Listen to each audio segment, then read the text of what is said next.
Good morning. It looks like the judge is up. Let's see. Oh, I'm muted. Okay.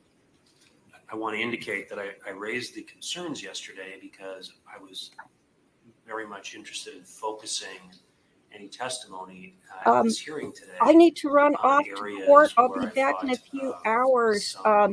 So testimony would need to be directed. Please enjoy, and I'll check back when I can, as I can. So I just want to make clear, I didn't render a decision. That's why I'm here this morning to listen to testimony. But I respect your decision to not call him, and that is your decision. And you're right. You have another expert that you're calling, who has already testified in this case as well. So there's no need for a hearing on that this morning. Obviously, the jury isn't going to be in for another 45 minutes, so we can't get going. We have a little bit of extra time. But a couple of things.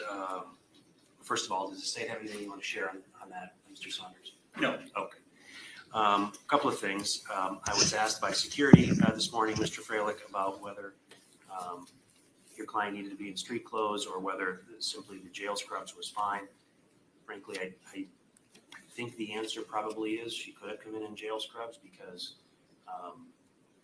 that's the point of the proceeding we're at. On the other hand, I didn't care one way or the other. I'm sure security would have preferred it the other way, but I see that she's here in street clothes. And that's something that you wanted, Mr. Freilich, is that correct? Yes, Your Honor. All right, so that's been accomplished and we'll do it that way. Then when the jury returns, I think all I would do is give them instruction 603. And I don't know if the parties have that in front of you. If you don't, I'll get you a copy of it. But 603, 603 has a few what I'll call options. The first option is if the first phase was resolved with the plea of guilty or no contest, add the following, and then I was to insert the elements. That didn't occur in this case. So the only change I would suggest making to 603 is that the defendant has been found guilty of, and then list the offenses as I've done in these instructions so far, and then indicate we will now proceed with the second phase of the trial. During the second phase, you will be asked to determine whether the defendant is now responsible by reason of mental disease or defect, and then continue to read that instruction. First of all, I saw when I mentioned about whether or not you had it in front of you, you nodded, Mr. Saunders, you have it in front of you. No, I don't, but I reviewed it this morning. Well, let me we can just make two copies. I'm assuming you need a copy as well. I've got it in my binder. Then I'll make Mr. Saunders a copy. Thank you, Judge.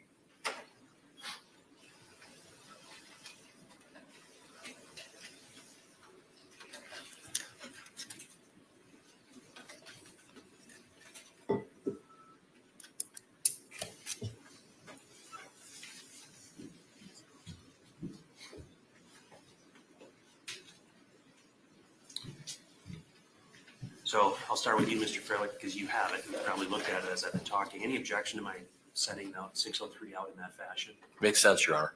Mr. Saunders? No objection. Okay. So that's what I'll do. And then I guess the only other issue is the order of questioning. I know the burden of proof now shifts to the defense. Generally, the party with the burden of proof goes first, although this is kind of one of those cases where the state generally is perceived as going first. Mr. Saunders, preference? No, I agree. I think the defense has the burden, so they would start opening statement, we would respond, and then they would call witnesses. Mr. Freilich? That makes sense as well. I believe, in talking to Mr. Lissay, at the end, at closing, then I would have the rebuttal. Right. So that makes sense. So that's what we'll do. And I'm going to keep you under the same time frames I had for openings and closings during the guilt phase of the trial. Okay, anything else to take up? I'll go briefly modify that jury instruction. Anything else to bring up, Mr. Saunders? I don't know if the court also wants to read the opening statement instruction too after 603. I don't know if it's necessary or not, but I can. That, okay. that is not, any objection to that, Mr. Freilich? No, Your Honor. Okay. I'll get the opening statement instruction. The proposed jury instruction guide is pretty sparse as to what they suggest we read. So, and frankly, at the end as well, there's 605, but nonetheless, we'll talk about that later. I'll get the opening instruction, the opening statement instruction. I'll read 603 first, then I'll read the opening statement instruction, and we'll go from there. Anything else, Mr. Saunders? No, thank you. Mr. Freilich, anything else? Nothing else. Thank you. Okay, well, the jury will be in at 9:15, so we have a little bit of time, and we'll be back on the record at 9:15. We're in recess. Thank you.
the jury is present. Is there anything that we need to take up before we have a new jury? Briefly, that's okay. Sorry.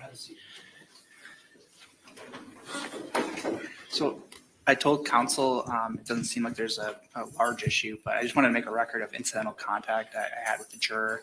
I was entering the restroom, he was exiting the restroom, and there were reflexive warning comments. I then realized he was a juror. There wasn't any further contact. That was about 8:40 a.m., so I was admittedly a little surprised to see a juror here this early, but I just wanted to make a record of that. Okay. Anything you wanted to say to that? Your Honor, Mr. Saunders told me about this. I don't believe it's really an issue at all. These types of things periodically happen, and usually it's incredibly innocuous. So you give the instruction to the jurors not to talk to the attorneys, and the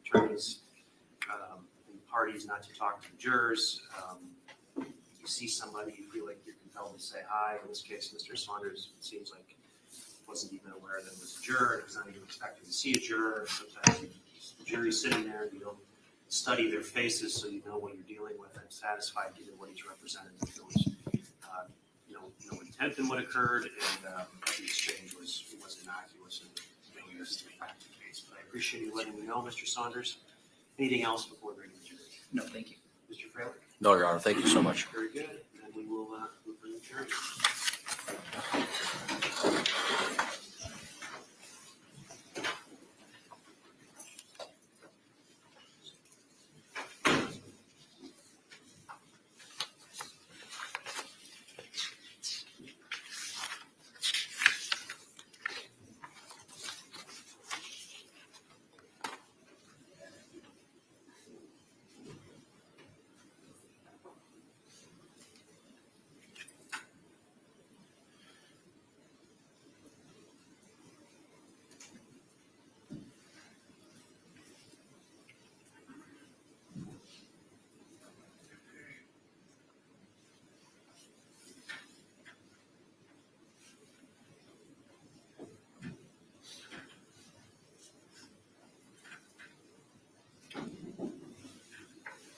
Okay, be seated.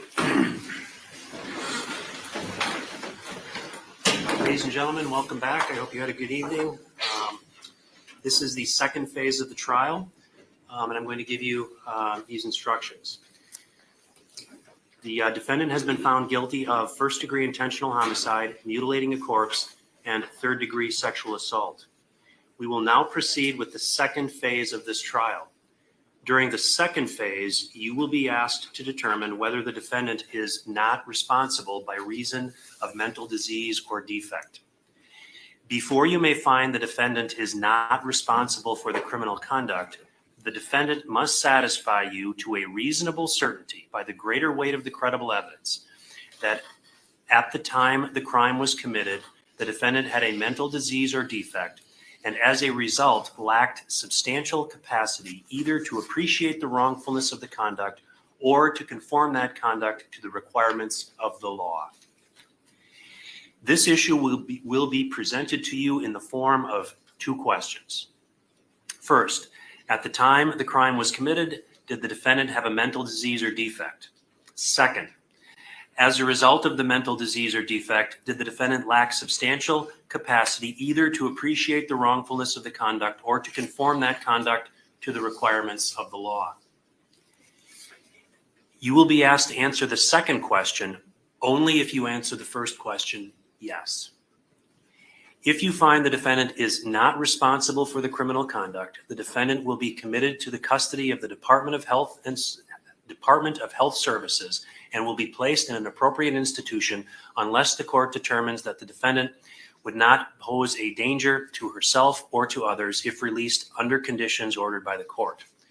The only issue at this second phase of the trial is the defendant's mental condition at the time of the offense. The lawyers will now make opening statements. The purpose of an opening statement is to give the lawyers an opportunity to tell you what they expect the evidence will show so that you will better understand the evidence as it is introduced during the trial. I must caution you, however, that the opening statements are not evidence. Ladies and gentlemen, because this phase of the trial, the burden of proof shifts to the defense, the order of questioning and presentation will change, and Mr. Freilich will go first. Mr. Freilich, are you prepared to make your opening statement? Yes, I am, Your Honor. Very good. Go ahead. Thank you.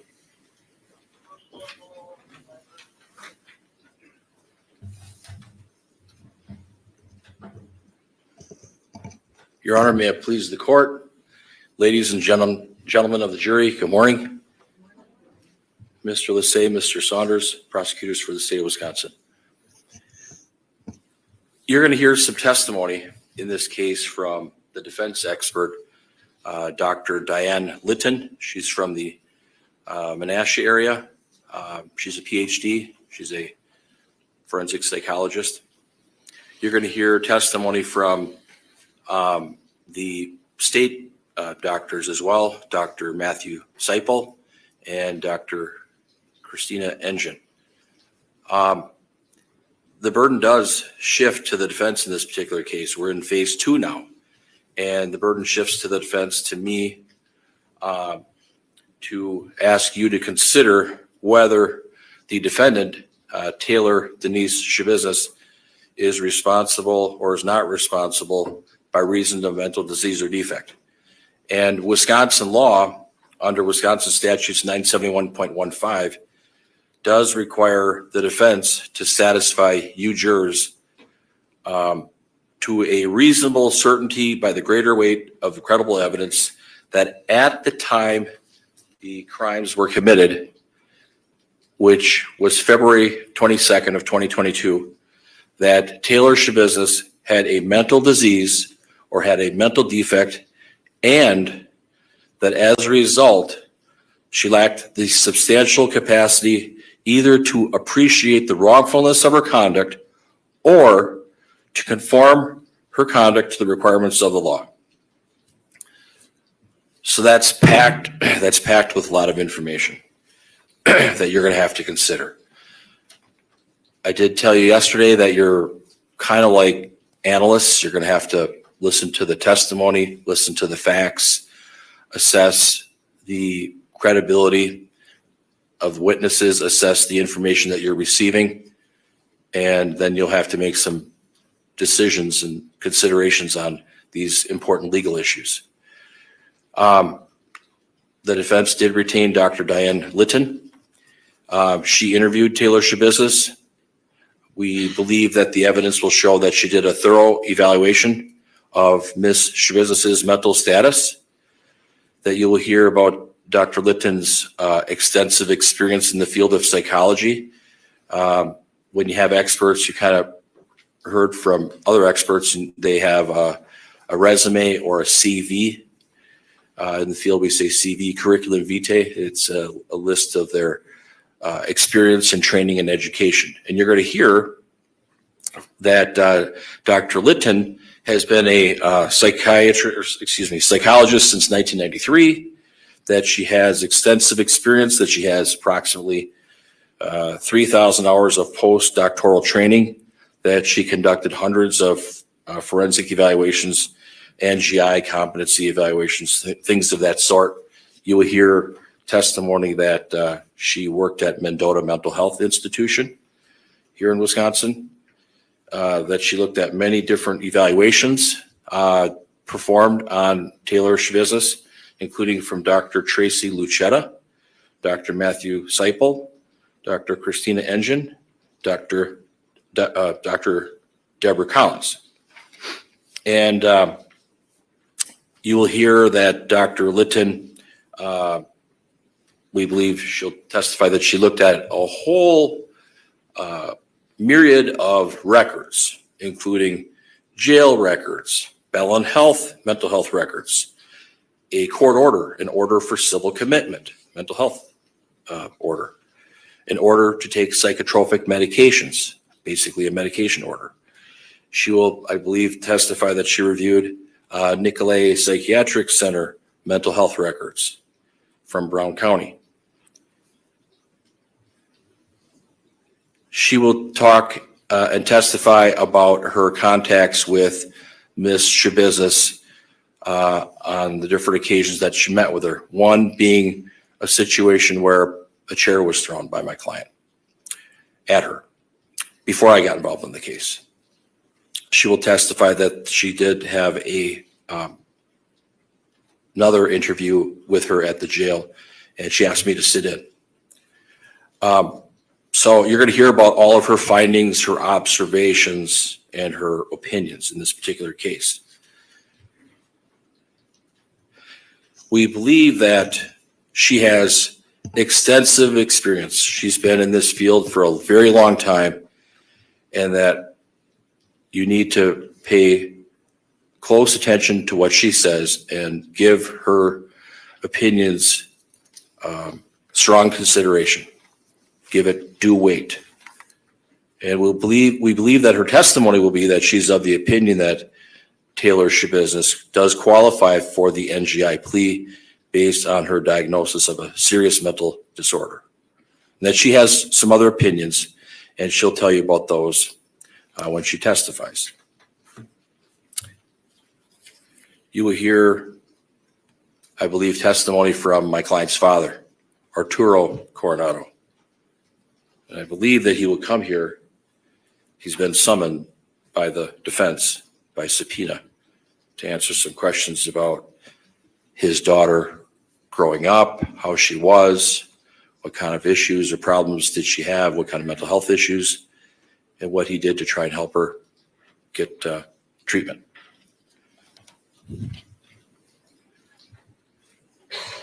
You will hear from Dr. Litton about my client's mother, that she lost her mother at a young age, and that was a pivotal event in her life.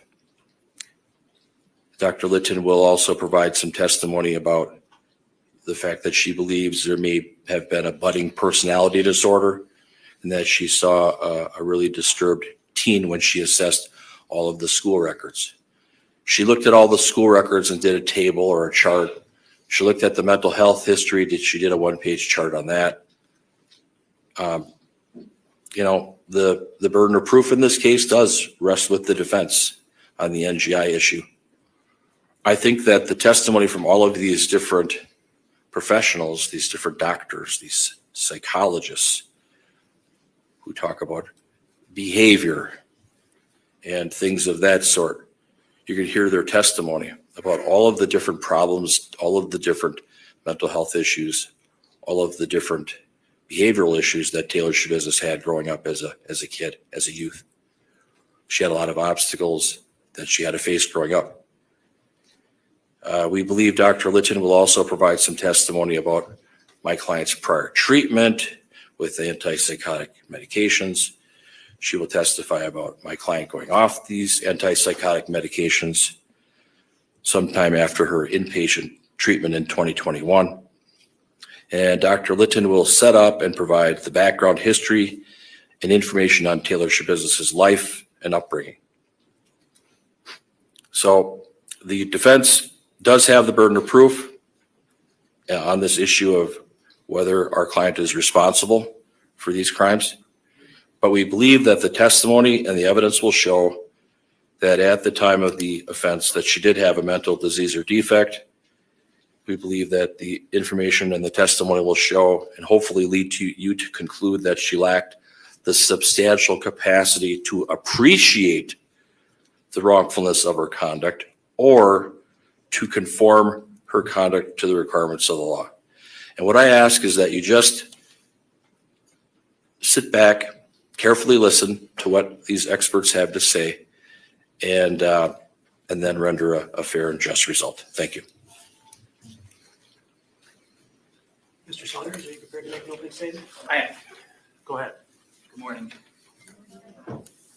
So when I said in opening on Monday that this case is about choices and responsibility, this is what we're referring to, right? The responsibility phase is what we're here for now. Essentially, you're being asked, what was the defendant's mental state at the time of the offenses for which she's convicted, and whether she should be responsible for that. Let's address the obvious. What Ms. Shabusiness did to Shad is disturbing. It's conduct we don't see often. It's conduct that you may hear about and think, my gosh, that person must not have been in their right mind when that happened. I'm not going to sit here and try to convince you otherwise. But you've already carefully listened to the evidence and followed the law that the judge gave you. And you'll do so going forward as well. Because you will be told what a mental disease or defect is and what it is not. A mental disease is not antisocial conduct. It's not conduct brought about by use of a controlled substance, a temporary mental state caused by a controlled substance. A person is not mentally ill just because they commit something that's unnatural, that's so enormous, that just is beyond comprehension, right? You'll be instructed that those are not mental diseases or defects. So as disturbing as the conduct you already heard about is, and may be, that's not where the analysis ends. You'll hear from several experts. Defense already went over Dr. Litton and her qualifications and how she supports Ms. Shabusiness's NGI plea. But you'll also hear some issues with Dr. Litton's methodology, her analysis, and ultimately her conclusions. The state will call several psychologists of its own, both of whom were actually court appointed, not by either party, by the court, when they did their analysis and meetings with Ms. Shabusiness. Dr. Matthew Seipel will talk about some of the issues that he had with Dr. Litton's methodology and her conclusions. He'll testify about those. You'll also hear from the court-appointed expert, Dr. Christina Engen. Again, came here on a court order, not retained by either side. And she'll tell you that she does not believe Ms. Shabusiness is suffering from a mental disease or defect, or that she was unable or lacked substantial capacity to conform her conduct to the requirements of law or appreciate the wrongfulness of her conduct.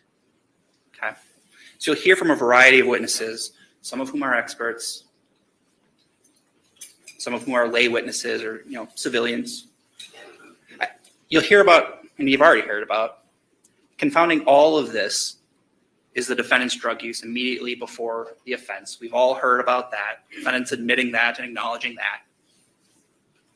You'll hear about how methamphetamine has those effects, has effects of psychosis, that has that result in people.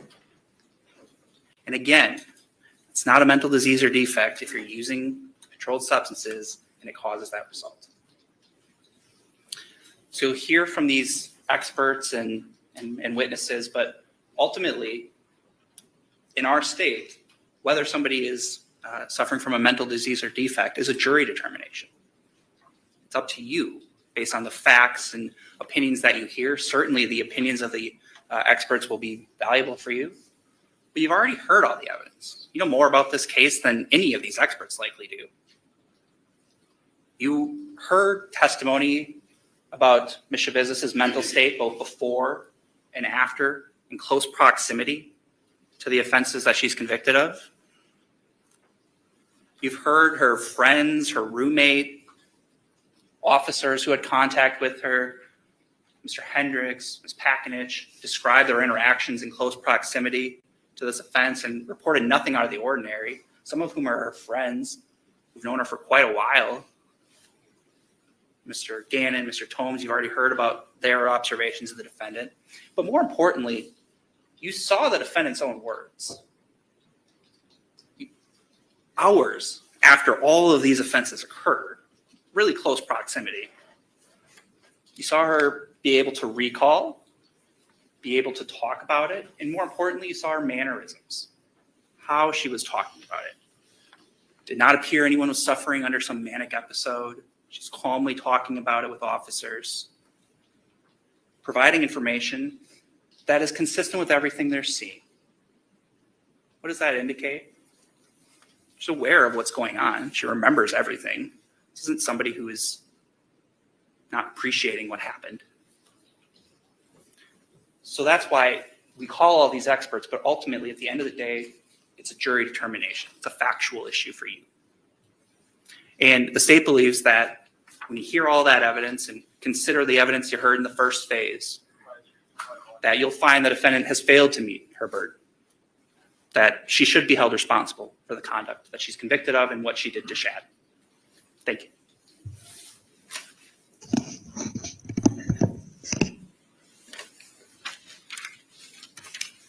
Okay, Mr. Fralick, are you prepared to call your first witness? I need to confer with Lieutenant. Oh, yes. My witness is on his way up, Your Honor. Okay. Thank you.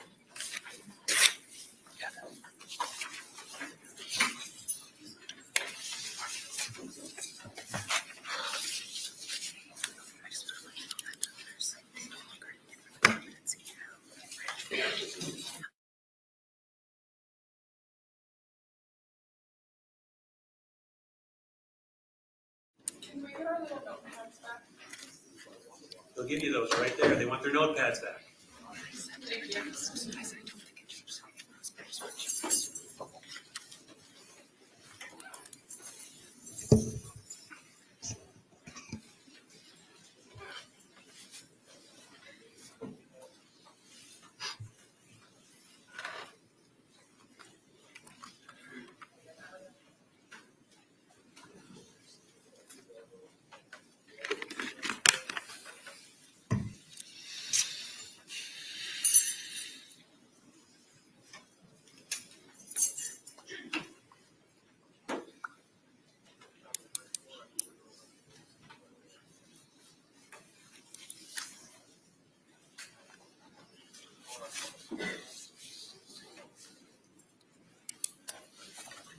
Okay.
Mr. Fralick, this is, Arturo Coronado.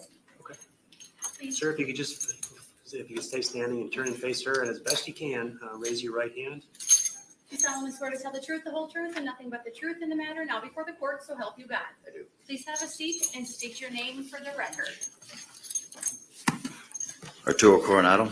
Okay, Mr. Fralick, the witness is yours. Thank you. Mr. Coronado, good morning. Good morning. Sir, how old are you? 51. What is your date of birth? 5/24/72. Are you currently married, sir? I am not.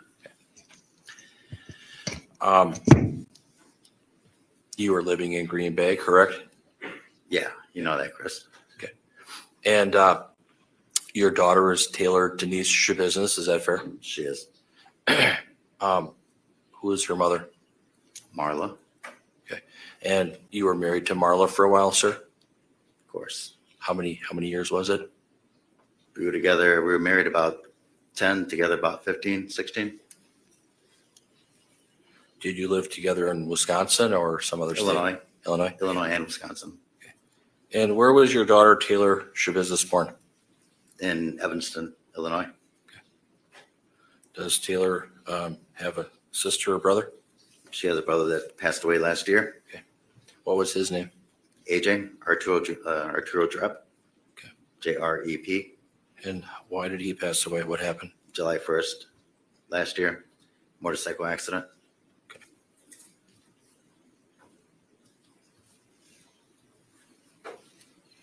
When you were living in Illinois with your daughter Taylor Shabusiness, was she ever brought to a hospital at all? No. Okay. Did she ever receive any mental health treatment when you lived in Illinois? No. Okay. Did something happen to Taylor's mother at some point? She passed away. Okay. She passed away May 20th, 2009. In her sleep. Okay. Did that take a toll on your daughter Taylor? Well, of course. Can you tell me a little bit, Took a sir? toll on my son as well and me. Okay. Took a toll on everybody, correct? But yeah, And when her mother passed away in May of 2009, how old was Taylor? 11, probably 11 and a half. Okay. My And- son and daughter were, about 9 and a half, 11 and a half years old. Okay. Did Taylor go to school that day that her mother passed away? I tried to get them to go to school, but they knew something was going on. Okay. They came back. Can you describe a little bit how the death of Taylor's mother took a toll on her or impacted her? Can you give me a little bit of commentary on that? Well, they were pretty young. I mean, obviously, their mom's not around anymore. And, Marla she was ill.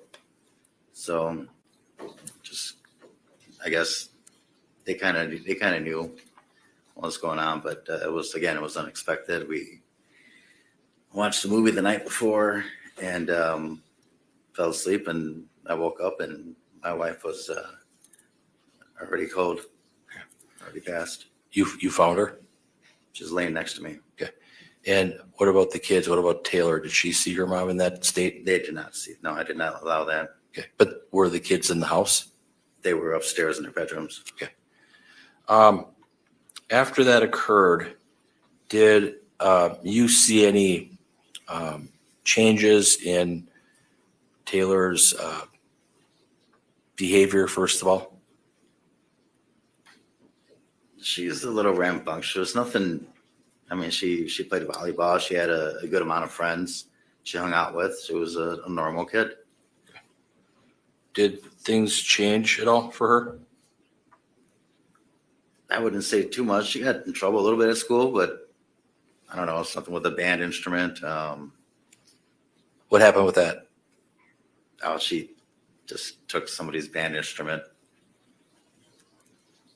And then returned it, but nothing major. when did you come to Green Bay? What year? Do you know? 2000. I started working here in 2007. 2007. Where did you work at? I worked for Verizon Okay. before. It was GTE, then turned into Verizon. Okay. 18 years. Right. And when you came to Green Bay, did Taylor go to school here then? Of course. Of course. Where did she go to school?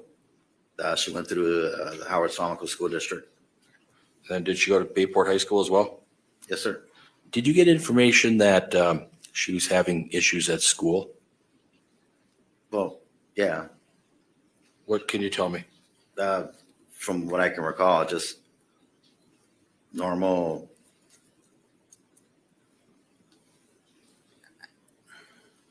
just kind of acting out, I guess. Just there's a couple of little instances that happened in high school, but it's kind of why I yanked her out of there and sent her to Texas so she could graduate and kind of get away from the issues that were going on here. She went to Texas to live with her grandparents. Correct. When was that? Do you know?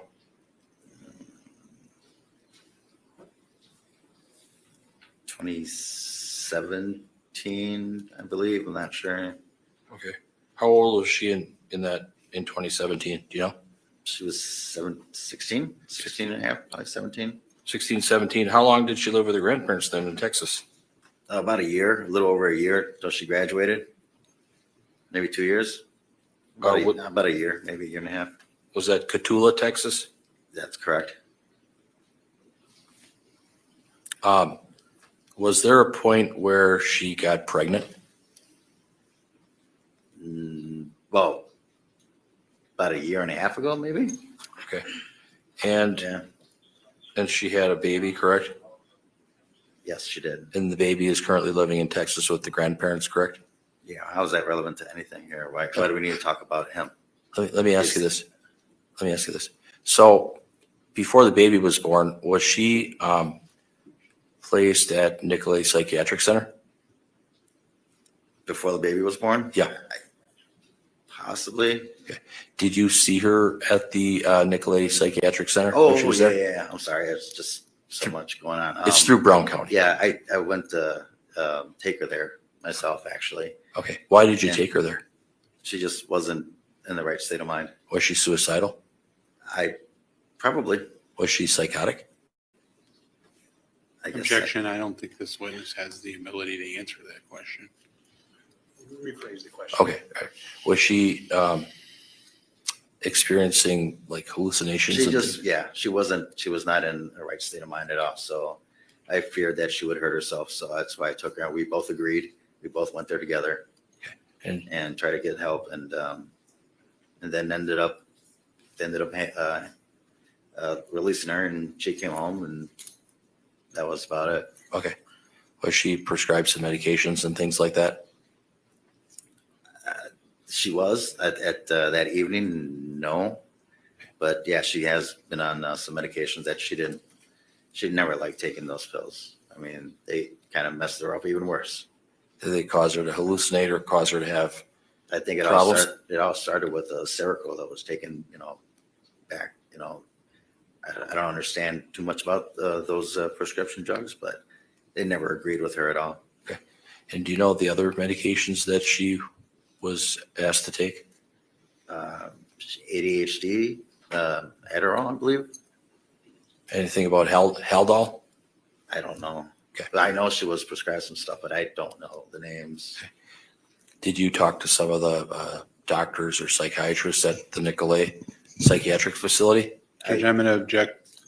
I think this witness can offer his observations and the facts that he's aware of from what he observed of Ms. Shabusiness with respect to what he learned from doctors about her mental health conditions. We have professionals who are going to answer questions based on the records. Those people are better equipped to answer those questions. The information he received from doctors is hearsay. It's not hearsay. I didn't ask what they said. I just asked if you talked to the doctors, Your Honor. Sure. So the question that's pending isn't asking for hearsay. I think the objection was made because it sounds like that's where we're headed. So he can answer the question that was just asked. And then I'll just indicate, Mr. Freilich, that objection is probably coming if you go to the next step. But the question that's pending can be answered. So I think the question was, did you talk to anybody at Nicolay? I did. Ask another question. Mr. Okay. Freilich. Did Taylor live with you in Green Bay for a while? For a little bit, yeah. Was that in 2021 or what year was it? I believe so, yeah. But again, speaking to them and, her being an adult, they really, even being a father, weren't allowed to disclose anything, Right. Sure. When she lived with you, sir, what address did she live with you at? 1130 Maureen Way. And how long did she live with you? Just a few months. Did it ever come to a point where you didn't want her to stay there anymore because her behaviors were getting worse or her mental status was getting worse? No, I love my daughter, so I'll do whatever it takes to help her out.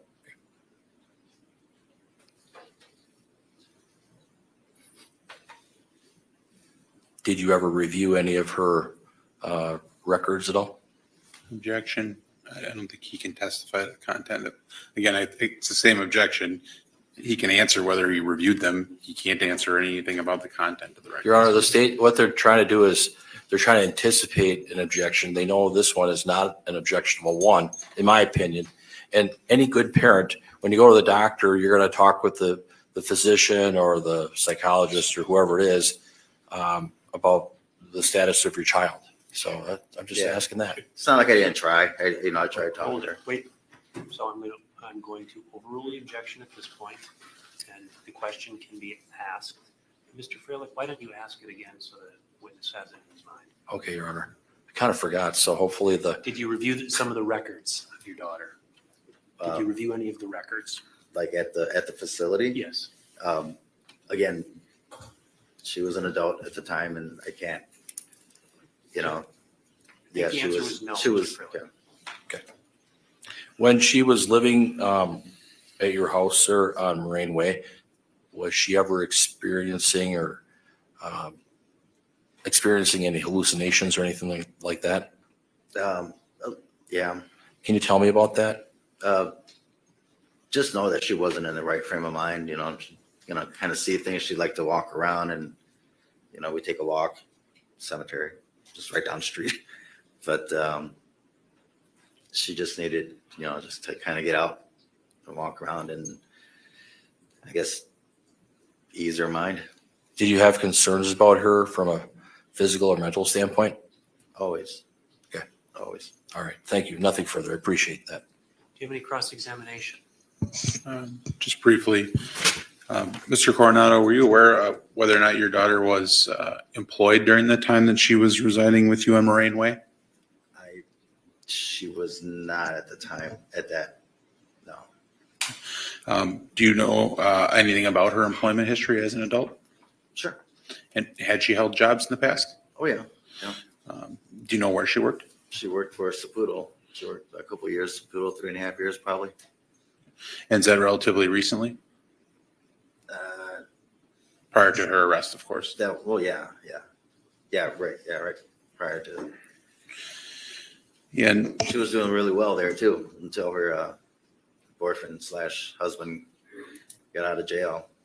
That turned everything upside down. in part because of the methamphetamine use, right? Yep. So Taylor was doing pretty well, and then she started using the drugs.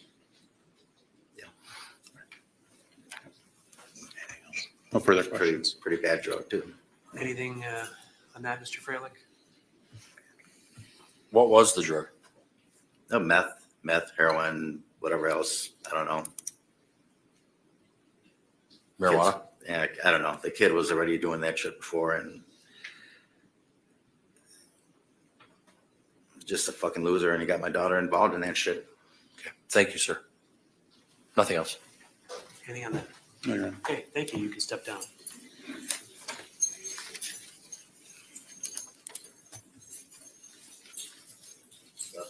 I love you too. Go Paris. Take care of them. Next witness, Mr. Freilich. I call Dr. Diane Litton, PhD, Your Honor.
Hey, doctor, if you want to just step right up over here.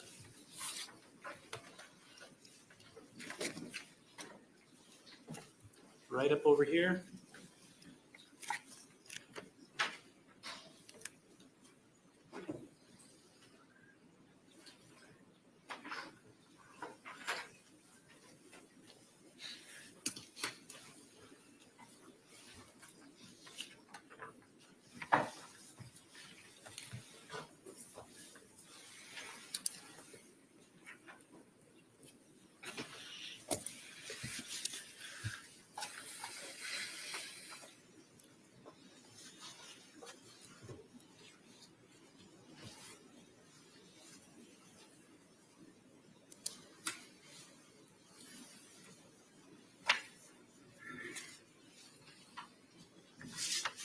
Raise your right hand.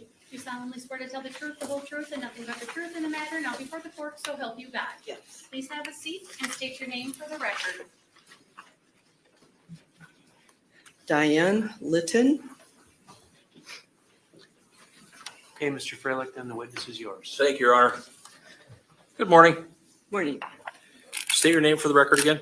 Diane Litton, Can you spell that? Lytton.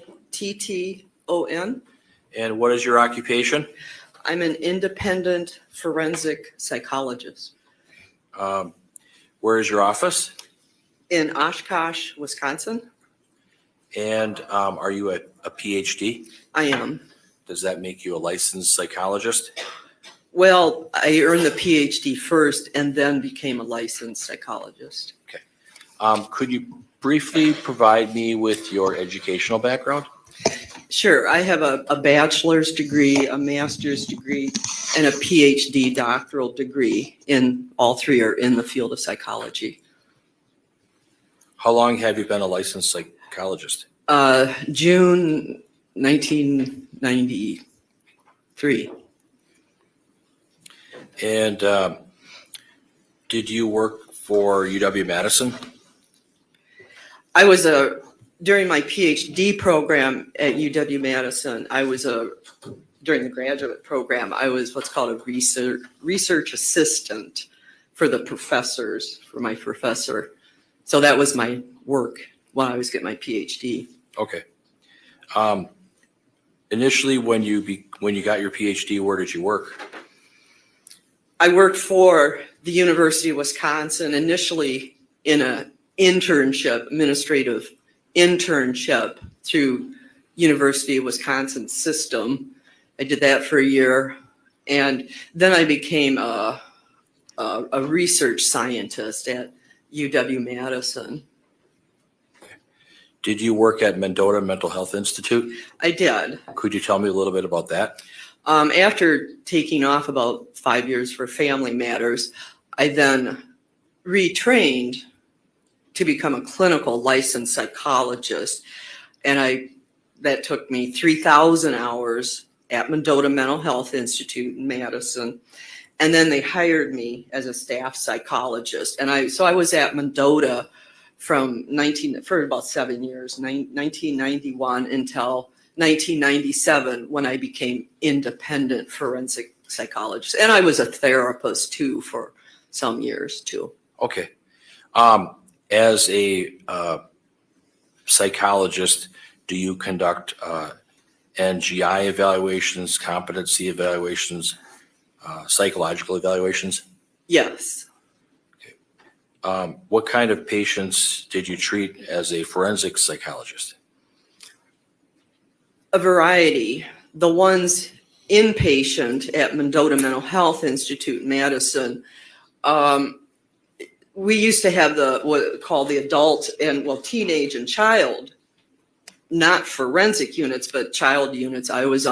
For a while I was on a juvenile adolescent unit, and then I worked for a couple years on what's called the civil unit, adults.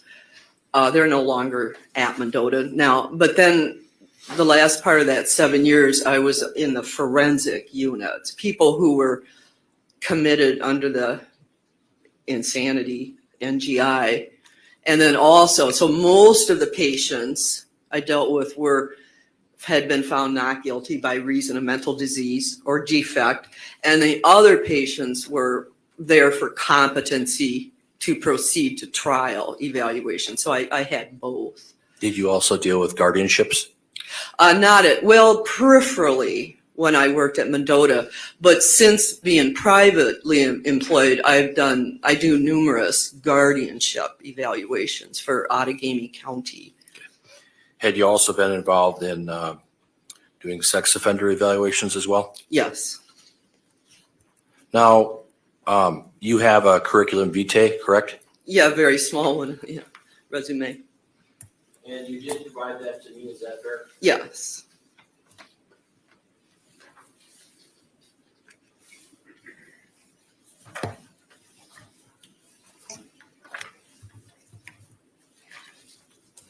Council, just to clarify, we're starting over with numbers. This is exhibit 1.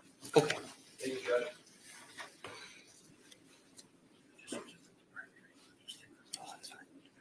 Your Honor, can I have permission to approach? You may. Thank you. Dr. Litton, I'll show you what's about this. Yes, Can you tell me what that is? that's my brief resume. And does your resume or curriculum vitae contain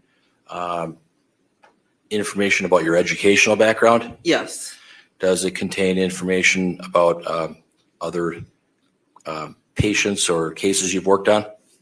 well, it summarizes my jobs over since 1975, so yeah.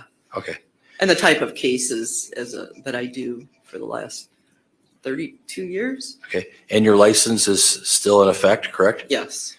Is everything in that curriculum vitae exhibit 1 true and accurate as of today? Well, except I wasn't able to do the online renewal of my American Psychological Association membership. I found that out this year, so I had to call them up and do that. So that's the only thing. As far as I know, that's the only thing that's not accurate. But you're licensed in the state of Wisconsin. Correct. Offer exhibit 1. Any objection? No. One will be received. Thank you. Now, were you provided with some brief background information about this case? Yes. And were you provided information from prior counsel and from me? Yes. What kinds of information did you review in this case? It was voluminous, and I asked for more information too. The records, though, discovery included the criminal complaints for the offense, prior offenses from 2020. That's the police records and the formal criminal complaint. And then inpatient, a 21-day inpatient psychiatric hospitalization at Nicolay. Can I stop you right there?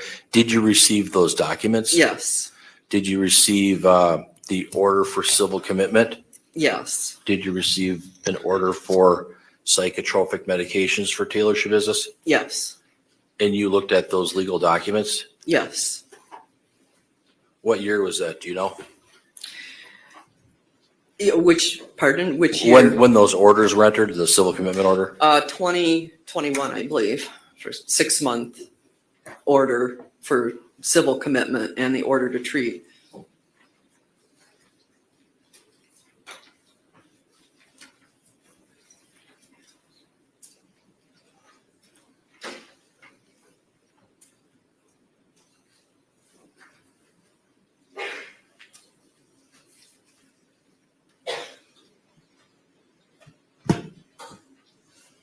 I apologize for interrupting you, but Your Honor, can I approach?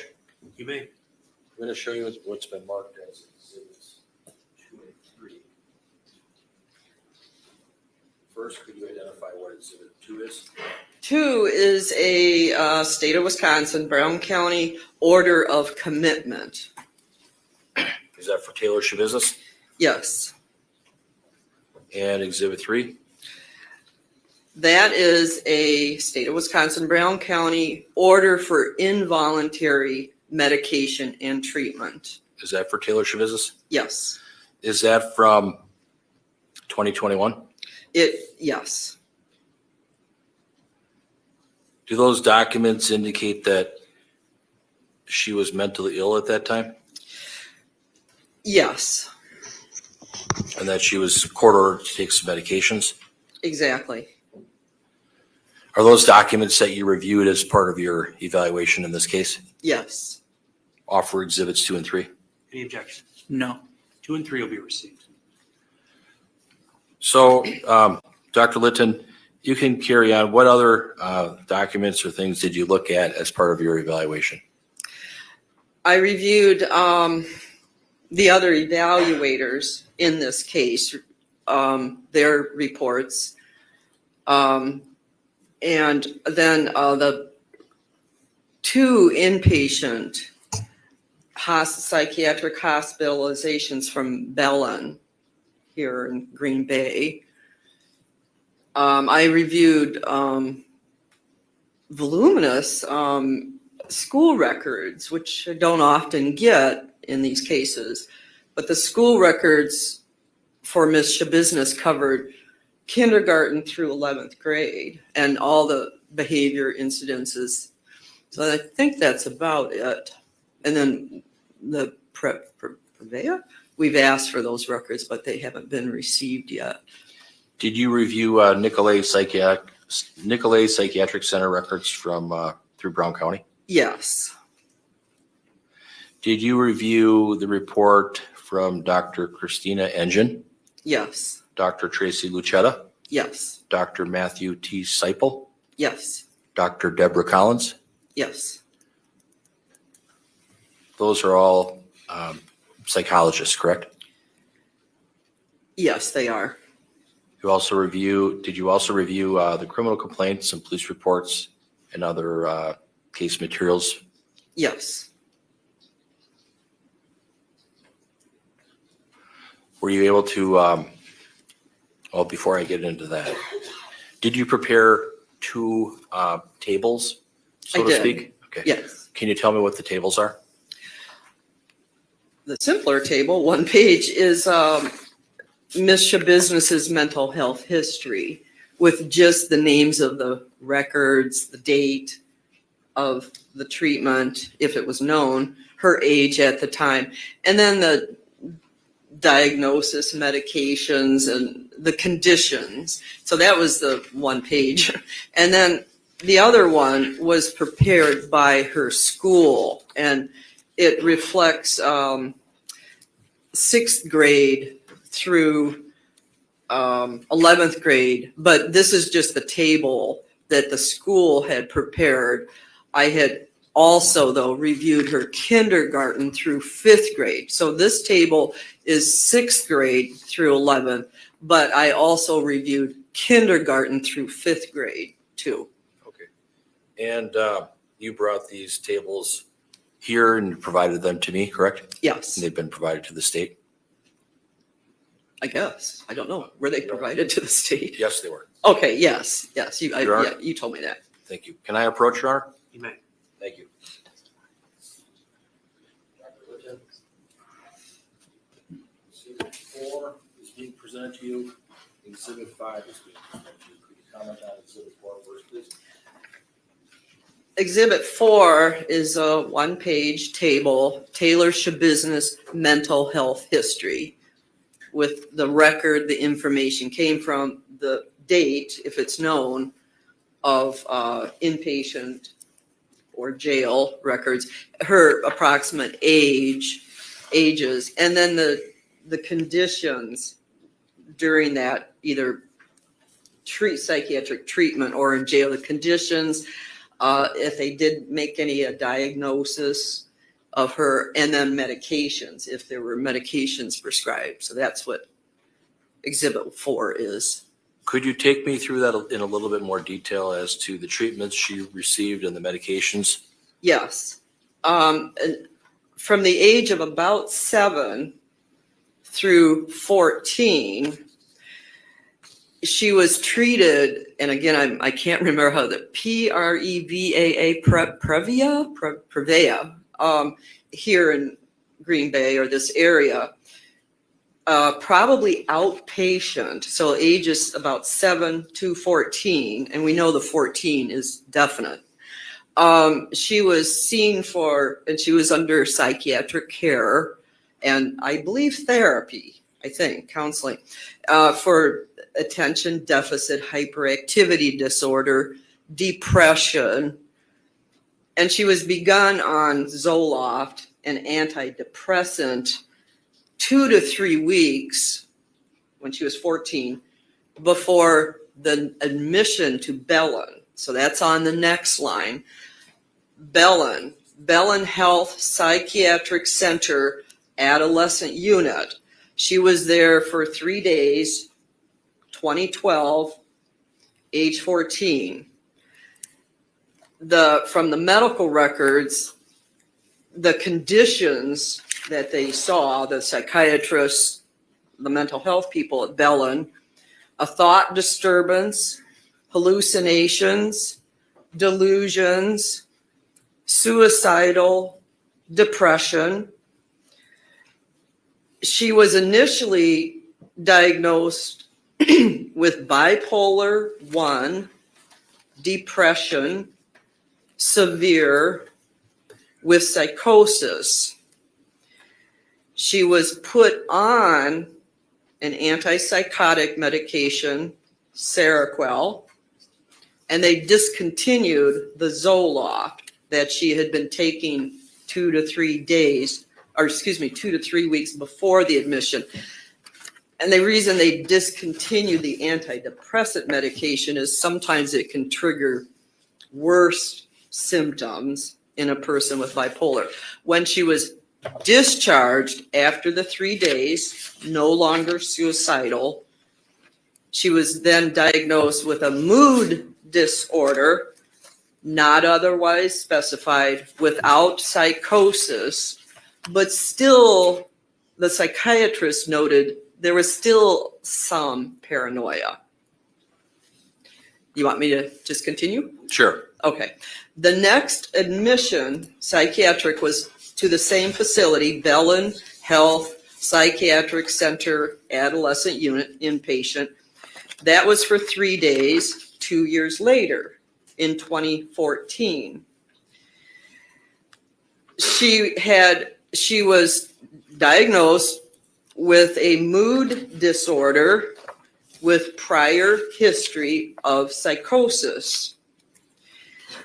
She had a history of diagnosis of mood disorder, suicidal, attention deficit hyperactivity disorder, history of hypomania, and marijuana use daily. She was prescribed medications to treat some medications, lithobid. They're to manage bipolar disorder. She was prescribed Abilify, which is an antipsychotic medication, and they stopped the Seroquel that she had been on since the age of 14. The next is St. Mary's emergency room. She was there for just a brief visit, the ER, March 22nd, 2021. She was 23 years old. She was observed to have hallucinations, paranoia, delusions, and she was using, or she had a history, but I think she was using at that time, marijuana, methamphetamine. Okay, so that was 1 day at the ER. Then, and I believe, if I have this right, I believe she was in jail for 2020 offenses, and I believe she went to the emergency room in 2021 from the jail because of the psychosis. Okay, then we have the Nicolay Psychiatric Center inpatient from March 22nd, 2021 until April 12th, 2021. At that time, she had a 6-month civil commitment with an order to treat, which was what those exhibits 2 and 4 were, I think. Okay, this was 2021 for 21 days. The records indicate bipolar disorder, substance use, hallucinations, delusional, paranoia.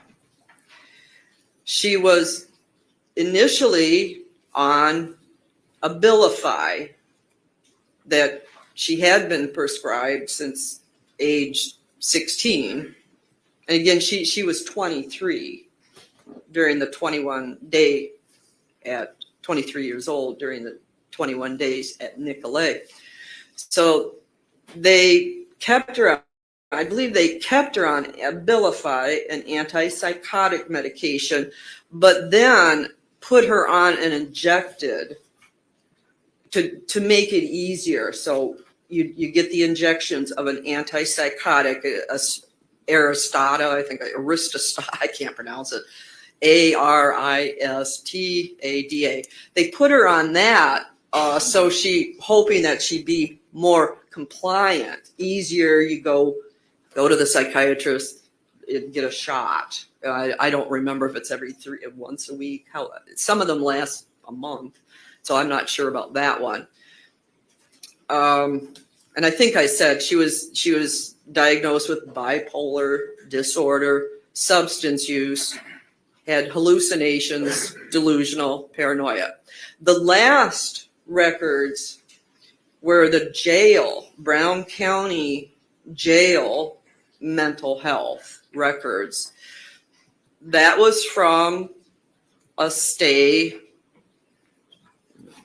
3 months in 2020, June to September 2020. She was 22 years old, and that regarded 2020 offenses, criminal. She was noted to be suicidal, bizarre behaviors, hallucinations, and had used methamphetamine and heroin. Then, from the ages of 24 to 25, currently, records from the jail were from January 4th, 2022 to July 9th, 2023. She had, and I'm getting these from their mental health records, psychiatrists, mental health people at the jail. They noted she had suicidal ideation, bizarre, self-injurious behaviors, many conduct reports. She was nonverbal and isolative in her cell at times. She smeared and drew on her cell walls with feces and menstrual blood. She was naked at times. She had hallucinations, intense anger at times. She was prescribed Risperdal, an antipsychotic medication for, quote, psychosis and impulse control. But she was usually non-compliant. Then as far as I know, the antipsychotic olanzapine is currently her medication prescribed at the jail, but she is typically been non-compliant with taking it. And that's it for that exhibit.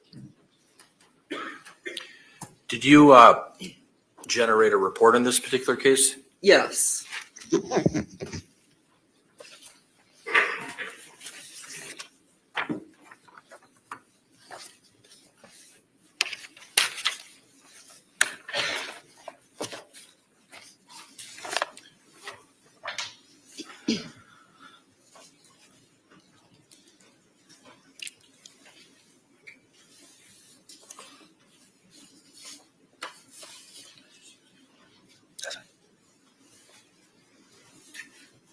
At this time, I'll offer exhibits 1, 2, 3, and 4. Some of them have already been admitted. I'm assuming the only one that hasn't been admitted is 4. Okay, offer exhibit 4. Any objection? No. 4 will be received. Thank you, Your Honor. Dr. Litton, you prepared a written report, correct? Yes. And was that dated July 3rd of 2023? Yes. Was it 15 pages? About that, yes. Did you sign it? Yes. Oh, 9 pages. You did review her medical and mental health history, correct? Yes. Her background, correct? Yes. Her family and social background, is that fair? Yes. Alcohol, drug abuse, and education? Yes. Sexual, physical abuse history, fair? Yeah. Yes. Jobs, Yes. charges? Yes. Tell me about the first interview that you did with her. That took place February 7th, 2 attempted interviews, February 7th, 2023, at the jail in a conference room. She remained nonverbal the entire time when I attempted to interview her, and she suddenly ran to the corner of the room, picked up a plastic chair and threw it at me. I called the guards. Took them a couple minutes to get there. She sat down, I sat down, tried to calmly ask her why she threw the chair. She, again, was nonverbal. The guards came. I explained the situation. They initially said, yes, I should terminate the interview, but offered the possibility of taking Miss Shabusiness to a secure booth to see if she'd interview. She nodded that she would be willing to go there and talk to me. We got there, and she again was nonverbal. That was the first 2 attempted interviews, February 7th, 2023.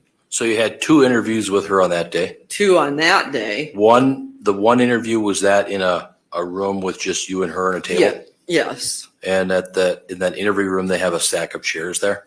1 chair in the corner. Okay. And then later you went to a more secure area where there was glass. Did you talk to her there? I tried to, and she again was nonverbal. That was before I got involved. Is that fair? Exactly. Then did you have the occasion to meet with her on a different date? I did when the last attorney, the original attorney on the case, after she threw the chair at me, was nonverbal on February 7th, 2023. Her defense attorney went, like the next day, went to discuss things about, why did you throw the chair? She didn't have an explanation. But she agreed, and she was verbal to the defense attorney. She told him, yes, she would then interview with me. He said, I'll come back tomorrow to double check. He returned, I guess, the next day. She again said she was verbal with him and agreed that she'd interview with me. So I returned on February 13th, 2023, and she refused to even come to the interview room. So those were the first 3 attempted interviews. Was there an occasion where you had another interview with her? I did, yes. When was that? On June 19th, 2023. And was that at the Brown County Jail? Yes. In the interview room? In the conference room, yes. And what is the conference room? Can you describe the layout there? Not a huge room, but there's a table, a bigger table in the middle, and plastic chairs, thank goodness, plastic chairs. And then there was that the people sit on.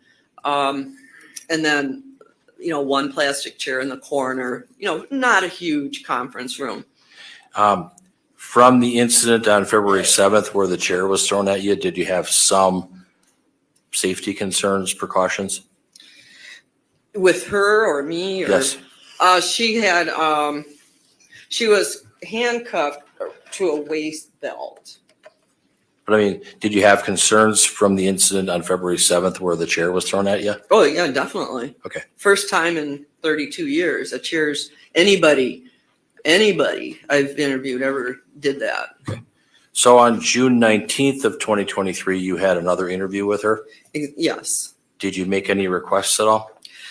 Well, for you to be there, but you had already met with her several times. She had not been aggressive with you. Ideally, I wanted to meet with her in that conference room as opposed to behind plexiglass in a little tiny booth. So yeah, the June 19th, 2023 interview where she did talk was in that conference room. And you asked me to sit in? Yes, I did. Did I interfere in any way? No. And so tell me a little bit about that interview on June 19th of 2023. We only, I was only with her for 2 hours. She had a great deal of trouble, difficulty with paying attention and concentrating. My impression of her at that 2-hour interview was she was psychotic. She had visual, auditory, hearing, visual hallucinations, auditory hallucinations. She was delusional. She was paranoid. She answered some of my questions. My impression of her was that she was really trying to answer questions, and she was verbal. This time she spoke with me. She was verbal, but my impression was that she was really trying to answer my questions.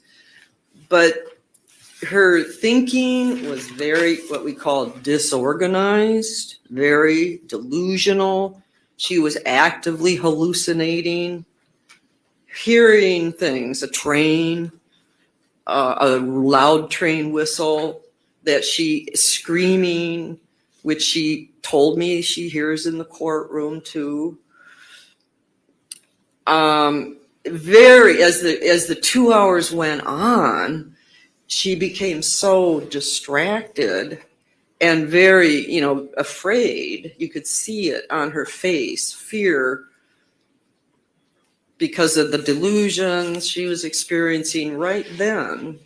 And she got more and more scared about what she thought she saw, a train, and of this louder whistle, So after 2 hours, that was it. She was so, in my impression was that she was so distressed. I didn't want to continue the interview. I felt I would be inflicting more harm on her if I continued the interview. So she gave me some information about her bipolar condition, her mental health history, family. Yeah, that was. Dr. Litton, thank you. Do you have an opinion on whether or not Ms. Shabusiness's memory for remote or recent events was impaired when you met with her? Yes. Tell me about that a little bit. Not only did I see that memory issues, impairment in the 2-hour interview, but I see it in her records too. She can sometimes remember remote events, like, pretty well, where she lived, approximate dates, the approximate time her mother died, and so the date when she got married, roughly. It's a little fuzzy, but yeah, better remote memory. But she often will, in the same interview with treaters, evaluators, she'll be confused. And I saw memory impairments during the 2 hours, memory gaps, kind of a person with bipolar disorder or other psychotic disorder like schizophrenia. When they're actively psychotic, we sometimes see memory gaps for the time they were very psychotic, or with bipolar 1 disorder, when they're in a manic state, they can often forget what's going on. Then when they come out of the psychosis, sometimes they'll have a spotty memory. Sometimes the whole memory will come back of what they were doing, what happened during the psychotic episode. But sometimes it's totally blank. Sometimes it comes partially back. And sometimes they try to reconstruct what happened, and you get a kind of a funny reconstruction. How do they explain their behavior when they were manic with bipolar or psychotic from schizophrenia, for example? They'll do a funny, not funny, haha, but bizarre reconstruction. Well, let's see, if I did that, if I got married while I was psychotic, well, let's see, I must have liked the guy. Or I've heard some really odd memory issues. What about her speech? Can you give me any commentary on her speech from the observations you made? Her speech is generally, you can understand. I could understand her. She generally speaks in what we call connected sentences. So you can understand her speech. She's not, there's another term, word salad, for somebody who's psychotic, who just blah, blah, blah. You can't understand. It's called word salad. I've never, in her records, and when I interviewed her, she's never been like that. So you can understand her speech, and she'll speak in brief, what we call connected sentences. Sometimes they're logical, lucid, but other times not. They don't make sense. They're going off track. Whatever we're talking about, poof, she goes off track and says something totally different. Are you saying that she goes off on tangents? Very much so, yes. Not always, but yes, I observed that in the records too. When you discuss certain topics, is she connected or disconnected? Sometimes, like in the 2-hour interview, sometimes and again, my impression was that she tried really hard to answer my questions. Sometimes she was connected to what I was saying and to reality. Other times, no, definitely not connected, in my impression. During the 2-hour interview that you had with her on June 19th, Was she distracted by any internal or external stimuli? Yes. Tell me a little bit more about that. She was distracted by a clock on the, and this is one of these tangents, a clock on the conference room wall. She was distracted by a cord. We had just been talking about past suicide attempts, and she had tried apparently to hang herself. So when she was a teenager or younger, and she was distracted by a cord and a voice telling her to hang herself with that cord. But she said, I'm controlling it though. She had a train. She thought she saw a train and a whistle that got louder and louder and louder. She was delusional in her thinking. So those are just some examples. Did you ask her about her mood on a scale of 1 to 10? I did. And what was the response you got? 007, which was bizarre. And I think a reference to James Bond. What could you take from that? My impression was that, again, it was some tangent and, it sounds pretty goofy, bizarre. I asked her to clarify that, and she really didn't. It led into a discussion of mania, bipolar 1 mania, and we discussed that, her impressions of bipolar, and has she ever had a manic episode?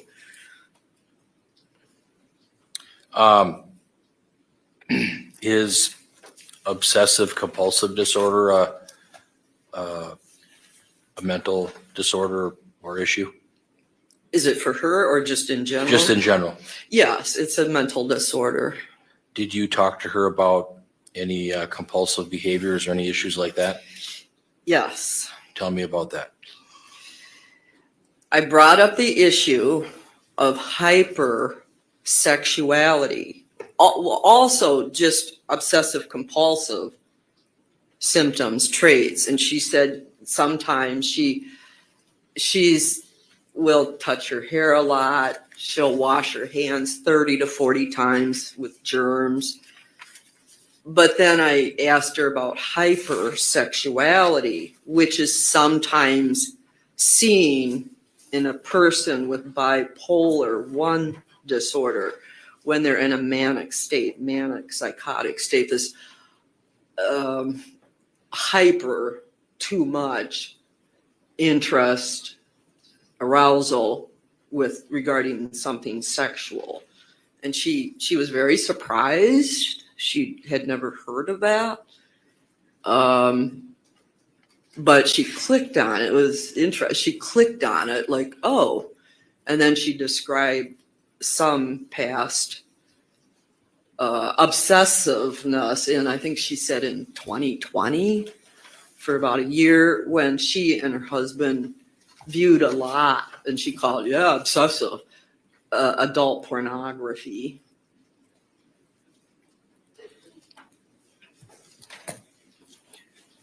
Does hypersexuality give you concern or pause as it relates to mental health issues? It does, because, and this wasn't the additional evidence about it, that she has likely, well, in my opinion, she has had hypersexuality during the bipolar disorder, when she was diagnosed at least age 14, but probably before that. She made inappropriate sexual comments in her classrooms while growing up at school. Then when she was inpatient, I believe the 21 days, I think it was Nicolay, and was it 2021, she was inappropriate. They caught her in the bathroom, 2 separate incidences with a male, 2 different male patients. I think there's been some incidences in the jail. I don't remember that exactly. But yes, that's definitely a concern. I've seen other people with inpatient, outpatient, who are hypersexual and again associated with bipolar mania, manic episode, or could be schizophrenia, but typically bipolar disorder. I've certainly seen that at Mendota and when I treated or evaluated people. It's not incredibly common, but it's one of the kind of classic symptoms of a bipolar manic episode. Did Ms. Shabusiness say anything about her thinking and her feelings on that? Yes. What did she talk to you about? You mean during that 2-hour interview? Yes. Yeah, and I'd have to look at the exact quotes here, but the thinking, she hears screaming in the courtroom. It sounds like quite constant, she said.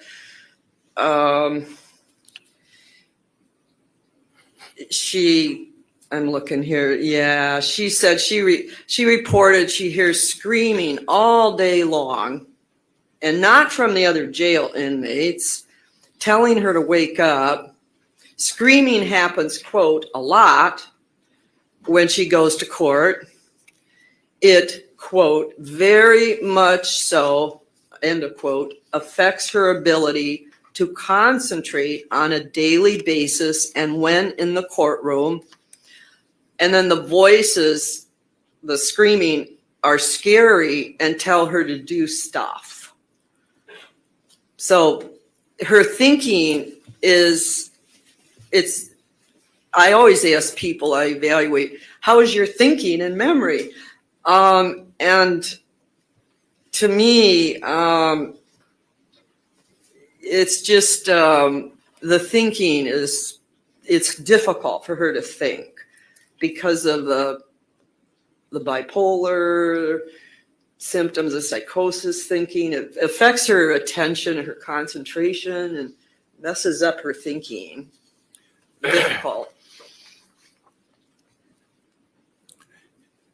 As part of your complete analysis in this case, did you find that Taylor Shabusiness is married?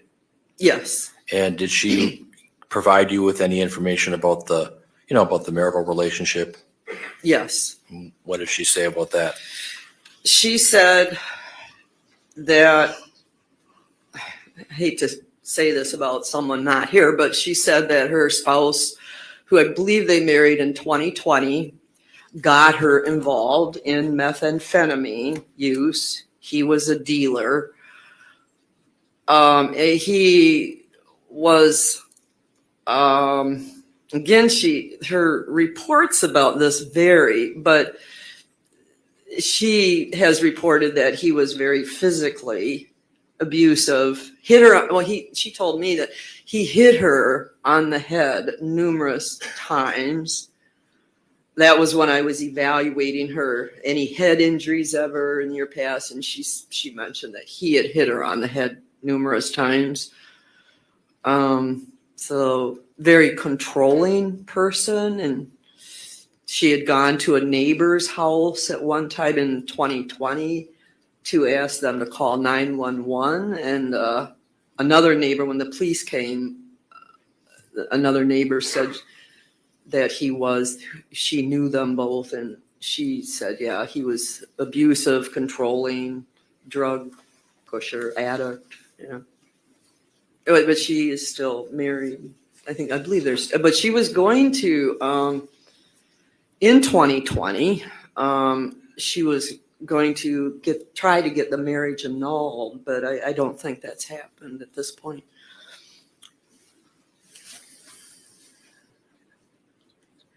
While you're changing topics, I think we'll take our mid-morning break. We started a little bit later, but it's 10:45 right now, folks. We've been going for about an hour and a half.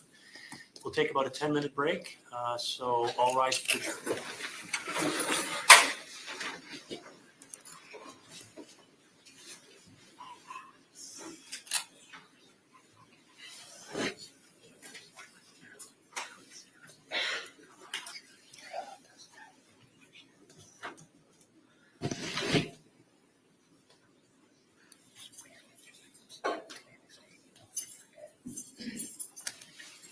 anything before we recess, Mr. Saunders? No, thank you. Fairley? No, thank you. All right, and let's reconvene at 11 o'clock. We're recessed. Thank you.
Okay, be seated. All right, we're back on the record. Mr. Freilich, the witness is yours. Thank you, Art. Based on your review of the educational records for Taylor Shabusiness, did you make any conclusions about whether she had a budding personality disorder? No, I did not. No. Did you see in the records that she was a really disturbed teen? Yes, that was my impression. And did you indicate that you felt that it even went beyond that? Yes. Which was later confirmed when we later received the Bellin inpatient records from when she was 12 and then again at 14, and was diagnosed with a thought disturbance, bipolar 1, depression, severe with psychosis by age 14. Did you have a chance to review a colleague's evaluation, Dr. Tracy Lucetta? Yes, Is she a PhD? she has a PhD. And she reviewed or examined Taylor Shabusiness in the past, correct? Yes, So you had a chance to consider her report, correct? yes, Did you also review Dr. Matthew Seipel's report? yes, And he's a forensic psychologist from the Wisconsin Forensic Unit, correct? yes, And then did you also have the opportunity to review Dr. Christina Engen's report? yes, And these are reports that were conducted based off evaluations of Taylor Shabusiness, correct? yes. Before I ask you about whether you agree with their opinions or not, I'm going to ask you about what is your opinion as it relates to your evaluation and assessment of Taylor Shabusiness? My opinion is that she qualifies for the not guilty by reason of mental disease or defect. My opinions are that she was not responsible because of a mental disease. She wasn't responsible for the criminal conduct because at the time of the event, she had the mental disease, and it both affected, she lacked substantial capacity to both appreciate the wrongfulness of her conduct at the time the homicide occurred, but also she could not conduct, she couldn't conform. She lacked volitional control. She couldn't conform her conduct to the requirements of law. She was lacking in her ability to control herself. The volitional control both was lacking. That's my opinion. You said that she lacked the ability to control herself? Yes, at the time of the event. And do you opine that she has a mental disease or a mental defect or both? Yes. Both? It's unclear. I tried to get her to be evaluated. I suggested she be evaluated, as Dr. Lucetta did too, further for possible defect, mental defect, brain issues. That didn't happen. But my impression was that she has a mental disease, which is the most likely bipolar disorder.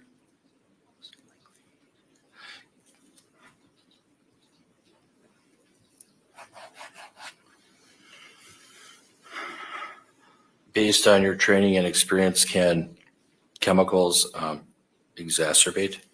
They can, yes. Did you draw any conclusions on whether Taylor Shabusiness has any kind of chronic brain damage? I couldn't, because that has to be done. For the first step is what we call neuropsychological testing by a neuropsychologist. Pretty elaborate testing. That's the process. And then if those test results are abnormal, then the next step would be a referral to a neurologist and medical doctor who would assess her and then decide whether or not there was enough information from the testing to explore the possibility of some brain defect, brain damage, maybe, yeah. Okay. In your report, your opinions are on the last page. Is that fair? Yes. And did you talk about her presentation when she presents herself? Do you have comments about that? Yes, it's my comments about that are that it's very very unusual, what we call presentation. How is she looking? How does she talk? How does she interact? Everything, what's going on in her mind and whatnot. And it's really, really unusual. And I searched my own 32-year memory bank here. And it's exceptionally unusual presentation, how she's coming across to me, the two attorneys, other evaluators in the school. Would you agree that she has a strange presentation? She does. How about her facial expressions? Can you give some commentary on that from what you've seen? Very unusual. She's been described as smirky. Smirky. She has inappropriate, her grinning, weird grinning when she's talking about the crimes. People have interpreted it to be like laughing at what she did. At times, in the jail, with evaluators, with me, at times, briefly, it's very strange. Other times looking, I can mimic it, very scowly. A lot of people interpret it superficially to be grinning. Yeah, grinning it all, but getting a kick out of everything. Not me. Based on my experience and training, that's a psychotic person right there. That's what's causing this really weird, bizarre. And I'm telling you, to me, it's off the scale. 32 years. I've seen a lot of psychotic people, bipolar, psychotic, manic, and I just haven't seen very many like this. That is very exceptional, very exceptional. Do you believe that she has a genuine mental disorder? Yes. Of a psychotic nature? Yes. What is the nature? The best, my best opinion is the bipolar 1, sometimes with psychosis, sometimes not. But that after we got the Bellin records from 2 inpatient admissions at age 12 and 14, or 14 and 16, let me just double check. Yeah, 14 and 16, she was diagnosed at 14 with bipolar depression, severe with psychosis. So that confirmed I was thinking about schizophrenia, and sometimes schizophrenia and bipolar are very hard to distinguish. Sometimes not, but sometimes really hard to tell bipolar from schizophrenia. And there's a kind of a combined one called schizoaffective disorder, and that that's been applied to her too. But I think based on this history we have from Belen when she was diagnosed with bipolar, and then again at Nicolay when she was 22 years old, also bipolar. Yeah, my opinion is based on my experience and training is bipolar 1. The more serious, there's bipolar 1, bipolar 2. But bipolar 1 can have psychosis, psychotic episodes. So that's my opinion. Are your opinions to a reasonable degree of professional certainty or psychological certainty? Yes. Both, correct? Yes. You did prepare a report on all of these findings, correct? Yes. Could I approach your arm?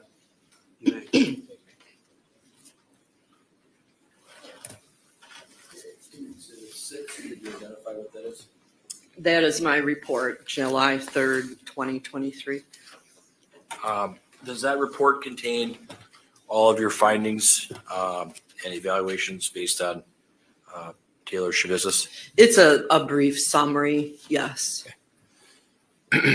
Everything in there is accurate, correct? I hope so, yes, I think so. And the report is dated July 3rd of 2023, correct? Yes. Offer Exhibit 6. Any objection? No. 6 is received.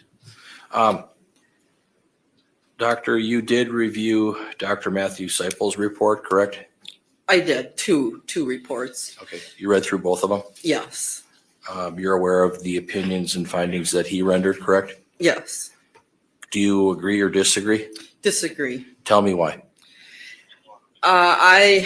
Contrary to how Dr. Seipel, his opinion, which I respect all professionals' opinions. I don't criticize the professional. I can support my own opinion. But in contrast, I believe that my opinion is that she has a genuine mental disorder. And then Dr. Christina Engen, did you review her evaluation? Yes. And you agree or disagree with hers? Disagree. Tell me why. Similar to Dr. Seipel, if I remember her report well enough, I disagree. My opinion is that Ms. Shabusiness has a genuine mental disorder of a psychotic nature. Okay, I have no other questions. Thank you. Cross-examination. Good morning, doctor. Hi. Sorry, I'm a little hidden here behind the court reporter, so I'll try to move over. Can you hear me okay? Oh, yes. Okay.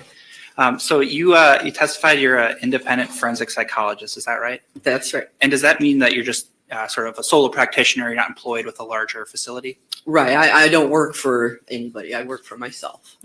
And you've been retained by the defense in this case? Yes. All right. So is there a retainer agreement in place?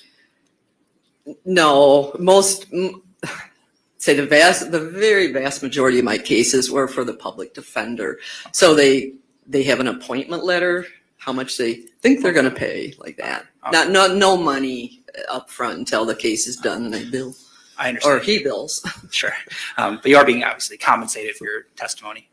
No, I haven't been paid anything. No, I've been on this case, since 20, I don't get paid till the case is all done. Okay. But at the end of the case, you will. Right. Okay. You were asked questions about having previously conducted NGI evaluations in the past. Right. How many? Hundreds? I don't know. Maybe, a lot. All right. And how many in the last 10 years? Many. And I have several right now. Many. Okay. So like dozens? Oh, yes, at least. Yeah. And your CV, do you still have that in front of you? I believe it's Exhibit No. 1. You outlined some on page 2 publications and presentations that you've completed. Is that right? Yes. And for instance, in 2022, you had a publication or presentation on sexually violent persons. Yes. And similarly in 2001, another publication on sexually violent persons. Those were presentations, yes. And would it be fair to say, I mean, looking through 2009 at least, all the publications and presentations we're seeing are with respect to sexually violent persons cases? Most Okay. are, yes. And do you have publications or have you presented on the topic of conducting NGI evaluations? No.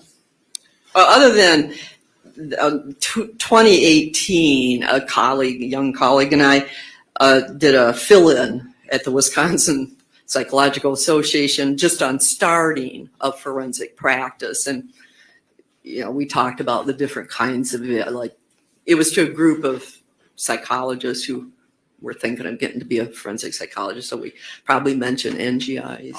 But that wasn't like a presentation on how to do NGI evaluations? No. Okay. I then want to ask about some of your sources of information, and counsel went through some of those with you.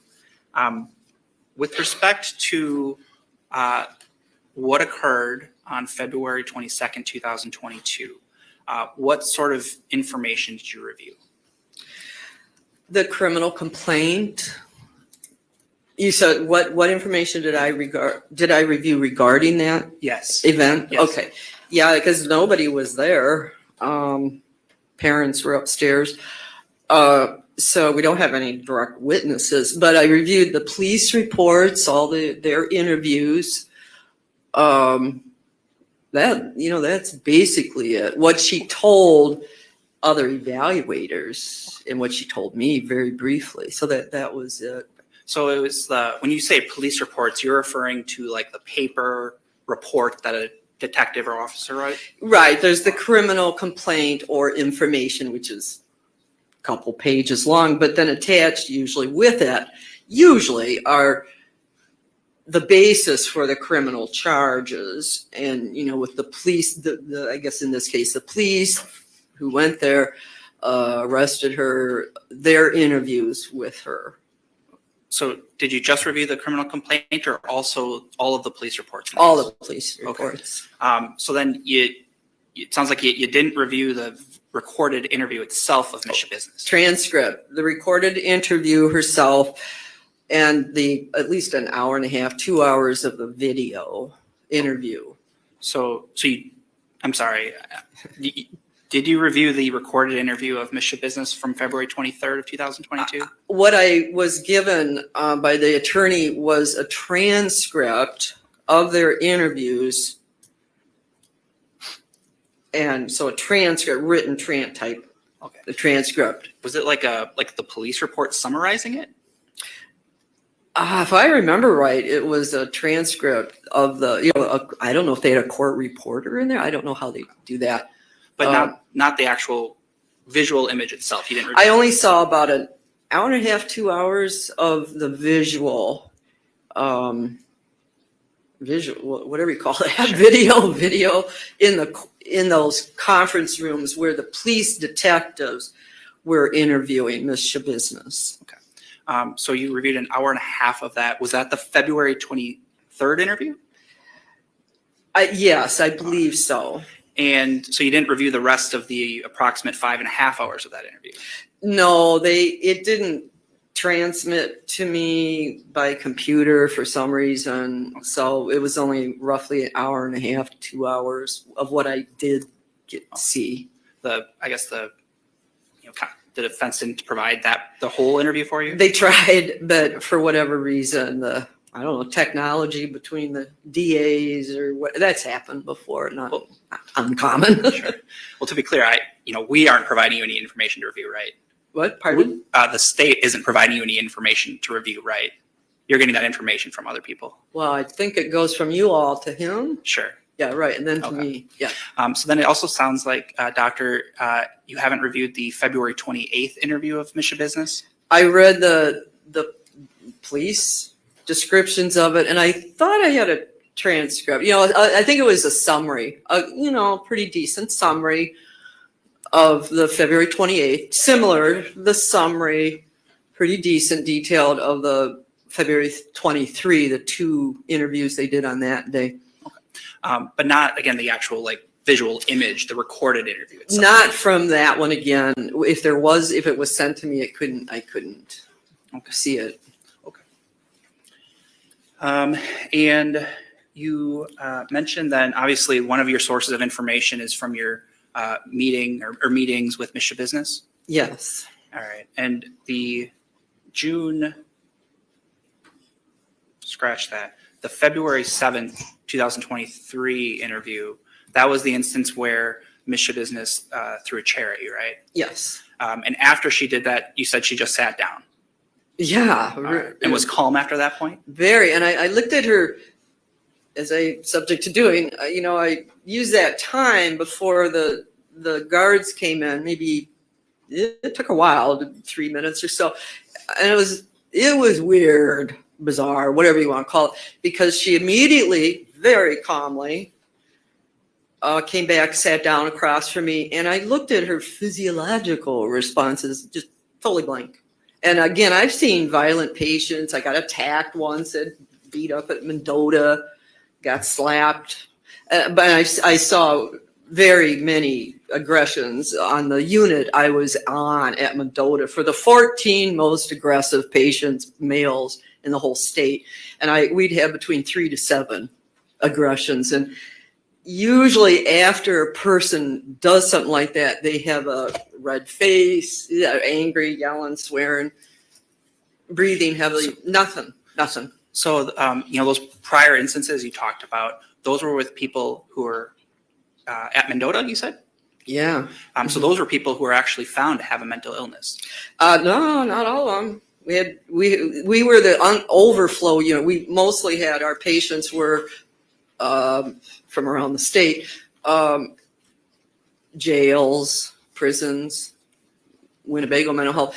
They were most of them had been found not guilty, legally insane, but we were the overflow unit for the admission unit for competency evaluation. So they were not all necessarily mentally ill, but most were with a psychotic illness. And those were the people who kind of made a gesture, like a red face, Yeah, things like but that after. I've dealt with many aggressive people in the outpatient setting too.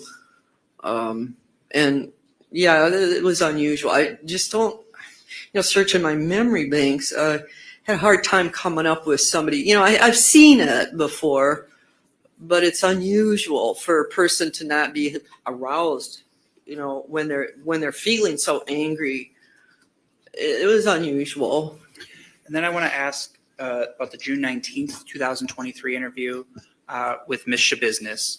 And that was at the a conference room area, Yes. and her attorney was present for that, right? Yes. And is it common for you to have those sort of evaluations with an interested party in the room? I always ask attorneys, going back to when I was at Mendota, I learned this at Mendota, I always ask attorneys, if they have the time, to sit in at least during the initial part, like for a competency evaluation, so I can see the attorney and the client interacting. And so it gives me more information about whether the defendant is understanding what's going on, if they're able to work with their attorney. So I always ask attorneys to do that. Sometimes they do, sometimes they don't have time, whatever. It was unusual, though, in this case, that the defense attorney sat in through the whole thing. I did it for a particular reason, though. Okay. And then you talked about exhibit number 4. Do you still have that in front of you, Doctor? It's the chart you prepared. Oh, sure. Yeah, right. Okay. I know there's a number of exhibits here. So you kind of listed the age of Miss Shabusiness at the time of various admissions. Is that right? Right, approximate age. So it looks like ages 14, there was a Bellin Health Psychiatric Center. Yes. Age 16 from Bellin Health Psychiatric. Yes. And then there was nothing that was reviewed until Miss Shabusiness was 23. Right. So you reviewed no mental health history, and you're aware of no mental health history from ages 16 through 23. Well, 2020, she was in the jail.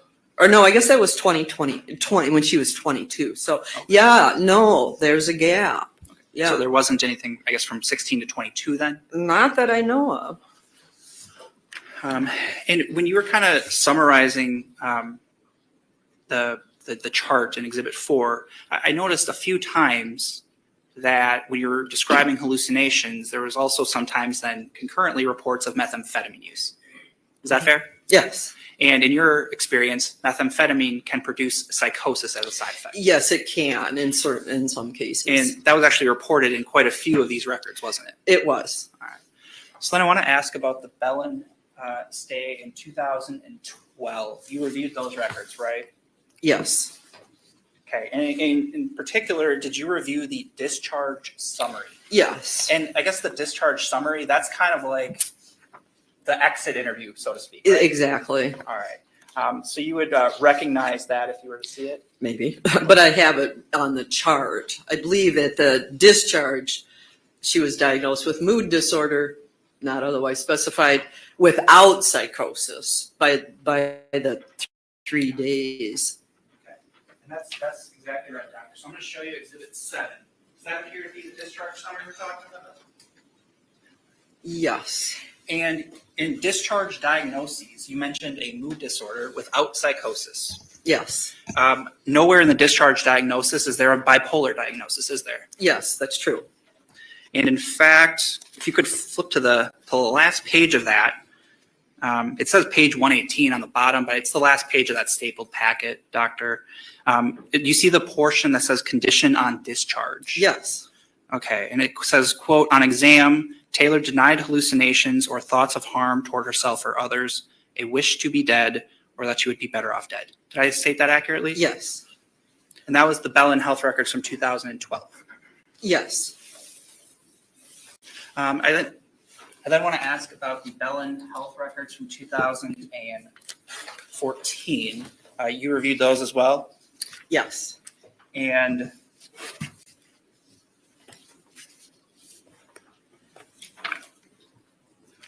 there was a portion that contained the discharge notes as well. Is that right? Yes. All right.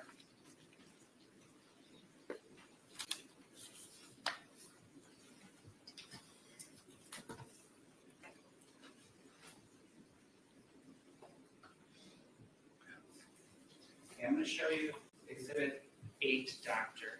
Do you recognize that? Yes. Does that appear to be some of the discharge notes from October 29th of 2014? This was difficult because you see at the top and all through here, pretty weird because it's got every page at the top says 10/28/2014 admission and then parentheses discharged from assess at Bellin. So it's confusing. It was one of the more confusing medical. I've been reviewing medical records since I was age 14 as a candy striper, and this was hard. So it's difficult to figure out, is this the final discharge? And I think I finally concluded she was only there for 3 days. So I think it's the discharge, but it's the discharge summary, but it is confusing. You have to look at all the dates and everything, but this was really confusing. Sure. But if you could, Doctor, flip to the last page of that exhibit. Do you see the area where it lists the diagnosis for Yes. Shabusiness? And there's 2 diagnoses, aren't there? Right. One of which is cannabis abuse, continuous. Right. The other is alcohol abuse, episodic. Yes. Okay, there's not a bipolar diagnosis listed there, is there? No, there's not. And there's not that prior mood disorder that we heard about in 2012, is there? Somewhere in these pages, I believe that. And I'm sorry, doctor, if the question Okay. is clear, in the diagnosis part, neither of those diagnoses are listed, are they? Exactly. No bipolar. And what else was the other thing you said? Mood disorder. The mood disorder. Yes, you're right. And that was the Bellin from 2012, right? Yes, age 16. I then want to ask about these records from Nicolay Psychiatric, and that's sort of the county admission, right, to locked facility? Yes. Okay. And actually, the St. Mary's hospital visit you testified to on direct, that was like the day before the admission to the Nicolay Center, right? I think it was the day of. I Okay. think that it looks like, because it's March 22nd, 2021. I think St. Mary's ER discharged her right to Nicolay. I think that's how that went down. Okay. So when Ms. Shabusiness was admitted into Nicolay, she had a drug screen done, did she not? Yes, And that drug screen was positive for controlled substance, was it not? I believe so. I don't have it written down here, but substance use, yes. And then by then, my memory is that it was meth, I think, probably THC, marijuana.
And Doctor,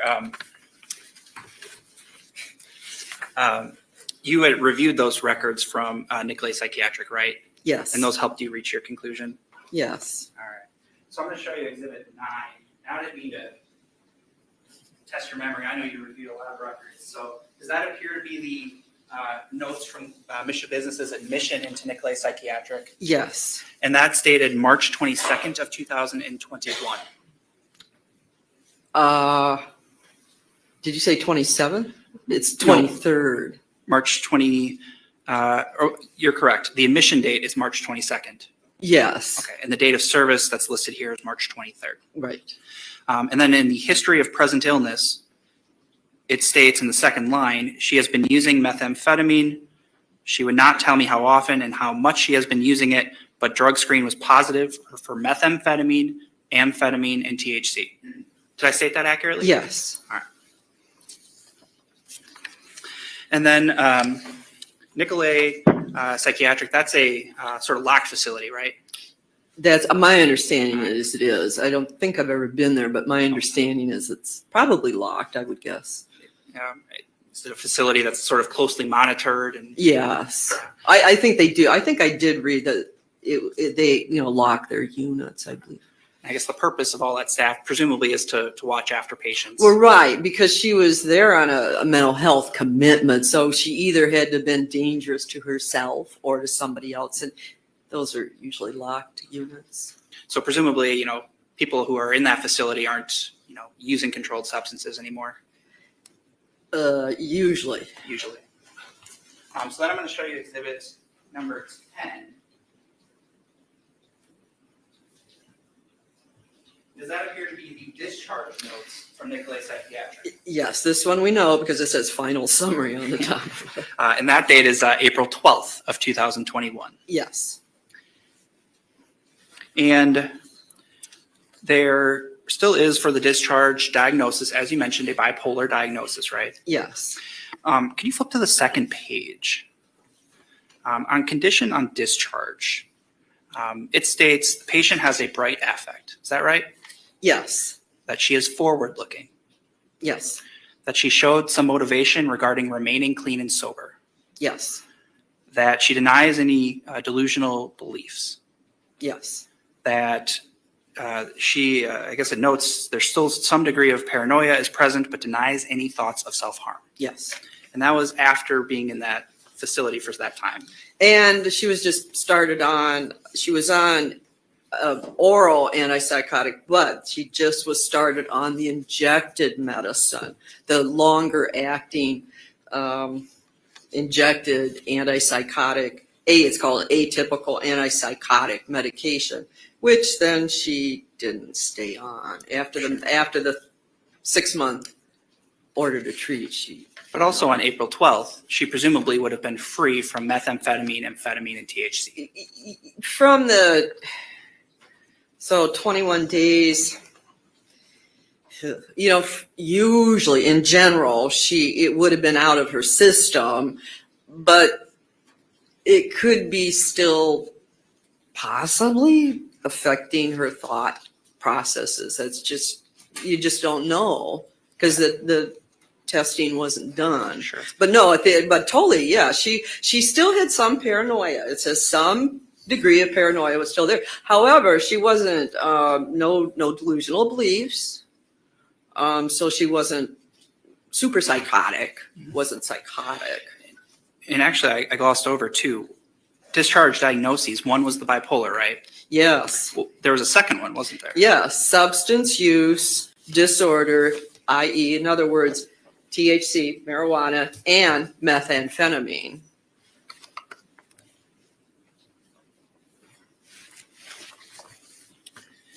Thank you.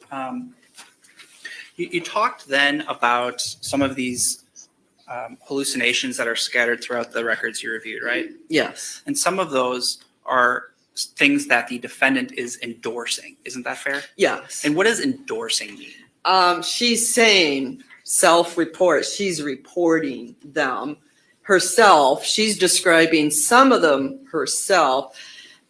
Not a lot over her history. Are you talking about the hallucinations? Just the concept of what endorsing means. And Yeah, I think you stated that's it. just something saying. that's reported by a person. Do you have a headache? And if you say yes, that you're endorsing the headache. Thank you. And actually, while we're still on the topic of the bipolar diagnosis at Nicolay Psychiatric, you mentioned that you reviewed a report authored by Dr. Lucetta. Is that right? Yes. And Dr. Lucetta was a expert retained by the defense earlier in the case. Yes. And she prepared a report that you reviewed. Yes. And part of that report, Dr. Lucetta spoke with Ms. Shabusiness. Yes. And do you recall a portion where they were discussing that bipolar diagnosis? I don't remember that exactly. Would it I'd have assist to look at it. Would it assist to review Sure. Dr. Lucetta's report?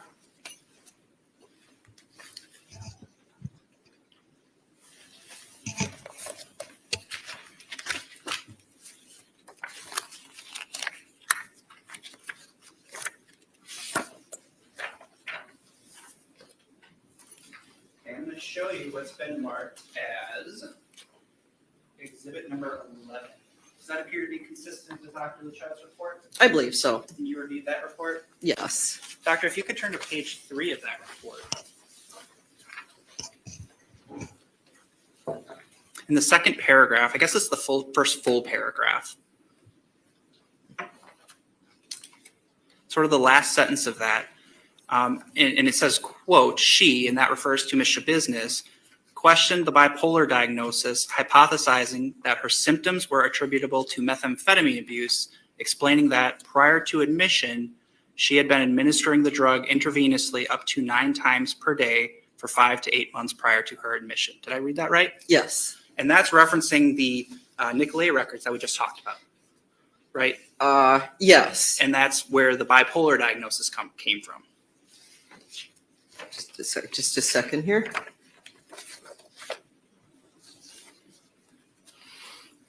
She seems to be when at the right beginning, it says Miss Shabusiness reported that she was previously admitted, blah, blah, blah, blah, blah. And it seems like that's what she's telling to Dr. Lucetta. But then at the point where that last sentence, she questioned the bipolar.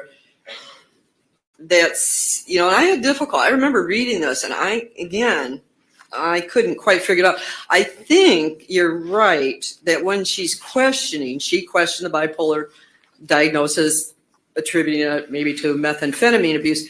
I think Dr. Lucetta is taking that Miss Shabusiness, that's what she told Nicolay, the psychiatric staff there, I think. That your interpretation is that sentence refers to what Miss Shabusiness told Nicolay? Well, Miss Shabusiness told Dr. Lucetta at the beginning of the paragraph that she was admitted to Nicolay. Okay, so that's her self-report. She was vague about why admitted, bipolar. She was diagnosed with bipolar. She was discharged. She discontinued the medication. She doesn't like to take medication. She questioned the bipolar diagnosis. So I'm not sure if that reflects when she was at Nicolay or what she's telling Dr. Lucetta. I'll go, and you think it was Dr. Lucetta, so that's okay because she's done that. Sometimes she will say, this is Miss Shabusiness, yeah, I've been diagnosed with bipolar. Other times she will say, I don't think I've got it. I don't like to take medications. It varies. It does vary. So let's just agree that this is what she's telling Dr. Lucetta, but it's a little hazy there. And I guess the point, Doctor, in any event, the sentence I read, those were the statements of Miss Shabusiness regarding the bipolar diagnosis. Right, regardless if she's telling Dr. Lucetta or the treaters at Nicolay. She questioned it. Not unusual. Sure.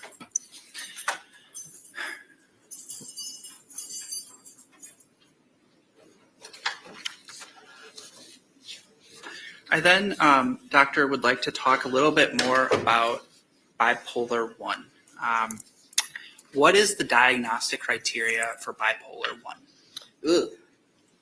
When a person has, by definition, they have to have had at least one what's called a manic episode, which is extremely elevated mood. And it can be with psychosis, thought disorder, or not.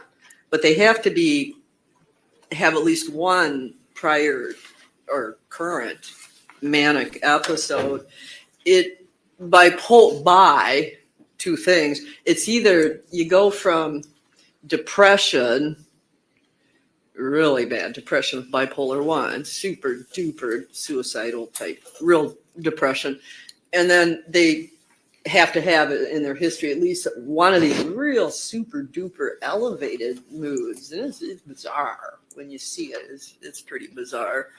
Yeah, so that's basically it. So you need at least one manic episode. Yes, I believe that's in the diagnosis. And in order to diagnose a manic episode, there are 4 criteria, aren't there? We look at the mood of very elevated, exceptionally elevated mood. And then usually there's these other behaviors that go along with it. Again, the person can be psychotic, not necessarily, but they can be psychotic in this very elevated mood. And then they usually are some other behaviors. They can stay up for 3-4 days. They wildly spend, sometimes gamble away, hypersexual. Energy, feeling super energetic. So there are 4 criteria, right? Yeah. And I don't have my DSM book in front of me, but so the DSM-5 that you referenced, what is that? That's the American Psychiatric MD's Psychiatric Association Diagnostic and Statistical Manual, the 5th edition. I think out in about 2015, I think it was, put out, and it's used in this country for mental health diagnoses and billing. You would agree it's a pretty commonly used and widely accepted in the United States, yes. So for a bipolar 1 diagnosis, The first criteria is that there's a distinct period of abnormally and persistently elevated behavior. Is that fair? Yes. And that period has to last, quote, at least 1 week and present most of the day, nearly every day. Does that sound right? Yes. So it's not just a manic episode that, is an hour, right? It's a long period of time that somebody's manic Right. in a heightened state. Is that fair? Yes. Yes. And then the second criteria is some of those, symptoms, mood disturbances. You mentioned gambling, things like that are exhibited. Yes. And that mood disturbance, the third criteria, also has to cause an impairment of some kind, right? A what? An impairment of some kind? Yes, an impairment. Yes. And then the fourth criteria for a bipolar 1 diagnosis is that the manic episode is not attributable to the physiological effects of a substance, Yes. i.e. a drug, Yes. such as methamphetamine. Exactly. So, Or LSD. sure. Something. So if you're observing a manic episode, but you have information that there was recent methamphetamine use, that would be a concern for bipolar 1 diagnosis. Yes, without further information or more observations.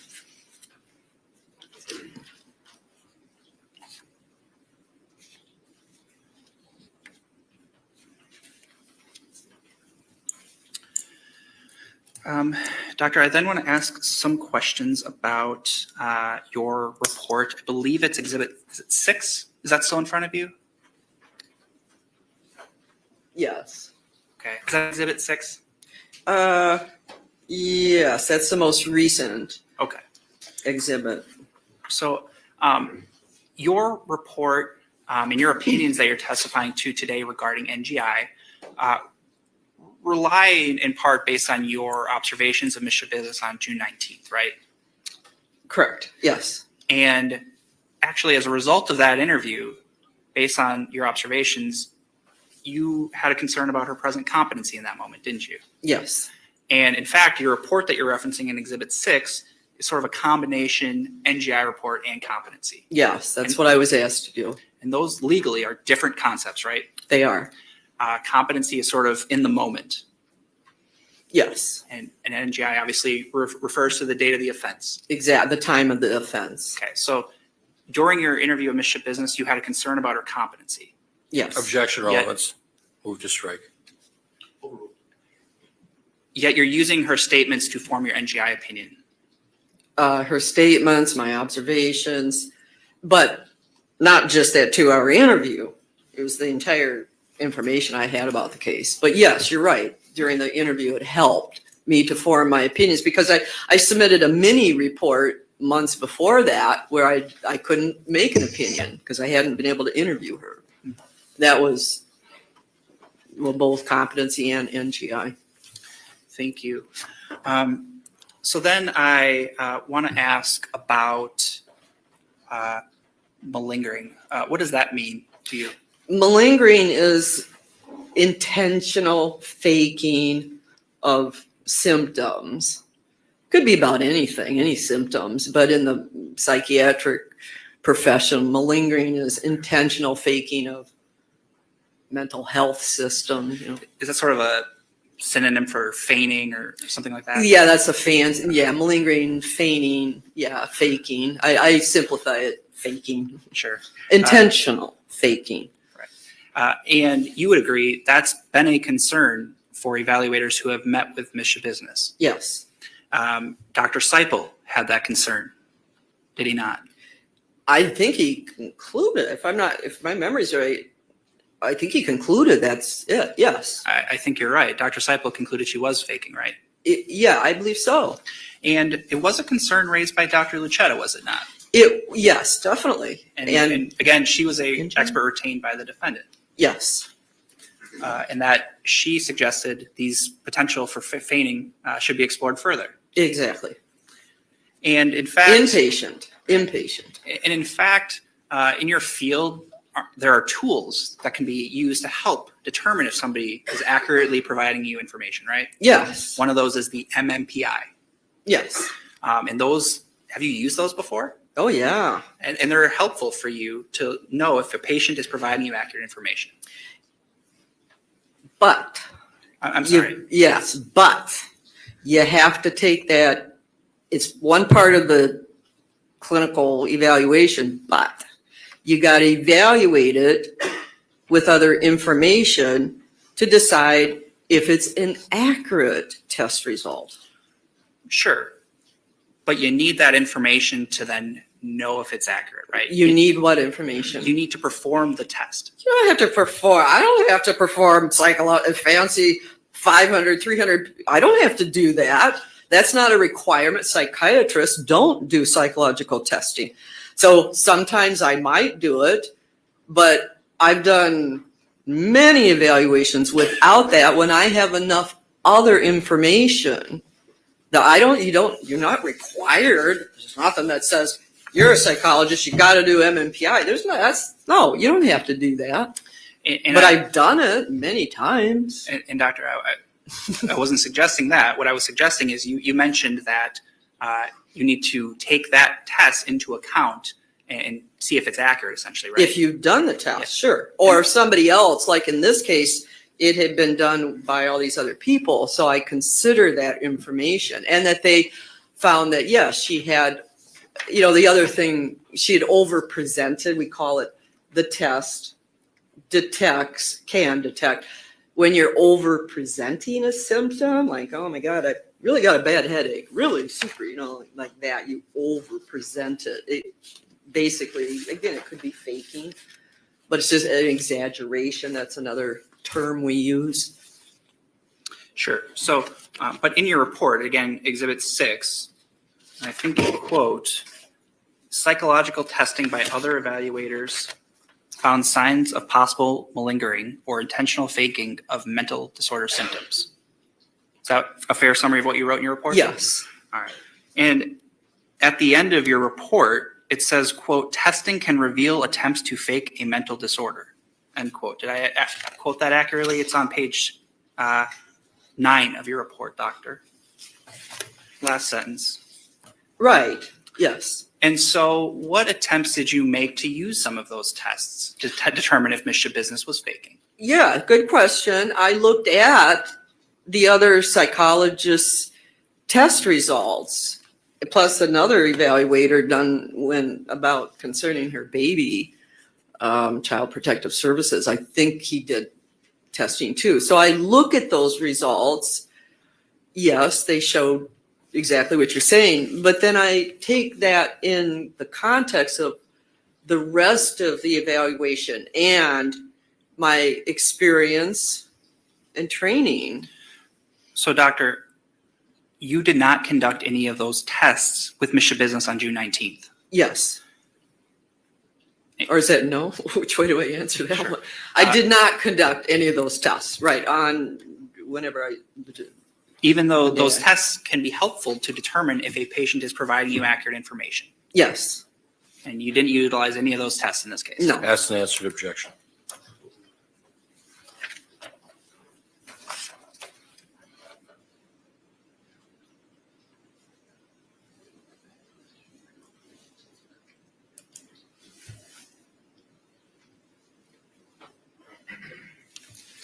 Thank you, Doctor. I have nothing further. Redirect? It's going to be a bit, Your Honor. Do you want to take a break or should I ask some questions?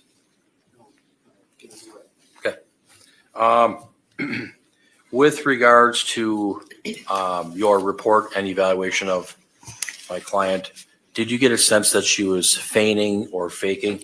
At times with me, or not with me during our interview, I didn't think that was, or my interview, I didn't think that was faking at all. Okay. No. But with other evaluators, and again, the test results, it's my based on my education, my training in this field, my impression was that if there was any, I don't think there was intentional faking, period.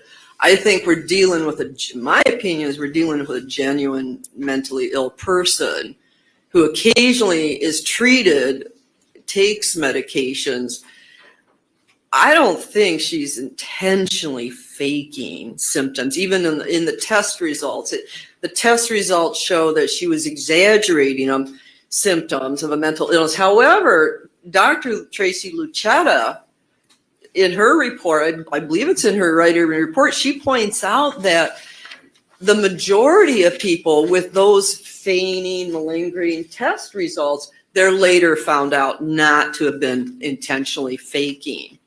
When, in your experience, in your training, do people sometimes who are going through a psychological evaluation or some kind of an assessment tend to over-present? They want to put themselves in a good light? Sometimes I've done those tests, yeah, and every forensic evaluation, I assess a person for malingering. Everyone, I do. I don't necessarily give all the tests. Occasionally I do, but we have even other tests for just faking.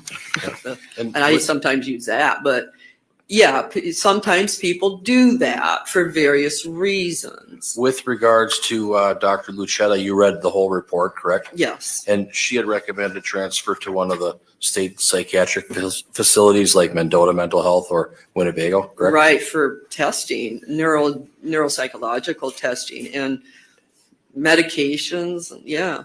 And before you wrote your July 3rd, 2023 report, you did consider all of the information, the interview on June 19th, the interviews in February, is that true? Yes, And all the records, correct? yes, And you're indicating to the court that you did review some of the video clipped information between Ms. Shabusiness and the detectives? yes, So you considered all of that information, correct? yes, Your opinions aren't just based off of what happened on June 19th, correct? no,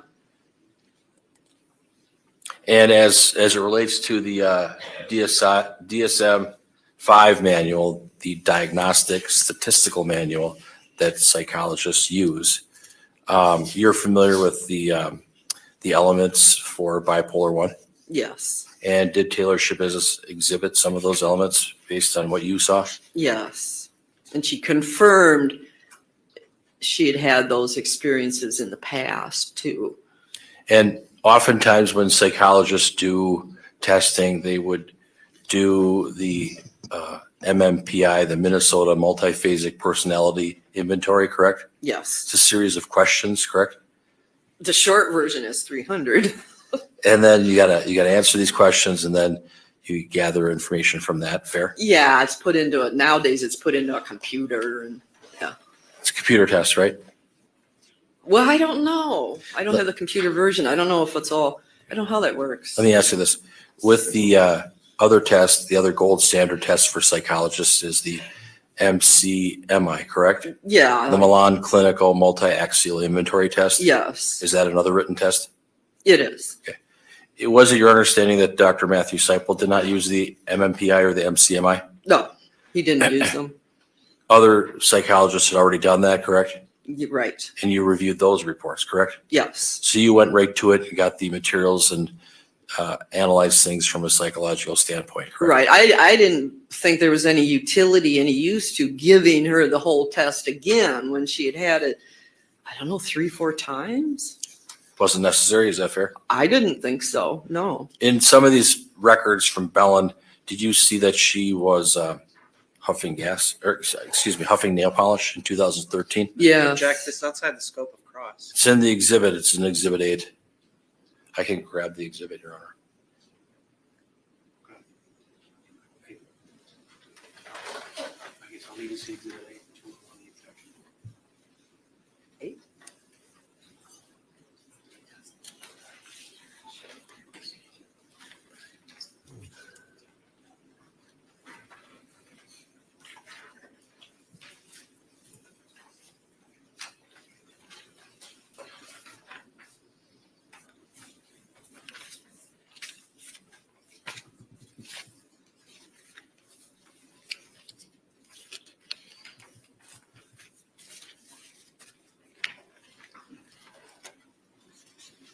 Call over the objection. Go ahead and answer that. That's true, right? She was, she admitted to huffing nail polish in 2013. About then, yes. Your Honor, could I have exhibits 7, 8, 9, 10?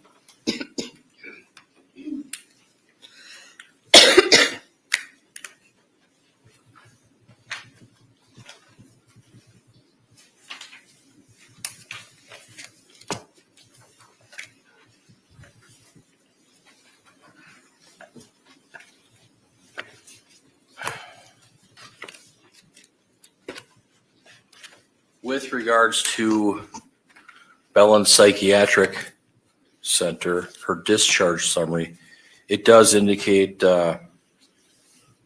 Access 1, that she had a mood disorder, correct? I believe so, yes.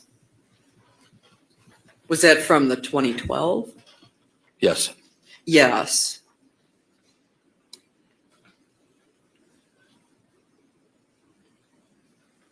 And at least at that time, it did talk about hallucinations, correct? Yes, and when she came in, they, Doctor, if you oh, just focus yes. on his question, he asked if it referenced it, okay? yes. It did, okay.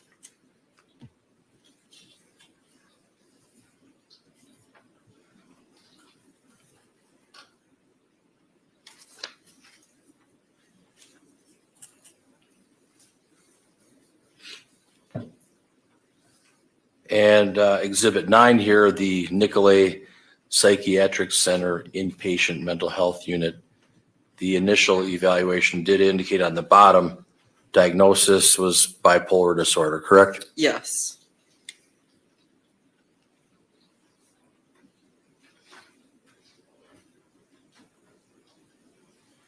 And on the Exhibit 10, fair to say that the final summary for Nicolay Psychiatric Center for Taylor Shabusiness, she was admitted 3/22 of 2021, admitted with a diagnosis of bipolar disorder, correct? That was one of them.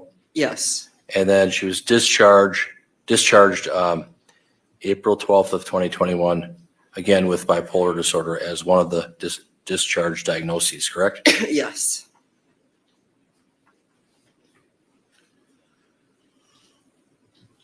And then on admission, that her thought content showed that she appeared to be having auditory hallucinations and delusions of persecution, correct? Yes. And suicidal ideation. I believe so, yes. Oh, yes.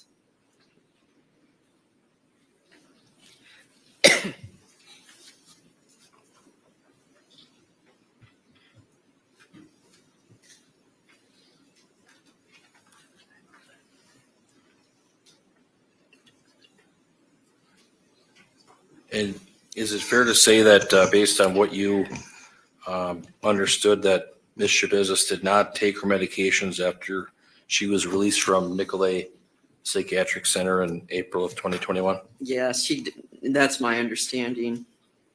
And that, at least according to that document, her affect was flat?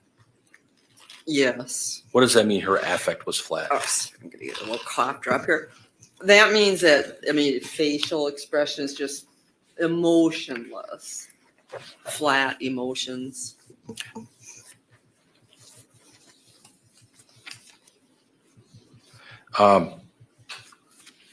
As it relates to these other exhibits, Exhibit 9, she was prescribed Abilify for mood stabilization, is that correct?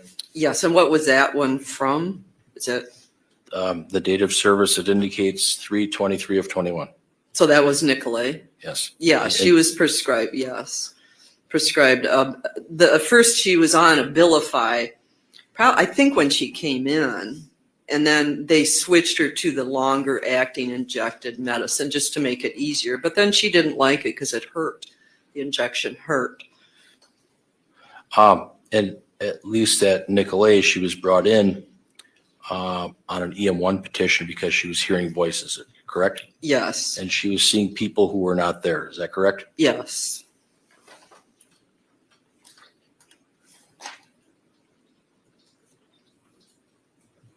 Okay, no other questions, thank you. Mr. Saunders, any further questions? Just very briefly, the question about having a flat affect, about the reported hallucinations, about being brought in on a Chapter 51, that was upon admission into Nicolay, right? Yes. When she was testing positive for methamphetamine and other substances. Right, substance use. Thank you, doctor. Anything on those topics? No, Your Honor, thank you. Thank you, Doctor. You're excused. I think I did forget to move 7, 8, 9, and 10. Any objection to 7, 8, 9, and 10? No objection. Those will be received. Thank you. Your Honor, can I just make sure? A lot of things are going on in my head. Were all my exhibits offered and accepted? Yes. Okay. Exhibit 5, if it's not, I'll offer it. The objection to 5. Mr. Saunders. No. 5 is received. Thank you, Judge. Ladies and gentlemen, we're going to take our lunch break now. It is 5 after 12. I'm going to ask that you be back in the jury room no later than 1:15. I'd like to get underway right at that time. All rise for the jury.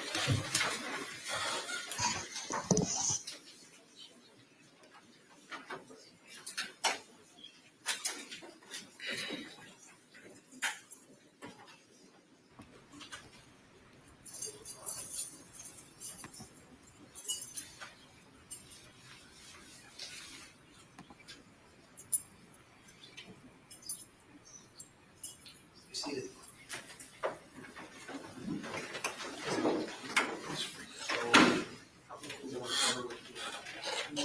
First of all, Mr. Freeland, report any witnesses. I'm going to talk to my client, Your Honor, about whether I'm going to have her testify, but other than that, no. Sure. I may not have her testify. I have to talk to her. Yeah, and I appreciate that, and that's something I wanted to cover because in my research, they tell judges that we don't necessarily have to make inquiry of a defendant at this phase, but it's best practice to do so, and far be it for me to try to avoid best practice. So I think I would undertake that qualification or that the colloquy with your client when we return and when you advise me whether you have other witnesses. If you're indicating after lunch that she would be your only witness and you don't intend to call her, then I'd have that colloquy before we bring the jury back in. Okay, Your Honor. Just so everybody knows that. Thank you. Then the other thing I want the parties to take a look at, I'm going to provide you after the lunch break, is the proposed jury instructions, and I want you to give some thought to how you want that laid out. My suggestion is that, and I'm open-minded on this, so I just want you to think about it, and you can certainly push back a little bit if you want. That I would give the at the conclusion of evidence, I would give the instruction 160 regarding closings. Then I would have you close. Then I would give a modified version of 100. That's the preliminary instruction indicating to the jurors that I'll instruct them upon the principles of the law, that they shouldn't use any impression that they may have of my thoughts in any way, and that they're to follow the instructions that I give them. So I propose to give a modified 100. I'll modify it over the lunch hour, give it to you. You can take a look at it, and your response might be, I don't want you to give that at all, or I want you to modify it differently, but that I would give 100. I might give 315, Mr. Freilich. That is the instruction that if your client chooses not to testify, I could certainly give that instruction again. Although this is a civil matter and I'm not sure that it's really necessary, but that is a possibility. Then I would give 640, which is mental disease or defect expert opinion testimony, and 605, which is the instruction, the base instruction on this proceeding, and then the jury would go into deliberations. That's what I would propose. I'll give you my draft of those instructions after lunch. You can think about it. We can have further conversation then. Anything else before we break, Mr. Saunders? No. Mr. Freilich? No, Your Honor. Thank you. Okay, then I'd ask you to be back in about an hour. That'll be 1:05. The jury will be back at 1:15. We can take up anything then. All right, we're in recess. Thank you.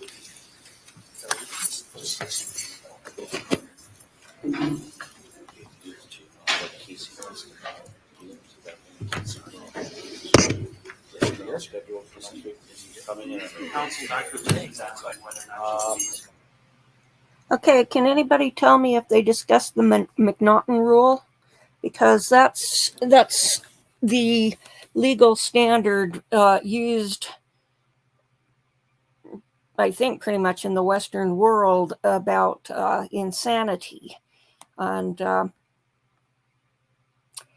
it says article or a definition from McNaughton on McNaughton rule from Cornell Law School says the earliest and most common test for criminal insanity in which a defendant is in a criminal trial is judged legally insane only if the defendant at the time of the crime, 1, did not know what he or she was physically doing, or 2, did not know that what he or she was doing was wrong. For example, a delusional psychotic might believe that his assaultive acts were in response to the will of God, would not be criminally responsible for his acts. So, that's what I was saying about in chat about, if she thought Shad was an alien from outer space, and that she felt in danger and she killed him, then she would be deemed insane. There's no evidence that she thought he was an alien. She didn't call 911 after and say, help, I need some help. I just killed this alien. The government needs to come and do an alien autopsy on it. There was a case here in Utah when, I think it was when I was a young adult, and there was this young couple in Logan, where my nephew lives, and he wanted to be a seminary teacher. And seminary teachers are usually fun, charismatic guys who love to teach and religion and spiritual and so forth. And he got the idea that God wanted him to sacrifice his infant son, like Abraham was supposed to sacrifice Isaac. And so he and his wife they put a knife into their baby boy's stomach in the basement of their house, and the baby died, and they expected that the baby would instantly get resurrected, and he wasn't. And so they were very puzzled, because they thought God would do this as a miracle to reward their faith. And so when that didn't happen, they cleaned up the baby and they put a little Band-Aid over the stab wound in the stomach, and they took the baby to the ER, because they're going, hey, there's a problem here. We need to get the baby help, because the resurrection didn't happen. And so they go to the hospital, and of course there's an investigation and so forth. And he was found legally insane, and he went to the state mental hospital. Now, that's an example of a person who is legally insane at the time of the crime. The motive for the crime was because he thought God wanted him to do this, and he expected a miracle and everything would be put right. And that didn't happen. And so he's insane. Now, Brian David Mitchell kidnapped Elizabeth Smart 21 years ago, something like that. And he was a religious guy, a street preacher kind of dude, lived on the streets. But he was a manipulative guy. Yeah, he's religious, but a lot of it was a manipulation to get what he wanted, get money out of him, get out of difficulties and so forth by putting on this act. Yes, part of the religion thing is genuine, but the level of it is a manipulation. And so he there was years before he was found competent to stand trial for the kidnapping of Elizabeth Smart. And he was found guilty because he would disrupt court, and he would sing and so forth. And they would take him into the little holding room where he could watch on camera and so forth. And if they turned the cameras off and nobody's watching, then he would go silent. And so they would have the camera he knew about go off, but they'd have another camera on showing what the manipulation from when he thought he wasn't being watched. So that showed that he was not crazy. Another thing that he did was he set up a camp about a mile from Elizabeth Smart's home up in the mountains above her home, and he did this in advance. So he prepared a place, so it showed premeditation, and he took her up there and he chained her to this tree so that she couldn't escape. And at one point, her uncle was leading a search party, and they're calling out for her, and they can hear her uncle. And he tells her, "You be quiet, or I'll kill you, and I'll go after your family." Well, a guy who has a genuine religious delusion is going to think God is going to smite my enemies. He is going to do a great miracle to show his power and my favor in his sight, like Moses escaping the Egyptians, a big pillar of fire blocking the path of the chariots and parting the Red Sea so that the Jews can cross on dry surface. No, he didn't do that. He didn't call on God expecting God to smite his enemies. He said, hide your, he made threats to murder her. He didn't do what a religious guy who thinks that he's a biblical prophet would do. So that's one of the famous cases here where somebody was he was doing the faking insanity as a manipulation to get his way, and so those are two examples that I've seen locally that go to that. Let's see what else we can find on the McNaughton rule, because that's the level that they have to.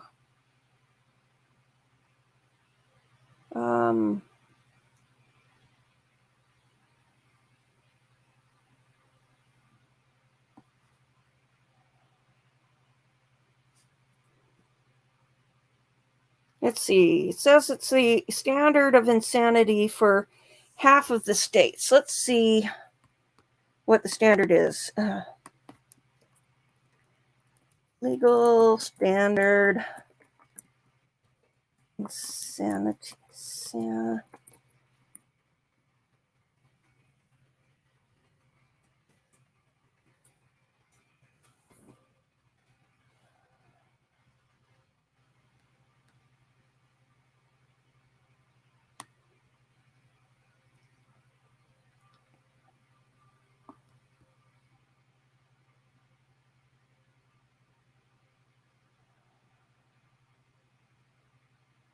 Okay, here, this is Wisconsin statute. So let's take a look at this.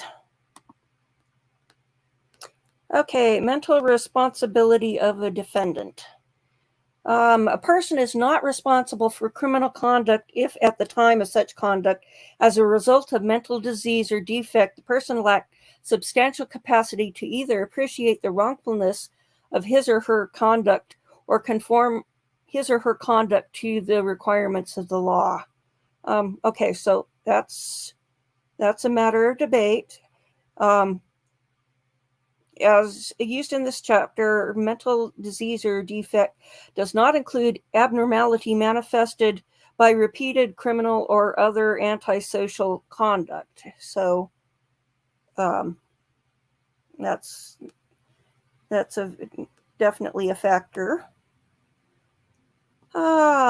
Mental disease or defects excluding responsibility is an affirmative defense which the defendant must establish to a reasonable certainty greater weight than of the credible evidence. Okay, so the legal standard is by a preponderance of the evidence. So 51%. It's got to be more likely than not. So,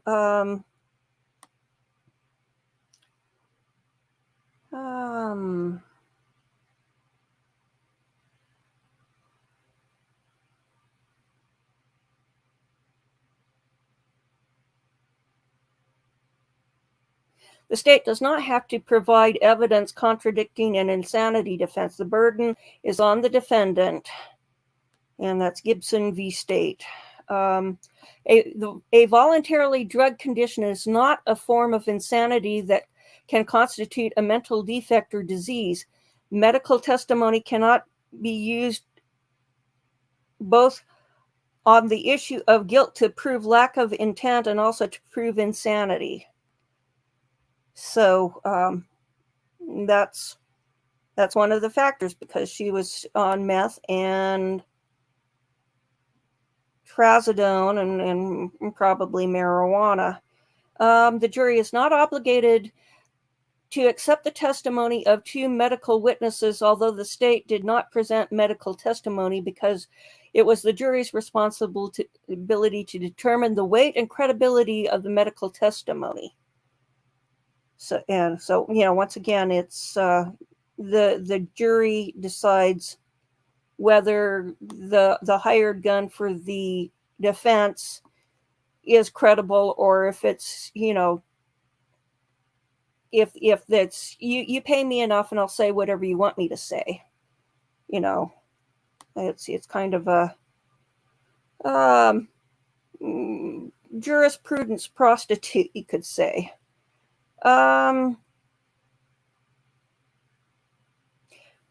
The court properly directed the verdict against the defendant on the issue of mental disease or defect. That doesn't really seem to apply. The use of evidence of personality dysfunction as the guilt phase of a criminal trial is discussed in State v. Morgan.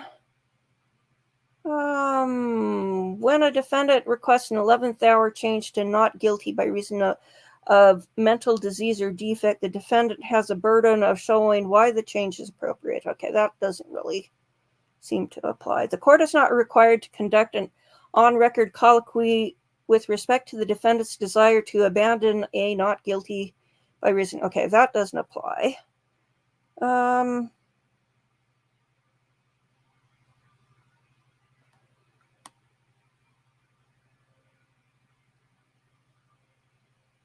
Okay, that section doesn't apply. Okay, although expert testimony may be helpful to a defendant in the responsibility phase of the trial, a favorable expert opinion is not an indispensable requirement to finding mental disease or defect. Although expert testimony is not required, it is highly unlikely that a defendant's own testimony standing alone will be sufficient to satisfy the burden of proof. Well, we don't know if she's testifying or not, and they do have experts, so that doesn't really apply. Every person is competent to be a witness under 906.01, and there's no exception in 906.01 for defendants who have entered a plea of not guilty by reason of insanity or mental disease or defect. A defendant is competent to testify to his or her own mental health at the responsibility phase of the trial. This does not mean, however, that his or her testimony is alone is sufficient to raise the question with the jury. So you can't just rely on their word, hey, I'm crazy, can let me off. So consumption of prescription medications cannot give rise to a mental defect that would sustain an insanity defense. Furthermore, it is established law that one who mixes prescription medication with alcohol is responsible for any resulting mental state. So I don't remember hearing about alcohol consumption, but I wouldn't be surprised if that had happened.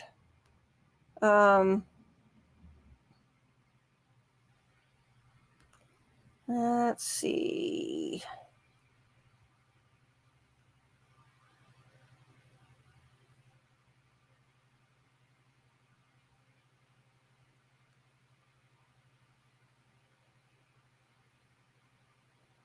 There's a section which talks about evidence of diminished capacity and admissible to show lack of intent. And I don't think that's really an issue in this case. Let's see.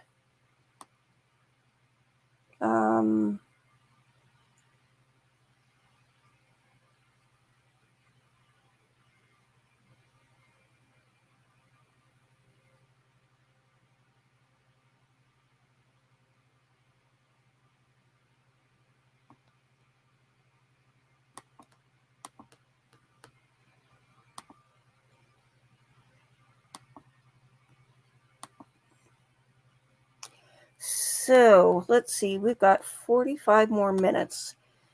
We've got an article here from the Marquette Law Review. Let's see if there's anything good in that. When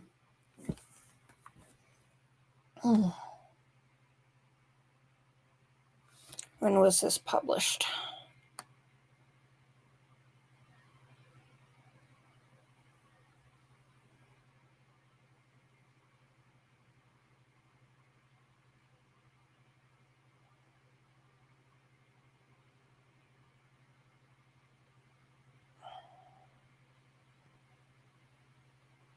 Okay, we've got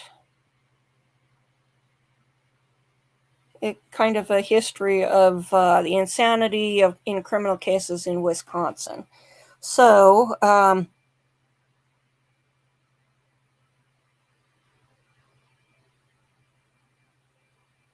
says during the last quarter of a century, there has arisen greatly increased public consciousness of law as a factor in living, which may be either for good or evil. It has been repeatedly said that this increased consciousness has resulted from an amazing disrespect for the law.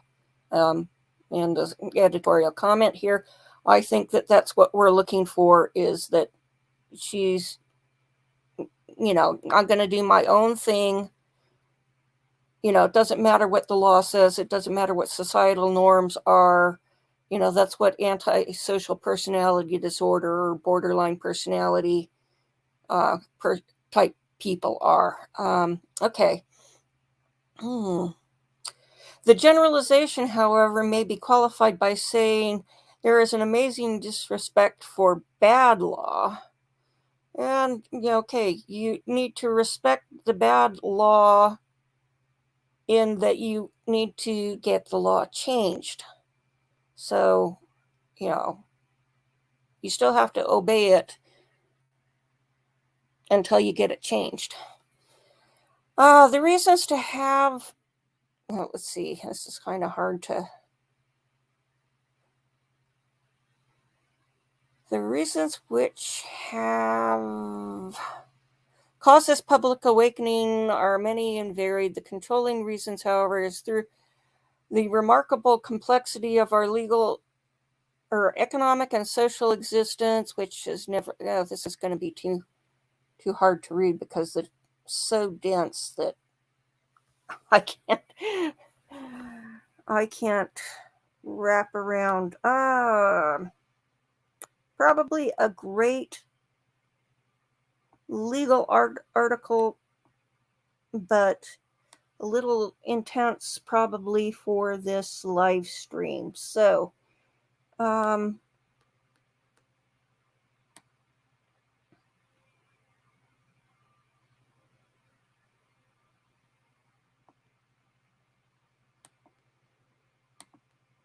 okay, here's something on temporary insanity.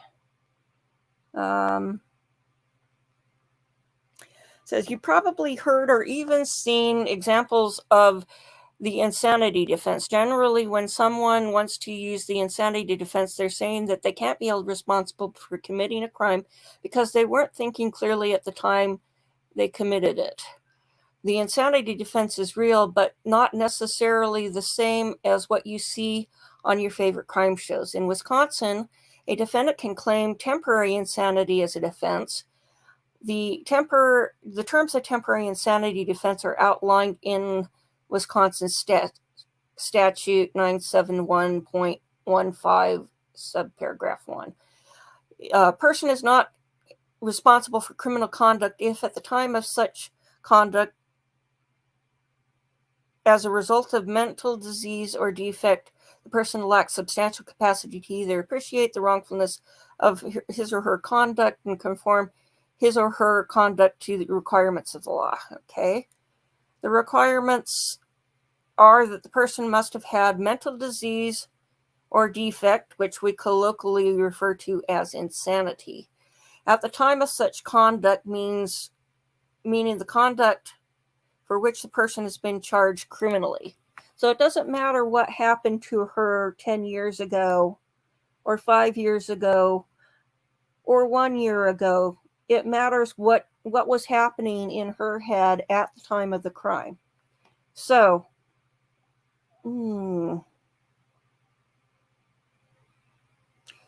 okay, that says how to plead insanity. We don't need to talk about. Will you be punished if found not guilty by reason of insanity? If you're found not guilty by reason of insanity, the court will have to determine whether you will ever be fit to stand trial. Okay, she's already stood trial. Either way, you're most likely to be sentenced to a treatment in a mental health facility. That's if you're insane.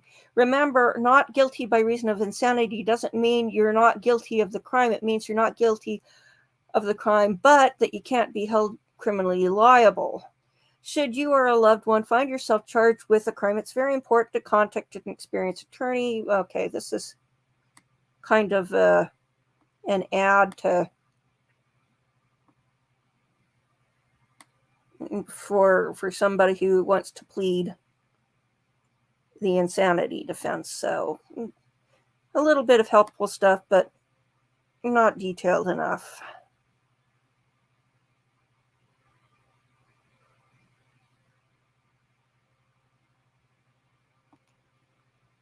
Okay, this here is, it says insanity is a defense and the problematic definition. Looks like there's a little bit of good language, but it's pretty dense text. So without being able to highlight it, I have a hard time reading. There, it looked like there was one paragraph that was good.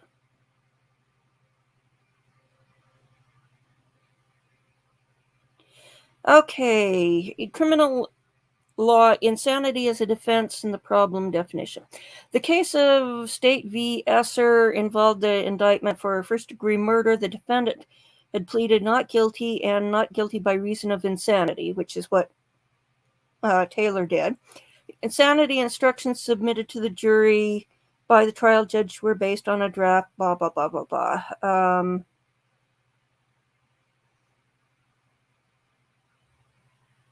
The state's contention was that Wisconsin has always followed the McNaughton definition in criminal cases, and this long tradition should not now be changed. That's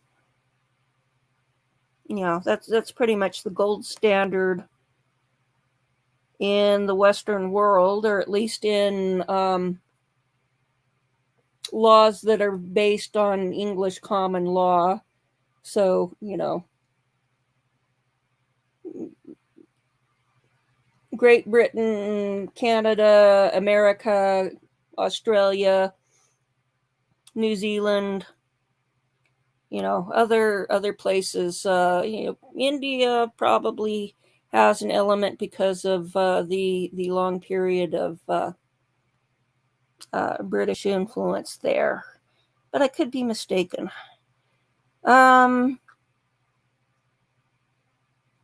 When a man committed an act contrary to the law of the state, he has committed a crime. Unless he is held to be criminally, unless he is held not to be criminally responsible, he must suffer the penal consequences imposed for the commission of such an act. Experience has shown this to be necessary for the protection of society. The question of whether or not a man is legally insane is bound to the question of his being responsible for his act that he has committed, and the existence of legal insanity negates criminal responsibility. A jury is called upon to decide whether a man was criminally insane when he committed the act.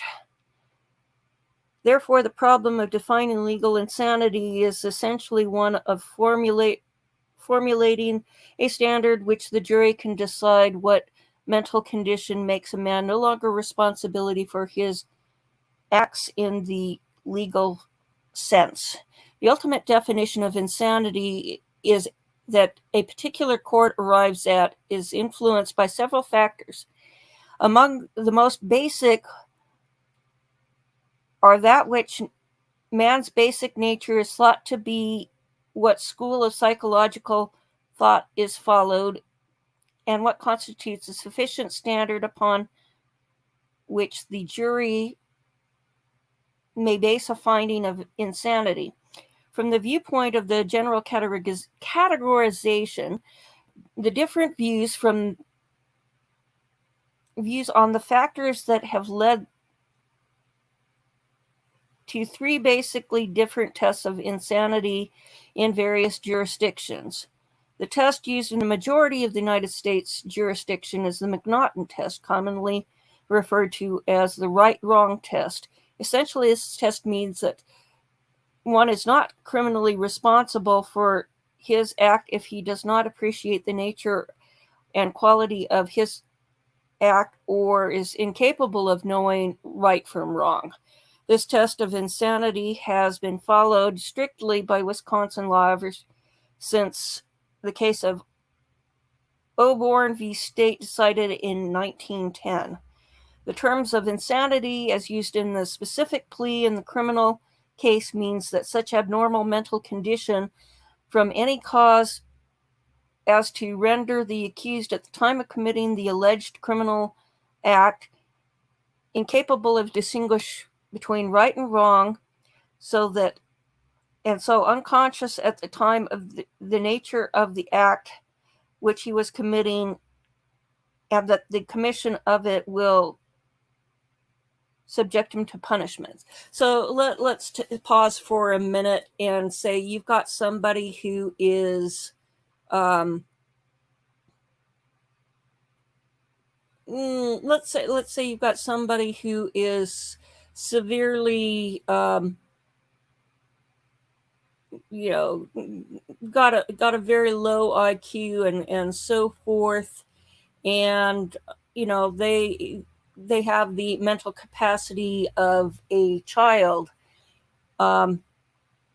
They have, in that mental state, may not have the ability to appreciate that, like if you put your hand on a hot stove, that it's going to burn. If you do this act to somebody, that it's going to have a seriously bad effect. And so that's one example. So let's see. The definition of insanity was clarified in the court of Jesner v.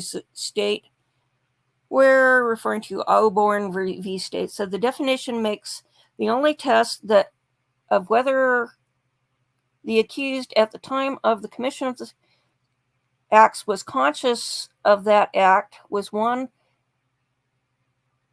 it ought not to do. Let's see, we've got a bunch more state. Let's see, this might get a little more too much into case law. The first criticism is that in stating the test in terms of right or wrong, the McNaughton test stresses the cognitive aspect of man's nature at the expense of volitional aspect. Generally, the idea here is that man can know that an act is wrong and still do it due to an uncontrollable urge. This criticism has led to the irresistible impulse modification in the McNaughton test.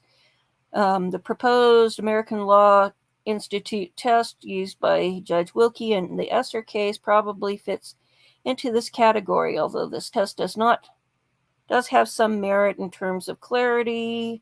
It seems to add little to the standard. Okay, so bound to this rejection of irresistible impulse test is the idea that if one has knowledge of right and wrong and the nature of the quality of his or her acts, that he also has a capacity to make the correct choice of not performing the act. This appears to be the proper evaluation, and thus the addition of the modification to the McNaughton is, practically speaking, unnecessary. So, let me scan ahead a little more here.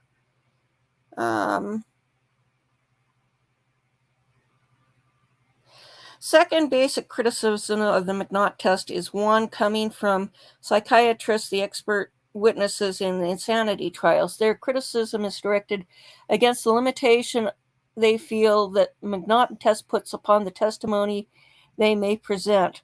This criticism is typified by such references as made by Dr. So-and-so to the McNaughton straitjacket. I like that. Their complaint is basically that under McNaught test, they are not allowed to present their testimony to fullest light in view of recent advancements in the field of psychiatry. Led to the formulation of the Durham test, which is used in New Hampshire, blah, blah, blah, blah, blah. Let's scan ahead a little more.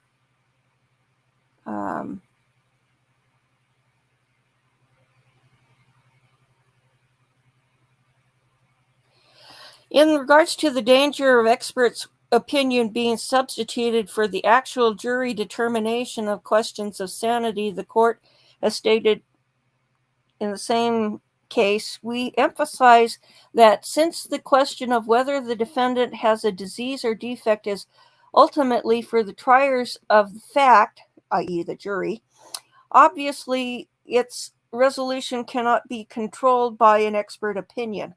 The jury must determine for itself from all the testimony, lay and expert, whether the nature and degree of the disability are sufficient to establish mental disease or defect as we now have defined those terms. And that's probably something similar like that as in the jury instructions that they will be getting. Let's scan ahead a little more.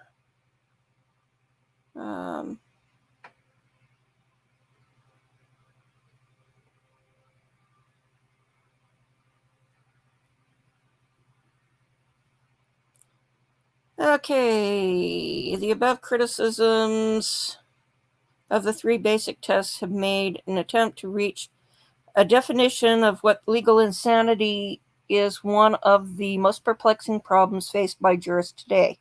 Perplexity is spread across the country and dissatisfaction with traditional tests. Yeah, but it is the law.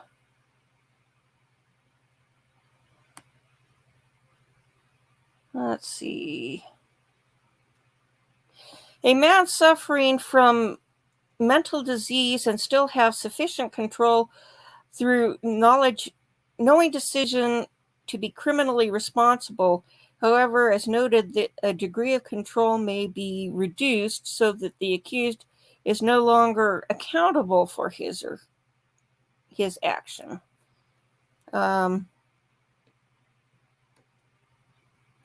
Proper test of insanity must include a determination of the stage at which the deranged functioning of this evaluative aspect of man's nature is to be the basis for finding no criminal responsibility. It seems that until now, this important distinction has either overlooked or de-emphasized at the expense of stressing the knowledge aspect of the right and wrong. Finally, it should be remembered that the determination of the sanity question ultimately lies in the hands of the jury. This jury is composed of laymen, and thus the standard must be such that is understandable to them. So,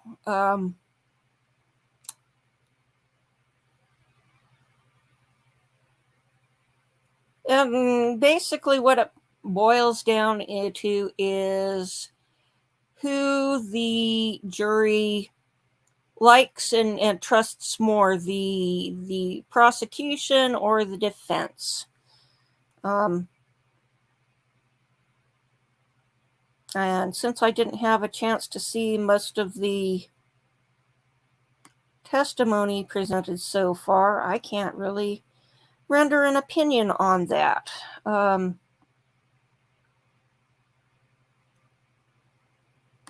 Yeah, that looks like that's basically everything that's useful in that article from the Marquette University Law Journal.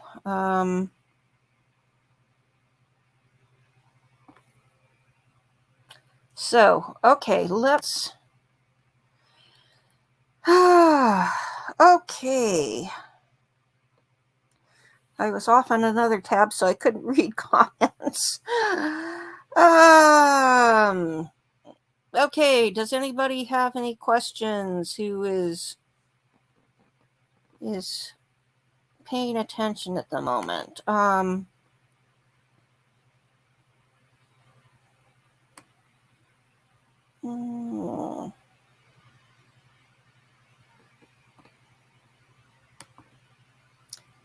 We've got a half hour to go.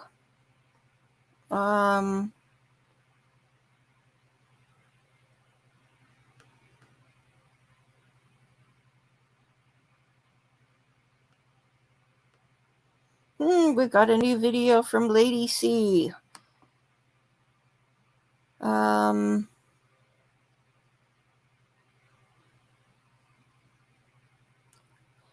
Oh, we might have a ruling on the Prince Harry versus the Sun UK High Court ruling. Let me see.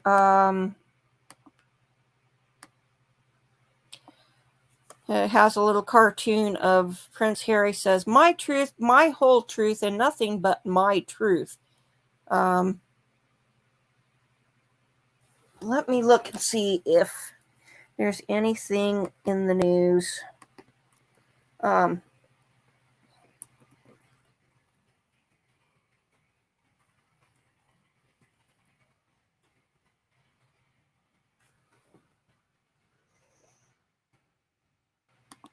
We'll look and see if there's...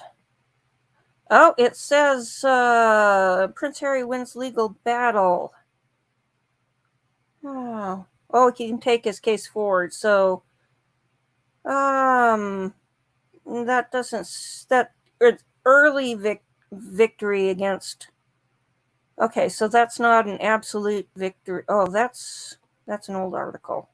I said for the past day, but past day seems to be 2022. So let's take a look at this article saying he won the battle. Harry is suing for libel over an article in February where he alleged he tried to have secret details of his legal fight to reinstate his police protection. And this is July 8th. So this is nothing new. Okay, so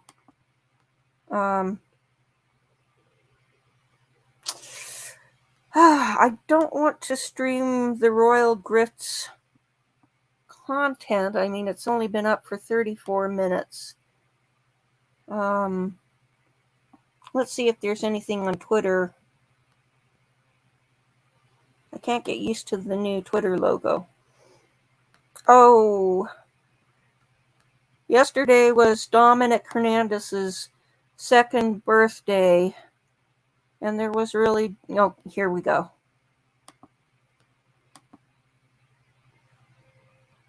Here's some artwork which somebody did with Dominic in a Baby Yoda, in the clouds, up in heaven. And, you know, I just thought that was such a sweet. Let's see, it says Grizzly True Crime, so, you know, I guess she did the artwork. That was really sweet. So, while I scan Twitter, let's go back to the seal here, because I find it a little annoying to watch people scanning through things.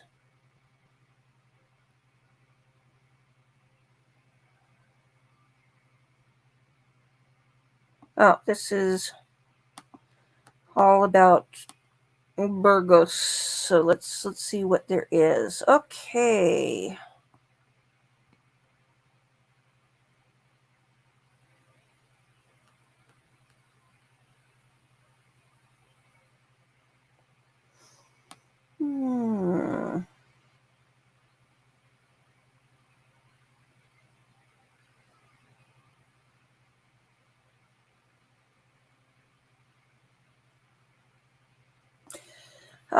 Here's something from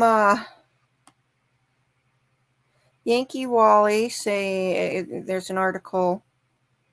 I guess it says Prince William would have to bankroll Harry if he returns to the United Kingdom. That doesn't seem fair. Okay.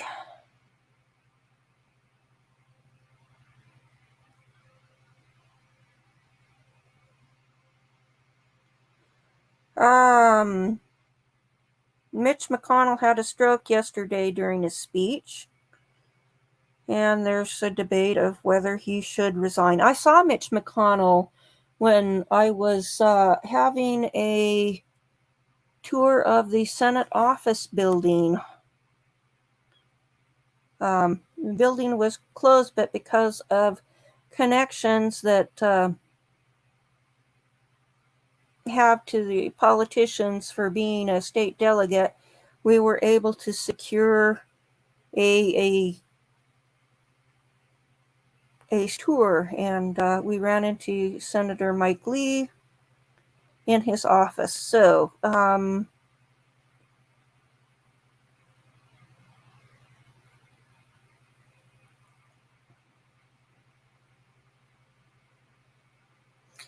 okay, nothing much there on Twitter. Let's go. We've got how many minutes left? 21 minutes. Okay, let's see what we've got.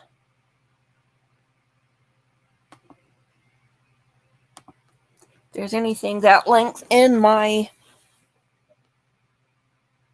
potential source material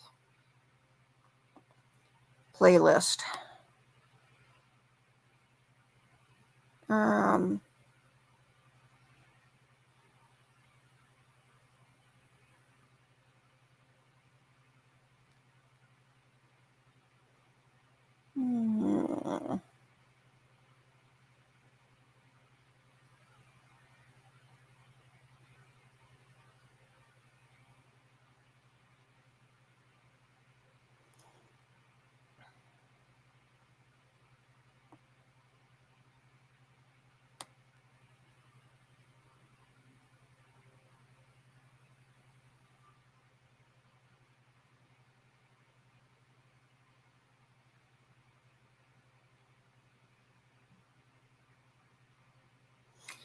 Yeah, we've got some that are interesting, but too long.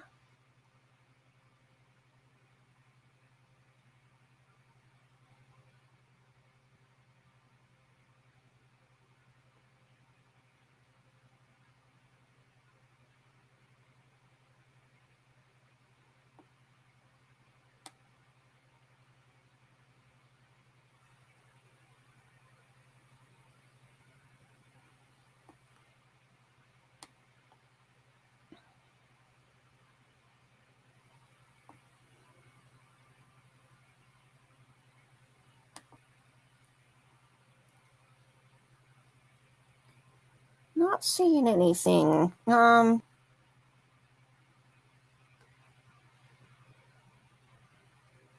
yesterday, Josh on the lab said that they're reviewing the case in Michael Monkey Vaughn, who it was the 2-year anniversary of him going missing yesterday, and that they're going to be taking a look at charges. Oh, we've got a video. I guess this is what I missed while I was gone. I love my daughter. Father of Taylor Shabusiness testifies, and he looks like he's in prison wearing orange. So yeah, he's the most reliable character.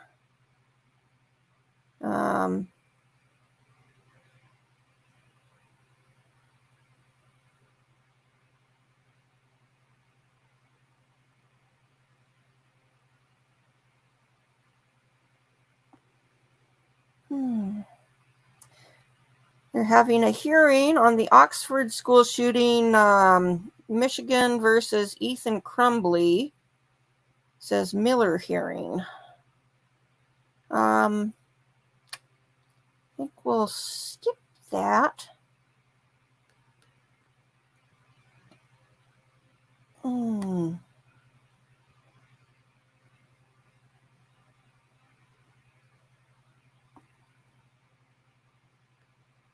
No, there's a fun looking one, but it's too long.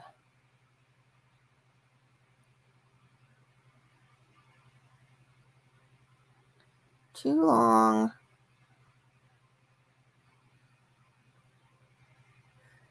Let's see what Judge Stephanie Boyd down in, I think she's in San Antonio, Texas, is up to. These will be a series of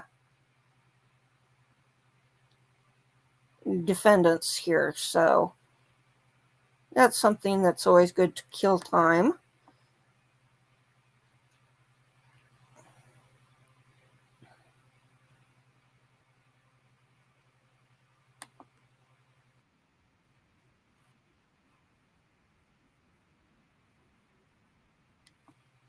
But if I send you to inpatient treatment, if you are unsuccessful on this probation, you're looking up to 10 years in the prison. So which would you prefer? Well, inpatient. All right, I'll deny the motion. Alternate amend conditions. She doesn't need a new tap, does she?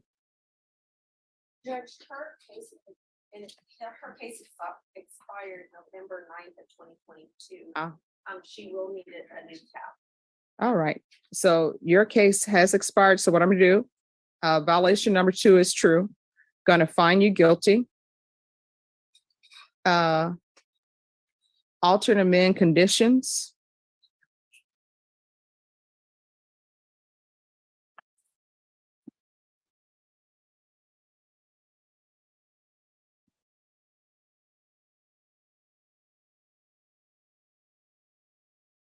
To sentence you to 8 years in the prison, suspended for 6 years.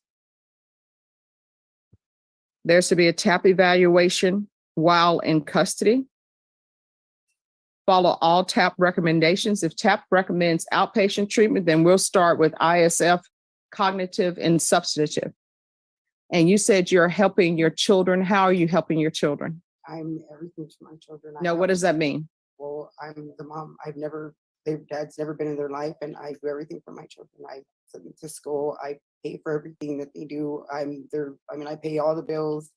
How old are your children? My children are 20, 16, and 9. All right. So who is the 9-year-old with? The 9-year-old right now is with my mother. All right. And the other child, who is she with? They're all right now staying at home. They're with my mother. They're with your mother. Yeah. Who is? And I think they're actually present here today. Yeah. Okay. All right. Well, you need drug treatment. Otherwise, you shouldn't be in their life. Do you have any grandchildren? No, I don't have any. Okay. So TAP evaluation while in custody. Is there anything else she needs? I don't know. Anything. But not prison.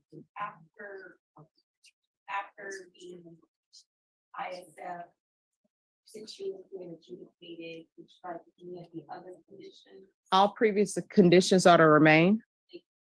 And you're gonna have to do parenting classes. I don't even know if you completed that yet. I did. I have the certificate and stuff at home. All right, and then after she's released, we'll do the UA hotline. Is there anything else she needs? Is there anything else you need from the court? Um, All right, so she's gonna remain in custody until that's done. Ms. Hernandez, yes. and we're off the record. Here's the thing. You cannot come to court and use the fact that your children need you to try to get sympathy from me and have me do something other than what I would do if you did not have children. What you should do is take care of your children in the free world and do what it's expected of you, and you wouldn't be here. I know. And it is a shame that you had to have your children come down here, because Deputy Laura will tell you, your attorney will tell you, and Deputy Mejia will tell you, bringing in your children to say, my children need me, doesn't really pull at my heartstrings, because I look at facts to see what's going on. You understand? All right, good luck to you. And I think her sister would also say that she would be in support of some kind of mental health, that there is a mental health component here. All And right. so we were just, I don't know if there's Well, anything further. I think probably what the court has ordered is going to be sufficient. To All right. cover those needs. But Sean, can you also do a mental health, a MIC evaluation? All right, so you need to let them know if there's any mental health issues. You understand? All right, I think that would be good and help her be successful, actually, hopefully, okay. get in the right programs. All right, thank you. Okay, thank you, Judge. Adam Sancho. Oh, they're gonna enter a plea? Yeah. All right, thank you.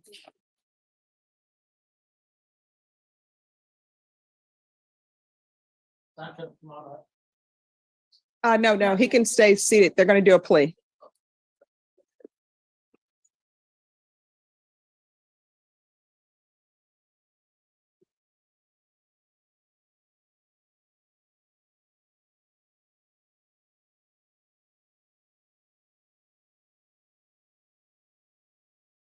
All right, and then after Sancho, I think that will be it, unless do we have someone else who's ready? All right. Is it Sancho? Yes, I'm gonna swear Sancho in. Oh, okay. yes.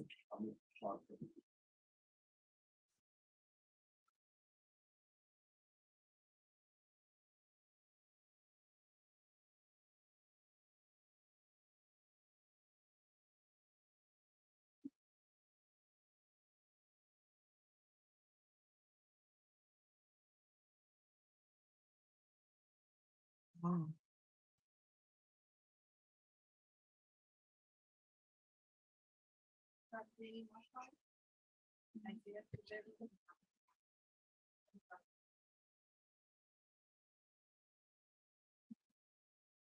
Norma, anyone left on the docket after this, they can come back on Monday. What about, you told Meredith to be here at 1:30. Okay, we'll see if she's here at 1:30. If not, she'll be back here on Monday.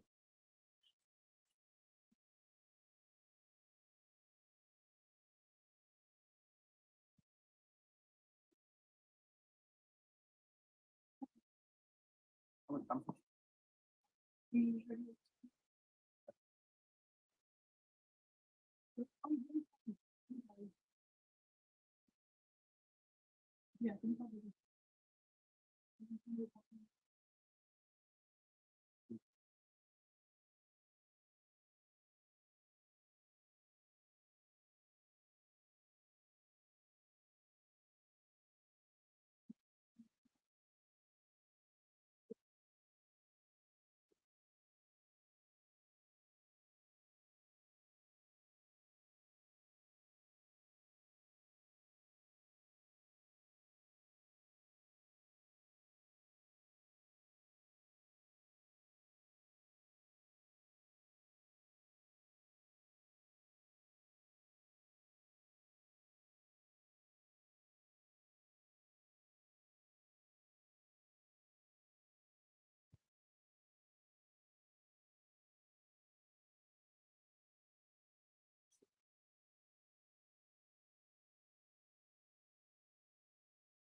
Okay, they seem to be having a break between people in Judge Stephanie Boyd's courtroom.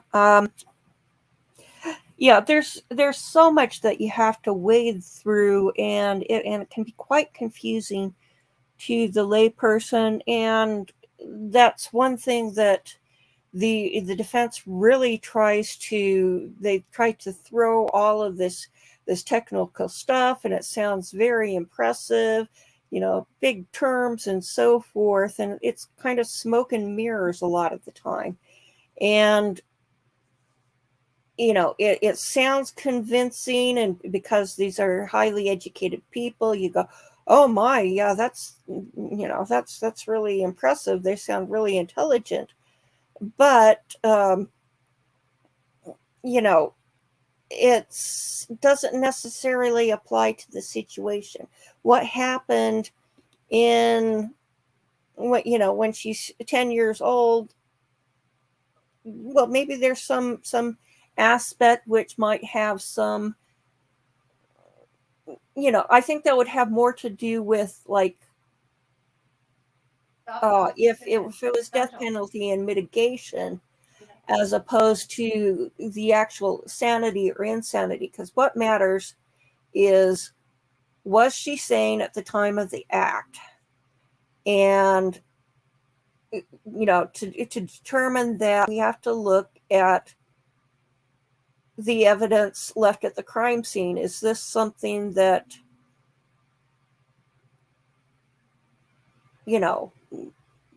if she sat down there, with the body, instead of going home and so forth, and somebody comes down and finds her and she says, hi, we're just sitting here watching movies and so forth, and was acting like it's business as usual, then that's kind of evidence that she doesn't really appreciate what's going on right then. It has to do with how lucid they are. They're oriented. They always ask questions like, do you know where you are? Do you know who is president? Do you know what year it is? And so forth. And like my friend. All right. Oops. Oh, just a sec.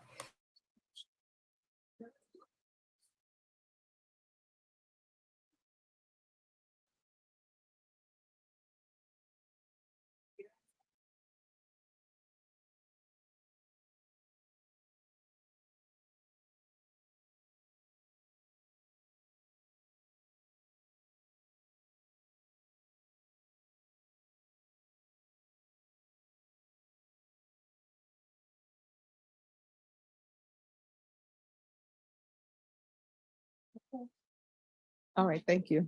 Okay.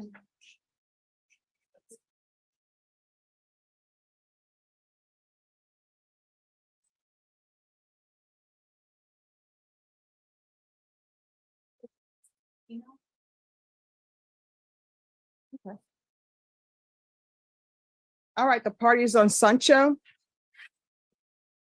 All right, bye-bye. Oh, sorry, I've been muted this whole time. I thought I had muted the court. Court is calling 2022 CR 1747, State of Texas versus Adam Raymond Sancho. Could I have parties announced for the record for the state? Lucas for the state, Defense. Your Honor. Are you Mr. Sancho? Yes, sir. Showing you what's entitled Motion to Enter Adjudication of Guilt and Revoke Community Supervision. First Amendment motion to enter adjudication of guilt and revoke community supervision. State's motion to supplement pending motion to enter adjudication of guilt and revoke community supervision. Did you review those documents with your attorney? Did you understand them? Yes. Are you the same Adam Raymond Sancho who was placed on deferred adjudication in 2022 CR 1747 for the offense of possession of a controlled substance, penalty group 1 less than 1 gram, on May 19, 2022 for a period of 3 years? Is that you? State? Violated condition number 1. Okay, looks like we are getting ready for They're not quite ready, but people are in place. So, yeah, I'm not sure at what point I thought I muted the court, and so I was talking. Oh dear. So, yesterday during closing arguments, I was watching on YouTube Studio because there I can do emojis, and I can't do that on StreamYard, but there's a delay between the two. And so it was really fascinating because I was looking at the defense attorney devoid, separate from his words because they weren't in sync. And it was really interesting because he was behaving like you would imagine, if you had no words, you'd look at him and go, he's a stand-up comedian doing an act. And I'm going, his presentation didn't seem to be very passionate, of course. It's kind of hard to be passionate about somebody who did such a despicable crime. You have to do, your best to preserve the record and regularly give her a good defense, but you don't have to believe it. And I think that's where the mismatch between his words and his body language and his vocal tone came from. His heart didn't seem to be in it. They were good words, but he just didn't seem to believe it himself. And I'm not sure what kind of psychological effect that has on the jury because they're watching with their own eyes, not like I was. I think that some of that probably has to come across, but on the other hand, I wanted a little more passion out of the prosecution. And so obviously they decided that, yeah, she's guilty. So, we didn't buy the defense. We bought the prosecution. So if the defense attorney gives his closing again like that, I would see it as being less of an influence on the jury because, he just doesn't seem to believe his words. He's doing good words. He just doesn't seem to believe that. And psychological, I think some of that translates to the jury instinctively. So we have gone back to our symbol, which looks like we've got a farmer and a miner, or it looks like a miner and a farmer to me. So they're trying to show the industry and so forth, I suppose. Anyway, I'm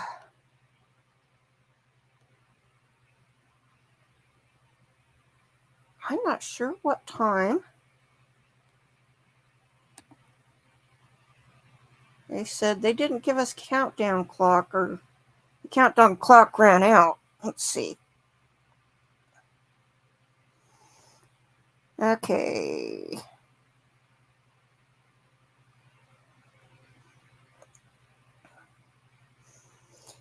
Okay, at one point, the countdown clock is still going, and at 7 minutes, and that was 8 minutes from where we are at present. So they could come back anytime. It could be a few more minutes. Let's see if we've got something short.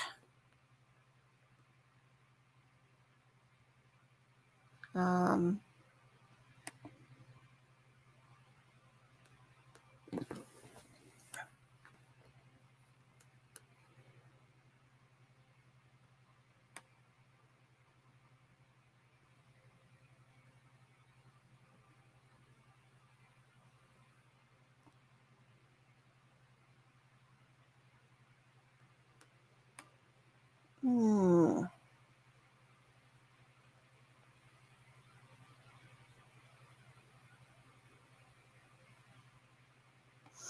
Okay. Let's do this. We'll look at our favorite video.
Now, it really shows how cunning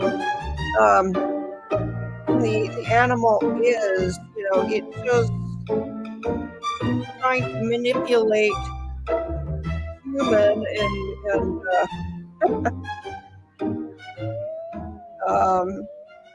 that there is an advantage in doing this. So,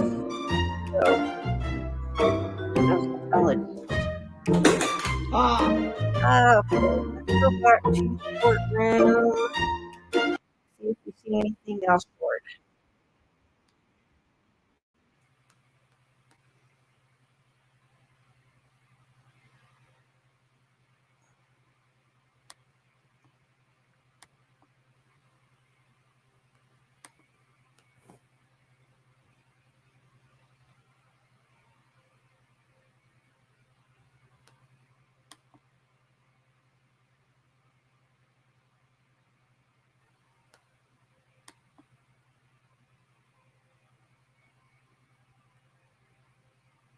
Come on.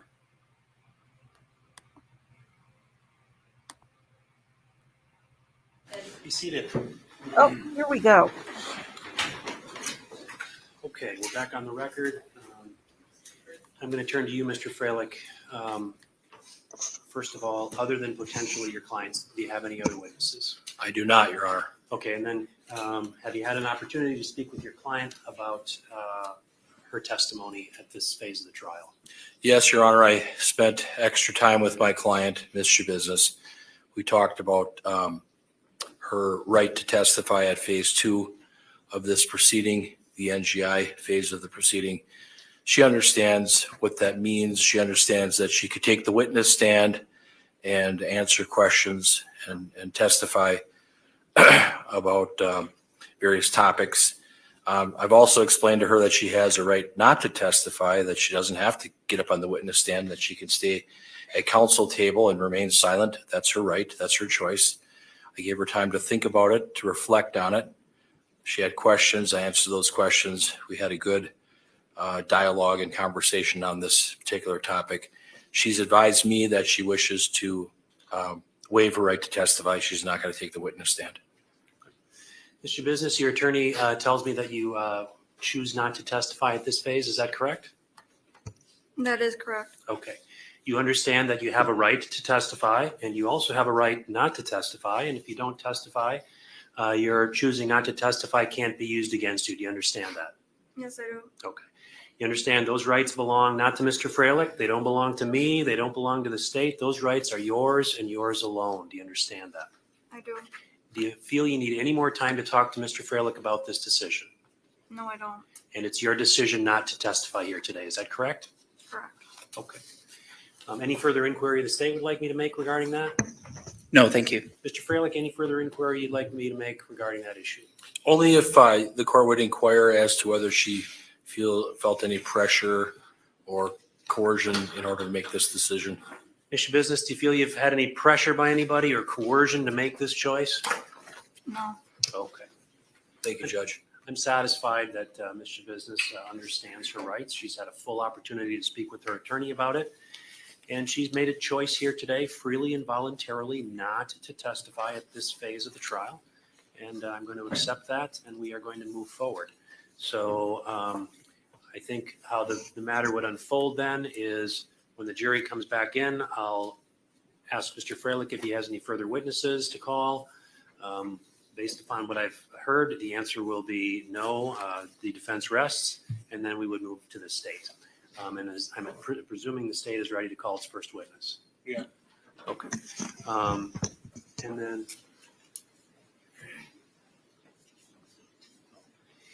I did want to place on the record, because I was advised that when we excused Dr. Litton, we weren't on the record, but there was no objection to Dr. Litton. It's too late now. Both parties indicated there was no objection to her being excused, and that's what I did. Is that correct, Mr. Freilich? That's accurate. And Mr. Saunders? Yes. Okay, and then I just want to confirm, we don't need to go over these now. The jury has already been waiting a little longer than I told them they'd have to. But I did place on the on council table copies of proposed jury instructions, and then also just recently copies of what comes in the form of jury instruction 605B, but it's not a jury instruction, it's a proposed verdict form. Did both parties get a copy of those, Mr. Freilich? Yes. And Mr. Saunders? Yes. Okay, we can discuss those at the conclusion of evidence, but at this time then, I'm going to bring the jury in. I'll rise to the jury.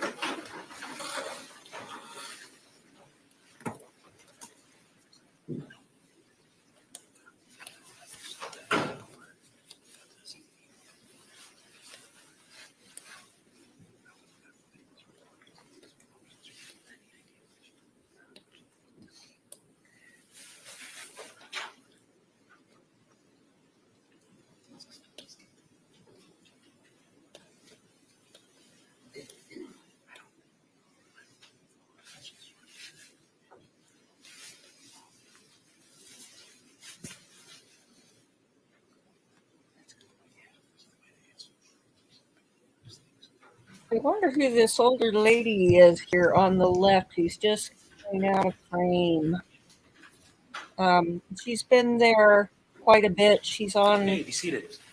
Taylor's side of the room. Right. We are back on the record this afternoon. The case is still with the defense. Mr. Freilich, do you have any other witnesses to call? Your Honor, the defense rests at this time. No other witnesses. All right, then the matter turns to the state.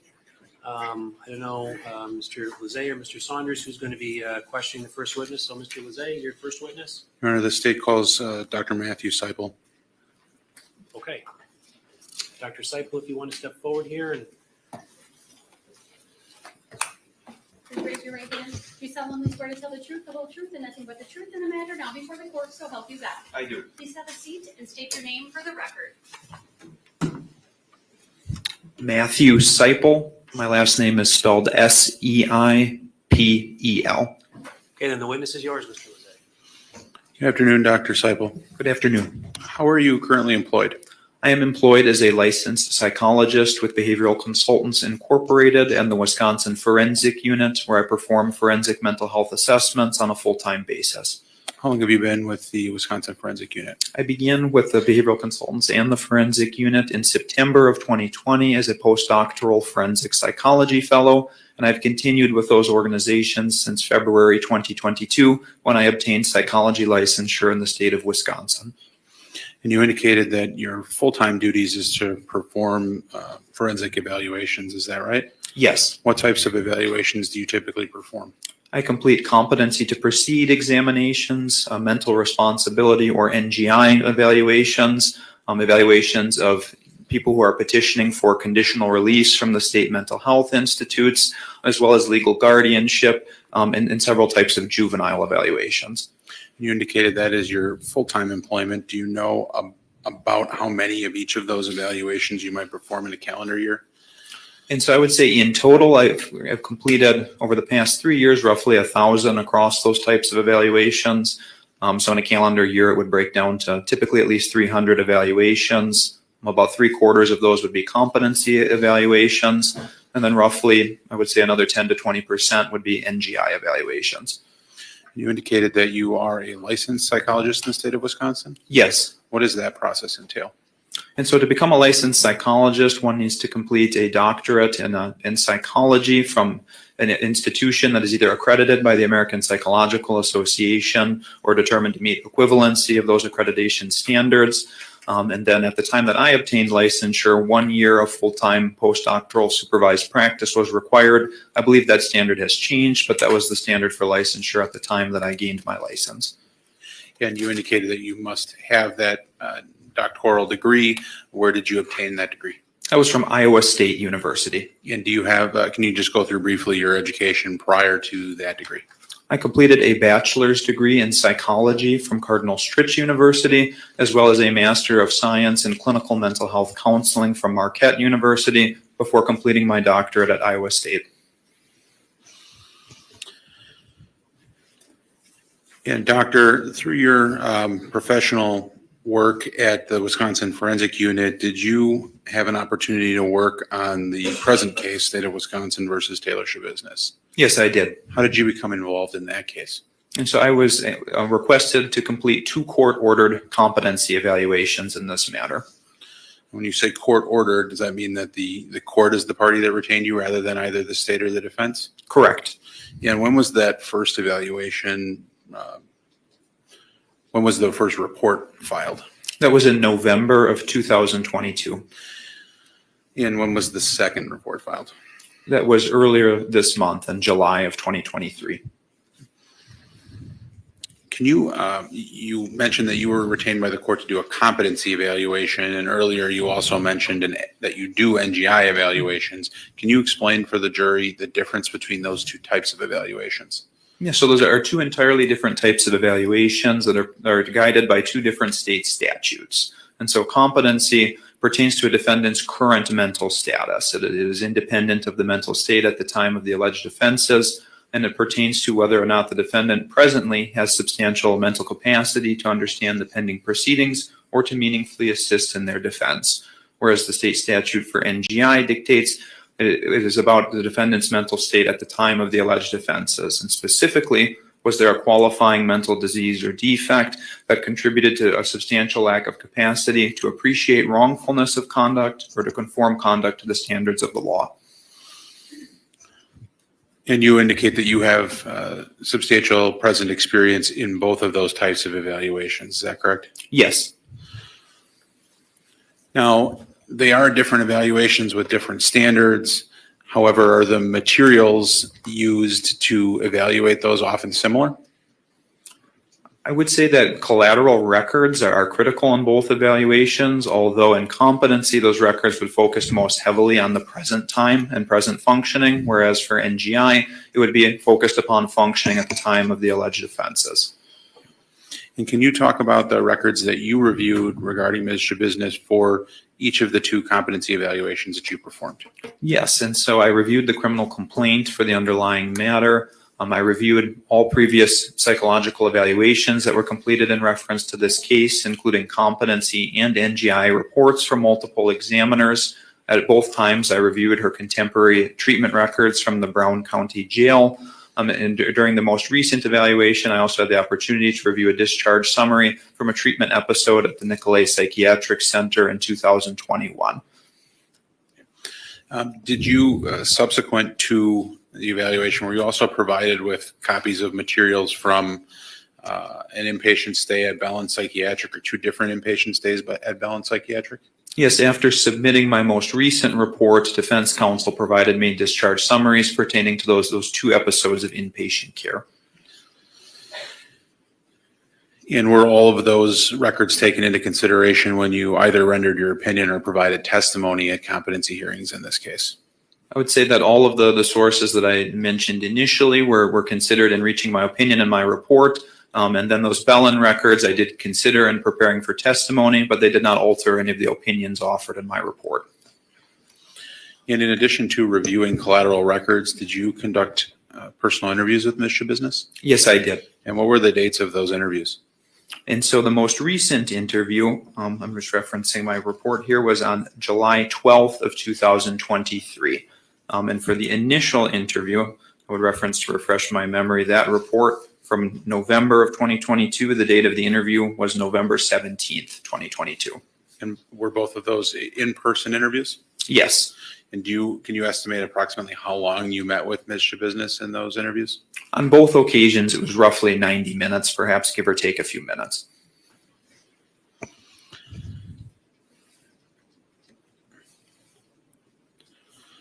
Doctor, when you were reviewing the records and ultimately when you had to come to an opinion in this case, had you encountered prior diagnoses that had been assigned to Ms. Shabusiness at various points in time? Yes. Were you aware that at some point in time she had received a bipolar diagnosis? Yes. And do you recall where that came from? That was during her inpatient treatment at the Nicolay Psychiatric Center in 2021. And Doctor, what did you note with respect to that particular diagnosis? Were there any concerns when you saw that? Yes, a concern I had with that diagnosis is that for one to be diagnosed with bipolar disorder, it's specifically within the diagnostic criteria for that condition that the symptoms cannot occur exclusively in the course of substance intoxication. And I noted that there's multiple collateral sources suggesting that she was abusing methamphetamine very extensively leading up to that treatment episode. So I was unable to really see how the treatment providers could have parsed out to what extent any psychiatric instability derived from the methamphetamine use versus an actual underlying mental illness. And did you have an opportunity to review the discharge summary from Nicolay Psychiatric? Yes. And in that discharge summary, is there a discussion of how she presented upon arrival compared to how she presented upon her release 21 days later? Yes, it was noted that there was a remarkable difference and that psychotic symptoms were evident upon admission, including hallucinations and very disorganized behavior, although those symptoms were determined to be largely resolved by the end of that treatment episode. Does that suggest anything to you with respect to the substance abuse that was indicated at the outset? And so it's, again, difficult to disentangle to what extent that improved mental status resulted from any medication she received in the facility versus her mere forced abstinence from intoxicants. Based on your professional education and experience of the types of symptoms that were noted upon arrival at Nicolay Psychiatric, can those symptoms also be associated with the methamphetamine use solely? Yes. So it's possible for someone to manifest those symptoms solely based on meth use without having any underlying mental health illness? Objection Yes. calls for speculation. Overruled. Yes. You indicated that you had the opportunity to review reports from other evaluators who met with Ms. Shabusiness and provided opinions in this case. Is that correct? Yes. Did you note whether or not any of the other evaluators shared similar concerns about the bipolar diagnosis assigned to her by Nicolay Psychiatric? Yes, I noted that in Dr. Engen's mental responsibility evaluation, she took most specific and direct issue with the basis for that diagnosis. And she ultimately, in her report, offered that she did not see sufficient support to assign a diagnosis of bipolar disorder. I also noted that, for example, in Dr. Lucetta's competency report, while she did not necessarily completely rule out bipolar disorder, she also noted again that the substance abuse was a significant factor leading up to that diagnosis, and she merely essentially sought to rule out that diagnosis but did not assign it. So I want to just sort of speak generally about bipolar. Can you describe for the jury what bipolar is and what is required to diagnose such a disorder? Yes, and so there are two different types of bipolar disorder. There's bipolar 1 disorder, which is a more severe condition, and that is the diagnosis that has appeared in some of the records in this case. Bipolar 1 disorder is characterized predominantly by manic episodes, which are periods of it lasting at least a week where more often than not the individual has a significantly elevated mood.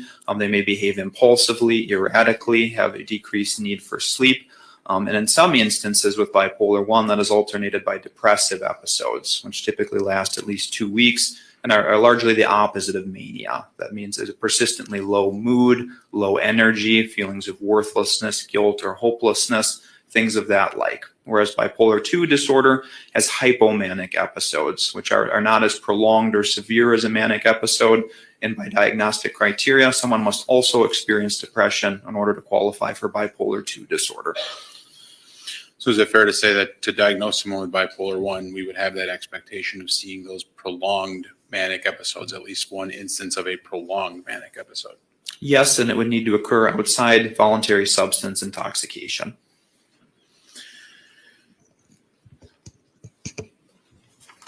Is it possible for a person who has been diagnosed with a bipolar disorder, is that the type of condition that could occasionally wax and wane over the course of someone's lifetime?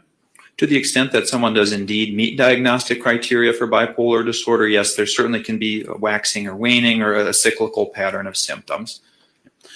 I also want to harken back to the fact that you have done NGI evaluations. Is that correct? Yes. And is bipolar a condition that can sometimes contribute to an opinion that someone does meet NGI criteria? Yes, it certainly can. And under what circumstances might you expect to see that?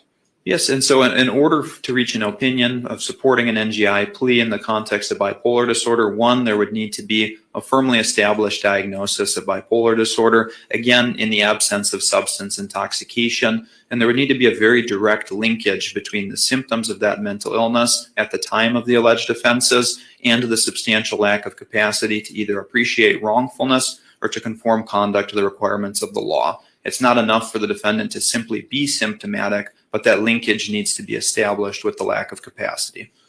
When you talk about establishing that linkage between the crimes alleged and the mental illness that's been assigned to an individual, what sorts of facts or circumstances do you consider when you do NGI evaluations? And so there would need to be converging data sources indicating that indeed the defendant was symptomatic of that legitimate mental illness at the time, and there would need to be, conceptually, it would need to make sense for the alleged misconduct. There would need to be some sort of reason that mania, for instance, would have caused that behavior. There would need to be evidence to suggest that the person was fundamentally unable to control their behavior. And so again, that would typically comprise a pattern that extends beyond that one momentary act, but it would need to be a broader pattern encompassing that time frame.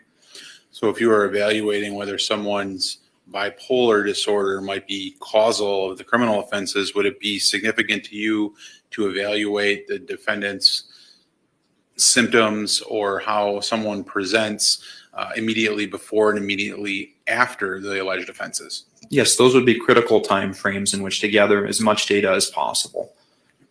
Is that because one would expect that someone with bipolar wouldn't manifest those symptoms solely for a short period of time, but typically over a much longer period? Yes, that is correct. Objection calls for speculation. I think it calls for his professional opinion. Yes, it would be expected to see, again, a symptom duration longer than just the mere moments of committing a criminal offense. Doctor, I want to quickly return back to some of the other records that had been mentioned. You indicated that you did have an opportunity to review the medical records from Bell and Health from two different stays that Ms. Shabusiness had, one in 2012 and one in 2014. Yes. And I'll first call your attention to the 2012 records, if you recall those.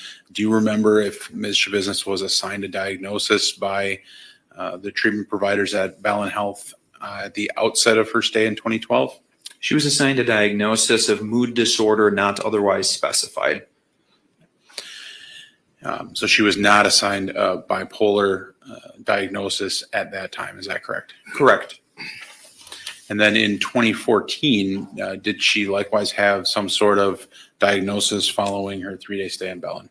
She was again assigned a diagnosis of mood disorder not otherwise specified, and they did add, which is not a diagnosis per se, but they noted alongside the diagnosis a history of psychosis. But in looking closer at the records, that history of psychosis derived squarely from an adverse medication reaction, which prompted the initial inpatient stay. So she was prescribed sertraline, and then only after that did she begin to have psychotic symptoms. and those symptoms resolved as soon as that medication was discontinued. Again, she was not assigned a bipolar diagnosis in 2014 either. Correct. Dr. Seipel, you indicated that you did have an opportunity to review Dr. Litton's report from July 3rd of 2023. Yes, I did. And what type of report from a forensic standpoint was Dr. Litton's report? It appeared to be a combined competency and NGI report. In your experience and training, is it best practice for someone to engage in a combined report of both competency and NGI? Typically, a separate report would be submitted to address each issue independently. What are some of the reasons why you might not combine those two reports?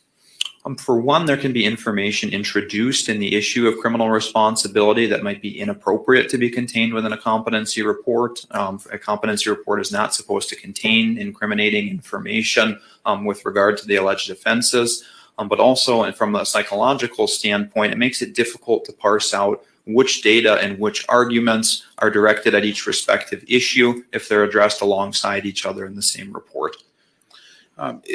Is it particularly concerning if you come to a conclusion that a person is not presently competent, that you would also rely on that information to form an NGI opinion? I would say that it's not inappropriate if that's a data point that is considered, but that there should not be a strong linkage in that reasoning, as again, it's two different legal issues pertaining to two different time points.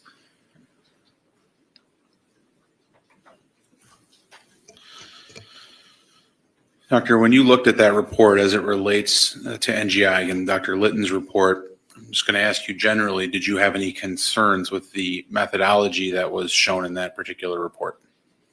I found that it seemed appropriate data sources were consulted, at least that's what the methods section suggested in that report, although there was essentially no discussion or review of the discovery materials that were reviewed, and really no account from a defendant's perspective of the alleged misconduct, which are very critical pieces of information that would always be included in an NGI report. So those pieces of information that you just discussed, like the account of the offense and the specific discovery materials outlining the offense, why is it important to include that type of information in the report? Because again, the statute for NGI pertains squarely to the moments of the alleged offense, and that is the data that most directly captures those moments. And so it becomes somewhat of a black box issue if those moments are not discussed in the report and inferences instead are appearing to be made based upon presentation at other time points. That's not sound professional reasoning with regard to the issue of NGI. And I want to talk about information being based on other time points. Did it appear to you that Dr. Litton relied very strongly on her personal observations of Ms. Shabusiness in the interview? I would say it seemed that the symptoms that were portrayed during the moments of that interview seemed to weigh heavily, as well as the mere fact of a bipolar diagnosis being assigned roughly a year before the alleged offenses. Were you able to determine whether or not Dr. Litton actually assigned a diagnosis herself? It seemed implicit in the report that she concurred with the bipolar diagnosis, although it was not explicitly stated. For instance, I am assigning the defendant a diagnosis of bipolar disorder. Is that typical in your experience to not assign a diagnosis during such an evaluation?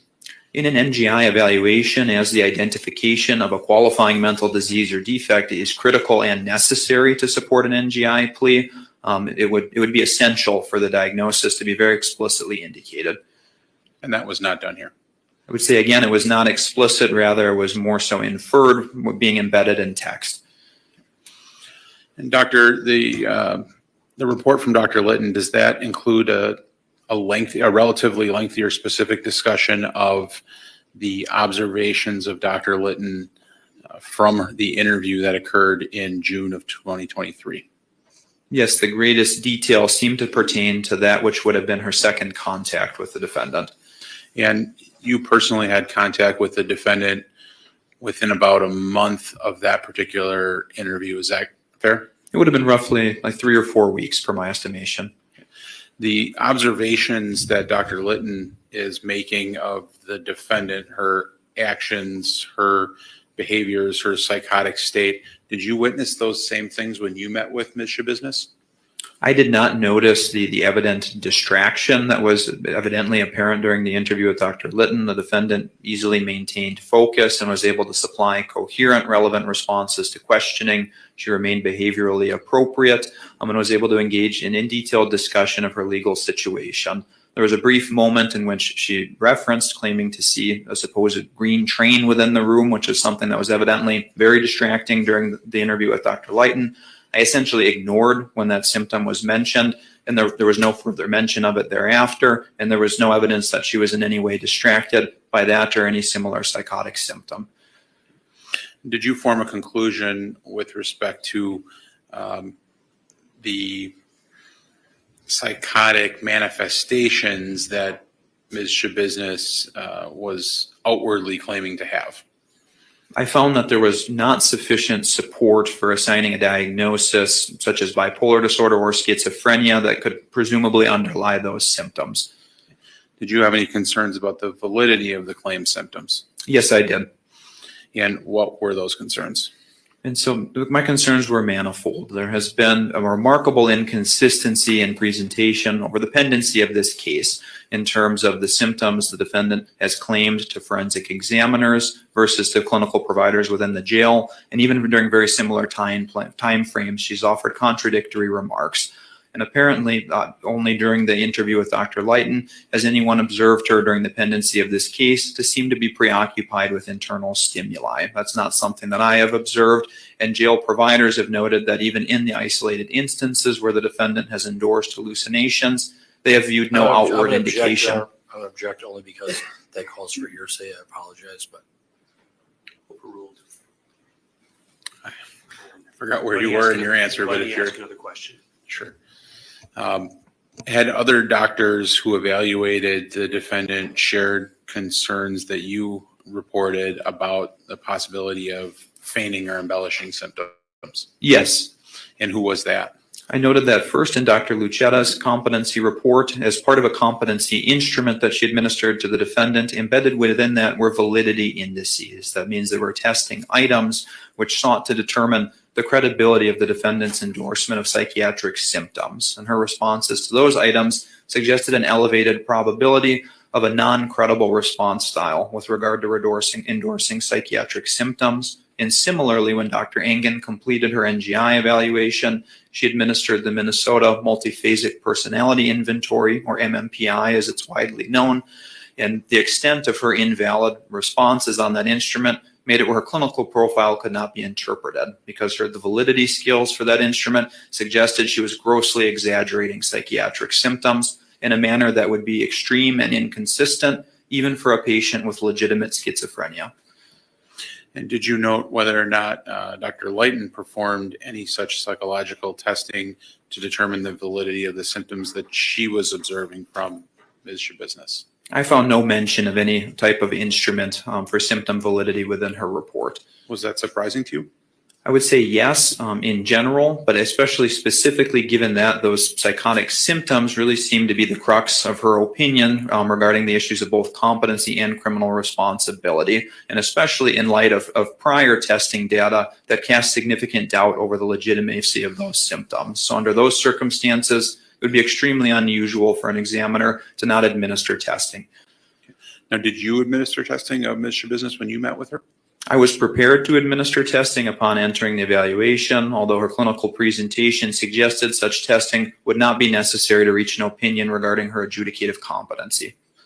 Can you explain that maybe just in a little more layman's details? Yes, and so to the extent that the defendant would have presented similarly as she did with Dr. Litton, for instance, presenting herself as very distracted by hallucinations, unable to supply linear or coherent responses, then I would have administered psychological testing to see where the validity lied with such symptoms. Although she did not portray those symptoms and with relative ease was able to discuss her legal situation in a rational manner, so the validity of symptoms became a moot point, that the results of that testing would have had no influence on my opinion regarding competency. Essentially, you didn't need to test the validity of the symptoms because you didn't see the symptoms. Correct.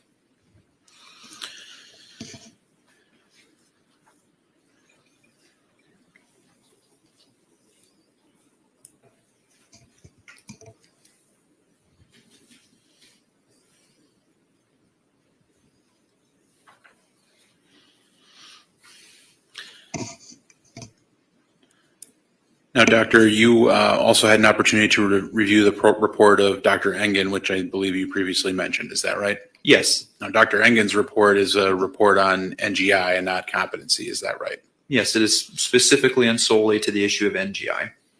Now, some of the shortfalls of Dr. Litton's report that you already pointed out, did you see those same concerns in the report of Dr. Engen? I did not. Can you compare or contrast the methodology that Dr. Engen used to the methodology used by Dr. Litton? And so in Dr. Engen's report, I found to be consistent with my training, experience, and my understanding of best practice in the field of forensic psychology, and that she engaged in a thorough review and detailed in her report the discovery materials. She supplied a detailed accounting of the defendant's personal account to her of the index offenses. She reviewed medical records from the Nicolay Psychiatric Treatment Center that again would have been in that time period leading up to this offense. And she administered psychological testing to aid in determining the validity of any of the psychiatric symptoms that the defendant claimed during the evaluation. And so that represented to me a full and comprehensive NGI evaluation. And in contrast, did Dr. Engen's report specifically tie Ms. Shabusiness's behavior at and around the time of the offense to any mental illness or lack thereof?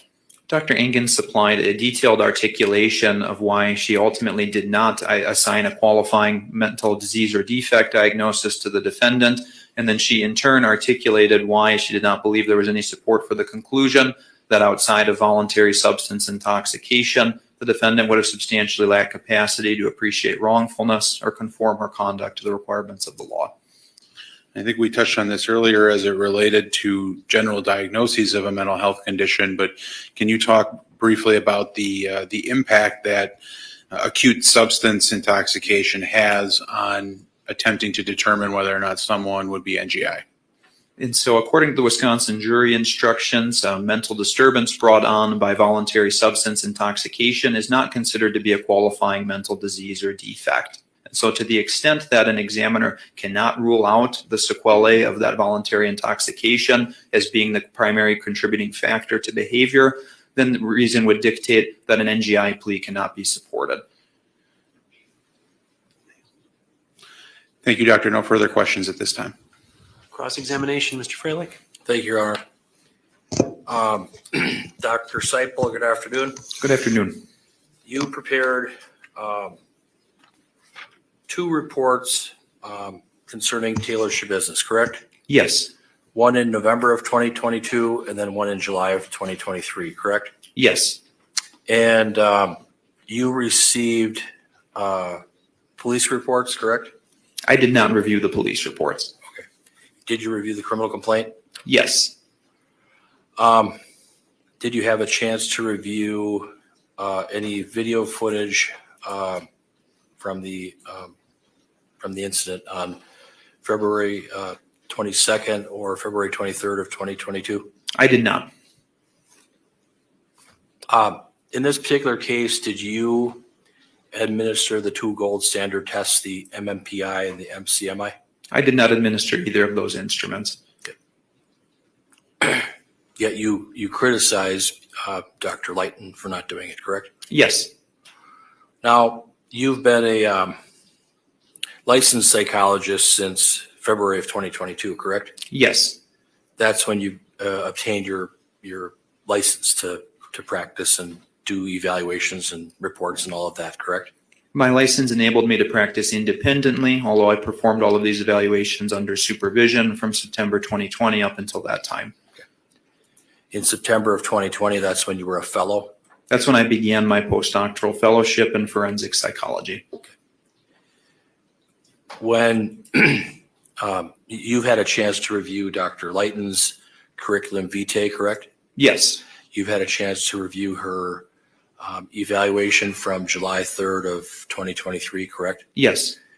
As far as experience level, she has more experience than you. Is that fair? I would say she's been a practicing psychologist longer, although the extent to which she has conducted NGI evaluations, I don't know if she has more experience than me. You understand that she worked at Mendota Mental Health in the past, correct?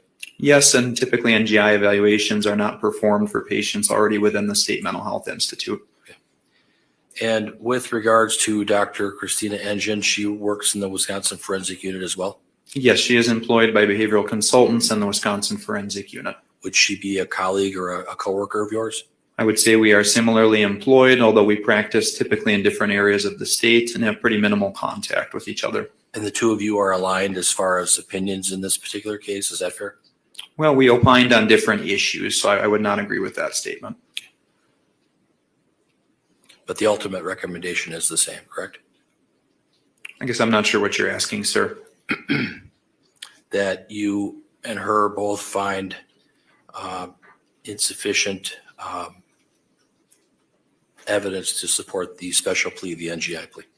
I would say I did not offer an opinion with regard to NGI, so again, I can't agree with that statement. Okay. You've had a chance to review Brown County Jail records, correct? Yes. You reviewed Bell and Health records that I sent, correct? Yes. You had a chance to review the Nicolay Psychiatric Center records through Brown County, correct? Yes. You reviewed a lot of mental health records, correct? Yes. Fair to say that Taylor Denise Shabusiness does have a mental health history. Would that be fair? I would say in general terms, yes, she has had contact with mental health treatment. And fair to say that she was the subject of a civil commitment in 2021, correct? Yes, it is my understanding that she became subject to a 6-month civil commitment during the course of her inpatient treatment in 2021. And she was found by a court of law to be mentally ill, at least in 2021. Is that fair? According to that court order, it would suggest that, yes. And then she was on a medication order in order to take psychotropic medications for that same period of time, correct? Yes, it is my understanding she was court ordered to medication compliance.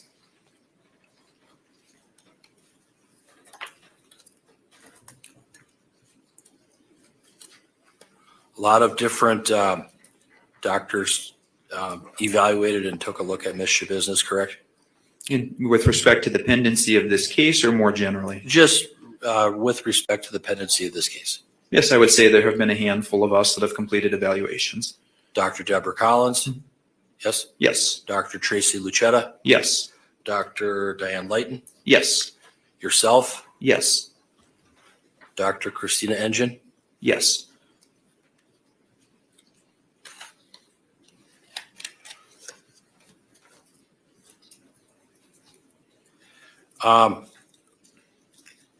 With regards to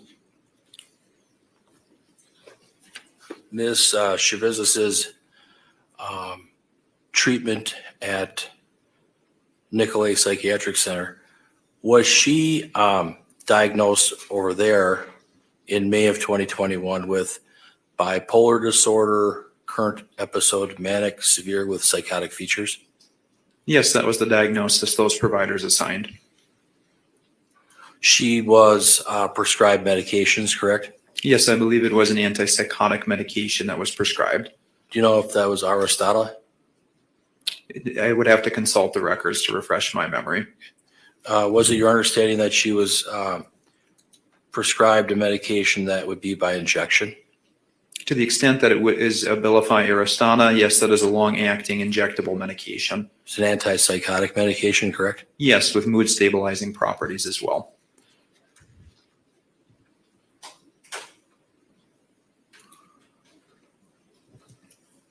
And fair to say that through Brown County, through Nicolay, that Ms. Shabusiness was given a diagnosis of bipolar disorder. Yes.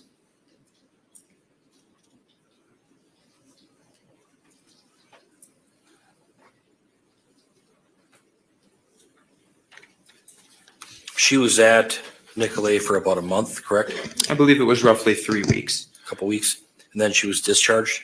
Yes. She was discharged, after she had her baby? What was the question, sir? Do you know, I'm sorry. Do you know if she was discharged after she had her baby? I do not believe she gave birth during the course of that hospitalization. Subsequent to that, she gave birth, correct? I would again have to consult the records for the dates on that. When you looked at all these records, Did you come to find that there were some references to Miss Shabusiness suffering from paranoia? That word was mentioned in the records on some occasions, yes. And was it mentioned that she had experienced some delusional thoughts? Again, that was a word that has been used in the records, yes.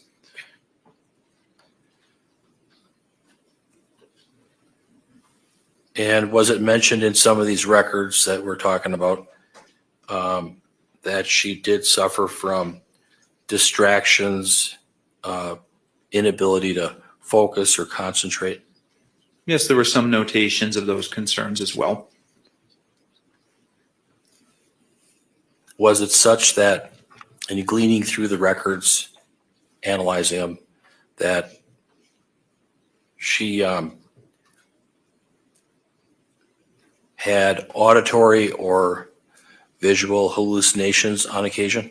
Yes, and most specifically that first admission to Bellin, as well as the admission to the Nicolay Psychiatric Center where I saw the hallucinations mentioned. Was that mentioned in 2021?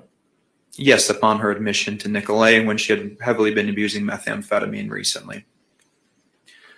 You've been a doctor for some time. You've got a PhD. You've got a lot of education. You've had experience with different kinds of patients, correct? Yes, many different kinds. With all different sorts of problems, correct? Yes. And you've dealt with people who have had drug addictions and things of that sort, correct? Yes. You've gone to seminars with regards to how substances can affect the brain, correct? Yes, and I taught an undergraduate course regarding the effect of substances on psychology as well. And would it be fair to say that substances can impact the brain, can cause organic brain damage? I would say there can certainly cause some functional abnormalities in the brain, although the notion that drug use permanently damages the brain really is not consistently bore out in the literature the way that it is in kind of the public conception of drug use.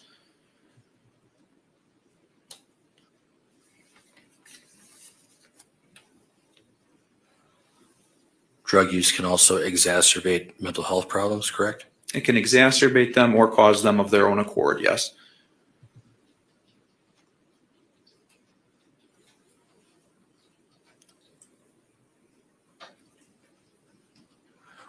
What causes memory impairment? There can be manifold causes for memory impairment. Drug usage?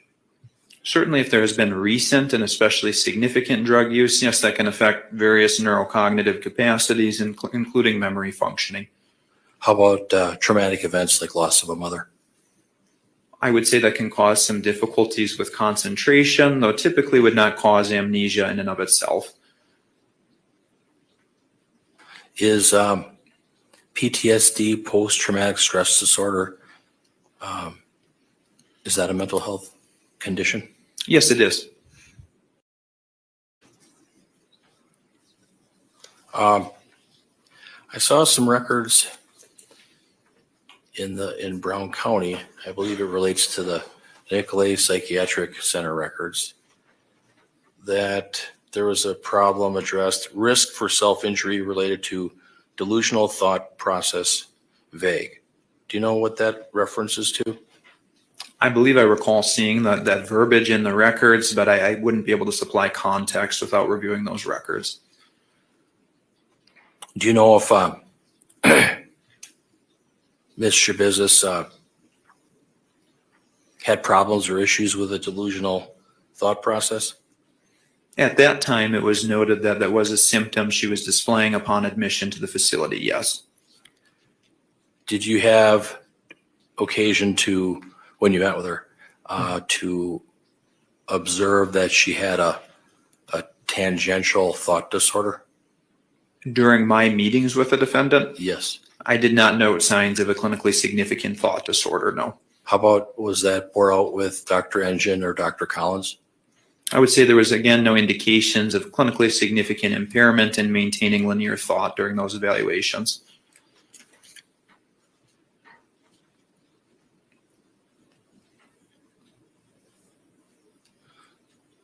In your review of the Brown County progress notes from Nicolay Psychiatric Center, did it have references to Miss Shabusiness identifying demons in her life? With it, in terms of the Nicolay psychiatric records, Yes. I do believe there was mention of some commentary of that sort, yes. And was there commentary that her affect appeared to be labile and inappropriate throughout group, and that she had mood changes and inappropriate facial expressions or laughing? Yes, I did see that bore out on those records. Did you see that when you talked with her in November of 2022 or July of this year? I did note that there were some moments of some inappropriate grinning or perhaps very brief isolated instances of laughter. All those were short-lived and did not impair capacity for us to have a linear and meaningful discussion. In July, when you met with her, you said 90 minutes, give or take. Was it cut off for any reason? Was your interview cut off? No, they were able to be completed on both occasions to their natural course. In some of the records, did you note that it indicated her affect was flat when approached? Yes, there were some indications of a relatively flat or diminished expression in her emotional presentation, yes. What does that stem from, do you know? That's again something that can have manifold causes and could simply be someone's baseline emotional presentation as well. Could it be related to a mental health defect or disease? It is possible, although again, it could also be due to many other factors. Also in these progress notes, did you indicate, or did you review, excuse me, that she was feeling as though different bodies were going in and out of her person? I do believe I read that in the Nicolay notes as well, yes. Did she talk about having pressure in her head or having her head hurt? Yes, that is a complaint that she has made at different occasions across time, yes. And did she also indicate that she had problems with eye twitching and that her PTSD was triggered from loud noises? I do believe I recall seeing those symptoms mentioned in the records as well. Did you, at least in some of either the jail records or the Brown County records from Nicolay, that she talked about wanting to die and go to heaven to see her mom? Yes, I do recall seeing such comments made.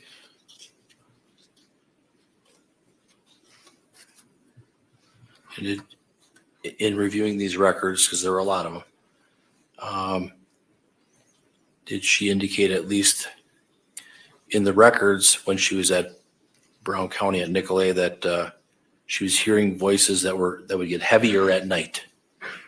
I do believe, yes, there was a pattern of time of day seeming to impact symptoms at that time, yes. And the time of day would be more at night, they'd be more pronounced at night than the daytime? Per my recollection of the records, I do believe that was the pattern that was mentioned. And she was encouraged to connect with a dual therapist to address mental health and her AODA issues. Is that fair?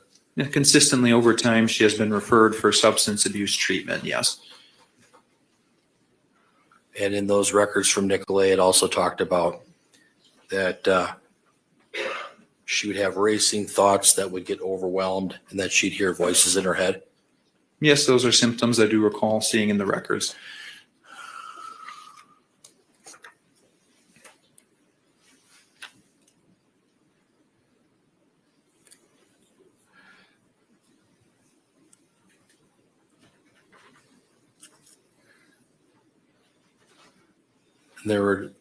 It's true, right, that there were discussions about her getting this Aristata injection every 4 weeks to help her? Yes, that is the typical course in which that medication is administered, and per my recollection, I do believe that's what was ultimately prescribed. Then there was some discussion about whether she would take the pill or take the injection, correct? Yes, I do believe that the means of administration was discussed amongst her clinical team. Even in the notes, it talked about, in the notes from Brown County, from Nicolay Psychiatric Center, it talked about how Miss Shabusiness would have agitation, anxiety, correct? Yes. and that there was a discussion about giving her Haldol, correct? Yes, that would be another antipsychotic medication with pretty heavily sedative properties. Do you know if that was ever given to her? I would again have to refresh my recollection with the records. And even in the Nicolay records, it talked about that it was a struggle to decipher what is a genuine psychiatric symptom and what is otherwise talked about as gaminess, correct? Yes, I do believe that was a term that was employed in the records. There were just a lot of records to review and you have a good memory, but it also talked about Zoloft, correct? Yes, that was mentioned specifically in her adolescent treatment records. And Ms. Shabusiness was given apparently at Nicolay, from what you reviewed in these notes, what are her coping skills and what does she want to do to make progress with mental health? Is that fair? I don't recall that specific information. Okay. With regards to Dr. Litton, she says that she believes that my client, Ms. Shabusiness, qualifies for the NGI plea based on a diagnosis of a serious mental disorder. You understand that? Yes, that's what she wrote in her report. And she opines that her serious mental disorder affected Ms. Shabusiness's ability to know right from wrong at the time of the offense, correct? I would say it was relatively tersely worded, although that was what was suggested, yes. And she also said that it affected her ability to control her behaviors. Is that fair? Yes, that was the opinion that she reached. You have a diabolically opposed opinion compared to Dr. Litton, correct? Again, I did not opine on the NGI issue. Okay. All right. Thank you. Nothing further. Redirect. Just briefly, I think you were asked a great deal again about the records from Nicolay and the specific symptoms that were manifesting at that time at Nicolay. Do you know if Nicolay actually administered a blood test to determine whether or not there were substances in her system at the time she entered Nicolay? There was either urine or blood screening performed for toxicology purposes, yes. And she did test positive for methamphetamine? It was methamphetamine and I believe also amphetamines and THC as well. And did the Nicolay records show a marked improvement in her symptoms in the 3-week stay there? Yes, there was a relatively linear trend over time towards psychiatric stability. And while that might potentially be attributed to taking psychiatric medications, it might also be attributed to weaning off of the illicit substances. I would say it's fundamentally impossible to disentangle to what extent precisely the improvement would have derived from those sources. And you were asked questions about at points in time, did Ms. Shabusiness have potentially paranoia or hallucinations or things that could potentially be associated with psychiatric conditions or psychosis? Did anyone in any of the records that you saw make such an opinion on or around February 22nd and 23rd of 2022? In terms of those symptoms or diagnoses applying at the time of the alleged mixed conduct? Correct. I would say that from what I saw, Dr. Litton was the only one that, and again, it wasn't really directly discussed, so at least seemed to imply that those symptoms were at play at the time of the incident. Now, none of the mental health records that you saw were from February of 2022, is that correct? I did not see any indication of her being actively involved in psychiatric treatments, so there was no reliable collateral source to corroborate those symptoms at that time. And again, just to clarify, I think you've done a good job of this, but you were not asked to opine on the issue of whether or not an NGI offense or an NGI defense is appropriate for Ms. Shabusiness in this case. That is correct. I was only ordered as a competency examiner. Thank you. I have no further questions. On those topics, Mr. Freilich? No, Your Honor. Thank Okay, you, Dr. thank you, Seipel. Doctor. You can step down.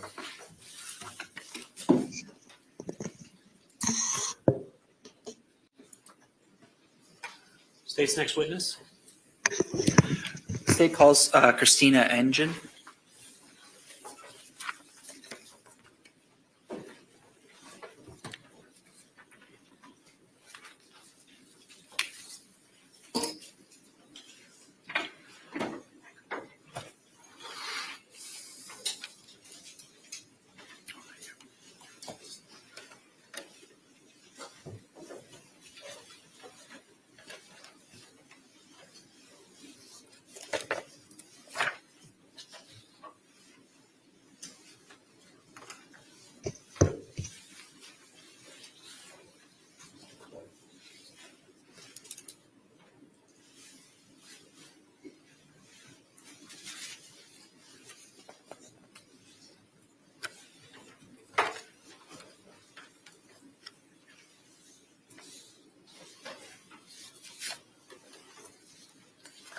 Doctor, if you just step forward here, and then before you have a seat, if you could turn and face her and raise your right hand, she'll place you under oath.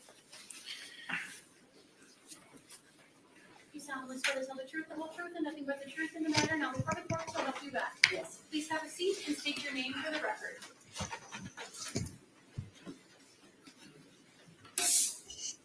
Christina Engen, Christina Engen.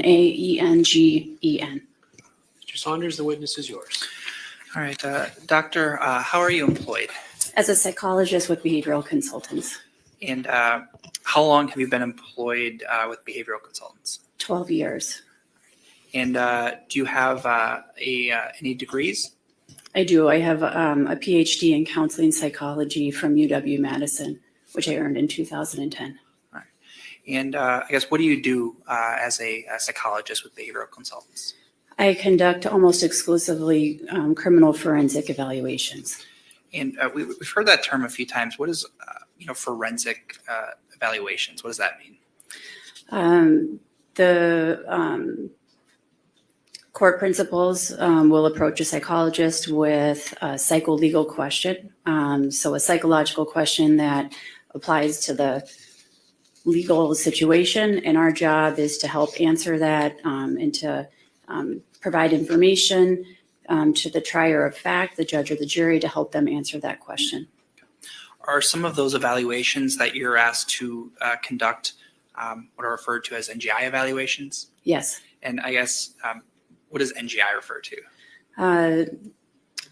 It's for the plea of not guilty by reason of mental disease or defect. It's an evaluation of criminal responsibility. And you have performed those evaluations in the past? Yes. Are you able to approximate how many NGI evaluations you've completed in your career? Over the course of 12 years, approximately 250 NGI evaluations. And are those typically done at the request of a court? Yes. Have you, in your career, in those 250 evaluations, reached an opinion that somebody would be appropriate for an NGI plea? Yes. And contrary, have you formed the opinion that they are not, they don't fit for the NGI plea? Yes. All right. And Doctor, do you maintain a curriculum vitae with respect to your educational background and qualifications? Yes. All right. Showing us the mark exhibit 12. Do you recognize that? Yes. And what is that? It is my curriculum vitae. And does that appear to be up to date? Yes. All right. And that's a document that you prepared? It is. I'd move 12. Any objection? No objection. 12 will be received. Do you maintain any licensures? Yes, I'm licensed to practice psychology in the state of Wisconsin. And are you also board certified? I am. What does that mean? I'm board certified by the American Board of Professional Psychology. Applicants can specialize in several different areas of psychology. My area of specialty is forensic psychology. And do you maintain any professional memberships? Yes. And what are some of those? With the American Psychological Association and the Wisconsin Psychological Association. In addition to your employment, do you also, or have you had any teaching experience in this role? Yes. All right. What are some of those? I've provided guest lectures for Marquette Law School, for trainees at Mendota Mental Health Institute, once for the Department of Corrections psychologists. Doctor, then I want to ask you about this case. Did you become or asked to become involved in an NGI evaluation of Taylor Shabusiness? Yes. And how did you become involved in that? I was court ordered to conduct an NGI evaluation. Were you retained by the state of Wisconsin? Appointed by the court. By the court, but not the district attorney's office? Correct. And you weren't retained by the defense either? Correct. And is it's the case that most of the evaluations you perform are at the request of the court? That is correct. And did you ultimately prepare a report with respect to your findings regarding that NGI evaluation? Yes.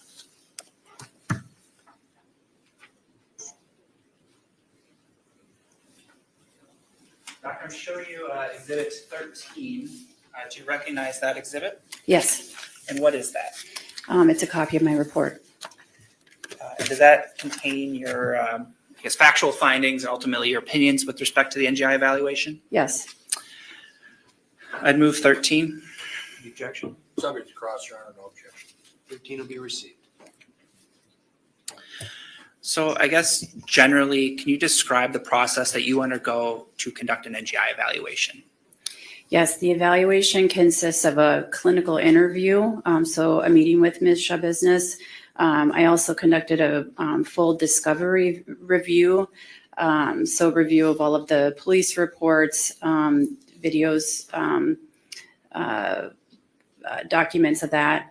And then I also, in this case, reviewed her available medical records, which included a prior competency evaluation, records generated through Brown County, and then in this case, I did administer psychological testing. So I want to first start with the clinical interview that you mentioned conducting. What date was the date that you met with Ms. Shabusiness? So I attempted to meet with her first on October 12, 2022. However, because of her security status in the jail, I was not able to meet with her confidentially. So I returned on October 21, 2022, and we met in a conference room. That's when I conducted the interview and the psychological testing. And October 21st, 2022, would that have been about 8 months after the offense that she was charged with? Yes. Okay. And you also mentioned you conducted a full discovery review, and that included reviewing videos. Is that right? Correct. Okay. Was one of those interviews that you reviewed an interview of Ms. Shabusiness from February 23rd of 2022? Yes, Was that a rather lengthy interview? it was. Did you review the entirety of it? To the best of my recollection, I believe that I reviewed the vast majority of it. If I would say the majority of it. All right. Were there a lot of dead parts in the middle of it? There were, but I thought it was important to review that video footage to listen for comments that Ms. Shabusiness would have made in the room by herself to observe her behaviors and the like. So it wasn't just the comments that were made to law enforcement that you were looking for, but also her independent behaviors? Correct. And you also mentioned you reviewed the police reports and other various attachments that were part of the case? Yes. The medical records that you reviewed, you mentioned there were prior competency evaluations, but also Brown County Health Services records. Is that right? Correct. Was that in reference to a stay at Nicolay Psychiatric? Correct. All right. And when was that? That spanned March of 2021 to April 2021. All right. And you then indicated you also conducted a, I guess, personality test, or what was the fourth collateral source you reviewed? I can administered an objective personality test. It's called the Minnesota Multiphasic Personality Inventory, 3rd edition. The acronym is MMPI-3. So I want to then go through your report, if that's okay, Doctor. Beginning on page 2. So one of the things you start with is called relevant history. Do you see that section of the report? Yes. And I guess why is it important to review the history as part of your NGI evaluation? When gathering history about a defendant, we are touching on topics that are potentially relevant to the issue of criminal responsibility. Things like early childhood events, history of mental health treatment, substance use, any learning difficulties, difficulty working, all of this can potentially inform the issue of criminal responsibility. Okay. And as part of that, did you review Ms. Shabusiness's employment history? Yes. And I guess what did you note with respect to her employment history? What I recall is that she has worked primarily in factory settings. Relevant to this evaluation was that she was working up until about a week before the underlying offenses. Why is one's employment history relevant to an NGI evaluation? It speaks to the prong of behavioral control. So later on, when we discuss the prongs of the NGI plea, one of them has to do with one's ability to conform their behavior with the requirements of the law. It's a capacity issue. So can a person do that under normal circumstances? And one's ability to work, maintain employment, show up, perform their job duties, that speaks to an individual's capacity to conform their behavior and meet the demands of daily living. Okay. And you noted employment history fairly consistently up to about, I think you said a week before the offense? Correct. And you also reviewed Ms. Shabusiness's mental health history as well? Yes. As we talked about. As well, did you review her during the course of your clinical interview with Ms. Shabusiness, her current presentation? Yes. And I guess what is the importance of kind of noting as you do the current clinical presentation of a patient? So that's another piece of information that informs the diagnosis that is required of the evaluation. Okay.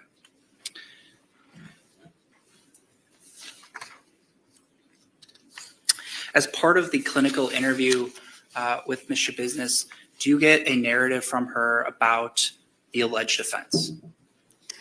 To the extent that I was able, I did. Ms. Shabusiness recalled the time period leading up to the offenses, but then she reported that she had no memory for the offenses themselves, and she reported she did not regain memory until after her arrest. Okay. With respect to Ms. Shabusiness recalling the time period leading up to the offense, what sort of information did she provide? What I learned was that she had been living in Texas and returned to Wisconsin in early 2022 to tend to legal matters. She made a court appearance. I believe she was sentenced to 5 years probation. She was making arrangements to have her community supervision transferred to Texas so that she could resume caring for her newborn baby, who was in the care of her grandparents. She was working. She had started Suboxone treatment to maintain sobriety.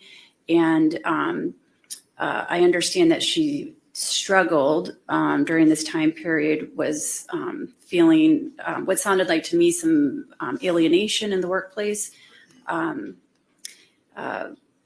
Not feeling like she was connecting with her coworkers, and then began to, she reported to me she was hearing voices that were telling her to relapse on methamphetamine. Okay.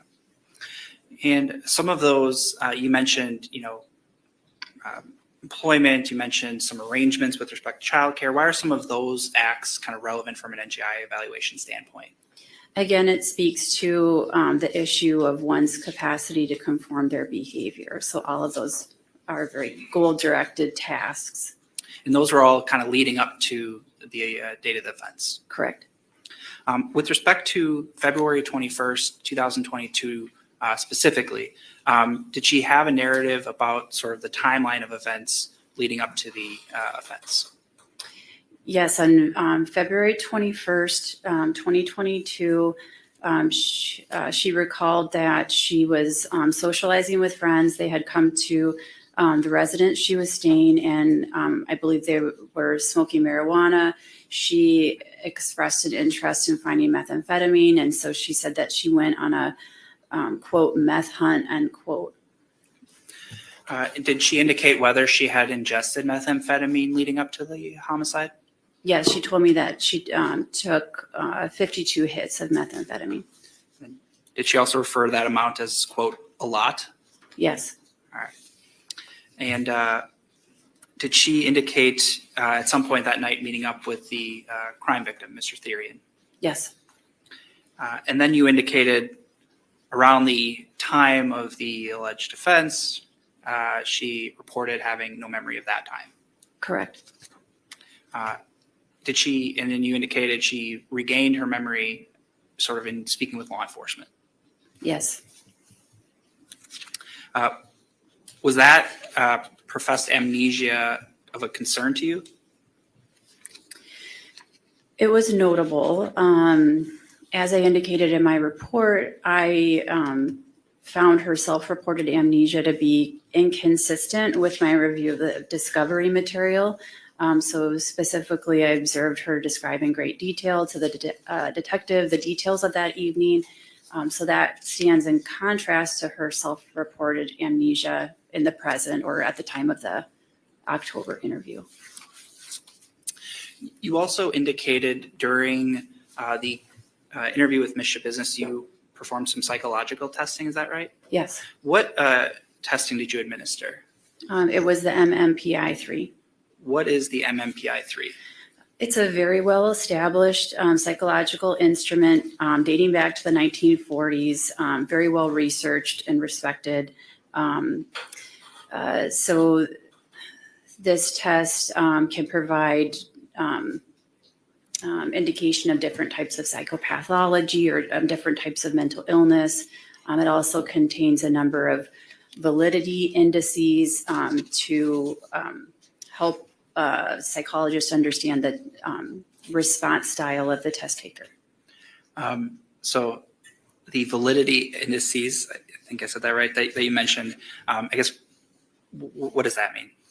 What that means is that built into the test are several items that when they're all combined at the end, they'll indicate if a person is answering questions in a forthright manner, if they're minimizing their symptoms, or potentially if they're exaggerating their symptoms.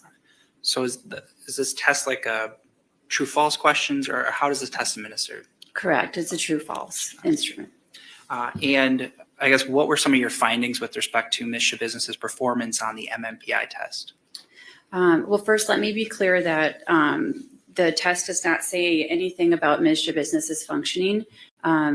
In February of 2022, it only provides information about her functioning at the time of the test. So what was relevant from that was that there was indication of symptom exaggeration.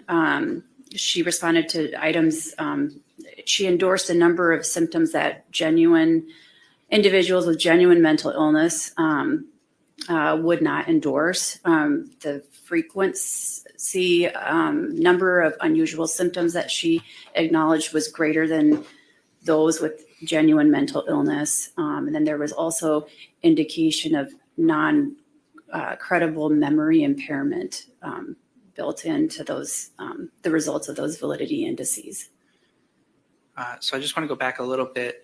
That was a good point. So this testing is sort of in the moment as you're meeting with Ms. Shabusiness, is that right? Correct. But why is it still something you administer in the course of an NGI evaluation? So getting back to that term of response style, that's very important to understand if the individual is being forthright in their account of information that they provide to me. And what I found with these elevated indices indicating the exaggerated descriptions of mental illness, unusual descriptions of mental illness, is that the information that was being reported to me needed to be interpreted with caution. Ms. Shabusiness's self-report could not be taken at face value. And I think you state that anything that's not objectively observed should be closely scrutinized. Is that right? Correct. So then it would be important to find other sources of information that would support what she's telling me versus relying just exclusively on her self-report. Okay. And one of the phrases you used was endorsed symptoms. What does that mean?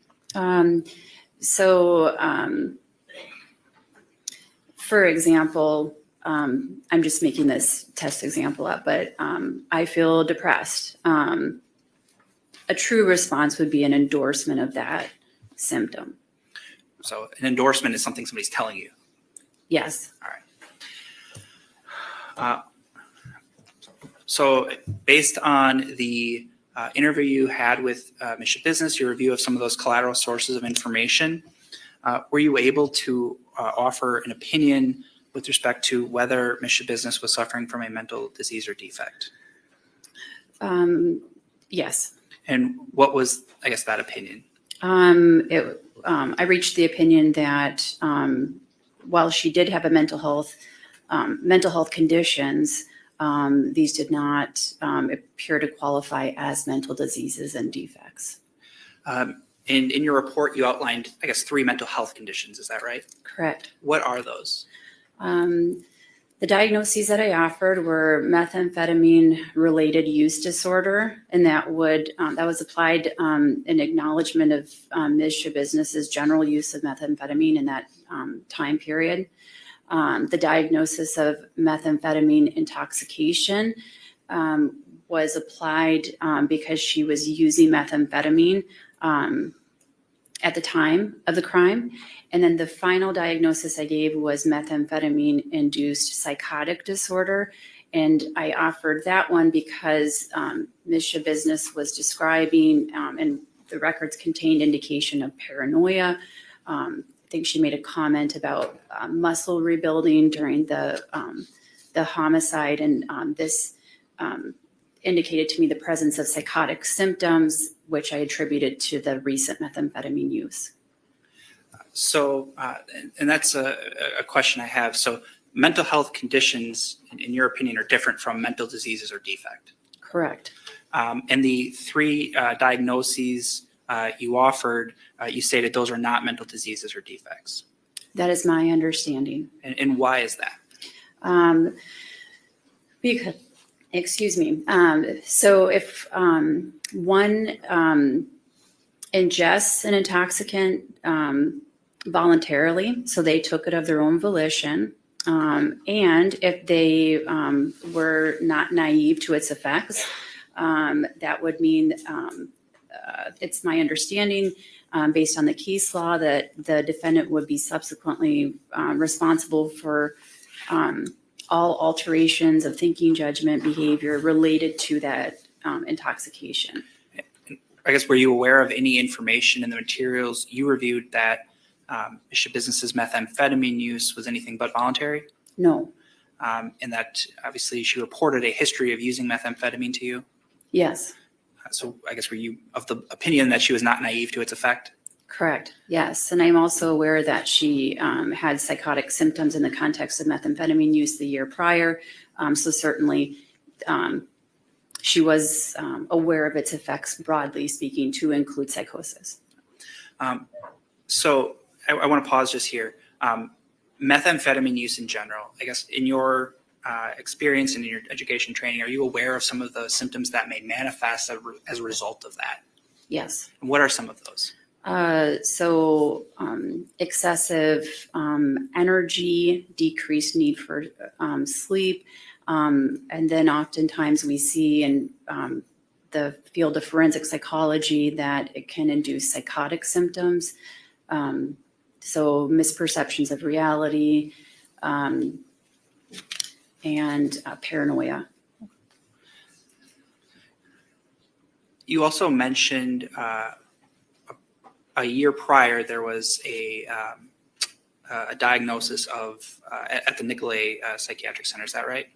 Yes. And did you consider, I guess, the applicability or the appropriateness of a bipolar 1 disorder? I did. And what was your conclusion with respect to that propriety of that diagnosis?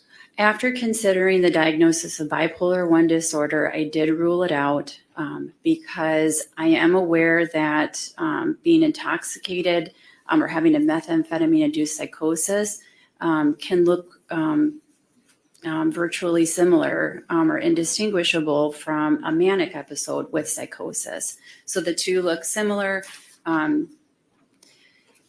And so what I would be looking for if I were to support a bipolar 1 disorder diagnosis is the presence of that psychosis and the mood elevation when there's no methamphetamine use present. And are you aware of any of those symptoms absent in the context of methamphetamine use? I am never, I'm not aware of a time ever that Ms. Shabusiness displayed psychotic symptoms or elevated mood outside of the methamphetamine use.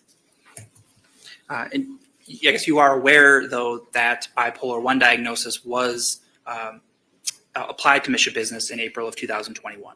Yes. Are you aware, though, that there was concerns about recent methamphetamine use around that same time?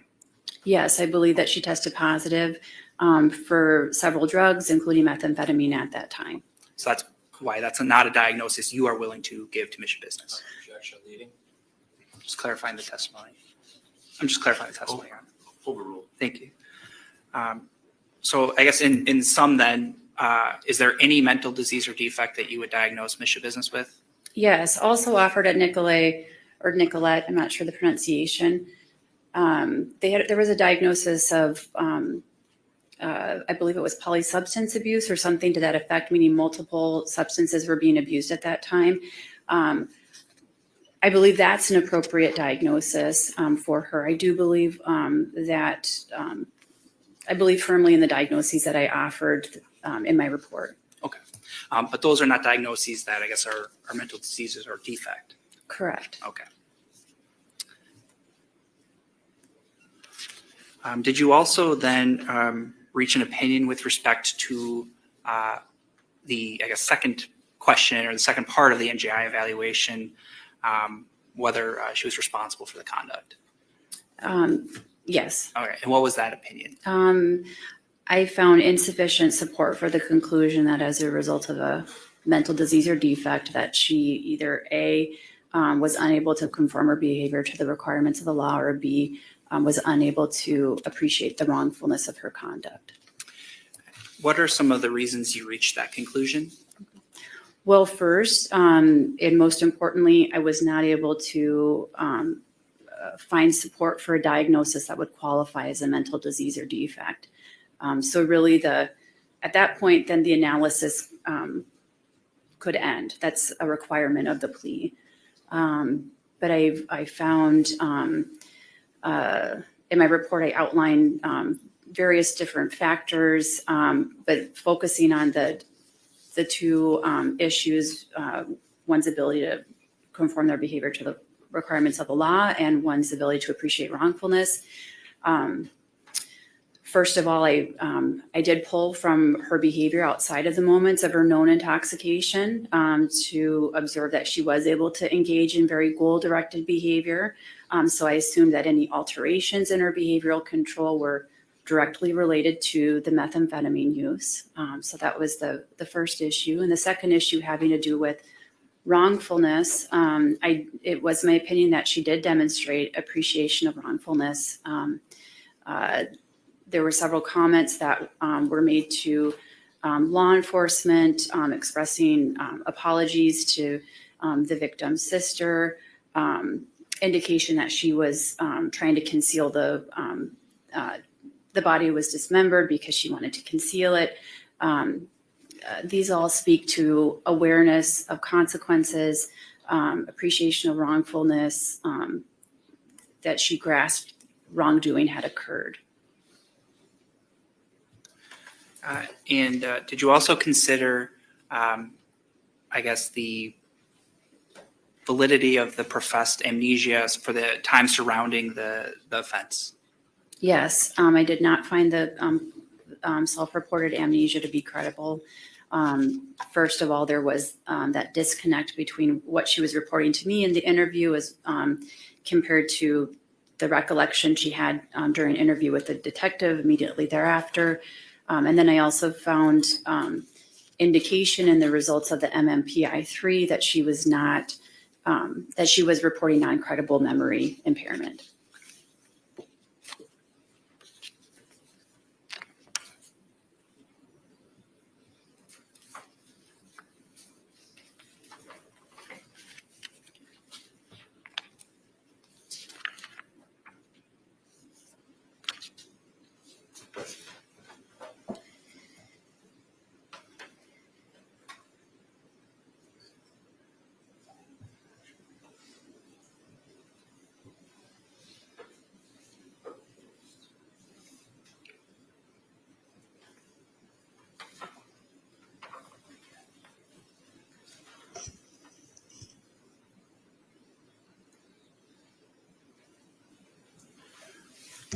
do have just a few more questions, Doctor.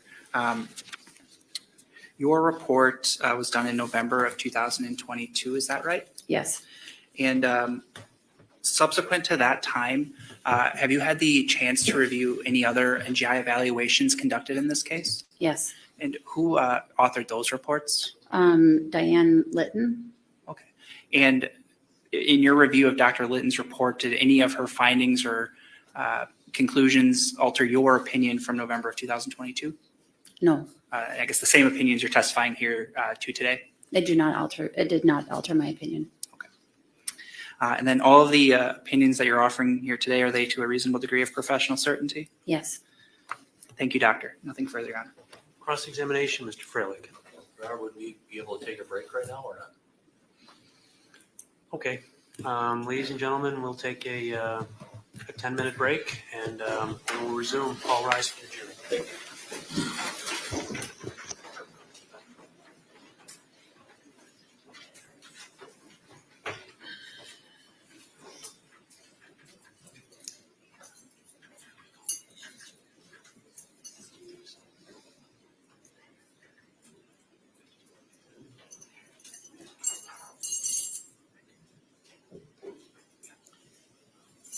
And Doctor, you can step down.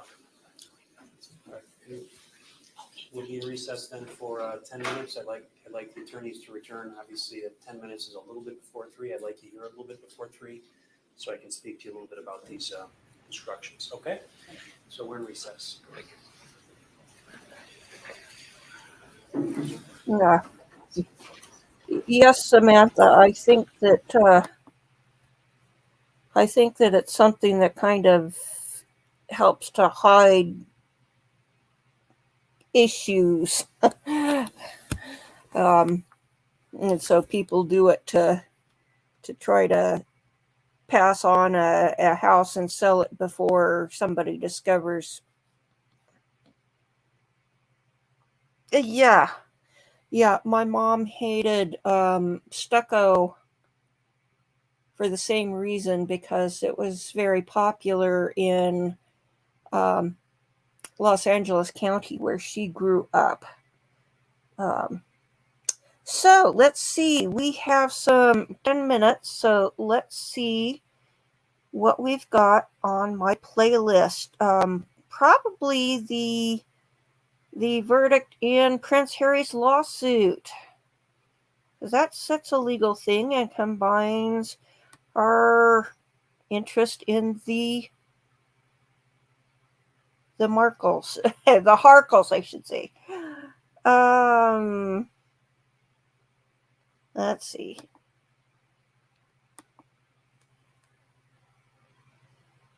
Come on.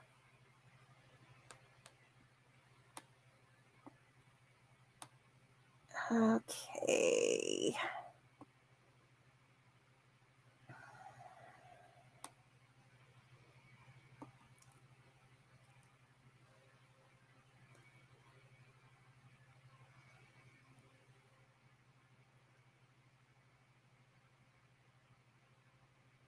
We've got 2, and I'm not sure which is the better video.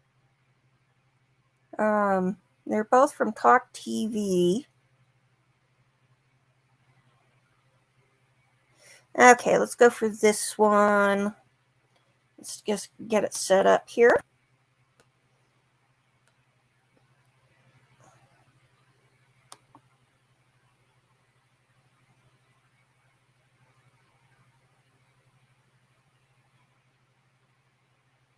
Harry had a day of humiliation. Let's talk about the litigious prince's ongoing war with the media. He hates the media, particularly hates the popular press, the red tops, and that obviously is the basis of all these lawsuits he keeps filing. He's got legal cases going on, obviously against the Sun, against the Daily Mirror, against the Daily Mail. He launches lawsuits like confetti. But today, I think he might have learned that stepping into the legal foray is not as simple or as easy as he thought. He's had a stinging rebuke, really, and a day of humiliation. Let's talk about his war against the media, with a former tabloid editor and actually a former deputy editor of the News of the World, editor of the People, my old friend and colleague, media commentator, former editor Neil Wallace. Hello, Neil. Good afternoon, Kevin. What your thoughts? I mean, I said earlier, it's hard to imagine a more damning decision, a more damning statement by a judge than what Tim Fancourt said today, that Harry's contention that the reason he didn't find out his phones were being hacked for such a long time was a secret agreement made between the parent company, News Group, that you used to work for, and the Queen. And that in return for the newspapers sort of leaving them alone, the royal family would not sue them, etc., etc. The judge said that this claim of this pact, this secret agreement made back in the 1990s, lacked plausibility and cogency. A very, very severe statement on the part of the judge. It's been a very bad day for Prince Harry today. One of the things you've got to remember about the court system is that it is a deeply establishment place. It really doesn't like the tabloid press. It doesn't really like the press, full stop, frankly, but it particularly doesn't like the tabloid press. And what you have seen in this, bear in mind, this is very careful, considered judge-type language. This is a very damning verdict on Prince Harry. We saw him when he was in the giving evidence in the last case against Mirror Group, that he has little or no grasp of what he's actually alleging. He doesn't actually seem to know. He's been very badly briefed. And he trots out these allegations and doesn't bother to produce actually evidence against them. Now, during the previous cases, it has been almost laughable to hear him struggling in the witness box. But I wasn't sure that the judge would be able to resist not finding for a prince. However, this result today in throwing out all of his phone hacking allegations, particularly bearing in mind this is the sister newspaper of the News of the World, so it's hurt by association. They've thrown out all the phone hacking allegations.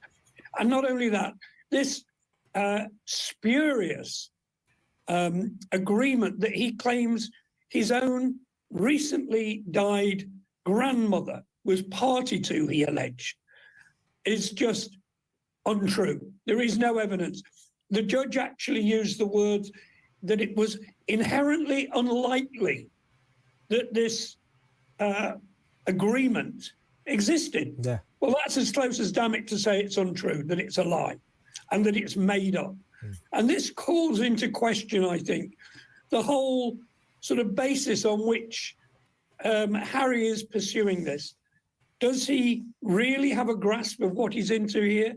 Or is he simply being willingly used by others who are desperate to keep the war against the tabloid press going, desperate to damage free speech and freedom of the press? One of the things you always got to remember, Kevin, the police have said they do not believe that phone hacking has continued after the original arrest back in 2006. They simply don't believe. That's 17 years ago now. Yeah. It's 12 years ago since the Leveson inquiry, which brought in all sorts of attempts at swinging restrictions on the press. But here we have Harry still ploughing on, being sort of usefully used by, I think, a cabal of ambulance-chasing lawyers who are making millions upon millions out of it, but damaging, in my opinion, the free press in the process. Absolutely. And, Harry, I would argue that somebody needs to sit down and talk to him because it's getting quite disturbing. There was this recent claim, this ludicrous claim that they got chased through Manhattan at breakneck speed by squads of paparazzi, that both the police and the mayor of New York said, well, the mayor of New York said breakneck speed in Manhattan. Have you been to Manhattan? Pretty unlikely. So that was called into question as well. And his sort of claims seem to be getting more and more fantastical. And as you quite rightly say, Neil, it doesn't seem to understand the legal process. When in this case against the Mirror, when the Mirror's barrister, after interrogating him for 7 hours in the dock, towards the end of that long ordeal, said to Harry, well, look, you know, you've made 40 claims of illegal stories and some at 16 of them extremely serious. Do you have any evidence for them? He said, no. He said, so you don't have any evidence to prove any of your claims. And Harry said, no, that's why I'm here. As if a lawsuit, as if a court case, you go into it with no evidence and you roll the dice and you hope for the best and you hope that maybe the chips come down in your favor. That is a profound misunderstanding of what the legal process is, isn't it? But, you know, I thought that was exceptionally revealing. What it showed, in fact, was these weren't his claims. These weren't allegations he was making. He was simply spilling out a load of ideas that had been put to him by the lawyers who are fronting this case, who are making millions upon millions of pounds out of this case. What they're doing, they simply spoon-fed him these things that he then repeated. And as you said,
Okay, before we bring the jury out, just briefly, I've had distributed to you a set of instructions and a proposed instructions and a proposed set of outline as to how they should be given. There's certainly other instructions that could be given, that were given to the jury the first time regarding objections of counsel, improper questions, things of that nature. Although they've gotten all those instructions already, I'm not sure the need to do that. But I'm going to start with the state. Mr. Saunders, do you have any feedback regarding the proposed instructions I laid out, alternative suggestions? No, and I have no additions. I'm fine with the ones the court selected. I guess our one quibble, our preference would be to do the instructions then closing, but that's the only change the state would have. Mr. Freilich? Your Honor, I agree with that. I'd ask that the court give the jury the instructions and then we can do the closings. When I look at 605B on question 1, it talks about at the time the crime was committed, did the defendant have a mental disease or defect? But then in question 2, it says, it uses the word mental disease or defect as well. I'm wondering if the court would consider mental disease or mental defect. Because it's either a mental disease or a mental defect. Sure. I'd certainly consider that. The other thing is you'll note, and I'll consider the issue that you've mentioned regarding when I give the instructions, and I want to just a brief conversation about that, but we can take that up when evidence is concluded. I gave you 605B. It was actually 605B, the version with the comments, because of the paragraph on the second page of 605B, the comment about the possibility of using the phrasing mental disease and defect, and then it's cited the case. I don't think that's appropriate to use and in this case, given how the evidence comes in. That case that cites phrasing it mental disease and defect apparently was in a situation wherein the assertion was that there was a combination that went into the events. A mental disease and defect were co-occurring, and so counsel asked that the word be changed. I don't think that's what's going on in this case. The evidence seems to come in this case that either there is a mental disease or a mental defect, and there's one or the other, and the jury can look at it and decide. They can choose either one, but it's not a case where we're driving at a specific argument that there's a combination of the two and therefore changing the word to and. Nonetheless, I wanted to call it to your attention. I don't have any problem with your request, Mr. Freilich, to change that question 2 to as a result of the mental disease or mental defect. Any problem with that, Mr. Saunders? No. Any concern with leaving it as an or, Mr. Freilich, versus an and? I've always thought that it was an or, Your Honor. And that's the pattern instruction. I only provided that one case note to indicate that there is a situation in which it was changed to and that's permissible. I don't think it's appropriate for how the evidence is coming in this case, but I'm going to leave it as or. You're not asking for anything else. You don't have any objection to or, do you, Mr. Saunders? No. Okay. Very good. I'll add that one word in. And then we'll discuss the order of the instructions versus your closings at the conclusion of the evidence, and we'll actually have an official instruction conference at that time. Okay, then anything else before the jury comes in, Mr. Saunders? No. Mr. Freilich? No, Your Honor. All right. To the jury. Doctor, if you want to step forward.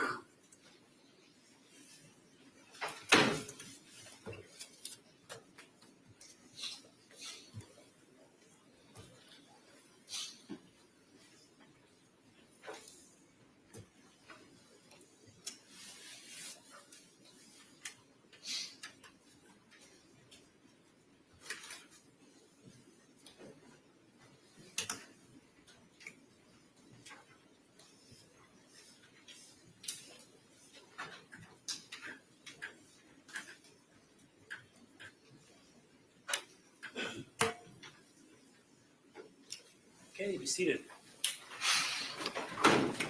All right. Then we're back on the record, and we're up for cross-examination. Mr. Freilich, do you have cross-examination? Yes, I do, Your Honor. Thank you very much. Dr. Engen, good afternoon. Hello. Hi. So you work for Behavioral Consultants, is that correct? Yes. That's in Milwaukee. Yes. Is that part of the Wisconsin Forensic Unit? Wisconsin Forensic Unit is a division of behavioral consultants. And with regards to this case, you did not do a competency evaluation. You did an NGI evaluation? Correct. You met with Taylor Shabusiness, correct? Yes, You recognize her here? I do. And ma'am, you met with her at the Brown County Jail on October 12th and October 21st of 2022? Yes. Have you met with her since? No. So is it fair to say that it's been about 9 months since you've seen her, correct? Yes. The first time that you tried to see her, there was some sort of a security issue going on and you were not allowed to see her, is that correct? I was allowed to see her, but only cell side, and I thought that would be inappropriate to conduct an interview cell side. As far as the things that you did to, put your report together, you relied on the 2 clinical contacts on October 12th and October 21st of 2022, correct? Yes. You administered the MMPI, the Minnesota Multiphasic Personality Inventory 3, correct? Yes. I see that number changes oftentimes. Has it changed? It actually, I can't recall how long it was the MMPI-2, but it was that edition for several decades. And the MMPI-3 was based on 2017 population estimate. So it's a relatively recent addition. And it gets updated and upgraded every few years. Is that fair? No, it was many decades before it was updated. Okay. And it's essentially a true false test? That's the response format. It's more complicated than that. Okay. What kind of questions are on this MMPI? So I provided, a example that I made up, but there's various statements, and the respondent is asked to respond true or false if they agree or mostly agree with the statement, or disagree or mostly disagree with the statement. Strongly disagree? I can't recall the test instructions, but something to that effect. Do people that have, education issues or lack of education, do they struggle with the MMPI? There is a reading level that's required to administer the MMPI. I don't recall it off the top of my head. How many questions are on the MMPI? About 335. Okay. How long does it take to get through the test? In the case of Ms. Shabusiness, I believe it was completed within about 90 minutes, maybe an hour and 45 minutes. Sometimes longer if you have difficulty reading? Could be. So that was done. You reviewed some police reports in this case? Yes. A criminal complaint and some video footage, is that fair? Yes. Photographs? Yes. How did you get that information? It was provided as part of the entire file. That's standard. It comes along when we receive a referral for an NGI evaluation. Was it sent to you by the district attorney's office? My office would have taken care of that. I received it from my office. Okay. And then you looked up some information on CCAP, the Circuit Court Access Program? Yes. Basically a search on the internet of her background? Correct. Specifically her prior record? Yes. And then you looked at some Brown County Human Services records? Yes. Would that be the Nicolay Psychiatric Center records? Yes. Okay. So you looked at those? Yes. And then you looked at some jail records? I did not. I requested the jail records, but they had not been received. And was there a request to see some Purveya health records? Yes. Did you get to see those? No. Did you review any Bellin health records? No. Was it your understanding that Taylor Shabusiness had some treatment stays at Bellin Health in the past? Yes, I understood that she attempted suicide at age 14, resulting in the admission to Bellin. And what about at Purveya? Was it your understanding that she had gone there for some mental health treatment as well? Yes, outpatient treatment. Okay. So you were missing the Bellin records and the Purveya records, correct? Correct. Now,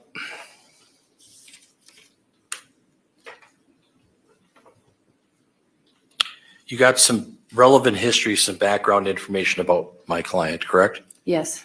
You found out that she was born in Chicago, correct? Yes. She was raised in Lindenhurst, Illinois. Is that fair? Yes. And then she moved to Green Bay in 2009 at maybe age 11. Yes.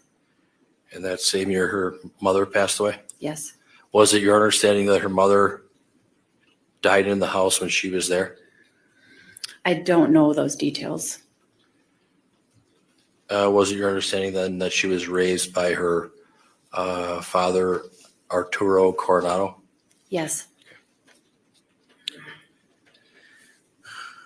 And then did she also relate to you that she moved to Cotulla, Texas when she was 16 to live with her grandparents? Yes. And that she had a series of moves. She lived in Cotulla and Alice, Texas, and Jackson, Mississippi. Yes. Then came back to Green Bay. Yes. That's kind of the progression. Is that fair? Correct. You found out that she was also married in February of 2020. Yes. And when you were involved, had she given birth to her child? Yes, that was October 2021. Ultimately, the child went to live with the grandparents, correct? Yes, In Texas. yes. Did you garner information that she was in an abusive marriage with her husband? What I gathered was that she was married. There was discord within the marital relationship, which led Ms. Shabusiness to rekindle her friendship and romance with the victim in this case, and that would have been in 2020. I can't speculate beyond that, the nature of the relationship. Did you get any information that her husband was hitting her in the head? Objection No. asked and answered. She doesn't know. No, that's a different question. Overruled. No. Okay. So you got some background regarding her life, correct? Yes. Did you find out that she went to middle school in Green Bay and went to Bayport High School as well? I don't recall that specific detail. I know that she graduated high school in Texas. As part of the educational, assessment, as part of your report, did she report a history of some learning disabilities or difficulties? She did. She attributed them to a diagnosis of attention deficit hyperactivity disorder. And was it such that she had some issues with school, suspensions, ultimate expulsion? Yes, she was expelled, the result of fighting.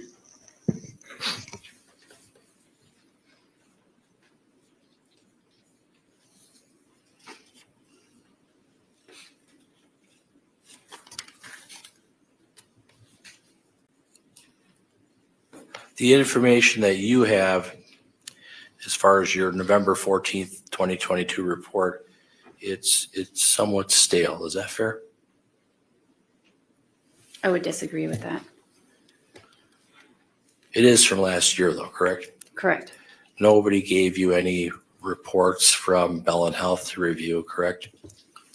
Correct. You could have, doctor, upgraded your report by looking at additional records, Bell and Health and the Purveyor records. Is that fair?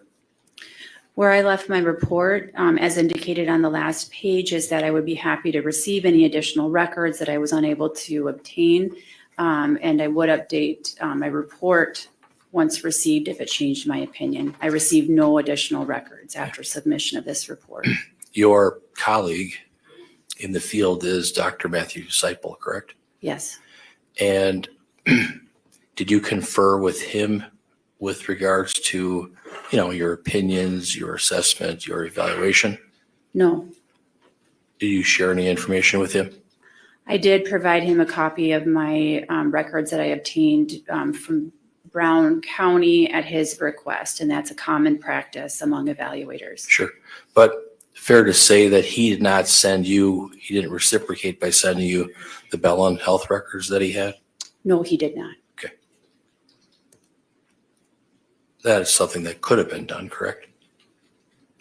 If I was not alerted that those were part of our practice, I wouldn't have known to request those. And it's not clear to me that Dr. Seipel would know that I was looking for those. Typically, what will happen is that I will receive additional records from one of the court principals with an indication that they would like a second review of the issue. Does it surprise you that, as far as Dr. Seipel is concerned, I provided the Bell and Health records to him for his evaluation and that he didn't send them to you? Can you repeat the question, please? Does it surprise you that, I sent the Bell and Health records to Dr. Seipel and he didn't send them to you? That would not surprise me because unless he had instruction to provide them to me, that would not be common practice. You don't share information then, correct? Only upon request, if it's appropriate if it would be appropriate and permissible and specifically requested, but we don't, as a general practice, pass records between doctors. If you had received these records, you could have done a supplemental report. Is that fair? If it changed my opinion, if I felt that it was relevant and added meaningfully to this evaluation, I would have, yes. Now, as it relates to the Nicolay Psychiatric Center, you had a chance to look at all those records, correct? Yes. And was it your understanding that Taylor Shabusiness was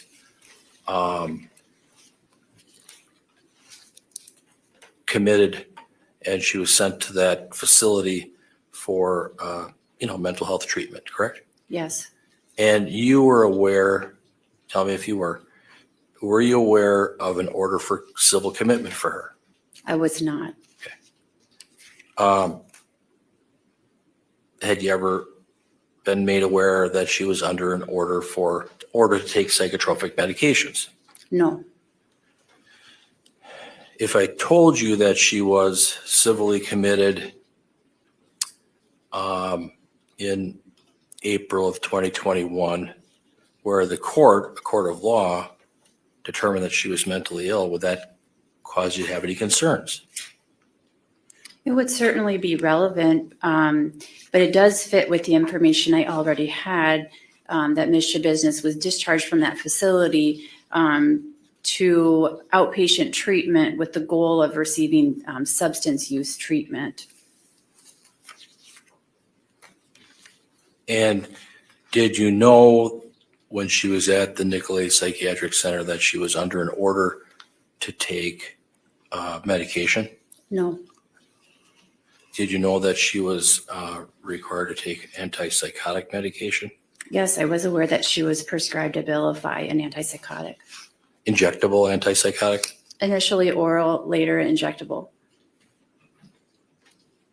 Now, during your 2 contacts with her in October of 2022, did you get a sense that she was suffering from any kind of auditory or other hallucinations? She reported that to me, but her behavioral presentation to me was inconsistent with her self-report. And the quality of her self-report was not consistent with genuine psychosis. Did you gain any information that she was suffering from a mood disorder when you met with her?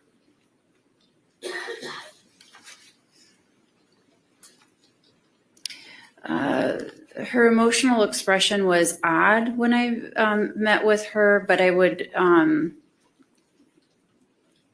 she did not present as acutely depressed or hypomanic, let alone manic. So I wasn't seeing significant indication of a major mood disorder. You did see in the Nicolay records that there was a diagnosis for her of bipolar 1, correct? Yes. With psychotic features, is that correct? I don't recall that qualifier, but certainly the record does indicate that she was experiencing psychotic symptoms at that time. And that is a qualifiable mental disease or mental defect, correct? Yes. Do you agree that if someone has an underlying mental health disorder, that using or abusing drugs can exacerbate that mental health disease or defect or condition? I would agree with that statement.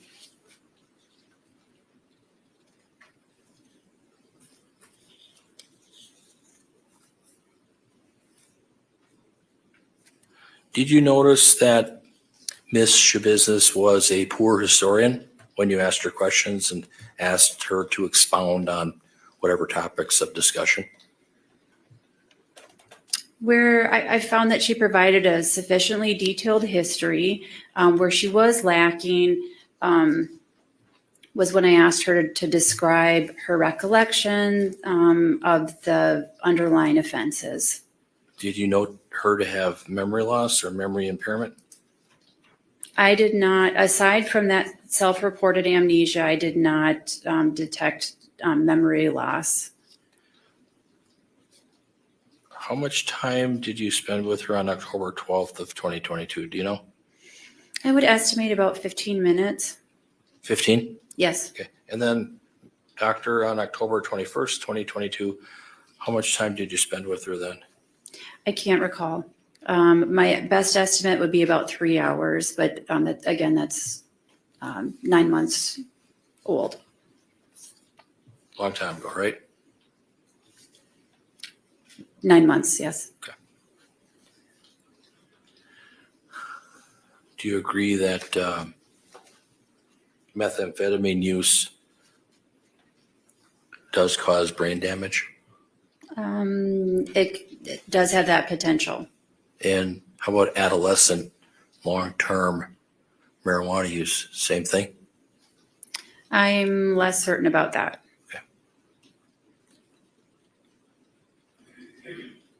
Certainly, if you're using heroin or cocaine or drugs like that, that can cause brain damage as well.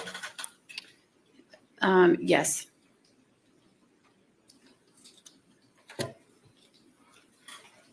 When you met with her, you did find that she exhibited some psychotic symptoms. Is that fair? No. In some of the records that you reviewed through Nicolay, did you recall reading anything about a recommendation for her to be on Haldol? No. And then to be clear with your last question, I did not personally observe psychotic symptoms during the moments of my evaluation of Ms. Shabusiness, but I did see in the record indication of past psychotic symptoms, to be clear. Okay, yeah, thank you. Did you see in the records there was a recommendation for her to be on Haldol? No, I don't recall that.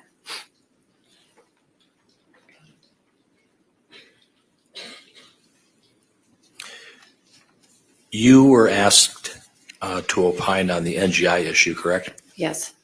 Dr. Seipel was asked to opine on the competency issue, correct? That is correct. We're not talking about competency, we're talking about NGI. Is that fair? Yes. You had a chance to review Dr. Litton's report. Is that fair? Yes. You read through the entire report and you're familiar with Dr. Litton's opinions, correct? Yes.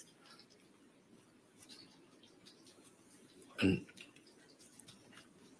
do you agree with her findings? No. You would agree that Dr. Litton's report is more current than yours. Is that fair? Well, it was authored more recently, but the authoring of the report has little to do with its relevancy because we were both doing an evaluation that was retrospective. So if you're looking at it, my evaluation would be more current than Dr. Litton's because mine was in closer proximity to the alleged offenses. So that's another way to look at it. But another way to look at it is your, with due respect, your report is lacking because you don't have you haven't reviewed the Bell and Health records, correct? It is missing that piece of information, but I would like to point out that it's not common for me as an evaluator when I'm looking at an offense that occurred in 2022 to be requesting records from when one was a teenager. Those would not be, they're certainly generally relevant, but they say little about what was going on in 2022. Did Taylor Shabusiness tell you that she had no memory of the alleged offense? She tell did. you? When did she tell you that on both dates? October 12th and October 21st? I did not ask her about the offenses on the first date. I only asked her on the second date, which is when she reported the amnesia. That was on October 21st of 2022. Yes. And in reviewing those Nicolay records, it's true that she was hospitalized, correct? Yes. For about a month, right? Um, A couple weeks. Somewhere between a couple of weeks and a month. Okay. And that she was prescribed some medication for nightmares? I believe that she was prescribed Abilify. And I can go ahead. refresh my recollection. Page 3. Thank you. Okay, sure. She did say Prazosin for nightmares. Okay. And it was such that when you talked with Taylor Shabusiness, that she was actively hearing voices. Those were the comments that she made to you. Yes. Did she indicate to you that she was hearing voices, in her cell? Yes. Who are they of? I think she was less clear. They were very vague. She may have suggested that she was hearing voices of her coworkers, pejorative in nature. She also said that she was hearing a voice saying, "I love you." I don't know who she said was saying, "I love you." Can you help me with this? What is a manic symptom? That would be extreme mood elevation, increased goal-directed activity, decreased need for sleep, decreased risk appraisal. Those are some primary characteristics. Extreme mood, like throwing a chair at a doctor?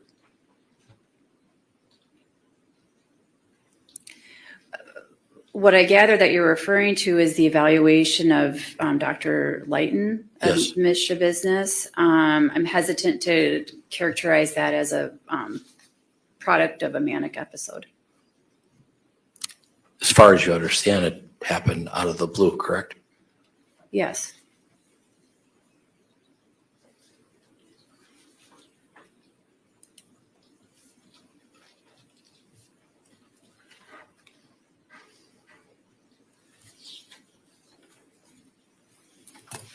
Did you have the occasion to review the report from Dr. Tracy Lucetta?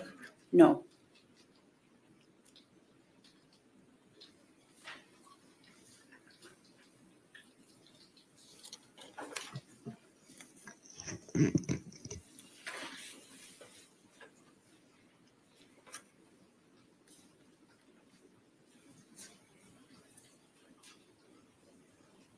This is a yes or no.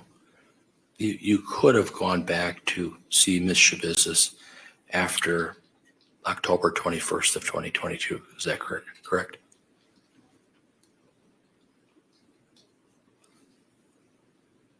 If you're looking for a yes or no answer, I'm not able to answer that in a yes or no fashion.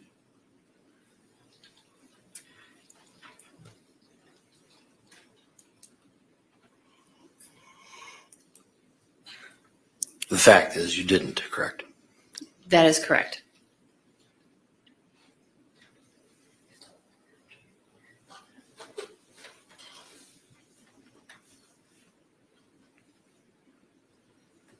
Did you see, when you met with her in October, did you see her use odd or unusual facial expressions? Yes, I believe there were instances of her smiling inappropriately. It didn't track or it didn't follow, correct? It was out of context. Is that fair? Yes.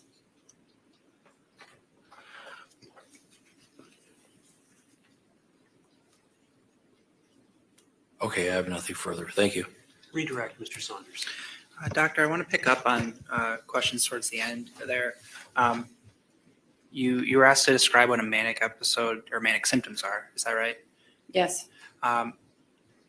With respect to a bipolar 1 diagnosis, one of the requirements is a manic episode, right? Yes. And how long do those typically last? They They can last for quite a long time. And then that would be, based on my experience, that they can last as long as months, oftentimes until treatment is administered.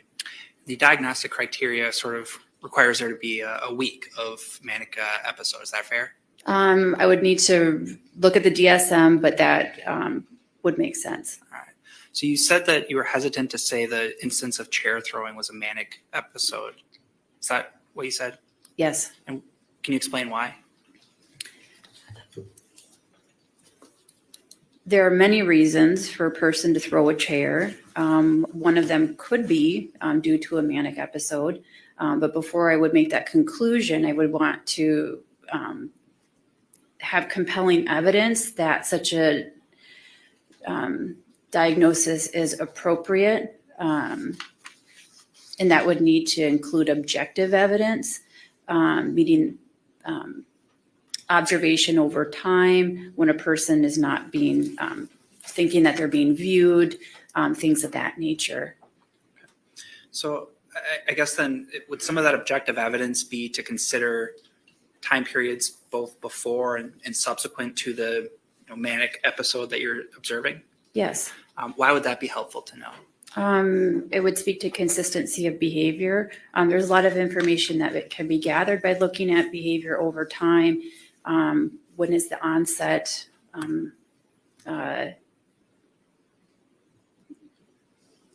Does it happen? I mentioned this earlier. Does it happen when people are not being, when they do not know that they're being observed? Things like that. And then there's more, the more objective evidence there is, the more credible that diagnosis can be. So I guess in general, if you're attempting to determine whether somebody is actively having a legitimate manic episode, you sort of look at the time frame both before and after. Yes. You were asked some questions about your interactions with Ms. Shabusiness, about her reporting or endorsing that she was hearing voices. You remember those questions? Yes. And you indicated sort of her response to those were sort of vague in terms of what she was experiencing. Correct. In your opinion, did that appear to be consistent with genuine psychosis? No. Why is that? To me, my take on them was that they were represented some social anxiety, some rumination, her thinking about her circumstances. They seemed like more of an internal dialogue versus an actual auditory hallucination, which can tend to be more bizarre. You also will see behavioral indication that a person is responding to internal stimuli or the auditory hallucination. So you'll see indication, maybe the person won't even say that they are experiencing these voices, but they'll be distracted, have a difficult time completing their thoughts. It's a lot more subtle of an expression than simply saying, I'm hearing voices. And none of the sort of other things you are trained to look for you observed in Ms. Shabusiness? Correct. And in addition, you've already testified to concerns about exaggerating of symptoms. Yes.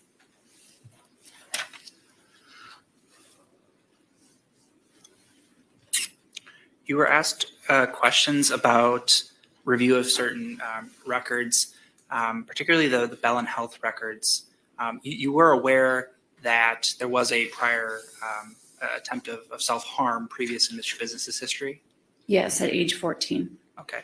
And records from that age, 10 years or so from prior to the date of the offense that you're attempting to determine here, do you believe anything in those records would substantially change the opinions you're testifying here to today? As I know it, there's not anything that would speak specifically to the issue of the NGI plea. But as I indicated, I would have been happy to receive those records if they had been made available to me. I felt, though, that for me, one of the main issues was Ms. Shabusiness's use of methamphetamine at the time of these offenses. And I don't think that information generated 10 years prior would change that. So in sum, no, I do not believe those records would change my opinion. Okay. And then I'll sort of pick up on the methamphetamine you brought up because you were asked some questions about that. about psychotic symptoms that you had observed in Shabusiness's records in the past. Is that fair? Yes. And are you aware of any of those symptoms that were reported absent the context of methamphetamine use? No, I am not.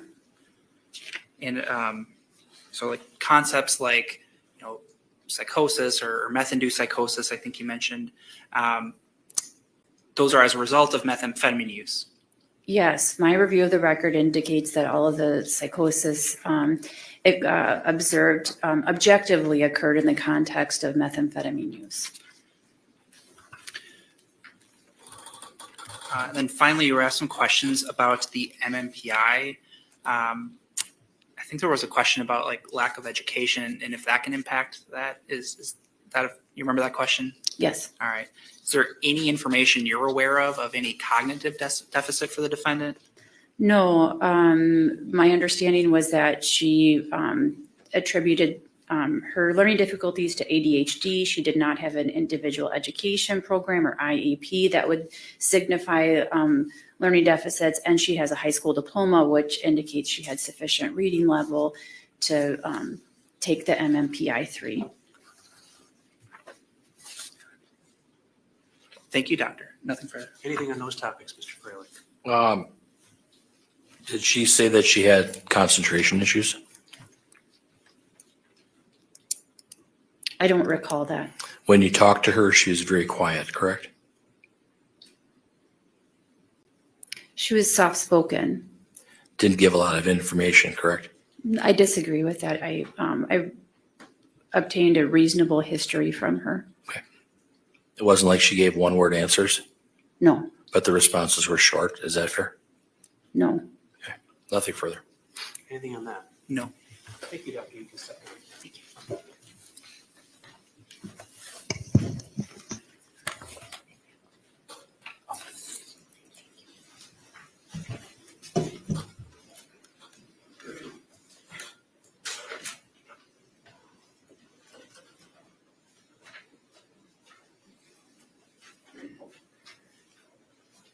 Any other witnesses from the state?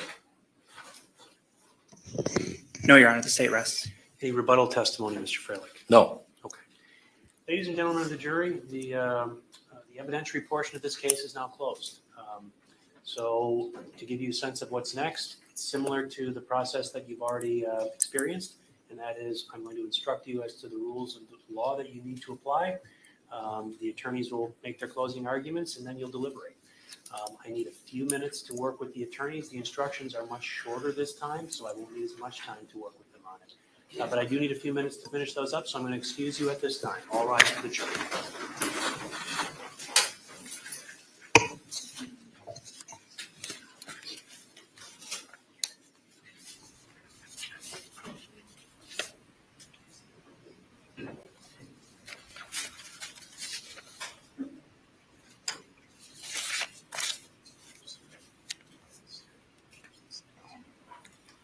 Be seated.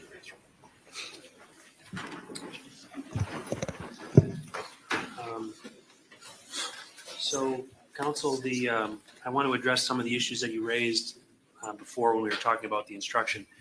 I don't have a problem delivering the instructions before you do closing arguments, and so I would probably take 160 and move it. And I want to just indicate the reason that I had proposed that is for this reason. When I look at 605, the last two paragraphs in 605 seem very similar to 515, which is read after the closing arguments before the jury goes out. And so I was looking for something as a way to kind of conclude the matter as opposed to the last argument is made and I just say, go. So my suggestion is if I read the instructions in the order that you've proposed, other than moving 160 to after 605, other than that, I'm proposing that I give a modified 460 just before the jurors leave. So after closings, I give a modified 460. 460 is the instruction, and I'm having my judicial assistant draft that up.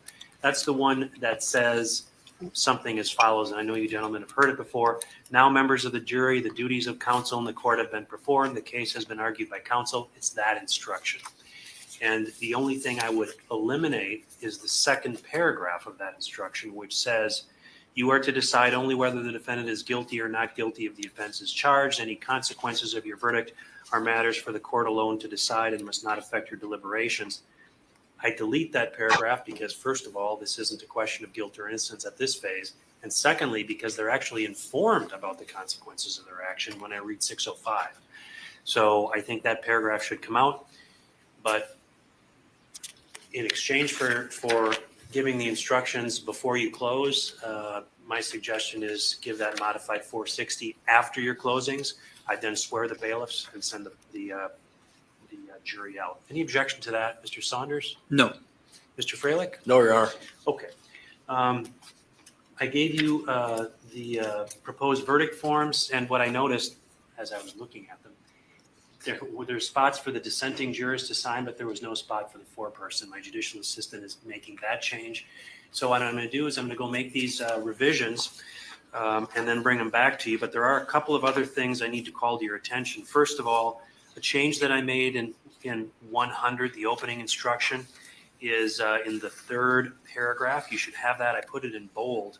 That if any member of the jury has an impression of my opinion as to the issues in this phase, disregard that impression. That would take the place of the language that's given in the first phase, which is if any member of the jury has an impression of my opinion as to whether the defendant is guilty or not guilty. So I switched that. Any objection, Mr. Saunders? No.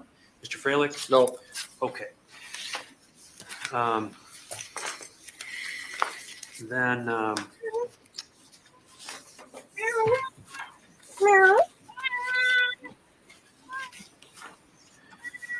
Mr. Freilich, I need to speak with you, and perhaps you need to speak with your client about whether you want me to give 315. That's the instruction that your client during the first phase elected that I give. That's the instruction that says a defendant in a criminal case has the absolute constitutional right not to testify. And that's really, she has an option to have me give that or not give it.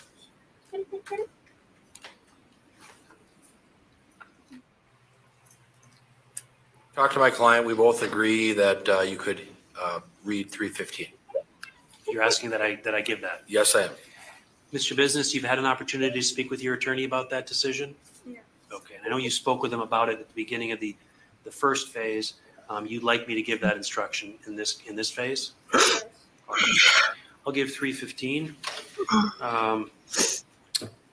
640, mental disease or defect expert opinion testimony. The interesting piece there is that the last paragraph, the court has appointed, and then it says to fill in the name. Two of the people that were appointed by this court testified. Only one on the NGI piece, but two of them testified, and they both testified they were court appointed. And it indicates that you shouldn't give the weight, give their testimony any greater weight. I think probably both of their names should be in there, but I could see an argument that only Dr. Engen's name should be on there because she was appointed on the NGI. On the other hand, they were both appointed by the court, and the notion that they shouldn't be given any greater weight than anybody else seems to apply to both of them. Mr. Saunders, any opinion on that? Not really. I guess the preference would be to include both. Mr. Freilich? It would be my position that we would only use Dr. Christina Engen because she's the one that did the NGI evaluation.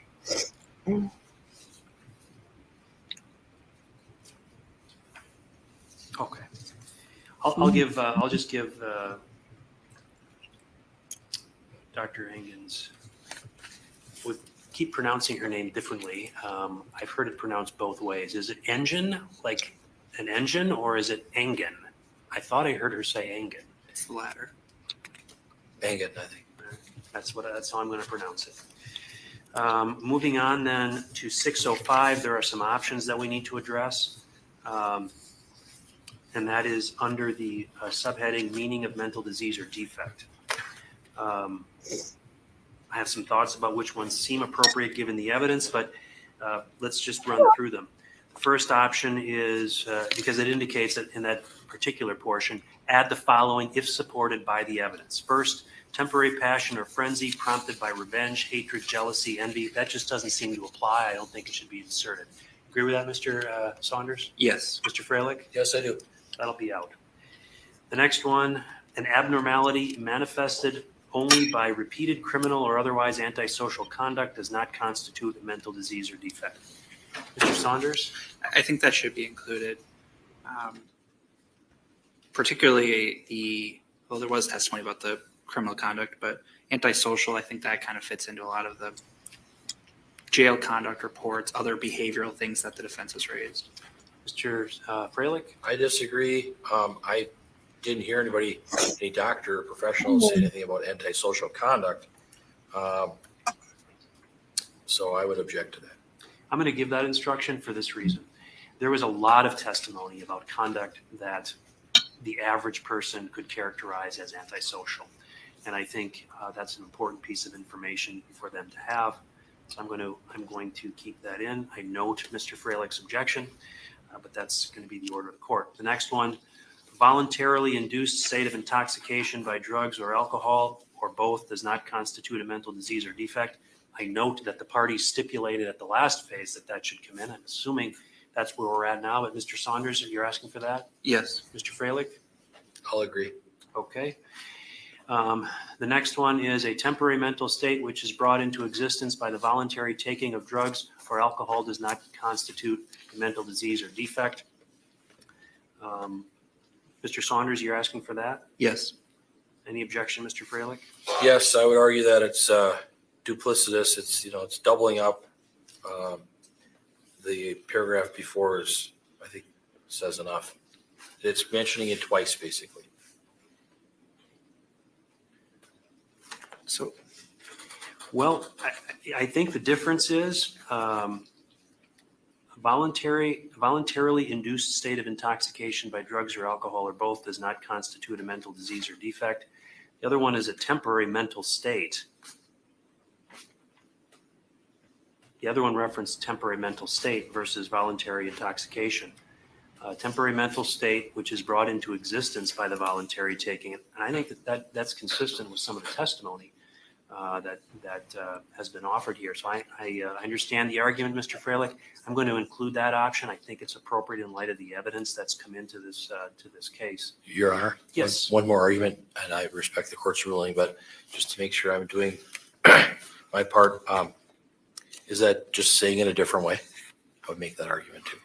Well, a voluntarily induced state of intoxication by drugs or alcohol does not constitute a mental disease or defect.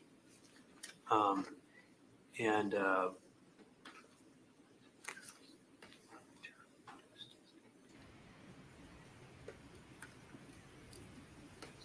was just saying it a different way, in my opinion, my humble opinion.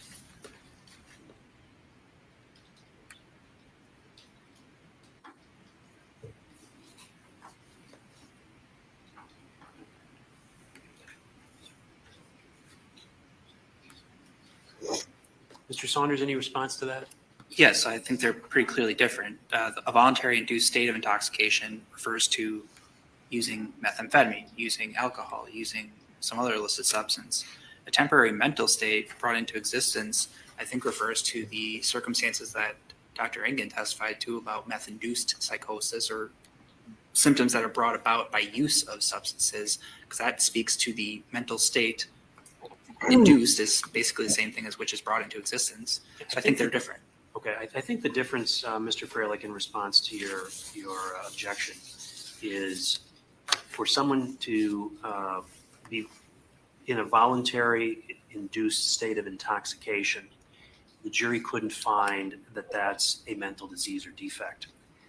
The next option is if a mental state exists, if there's potentially a diagnosable mental state that exists on a temporary basis, so not just the intoxication, the mental state, which was brought into existence by the use of drugs, that does not constitute a mental disease or defect. I think they're different, so I note your objections and your amendment to your objections, but I'm going to give both of those because I think they're different. Thank you, Your Honor. The next then is chronic use of drugs or alcohol may produce a condition that can constitute a mental disease or defect if the condition has become permanent. Mr. Saunders? I don't think this one should be given. We didn't hear testimony about the latter part of that there is some permanent, and we talked about this with Dr. O'Donnell, that there is some permanent condition that the defendant has. So I don't think it's an appropriate instruction to include. Mr. Freilich? I strongly disagree with the state on this. I think this language should come in. The court should consider it. I asked, I believe, Dr. Engen and Dr. Seipel, and I believe Dr. Litton, that, you know, using drugs over time can cause brain damage. And so I'd ask that you allow that as part of the jury instruction, Your Honor. Anything else? Well, yes, it can, but there's been no evidence that if the condition has become permanent, that is something the defendant's afflicted by. So I don't think it's proper to instruct the jury on something that can be out there if there's no evidence that this actually is in existence. I think it invites speculation. I think it kind of is confusing to some extent as well. If counsel wanted to have an expert to testify about a permanent condition the defendant has, they could have done that. Your Honor? Yes. It's crystal clear to me that this should absolutely come in. This young lady, Taylor Denise Shabusiness, was under a court order for involuntary medication and an order for civil commitment, which it doesn't happen very often. She was found by a court of law, by Judge Lee Joyce, to be mentally ill. And she was at the Nicolay Psychiatric Center for approximately a few weeks, where she was receiving injectable Abilify antipsychotic. She was getting treatment. And it was clear, the records replete with the fact that she had a chronic problem with meth, methamphetamine, marijuana. So I think it's totally on point, and that should be something that the court should consider. The operative word, in my humble opinion, is can. That word can. I think that makes it such that it would be applicable in this particular case. I think the focus is if the condition has become permanent, and whether that's supported by the evidence. There's no doubt that chronic use of drugs or alcohol has come into this case. I'm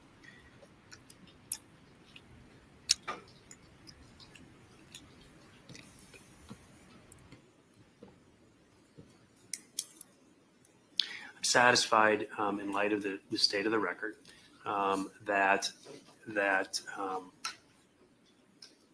it ultimately comes down to what the jurors heard.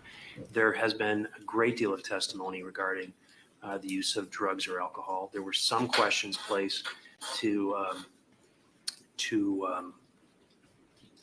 the defense expert about impacts on a person long-term using various drugs. I'm satisfied the jury can assess that. I'm going to give that instruction. Certainly the parties can argue that they don't believe the evidence supports that particular aspect, but I'm going to give that piece. So I'm going to include that. And then that's the last option that has to be selected. I'm going to make these revisions then, and then I will give you a final copy of them. And then we will move, we'll bring the jury back in, and we'll move to instructions and closings. All right, we are in recess. Thank you.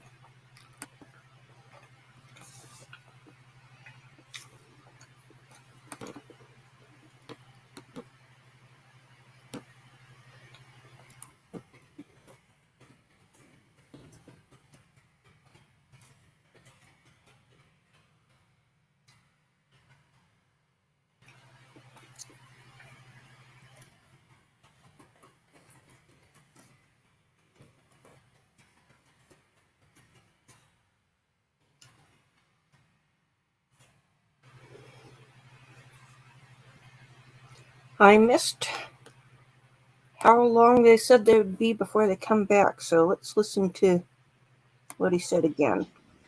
I'm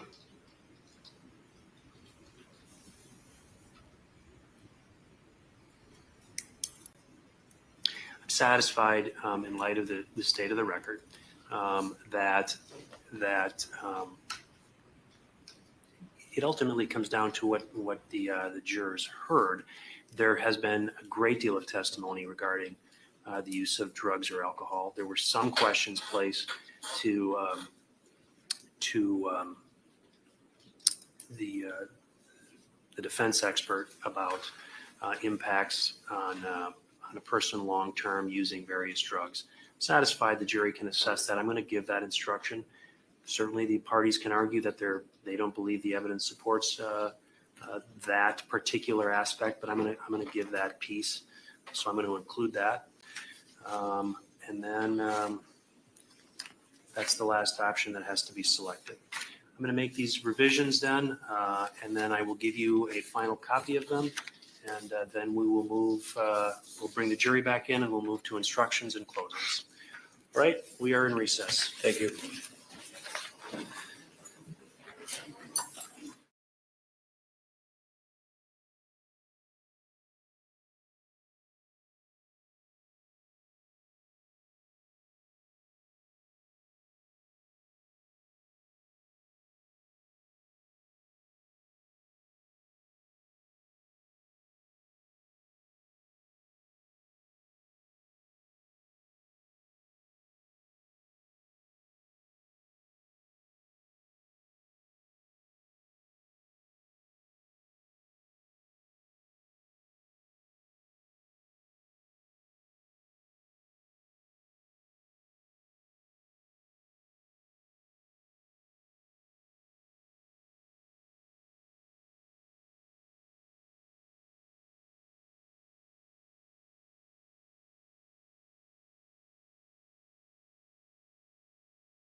In the mirror case, incidentally, he did the same thing here, and he's done the same thing against the male. He simply said, well, I haven't got another answer, so I think it must be phone hacking. Yeah, that is enough, according to him. Simply, the prince's guess ought to be the writ of law. Well, it's an outrage, it's insulting, and it demeans our legal system. I really believe Prince Harry is damaging the British legal system by these spurious cases. And, you know, whatever... he's going to bring through a whole, well, he's been allowed to retain several complaints. What none of this addresses in terms of what these private detectives and others are alleged to have done is, Harry is permanently surrounded, or was permanently surrounded, by police private protection officers. Yeah. So, you know, how on earth they were able to commit these offences? Obviously, the police protecting him wasn't very good. None of it holds water, Neil, and I fear you're quite right. Harry is too surrounded by yes men who go, yes, Harry, do this. Yes, Harry, do this. And I think he is now in a predicament that is really, really disturbing. And somebody somewhere needs to sit down with him and stop him from carrying on with this deranged campaign against the media, which is resulting in his own humiliation. Thank you very much for your time, Neil. Always a pleasure to talk to you. Thank you. That's Neil Wallace, media commentator, former newspaper editor, Fleet Street editor, and he worked on the News of the World. He was deputy News of the World, deputy editor there. So he knows his onions when it comes to this story. Is Harry too surrounded by yes men. Should he desist from this deranged campaign against the media?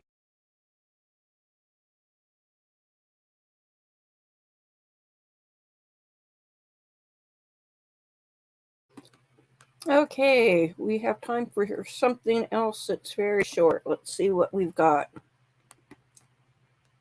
Oh, Kevin Spacey was acquitted in his trial. Let's see.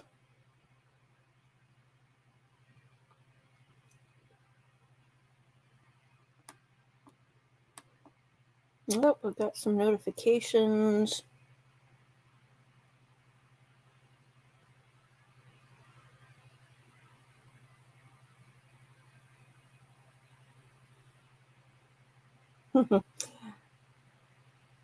Michelle Walks did a live saying, "Unbelievable, I received a copyright strike from an author of a book about Summer Wells."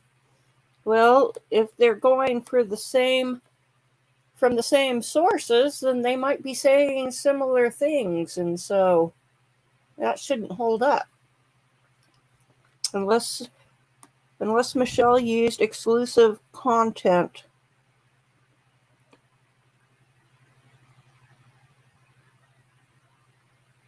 No.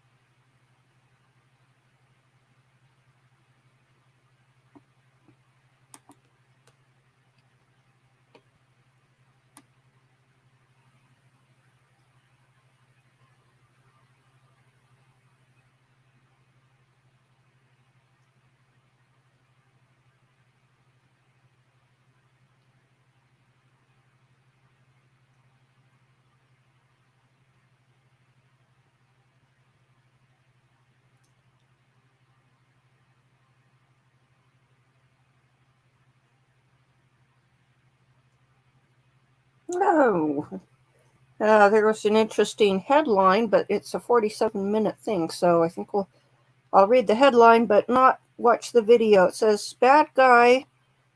Deputies make arrest in 1993 Jennifer Odom cold case murder." And WFLA, I'm not sure where that is, but it's going to be east of the Mississippi, because it starts with a W, and west of the Mississippi starts with a K.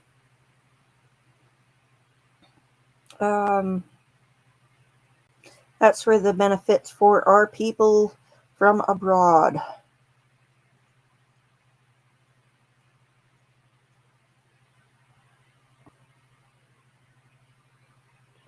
Oh, Michelle, After Dark, posted the statement from the Fruitland PD. Let's take a look at that. It says, "The search continues for Michael Joseph Vaughn, now age 7. Well, that's not exactly accurate because they believe he's dead. And if he's dead, he can't be older. So, who would be age 7? On the second anniversary of Michael's abduction, the case remains very active. Our work has not stopped. Our ground searches have continued as recent as this month, and we continue the arduous task of filtering through new tips and leads. This investigation is moving into a new phase as investigators have submitted this case along with the probable cause affidavit to the Payette County prosecutor.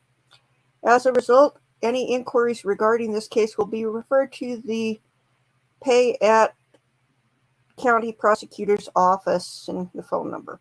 Community support has been remarkable, along with unwavering patience of our team. We are committed to our tenacity steadfast. To date, Fruitland police have received over 2,000 tips and leads. If someone has or learns of information that can help find Michael, we want that information. We ask that you remain vigilant and please share the poster link. Tips can be sent to Find Michael at fruitland.org or to Crime Stoppers. Tips may remain anonymous. Please keep Michael in your prayers. And kind of got to know Brandy through live streams over on the lab. She frequently watches and comments, and so had interactions with her, and she's quite a nice person, and tried to talk sense into Don Wells once. And he sounded receptive until Candace put her oar in. So let's see.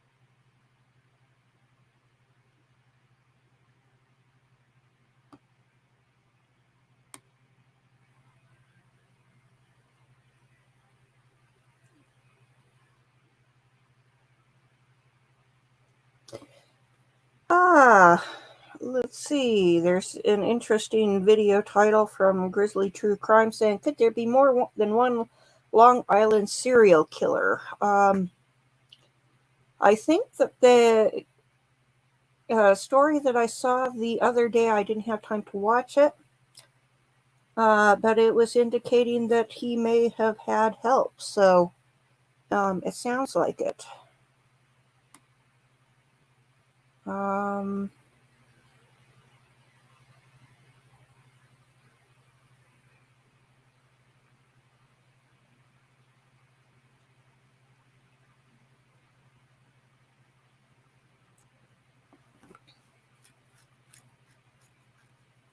Okay.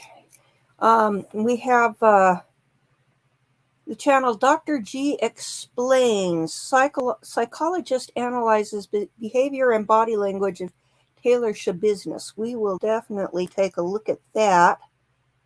It's hot off the press. We'll have to do something like watch that on 1.25.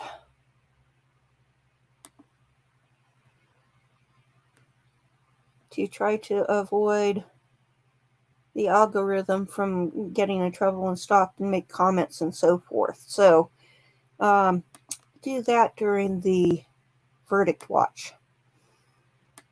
Let's see.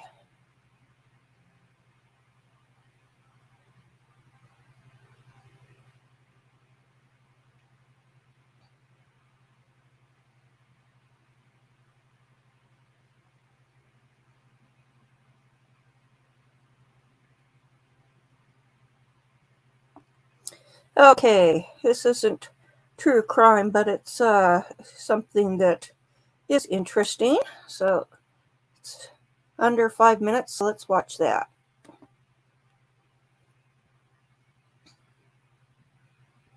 And for more on the developments that came out of yesterday's hearing, let's bring in Harvard professor and astrophysicist Avi Loeb.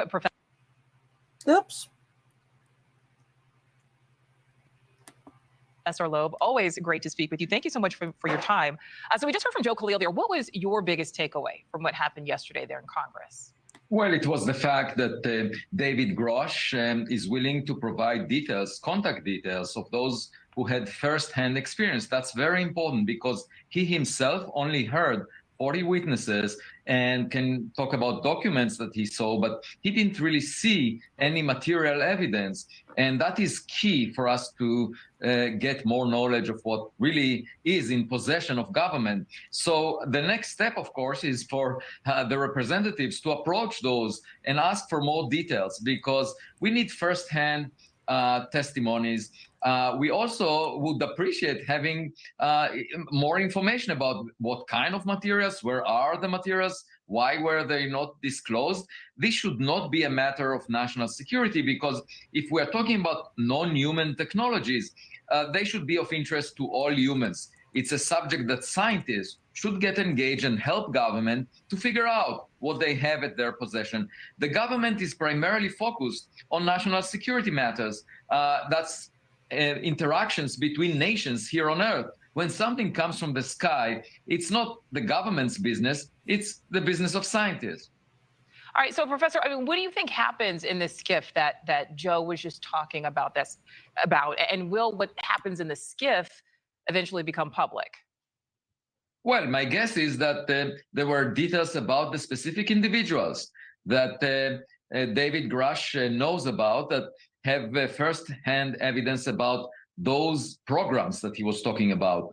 That's really key, because otherwise you can always imagine that David Grush may have heard some fabricated story from someone that has no direct context in the real world. But once they start interviewing those individuals who had been part of these programs, they will get full information about what's out there. And if there is something real, if there is a fire behind the smoke, then we will all learn about it.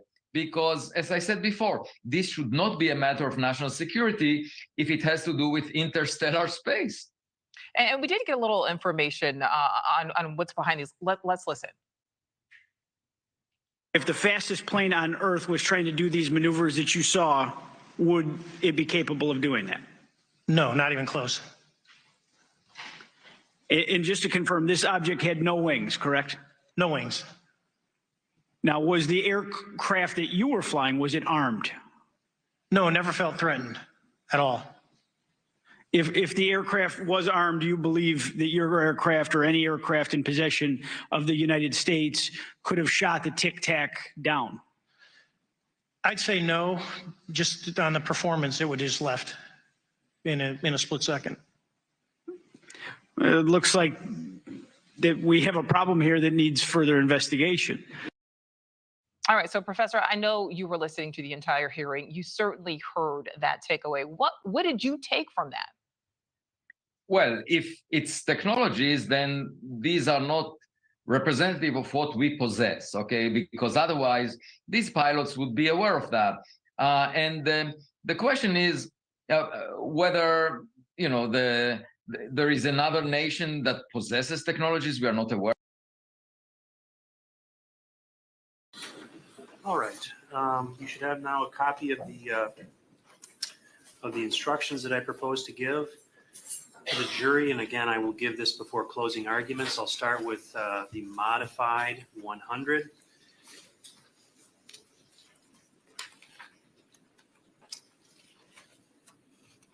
There's one missing.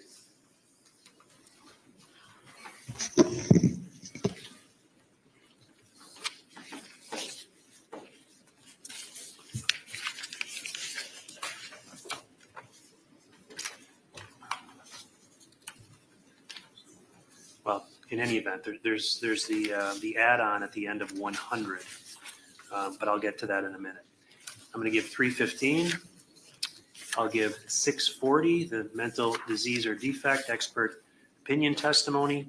605, instruction on the issue of the defendant's criminal responsibility.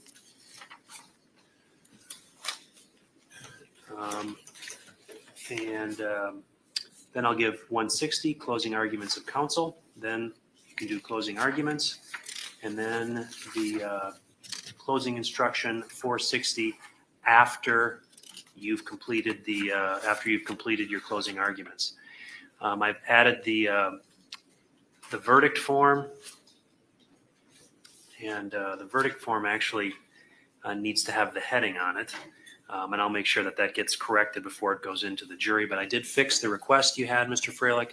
So the question one is, at the time the crime was committed, did the defendant have a mental disease or mental defect? And I did that for question two as well. And in the instructions, when I indicate you're going to be getting this verdict form, I made that correction there as well. Thank you.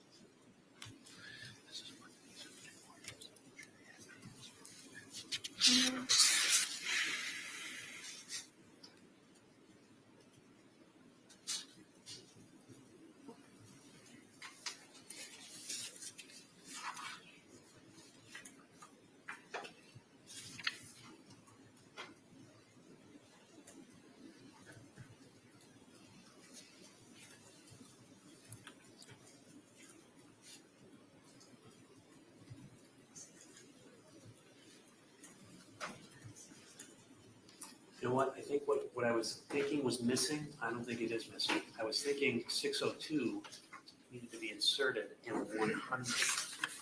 But that's true, but in the first phase of the trial. And so I think that's where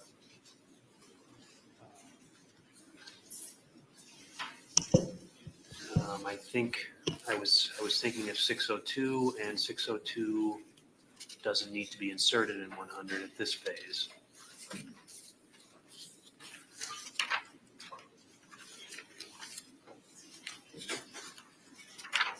Okay. That's what I propose to give council. We'll start with you, Mr. Saunders. Any objection to the form of the instructions or the verdict form? Just on the verdict form, question 1,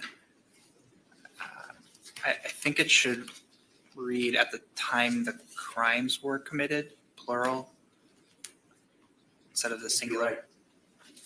Because we're dealing with 3, so that can be corrected. And then when I give 605, question 1 at the time the crimes were.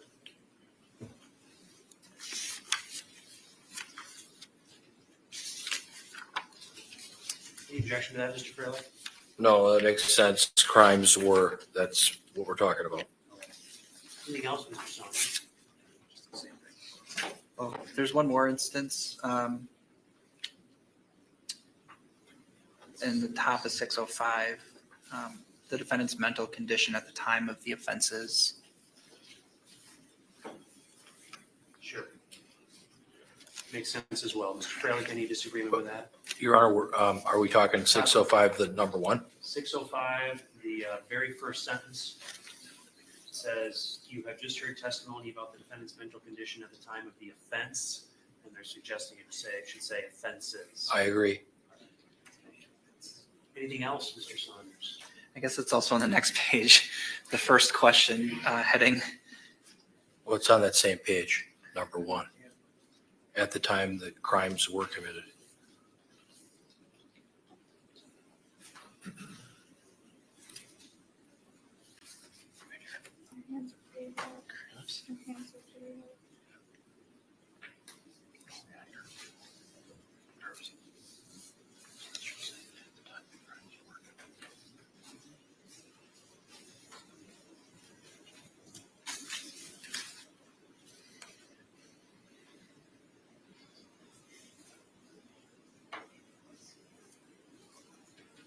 Okay. Those are fixed. I don't think it appears any other place. Anything else, Mr. Saunders? No. All right. Mr. Freilich, anything concerns about the form of the verdicts or, I'm sorry, the form of the instructions or the verdict? Your Honor, I see what Mr. Saunders was talking about on that second page, where it's in writing. The first question is, and then it should say at the time the crimes were committed. We've caught that already. Okay, but on the first page, what I was talking about, we corrected that first paragraph with an S for offenses. Yes. But then if we look down, it says 2 questions, and then it's got question 1 and question 2. Was that changed to at the time the crimes were committed? Yes. Okay, I just wanted to make sure. Thank you. And just so everyone knows, I'm not intending to go back and get that corrected now. I will make sure my judicial assistant corrects that as I'm listening to closings. And so when this is delivered to the jury, they will have it corrected. Okay, thank you. In addition, as I've indicated, I'm also going to have the heading inserted on the top of the verdict form. So instead of the title of 605B, which is where this verdict form comes from, it'll have the heading in this case. If there's nothing else, then I'm going to use the same time limits as we had yesterday, but they're going to be flipped. So yesterday I gave the state a half hour and 10 minutes of rebuttal. That's what you'll get, Mr. Freilich, but the state will get 35 minutes for their closing. I'm not sure if you're going to need that much time. The time that I've given everyone each time, they haven't used, but I will keep track of that for this time. Okay. Anything else before we bring the jury in, Mr. Saunders? No. Mr. Fraley? No, thank you, Judge. Very good. Let's go to jury.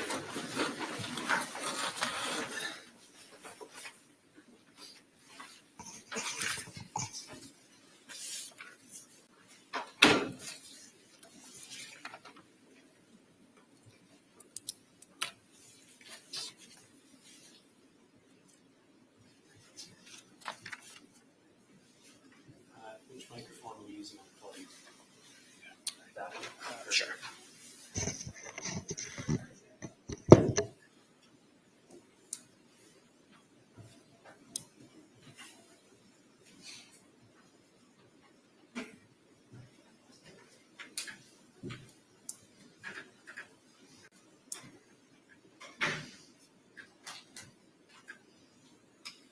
Right, be seated. Members of the jury, the court will now instruct you upon the principles of law which you are to follow in considering the evidence and in reaching your verdict. It is your duty to follow all of these instructions. Regardless of any opinion you may have about what the law is or ought to be, you must base your verdict on the law I give you in these instructions. Apply that law to the facts in the case which have been properly proven by the evidence.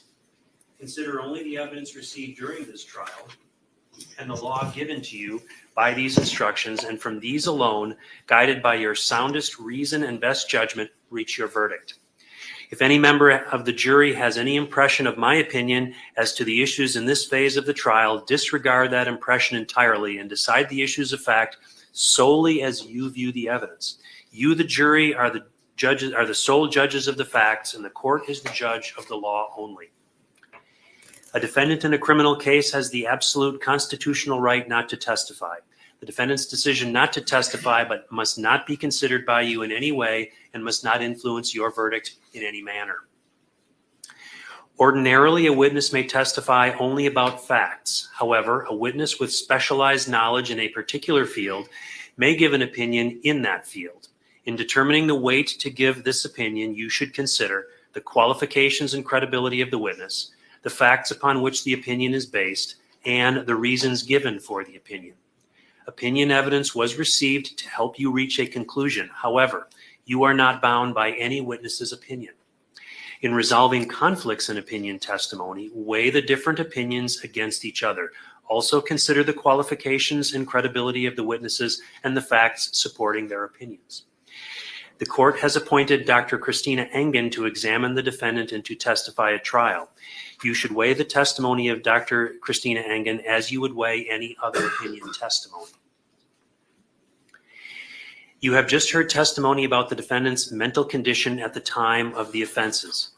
You will now be asked to determine whether the defendant is not responsible by reason of mental disease or defect. This issue will be presented to you in the form of two questions. First, at the time the crimes were committed, did the defendant have a mental disease or mental defect? Second, as a result of the mental disease or mental defect, did the defendant lack substantial capacity either to appreciate the wrongfulness of the conduct or to conform that conduct to the requirements of the law? You will be asked to answer the second question only if you answer the first question yes. Before you may answer a question yes, the defendant must satisfy you to a reasonable certainty by the greater weight of the credible evidence that the answer to that question should be yes. Evidence has a greater weight when it has more convincing power than the evidence opposed to it. Credible evidence is evidence which, in the light of reason and common sense, is worthy of belief. The first question is, at the time the crimes were committed, did the defendant have a mental disease or mental defect? Mental disease or defect is an abnormal condition of the mind which substantially affects mental or emotional processes.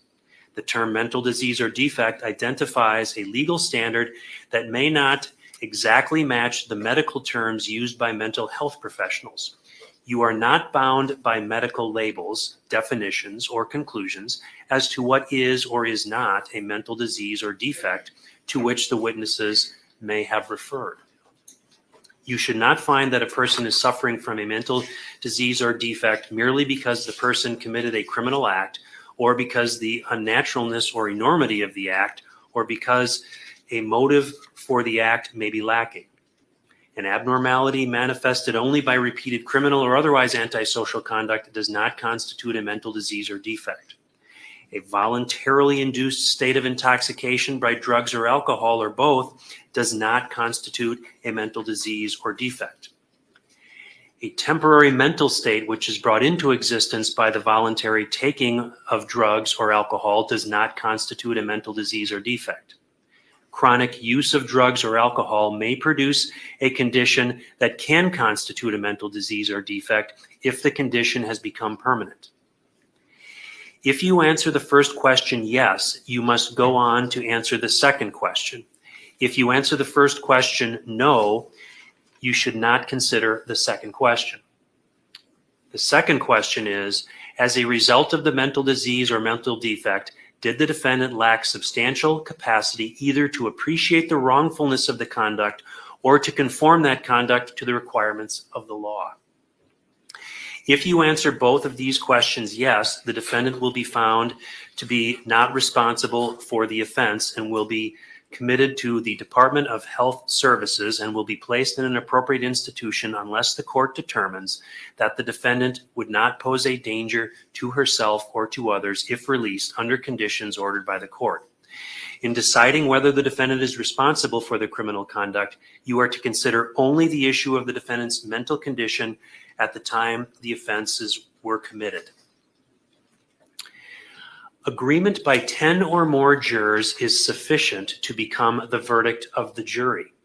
Jurors have a duty to consult with one another and to deliberate for the purposes of reaching agreement. At least the same 10 jurors should agree in all the answers made. I ask you to be unanimous if you can.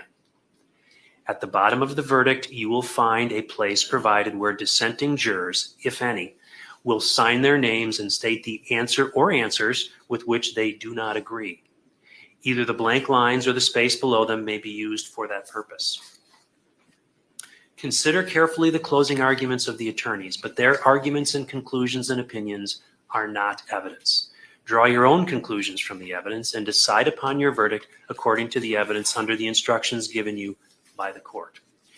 Now, ladies and gentlemen, the attorneys will make their closing arguments, and as indicated, because the different burden of proof in this case, Mr. Freilich will start. Mr. Freilich, are you prepared to make a closing argument? Yes, Your Honor. Go ahead. Thank you.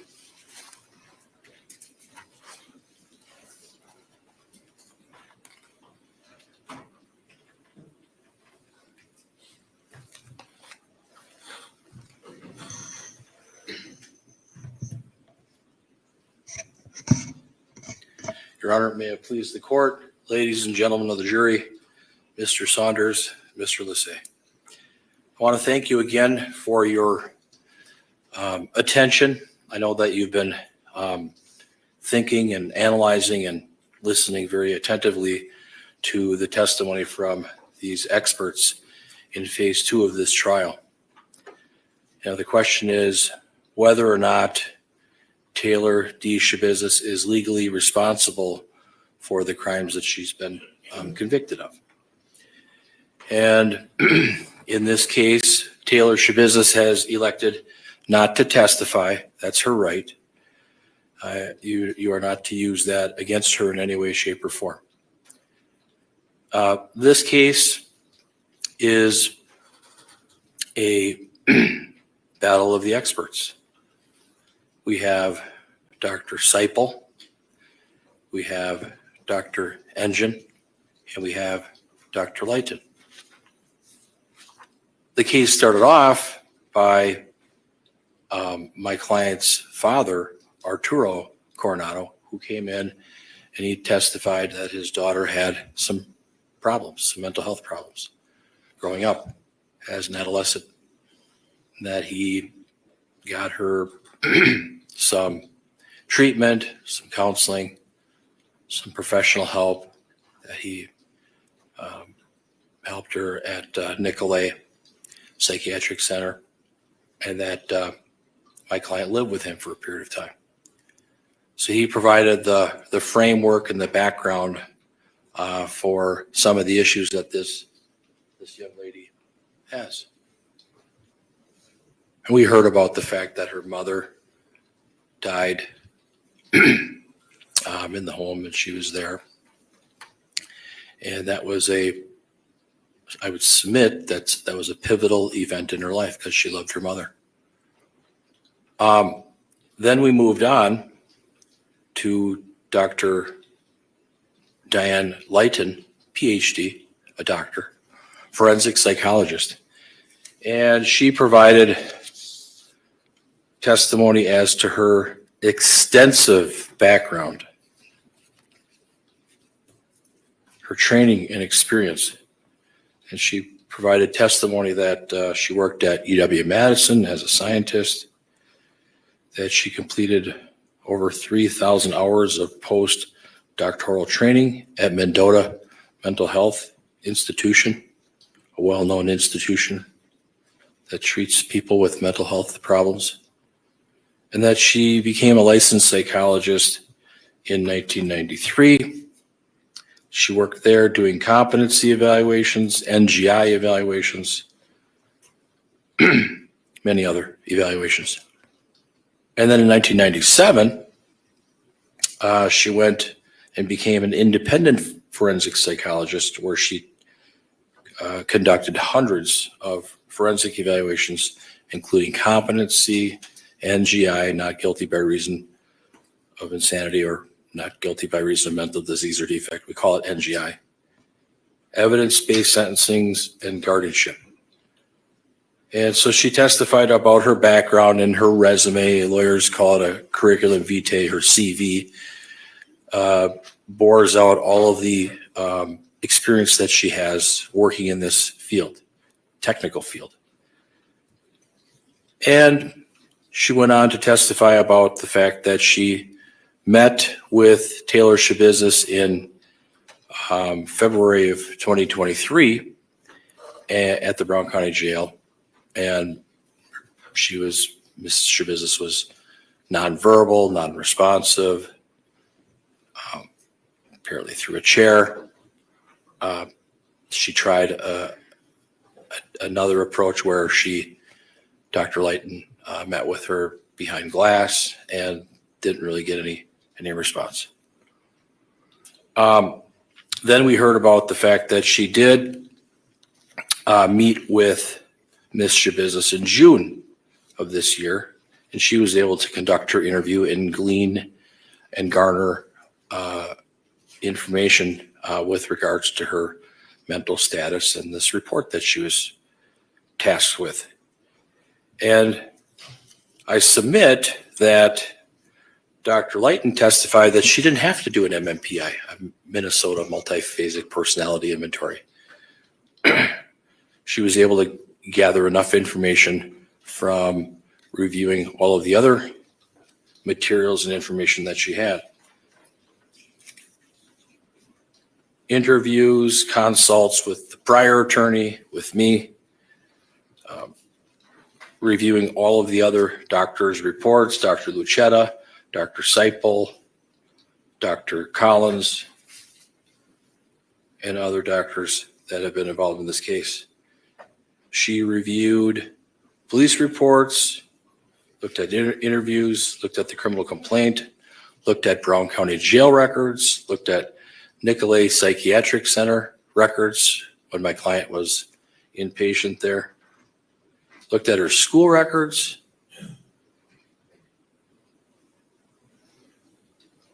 looked at the Bellin Health records, looked at a lot of information.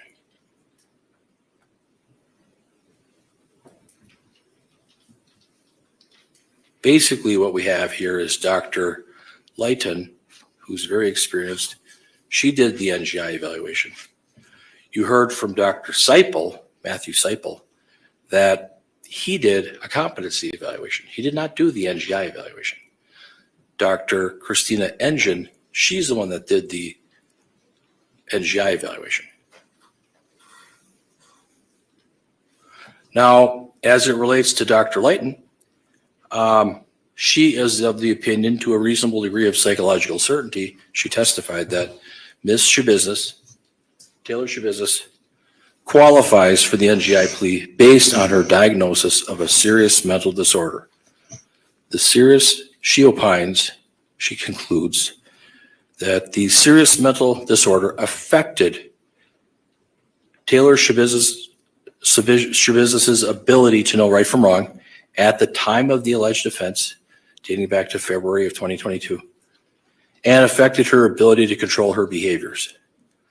And she finds and opines that Taylor has been diagnosed with bipolar disorder for at least several years.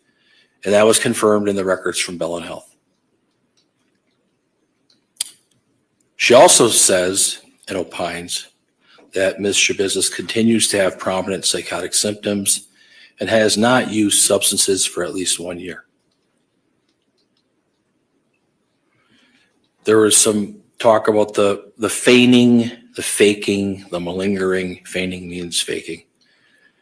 About that topic. And Dr. Litton indicated that it was her opinion that my client was psychotic at the time of the alleged offense, and it wasn't simply due to drug use. It's clear that Taylor Shabusiness had a problem with methamphetamine, with drugs, marijuana, other drugs maybe. Dr. Litton says that Ms. Shabusiness had a very strange presentation, had facial expressions that can appear inconsistent with the context. If you're talking to her about something, she might smile or grin, and it may not be the appropriate time for that. But she opines that her assessment finds that Taylor Shabusiness has a genuine mental disorder of a psychotic nature, which is most likely bipolar 1 disorder. Now, in this case,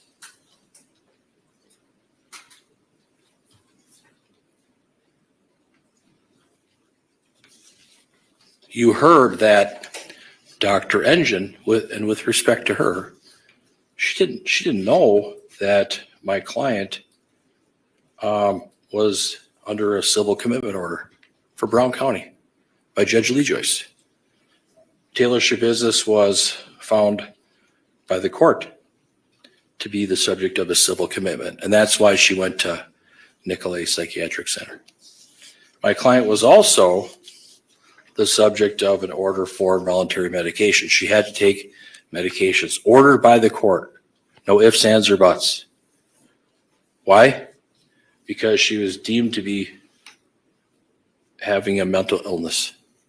So that's something, ladies and gentlemen, that you should really strongly, seriously take into account, that in April of 2021, for a 6-month period, she was under a civil commitment order because she was mentally ill.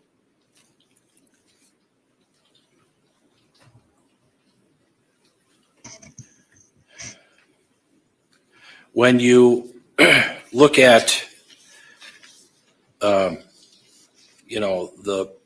report from Dr. Seipel, or you heard about his testimony, I would argue that his focus is on competency, and competency and NGI are two legal theories, two legal issues that have to be determined separately.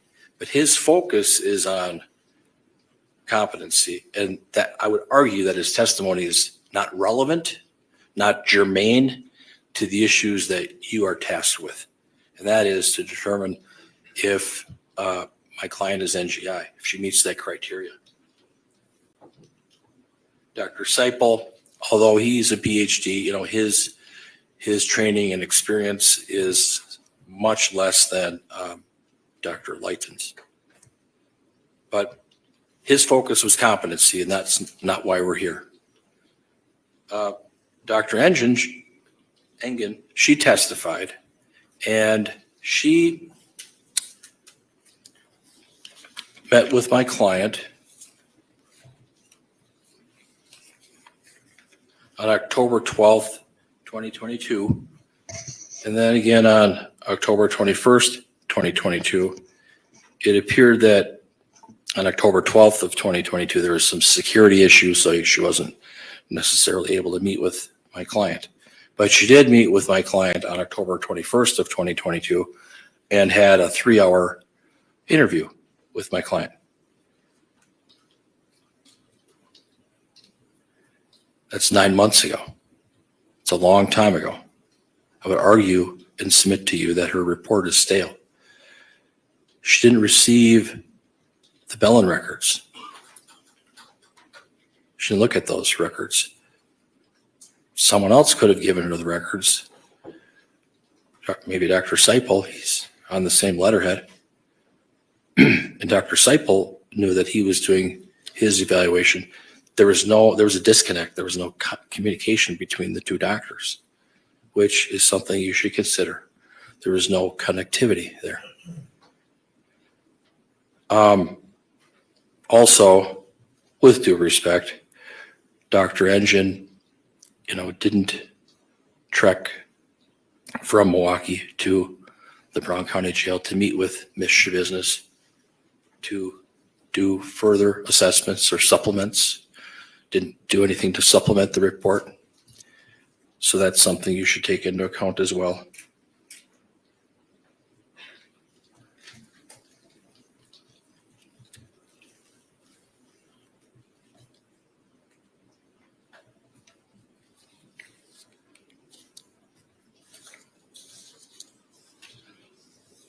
There's an instruction, I believe the judge already gave it to you, but it indicates chronic use of drugs or alcohol may produce a condition that can constitute a mental disease or defect if the condition has become permanent. Something to take into account here.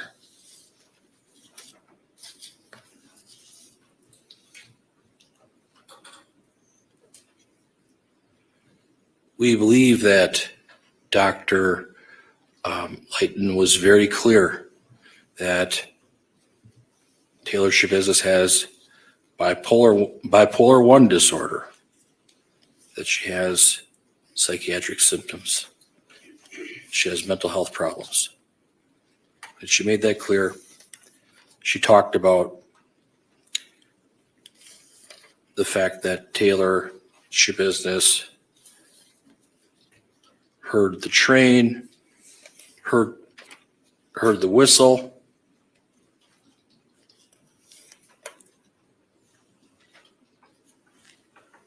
that Miss Shabusiness lacked volitional control, lacked the ability to control herself, that she is a psychotic person off the scale,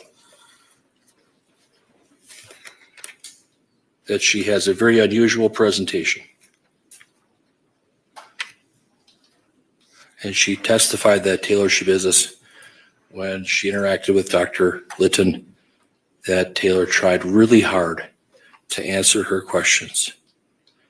But Miss Shabusiness was distracted by internal stimuli, the clock, the cord, voices telling her to hang herself, the train with the whistle that got louder and louder. Talked about 007 and James Bond when she was asked about her mood. Dr. Litton talked about hypersexuality, and that was a concern for Dr. Litton.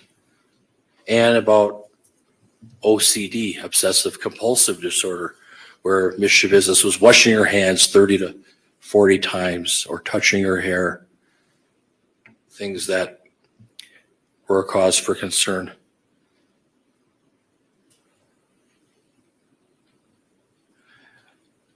Wisconsin law, we all have to follow the law, and Wisconsin law is such that the defense and a defendant must satisfy you jurors to a reasonable certainty by the greater weight of the credible evidence that at the time the crime was committed, that Ms. Shabusiness had a mental disease or mental defect, and that as a result, she lacked the substantial capacity to either appreciate the wrongfulness of the conduct or conform her conduct to the requirements of the law.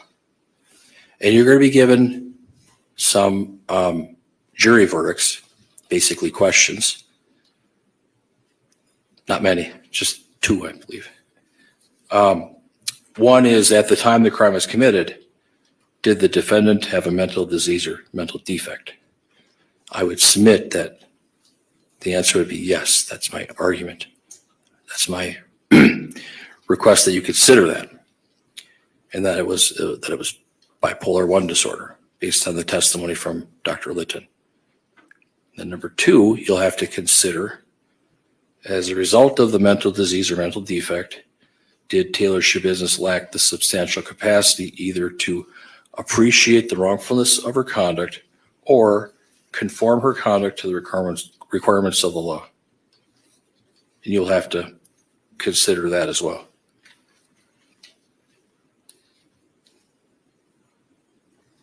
I would submit that that would be a yes. And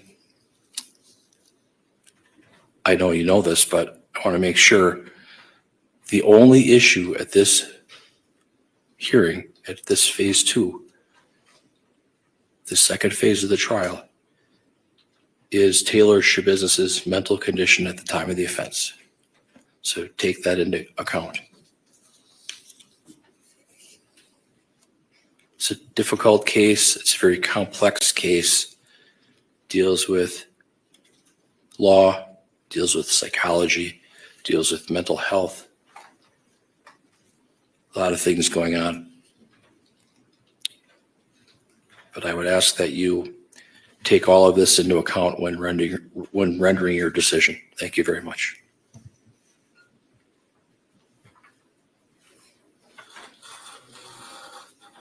Jose, are you going to be good? Saunders, okay, go ahead.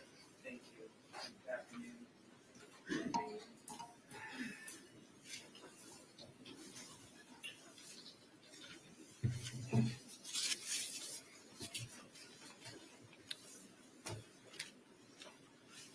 I think it was the dope. I think it was the dope. I blame it on being on drugs and the come down. I barely do drugs, then months go by, then I do drugs. Admitting on multiple occasions, both to evaluators and to law enforcement, about consuming a significant amount of methamphetamine for these offenses, admitting that she and Shad were toking methamphetamine beforehand. She even talked about how she was still tweaking on meth during the dismemberment process. Ultimately, that's what this case comes down to, right? Because as we heard from, I think, every doctor, it's difficult to parse out psychotic symptoms versus drug use. So when we're talking about whether somebody has a mental disease or defect and they're voluntarily ingesting methamphetamine, it's really hard to say that that's due to some other underlying mental health issue, right? And that kind of makes sense in our common sense. But ultimately, that's what this case comes down to. It's the defendant's own words that this was fueled by meth. And now it's, well, no, it's bipolar. It's something else, some diagnosis from way before this offense. And that's not the standard you are to apply. Okay, so first, 2 questions you'll have. Was Ms. Shabusiness suffering from a mental disease or defect at the time of the offense? Not in 2012, not in 2014, not in April of 2021, not in June of 2023 when she's meeting with Dr. Litton, or in July with the other doctor, Dr. Seipel. The relevant question is at the time of the offense. Okay? And I disagree with counsel. And you all sat through Dr. Litton's testimony. I don't think it's clear at all that she's diagnosing the defendant with bipolar 1. She said most likely, seemingly based on the prior diagnosis. There's never a firm diagnosis, and we heard Dr. Seipel comment on that as well.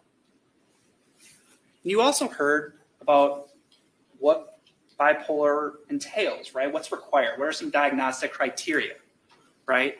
We heard about these manic episodes that last a week or thereabout, or even longer, where there's this heightened and manic state followed by a depressive state. You've heard none of that. What part of the interview the defendant gave to law enforcement on February 23rd indicates that she's still going through some manic episode?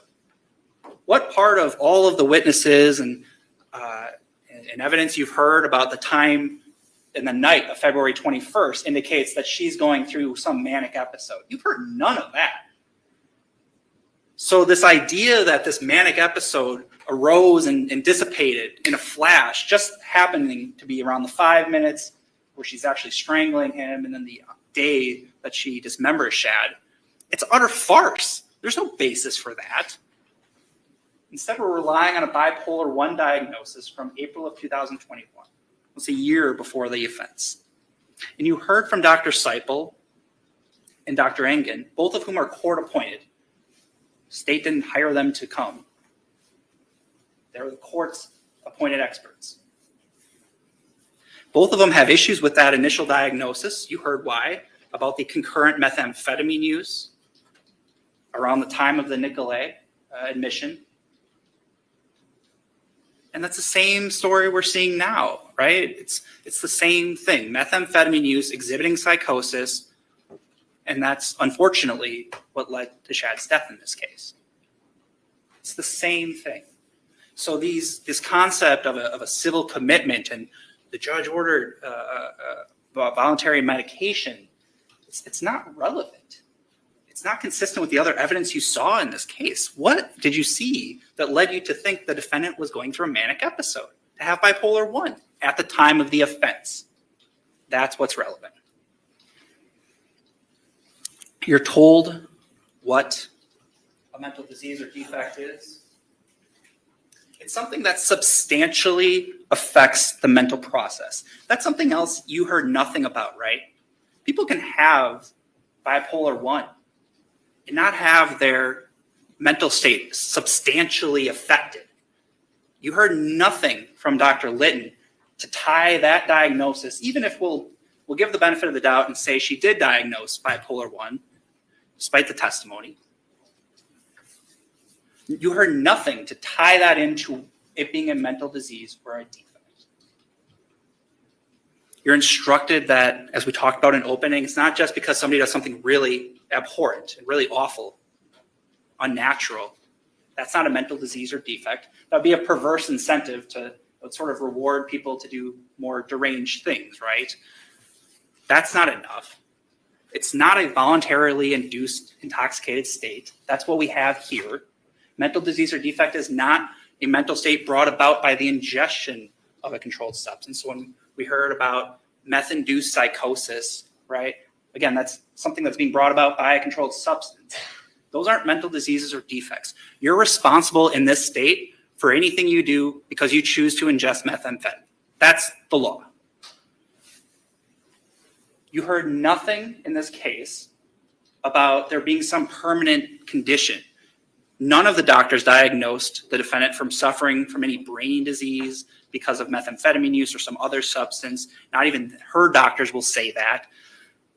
So when the defense argues that chronic use of drugs or alcohol may produce a condition that can constitute a mental disease or defect, if the condition has become permanent, nobody is testifying to that in this case. That's not any evidence that you heard.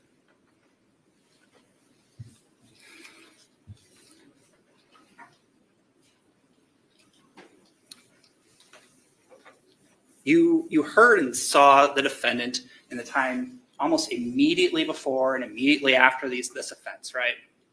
We heard from Dr. Seipel about that, and I think the defense fundamentally misunderstands why the state called Dr. Seipel. Obviously, he didn't do an NGI evaluation. We asked him about that. The relevance is because he highlights flaws in Dr. Litton's report, in her opinion, and that's the sole opinion the defendant's relying on to meet her burden. We heard about why, when you're considering, a bipolar diagnosis, particularly in the NGI context, it's really important to look as close as you can to the proximity of the offense, right? And that makes sense, right? It helps validate if this is actually some manic episode or something that would be throwing a chair randomly at a person, right? But there's a difference between those two things. And we heard none of that. We heard none of that from Dr. Litton, did we? We heard a lot about mental diseases and illnesses that she thinks happened way before, way after. And yeah, she reviewed a lot of material, but Dr. Litton tied none of it into February 22nd of 2022, did she? No testimony about, well, okay, so if somebody has bipolar 1, how is that manifesting? How is that utterly inhibiting the defendant from her awareness of what's going on, or her ability to conform conduct, right? We heard none of that. We heard a statement at the end that, well, I think she's NGI. I would support the plea. And you heard no analysis, right? No analysis of, well, I considered the defendant's actions the night of the incident, and this raised this concern for me. That would support my opinion. We heard none of that, right? And it's their burden to do so. You heard none of that from Dr. Litton. She's, yes, qualified, experienced. We heard about that. But there are real issues with her methodology in this case. Based largely, her opinion is, on her interactions with Ms. Shabusiness on June 19th of 2023. And we heard ample reason why that should be a red flag. People who actually administered personality tests to kind of determine feigning and over-exaggerating of symptoms, including experts hired by the defense, have raised that concern for the defendant that she over-reports symptoms, that she exaggerates symptoms. And Dr. Seipel is exactly right. And you heard the testimony from Dr. Litton. Most of her opinions based on her interactions with the defendant and this bizarre behavior that she's observing. Incidentally, bizarre behavior you haven't observed for 1 second during this trial. For the last 4 days, there's no throwing chairs, there's no outbursts, there's no staring or off, right? So this idea that Dr. Litton's opinion based on her interactions with the defendant and some old bipolar diagnosis, there's nothing tying it together. There's nothing showing you that would allow you to agree with her opinion that the defendant had a mental disease or defect on the date of the offense, which is the relevant question you have to answer. You have reported behaviors by Dr. Litton that aren't in any other reports that are observed by doctors. Dr. Seipel meets with her really close proximity, isn't reporting any of these behaviors. And again, one of the questions you have is capacity, right? Substantial capacity to do things. And there's a big difference between capacity and desire to do so, with volition, with choice, right? The capacity to go skydiving. I don't have the volition to go skydiving. I have the volition to dunk a basketball. I probably don't have the capacity to dunk a basketball, right? Those are different concepts. And the information you heard about in the records from the testimony is that it's something that the defendant can control to some extent, right? There's no outbursts or any of the behavior Dr. Litton's talking about that Dr. Seipel observes, that the court-appointed expert, Dr. Engen, observes. None of that, right? To the contrary, you have Dr. Engen doing scientific tests to determine about the validity of some of the observations and determining the opposite, right? And sure, Dr. Litton was under no requirement to do that sort of testing. But when she says she just looked at the prior results and relied on those, well, what she should have been relying on is that the information the defendant's telling her isn't accurate. That's the only prior analysis that we heard about. So again, there's real methodological issues with Dr. Litton's report. Most importantly, none of it ties together with the date of the offense. Her testimony for the better part of this morning, maybe 2 or 3 questions dealt with the date of the offense, tying it together. Dr. Litton, how are you able to tell this jury that Ms. Shabusiness was unable to conform her conduct, was not aware of what's going on? You heard none of that. She didn't even review the entire video, the recorded interview that you observed, to see firsthand, really close proximity to the date of this offense, what the defendant's behaviors were. She reviewed a transcript. And she said she may have reviewed 90 minutes of it or something like that. Didn't review the second interview, which incidentally, as you observed, and you heard from Detective Graff, the same behavior, same mannerisms, same lack of outbursts or anything like that throughout this time. Again, this manic episode that is allegedly occurring. You observed that over several days and didn't observe any of that. So that's the concern with Dr. Litton's testimony, and that's the relevance of Dr. Seipel's testimonies. He points out some of these issues. As he interacted with the defendant as well. Didn't observe any of that on multiple occasions as a court-appointed expert.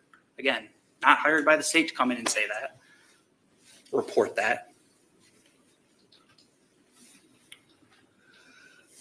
So you have the report from Dr. Engen, the court's expert, and you heard the testimony. And if you review the report, it jives with common sense, right?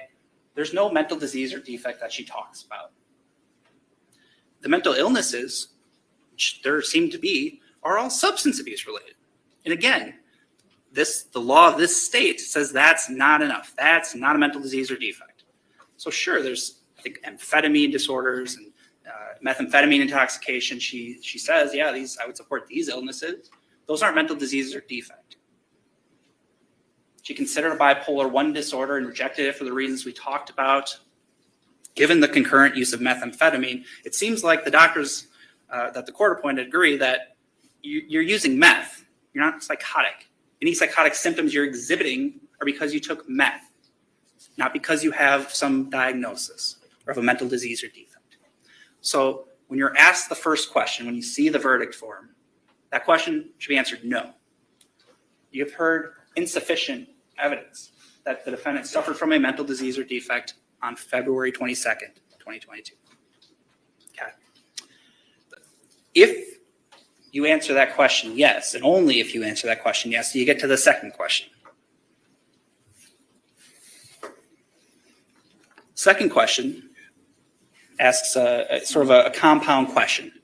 As a result of that mental disease or defect, did the defendant lack substantial capacity, again, capacity, to understand the seriousness of her conduct or to conform her conduct to the requirements of law, right? So understanding and conformity are kind of the two things there. So let's talk about that. You obviously heard from Dr. Engen about that, about how she does not support that. She does not believe that she lacked substantial capacity to have either of those two things, right? And her reasoning makes sense. And really, it's kind of reasoning you probably would have gotten to without her testifying in some respects. It helps that this expert that the court appointed comes in and tells you that too. But it jives with common sense, right? Because you heard all this evidence for Monday, Tuesday, Wednesday, and today about the defendant's conduct on February 22nd, 21st, and into the 23rd. She's aware of the wrongfulness of her conduct, and she's telling you as much, right? She tells law enforcement, I took these Clorox wipes and I was wiping up, right? Specifically, even accurately remembering it's Clorox wipes, and where she put them in the bags. Detective Scanlon on February 28th asks her, hey, we saw some wiping pattern on the floor, and what was going on with that? And she was like, yeah, I was cleaning up. And they're like, well, did you move the bed over? She said yes. And why did she say it? Why did she say she did that? She was covering it up, right? And that's why we ask those questions about the blood that we saw on the floor under the mattress isn't seeping through the mattress. It's coming because the defendant moved the bed over it because she's trying to cover up her crime. And now they want you to believe that she's not aware of the wrongfulness of her conduct. She's telling law enforcement, how am I going to get away with this? That was her motivation for dismembering his body for a lengthy period of time after the fact. Hearing footsteps upstairs, worrying mom was going to find him. She's telling you she's aware of the wrongfulness of her conduct, and she's exhibiting action and volition to clean up. Everything you're objectively seeing evidence-wise in this case shows you she knows exactly what's going on. She even remembers details about this night. And now we hear this professed amnesia in her comments to Dr. Engen about this offense. And you saw the interview. She had every detail down to the T. She could have drawn that entire basement for you from memory. Everything was located. She's telling you where the meth is located, where the dildo is located, what color the dildo was. She's aware of what's going on, even with the meth use. You have her memory of the incident. You're hearing about how she's describing, and you could probably infer from the nature of the offense how blood was going everywhere in the course of the conduct, yet you heard about the condition of that basement, right? It was pretty spotless, pretty clean, especially considering what happened down there. Because she cleaned up, because she was aware of the wrongfulness of what she did. She didn't just massacre somebody, dismember him, and leave a war zone down in that basement. No, she cleaned up because she knew what was going on. Then you get to the second part, right? If she's able to conform her conduct to the requirements of law. And again, you heard nothing from Dr. Litton to kind of help you with that, right? Like, okay, if I'll accept she has this bipolar diagnosis, well, tell me, Dr. Litton, how is she unable, because of that diagnosis, to conform her conduct on February 22nd? And you heard none of that. To the contrary, as Dr. Engen points out, you have a lot of information to tell you she's able to conform her conduct pretty well, right? She's employed. We heard about court cases that she was dealing with. We heard about paternity things she was arranging in the time leading up to the offense. We heard about after the fact, we saw the contact with law enforcement, right? She's ordered to take her hands out of her pockets for officers. She does that. Order to put her hands behind her back. She does that. Complying with orders, complying with commands, complying with questions. She's conforming her conduct pretty well, right? She's following the law enforcement's commands. In her interview with law enforcement for a lengthy period of time, she's conforming her conduct. She's not exhibiting any manic symptoms. She's not exhibiting any psychosis in that you heard about. There's just nothing in this case to show that she's not able to conform her conduct. To the contrary, you heard a lot of evidence that not only did she not lack that ability to conform her conduct, that what she did to Shad was volitional, was a choice. She liked it. She was aroused by it, right? She told law enforcement that. She wanted to do this. She did. Because that was a volitional choice. It's not because she lacked substantial capacity to not do so. It's because she wanted to do so, and she did. You heard about her saying, well, yeah, I knew I was killing him, but quote, I did it anyway, right?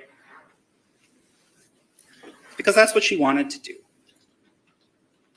And again, a mental disease or defect is not because you may not have a clear understanding of a motive. I would say you should, but that's not a mental disease or defect. Just because what she ultimately did is in some respects quite disturbing, it's not a mental disease or defect. You have insufficient evidence to support that. And again, it's not the state's burden to disprove an NGI plea. I think we have, but it's the defendant's burden to convince you of the NGI plea, and they've utterly failed in that respect.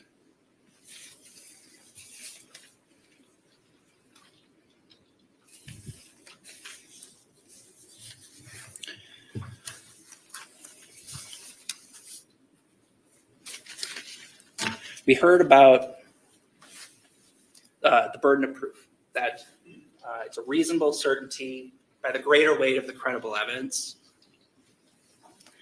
And you should be, even though it's not our burden, I would say you should be reasonably certain the defendant's not suffering from a mental disease or defect. Again, it's their burden to convince you that you should be reasonably certain by a greater weight of the credible evidence that she does.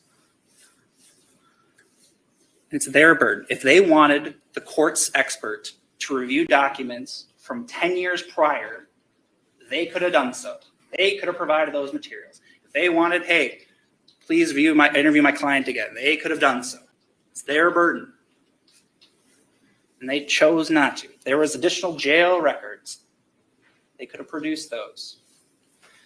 And actually, Dr. Engen's comments about that make sense. You know, her findings and all the objective evidence you have is this is a meth-induced crime, that whether she had a civil commitment a year prior, had, I think, a mood disorder 10 years prior, as a 14-year-old, that's not relevant. It wouldn't change anything. I don't understand these arguments about the reports being stale. As Dr. Engen told you, it's a retrospective review, right? We don't really care. You're not asked to decide, does she have mental disease or defect today? That's not important. The proximity to today isn't relevant. It's the proximity to the offense. You should actually be entirely convinced Dr. Engen's report is the more relevant report. It's closer in time to the actual mental state the defendant had on February 22nd.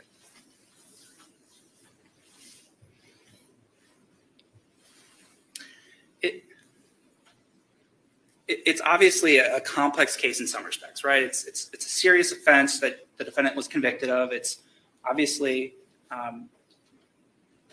it's an important case, right? And the defendant has had experiences in her personal life that nobody should have. Losing parents at a young age, it's something many of us deal with, and it's awful to hear about. It really is.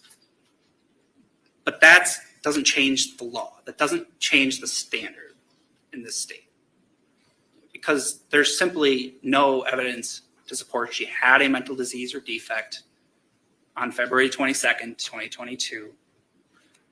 Not only did she not have a mental disease or defect on that day, you have no evidence to say that that mental disease or defect rendered her substantially incapable of conforming her conduct or appreciating the wrongfulness of her conduct. You simply don't have that evidence here. You have ample evidence to the contrary.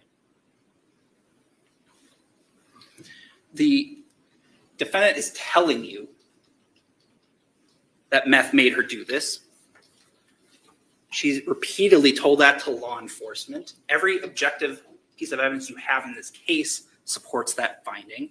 And it's simply the case that that is not enough in this state. That's not a mental disease or defect. So don't let her now try to come in and say this was some other thing. Now the meth really didn't have anything to do with it. It's important to note, a meth-induced psychotic state is also not a mental disease or defect, as you'll read in the instruction. There's no mental disease or defect. There's no lack of awareness. There's no inability to conform your conduct. You have ample evidence to the contrary. And that leads to one inevitable result, is that she's responsible for what she did to Shad on February 22nd. As a result, you should answer both questions no, or answer the first question no, and don't get to the second question.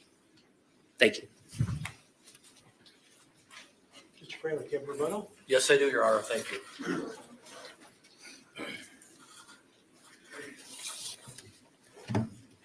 Your Honor, again, may it please the court, ladies and gentlemen, Mr. Saunders, Mr. Lissay.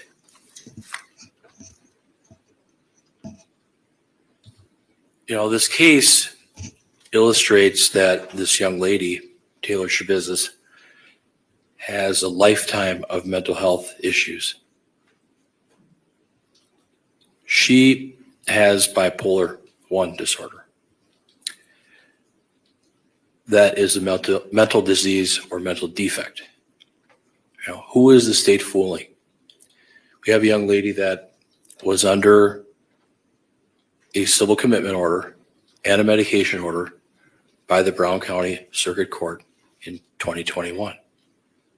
So she already had a mental health disorder, a mental defect, I submit a mental disease, that predated the incident that has brought us here to court on February 22nd of 2022.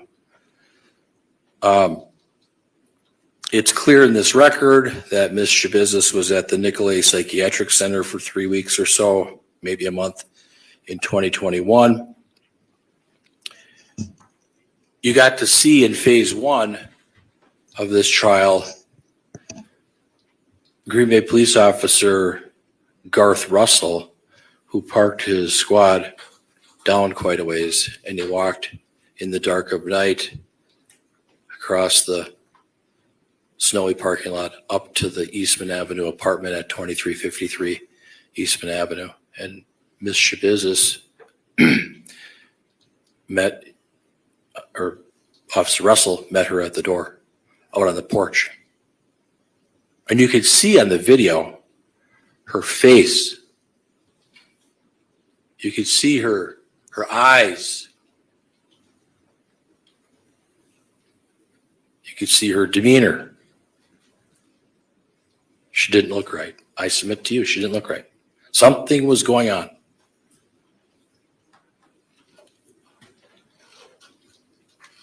Did this happen when she was in a manic state or a psychotic state? I submit that, once you have a mental health issue, mental health diagnosis, a mental health issue like bipolar 1 disorder, it's not going away. It follows you for the rest of your life.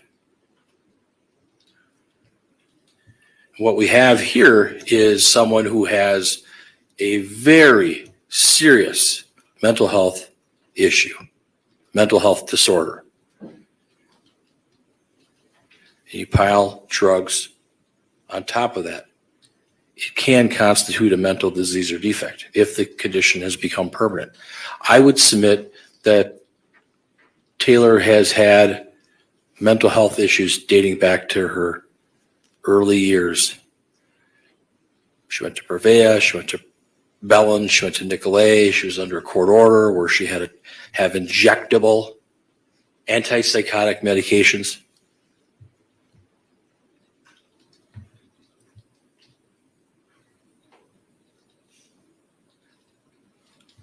She apparently was psychotic when she was at the Nicolay Psychiatric Center. I would submit that it wasn't necessarily from drugs. She's got this underlying issue here. She has ongoing mental health issues. She's only 25 years old, and they've been going on since her youth. I would argue that the mental health issues that she has caused this whole situation, and that'll be something you have to think about. Is she able to appreciate, or was she able to appreciate the wrongfulness of her conduct on February 22nd of 2022? Was she able to conform her conduct to the requirements of the law at that particular time? And you saw the video. We all saw it. It was very bizarre, very unusual, very odd, her demeanor. In this case, there are a lot of doctors, but Dr. Engen, she never knew about the civil commitment order. Come on. You didn't know about a court order? And she's a PhD and she deserves respect, but something happened here where it fell through the cracks that she didn't know about this civil commitment order or this medication order. And then we have Dr. Seipel, he got the Bellin records, got them from me. And, he does a report for this case, and I find it incredible. It's incredible that he doesn't send, with due respect to him, he doesn't send the Bellin records over to Dr. Engen, knowing that she's going to come in here and testify in a court of law in front of you jurors. I find that unbelievable. I don't make the law. But the law, the law because the judge read it to you. You have to consider whether she's responsible because of a mental disease or defect. So you've got to think about all of that. The defense didn't fail. There is a plethora of evidence to show her mental health history.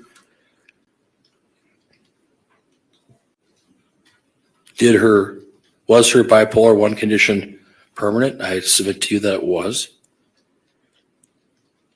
Did it cause a crazed situation for her on the date of this fatal incident?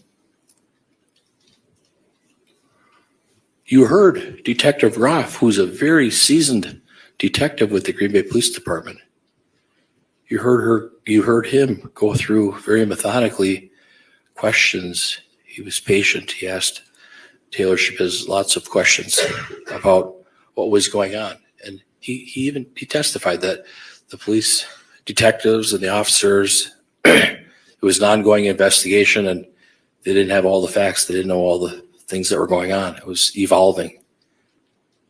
Detective Scanlon was over on Stony Brook and Detective Groff was at the police department.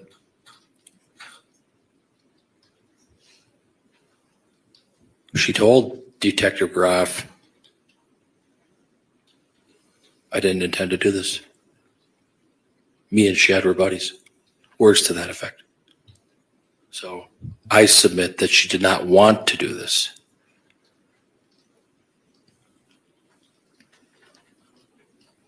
At the time, was she in a state of psychosis?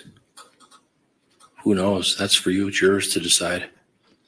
But we've presented the lawyers, Mr. Saunders, Mr. Lassay, and I have given you the information, the evidence for you to wrangle with and think about and analyze and assess.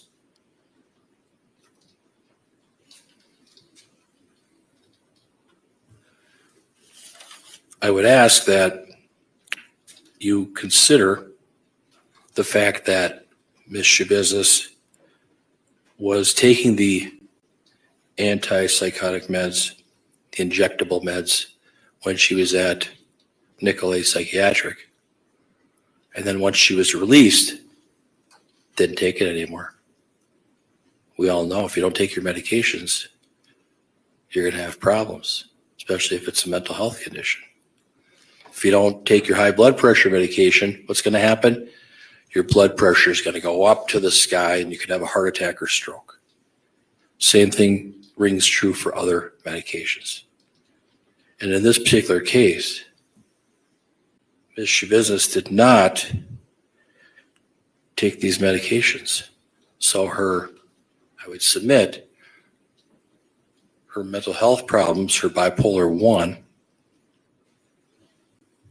got worse and worse and worse and worse to the point where it went off the cliff. I would submit that based on everything that's been presented, I'd ask that you consider returning a verdict that she is not responsible for these crimes by reason of mental disease or mental defect as applied with the jury instruction. Thank you very much.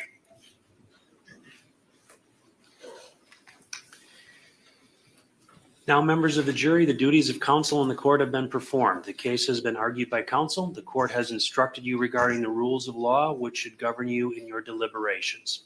The time has now come when the great burden of reaching a fair, just, and conscientious decision of this case is to be thrown wholly upon you, the jurors selected for this important duty. Do not be swayed by sympathy, passion, or prejudice. You will be very careful and deliberate in weighing the evidence. I charge you to keep your duty steadfastly in mind and as upright citizens to render a just and true verdict.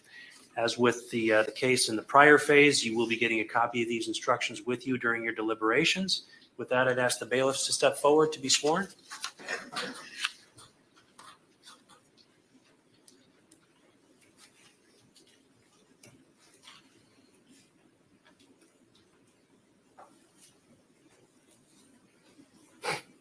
Do you swear that you will, to the utmost of your ability, keep all jurors sworn on this trial in some private and convenient place, subject to the direction of the court, until they have agreed upon their verdict or are discharged by the court, and that you will not, before they render their verdict, communicate to any person the state of their deliberations or the verdict they have agreed upon, so help you God? I do. All rise for the jury.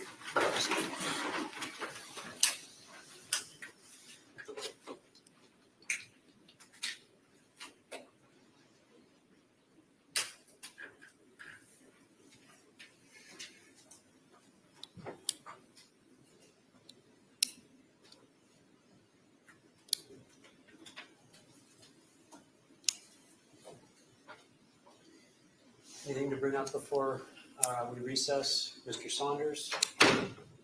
No. Mr. Freilich? No, Your Honor.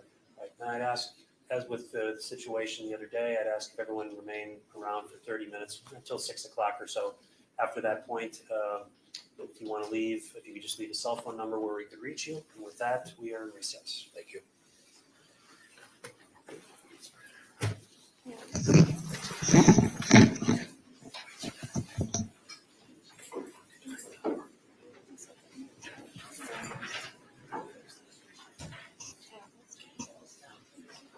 I can't believe he shook her hand. I mean, he's seen the video of what she did to the last attorney.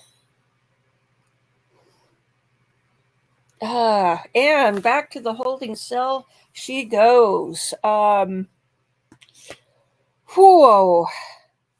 Well, I think that we're going to have a verdict within the hour.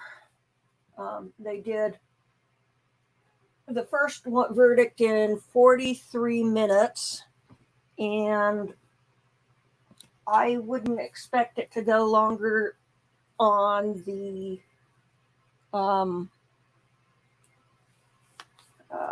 Sanity, but maybe it will. I think it's cut and dry, but there might be a holdout. But then it doesn't matter if there's a holdout, because it just has to be more likely one way than the other. And I didn't hear if that has to be unanimous, because I think that if it's just more likely, it's majority rules, I think. So, okay, well, let's see. I'm thinking maybe I'll put on a video, run over and get some ice water, because I'm down to the bottom of my mug and it's 99 degrees out. And I've got no air conditioning. So let's see what's a good one to do for the time while I'm gone.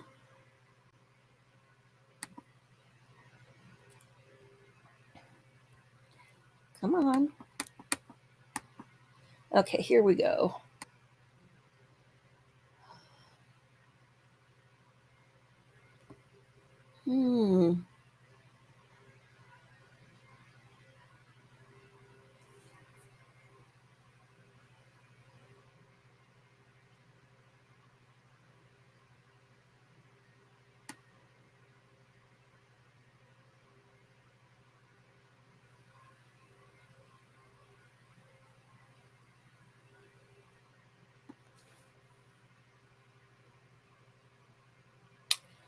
I can't remember. Did we watch the Florida mom trying to hire hitmen? I think we did.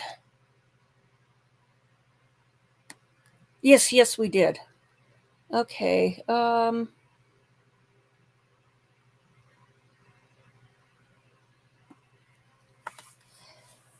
Okay. Let's see.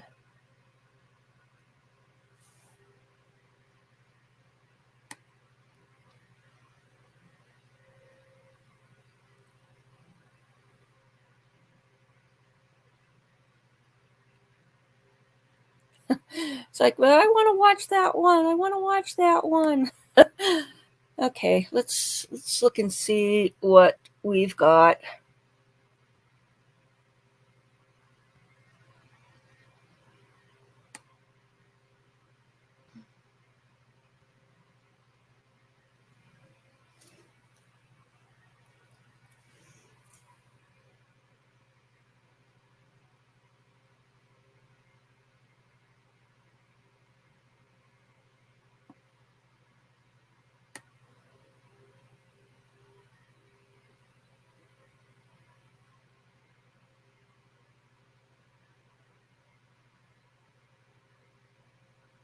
Oh, one headline I saw: Tammy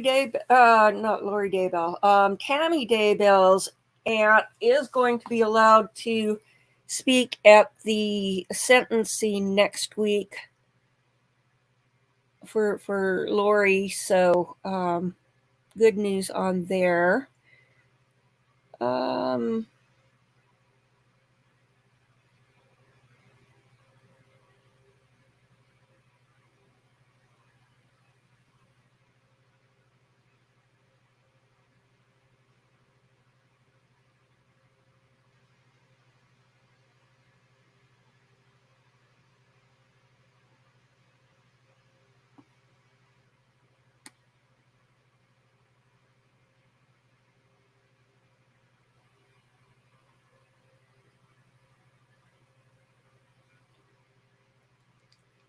Let's see.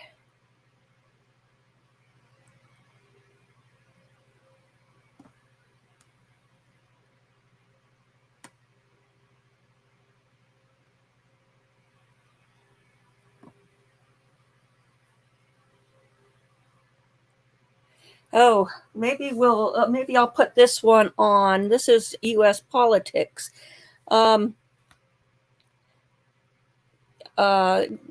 Joe Biden is getting close to being impeached, and impeachment is for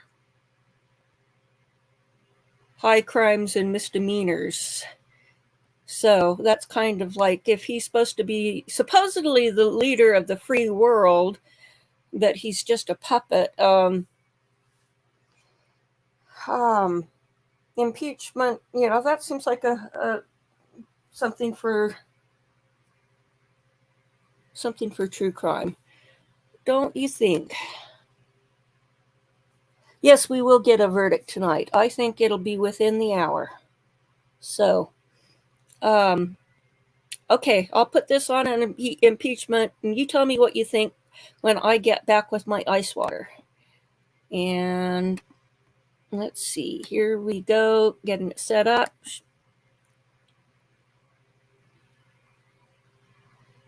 It's the 1023. Oh, we this found isn't that as long as I thought. when then Attorney General Barr found it, that he sent it to the Pennsylvania Justice, and they said there's more to it. When does an attorney out investigate the FBI? We then found that the president, Biden, while running for office, made a couple claims. He first looked the public in the eye and said, I've never spoken to my son about any business deal. He said, my family has not taken one dime from China. In part of this investigation, we found that when the vice president became vice president, his family created 20 shell companies, kind of like what the 1023 said would happen. We found that 16 of the 17 payments from Romania came to the president while he was vice president. We now found that money did come from China, differently said. We've now found the president has changed what he said, but we have a real question about David Weiss and the attorney general and the other 6 people in the meeting.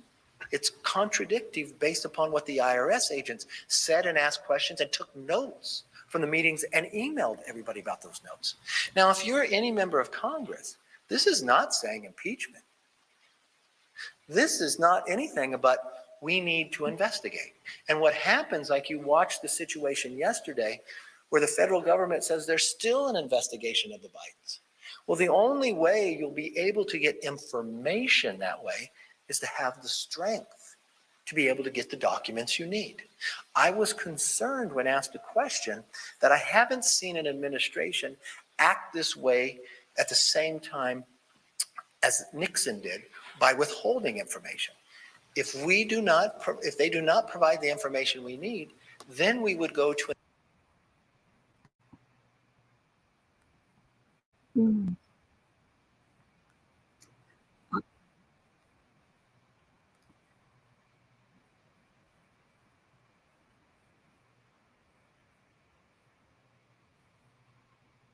Oh, let's see. That just kind of not here. We'll listen to this here. Taylor's dad testifying while I'm gone. Because some people might have missed it. It'll be something to listen to. And I'll be back by the time the video ends. So here we go.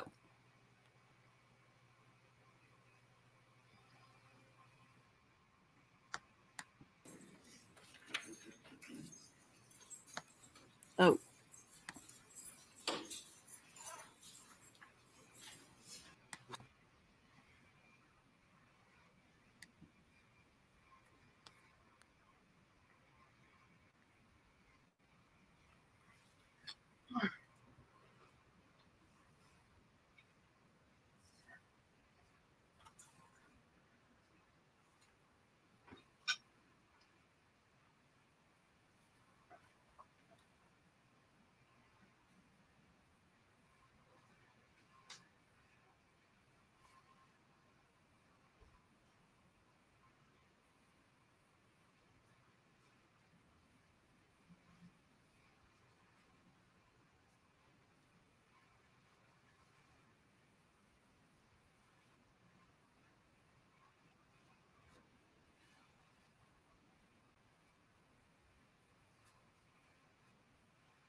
Okay. Well, I wanted Eowyn to be able to weigh in while I was gone, so I had to leave it on. What can I say? Okay.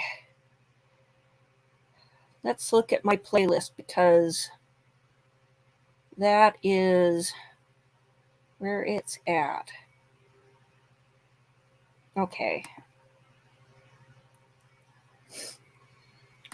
Let me check one thing real quick before I select what video.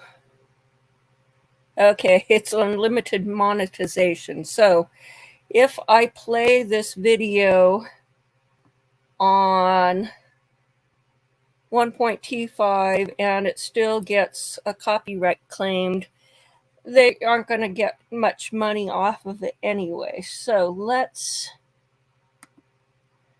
look at this body language one from something like Dr. G. Let's see, where is he? It's going to be one of the last videos on the playlist.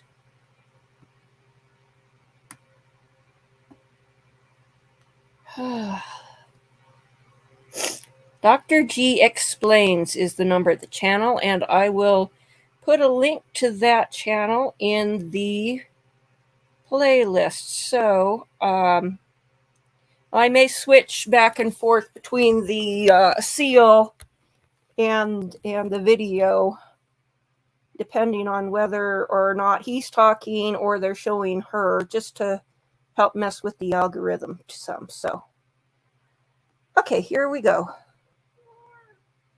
Yeah, Eowyn's talking.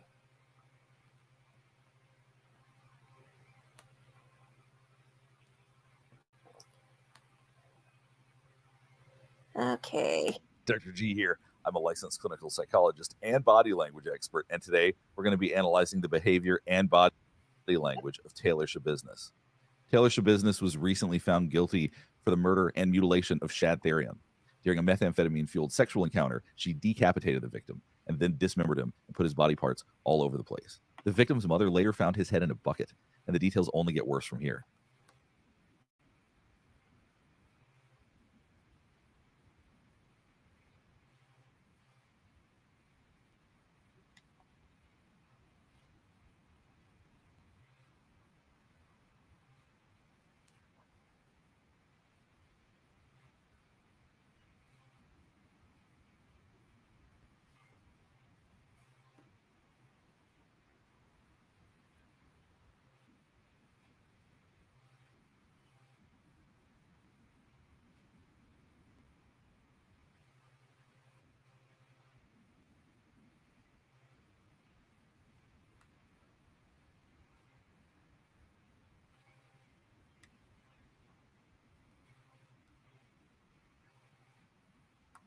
Oh, So the weird head nod could be a way to try to manipulate okay, people. let's in a go very back there. So, There's a bizarre head nod okay. asking for money, and we're going to end with the verdict. Let's jump right in. Hi, I'm Taylor Shabusiness, and I'm a very hardworking, dedicated individual. So obviously there's a bizarre head nod in there. Now it looks voluntary, but we're going to keep watching and then I'll explain what I think we're seeing. That's broke and really needs money to help get that swole on. So if you could please donate to this GoFundMe page, be greatly appreciated. Thank you. So the weird head nod could be a way to try to manipulate people in a very awkward and strange way, but more likely it's just poor judgment based on her methamphetamine use or other substance use at this time. My guess is that her behavior in many different instances is going to be influenced in some degree and in some way by the substances she's using, because what's been reported is that she has a very long history of methamphetamine use. The next video we're watching is from a hearing prior to the trial. Let's watch and see what happens. So as you can see, she's very calm, looking very plain right now, looking like she's not wanting to be noticed.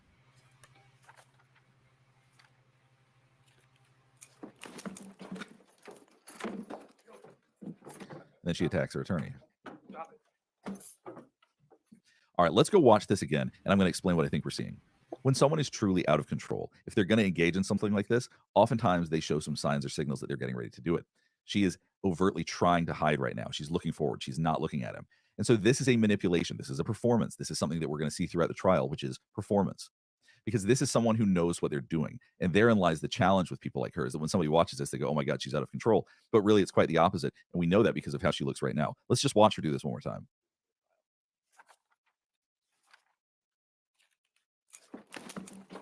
So herein lies one of the challenges when people who are manipulative go for a not guilty by reason of insanity defense. You can see the same kind of stuff with Letitia Stout. They then misbehave. They then feel like they can do whatever they want. And that if they act crazy, that's actually going to prove their case. So they become unpredictable in the sense that they want to show off and they want to provoke and they want to put on a show. So this behavior is not entirely shocking based on the context of who she is and how she ended up pleading. Now we're going to watch footage from the night of the murder. This is her arrest.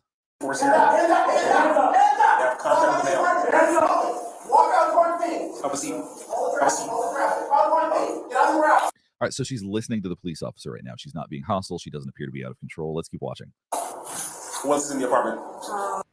Be straight up. Thomas? Who else? So right now, another thing that we're seeing is that she's able to connect with the police officer. She's able to listen. Her body language is consistent with someone that knows what's going on. It's not bizarre, other than the fact that she's this calm. That's obviously a bit bizarre, but it's not bizarre in the sense that she's out of control and she's kicking and biting and screaming and doing all of these kinds of things. Is he armed? Nobody. While she was talking, you could see her remove her lips. Sometimes we see that as a sign of stress. Sometimes it's an attempt for someone not to say something. Let's watch that part again. Thomas? Who else? Just Thomas? Is he armed? Nobody's armed? So when he asked about, is someone armed, that's when she did that. So maybe that's a question that typically, if she's asked by police officers, makes her anxious. I don't think that specifically that person was likely armed in this situation. But I think that being asked that by a police officer is why she had that anxiety response. You sure? And there she is smirking. You can see she can't help but smile. And this is something, once again, that we see in the trial as well. Watch this over again. Nobody's armed? You sure?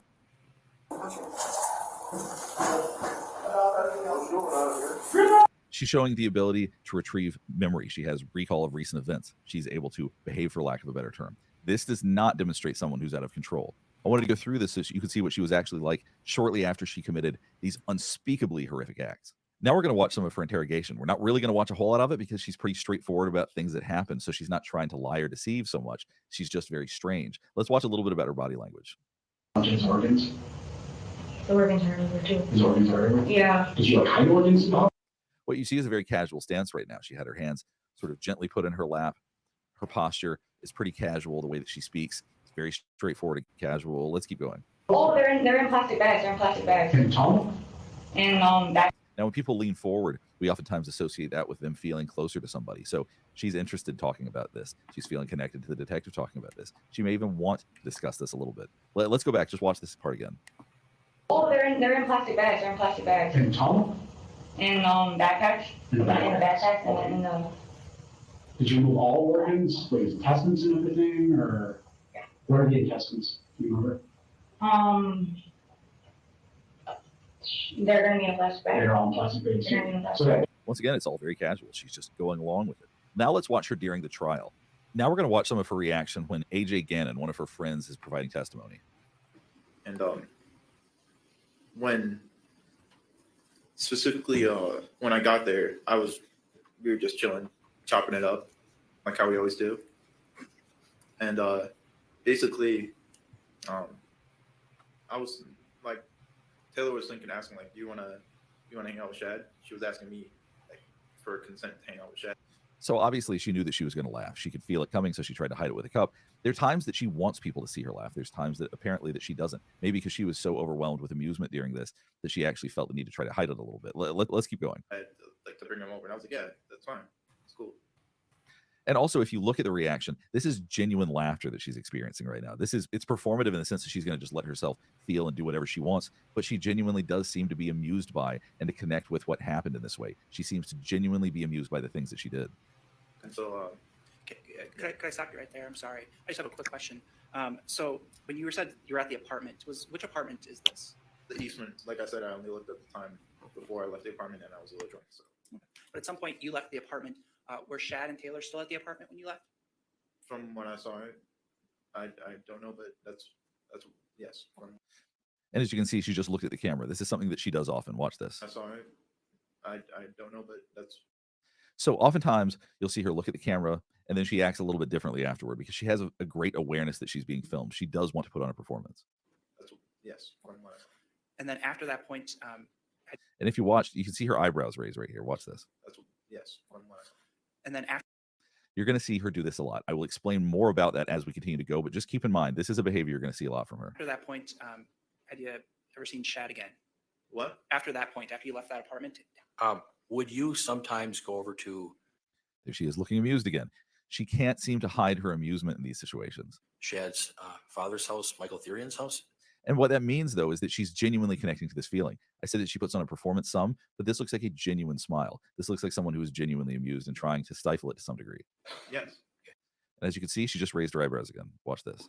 Shad's father's house, Michael Thyrion's house? So what we call this is an eyebrow flash. There's a variety of reasons people do it. Oftentimes, if friends see each other, they'll do that to each other as acknowledgement. Sometimes people do it as a way to flirt. Sometimes we do it to show interest in other people or to draw attention to our faces. So it's regardless, it's an inappropriate and strange behavior to engage in this situation. I don't know who she's looking at because clearly the attorney is looking at AJ Gannon. I'm not sure who she'd be looking at, but it's almost a way to either intimidate or make people feel uncomfortable if she's meeting somebody's eye and doing that. Let's watch that again. Go over to Shad's father's house, Michael Thyrion's house? Yes. Okay. And was it such that attack with the police where you talked to the officer, had you And there she is doing a strange hand sign, looking the same direction she was before. I wish I could see better who was sitting over there. I'm not actually sure how this is mapped out exactly, but I think she's doing this for her own amusement. If somebody's looking at her, she's probably doing it to make them uncomfortable, but it seems like she's doing this just to make herself laugh.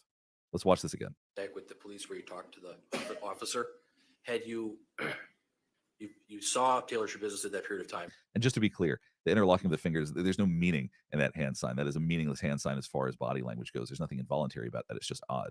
Is that fair? Yes. And did you, when you saw her, was it just one time or was it several times? It was only one time. Okay. And that one time when you saw her, did you? So as you can see, she keeps looking at the camera. I believe that she was thinking about doing something. She was thinking about engaging in some kind of strange behavior or doing something for the camera, and she's trying to decide whether or not to do that. Once again, there's a lot of manipulation going on here. Let's keep watching. You observe her to be acting in any kind of bizarre manner? Right now, the defense attorney and the judge are talking about whether or not they should show pictures of what happened. So just so you understand some context of this scene. And so I understand that that argument. See, she's looking her attorney up and down. She's doing the eyebrow flash again, or maybe she's looking at somebody in the gallery. I would assume that she's looking at the attorney doing this to make herself laugh because she thinks all of this is so funny. Like I said, she looked at the camera and then did that and then is doing the eyebrow flashes. Is it a way to amuse herself? Let's keep watching this. The doctor could just simply describe everything, but the question is this And then she puts on a stern face afterward as though she's trying to cover up what she's doing. Once again, this is a performance. Let's watch this whole sequence again. It's very brief, but there's a lot there. And so I understand that that argument. The doctor could just simply describe everything, but the question is this going to be helpful to the jury? So when we see her doing things like this, once again, this is a performance. She's trying to seem crazy or she's trying to amuse herself and she has no regard whatsoever for the court. Now let's watch a couple of minutes from the closing arguments. already this far, and she's pantomiming the act. It's like she's starting a lawnmower. That's how hard she's pulling on this chain. So now she's showing anger on her face. That's not exactly subtle, so I don't think I'm probably telling you anything you didn't already identify yourself. But as the prosecutor talks about what she thought and felt and the things that she said, she is showing quite a bit of anger. Watch her face when she looks at him.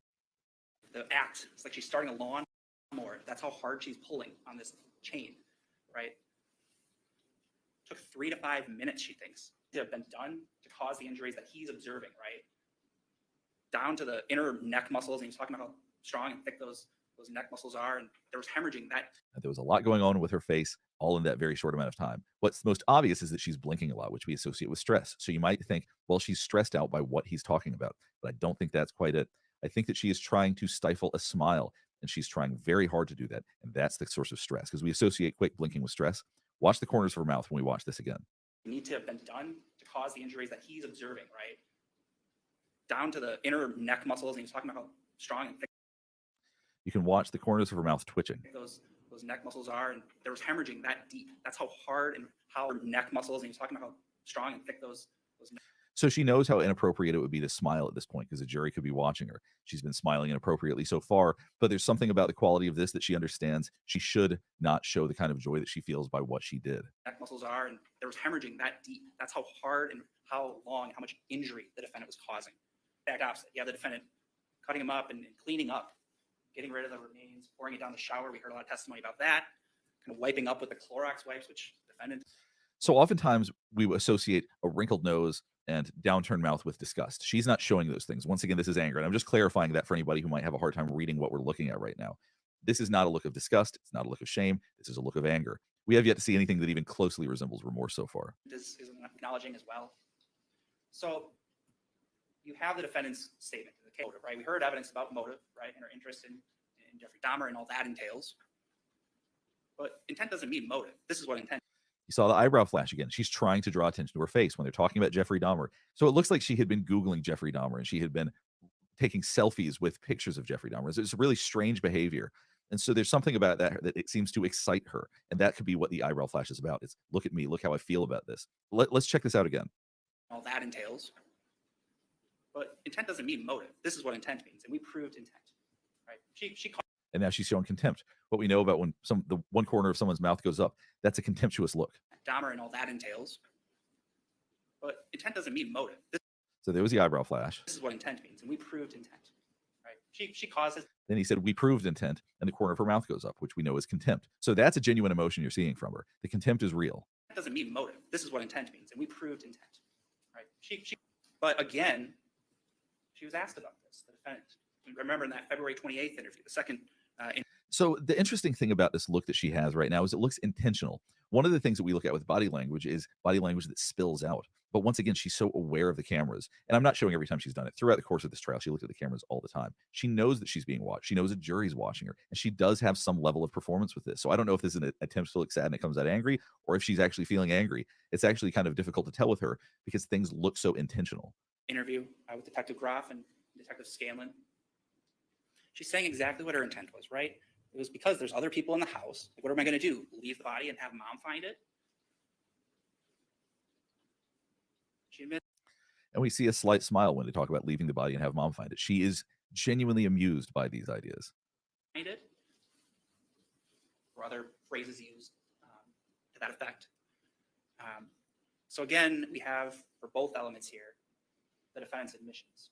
There she is with the eyebrow flashes again. Once again, trying to draw attention to herself.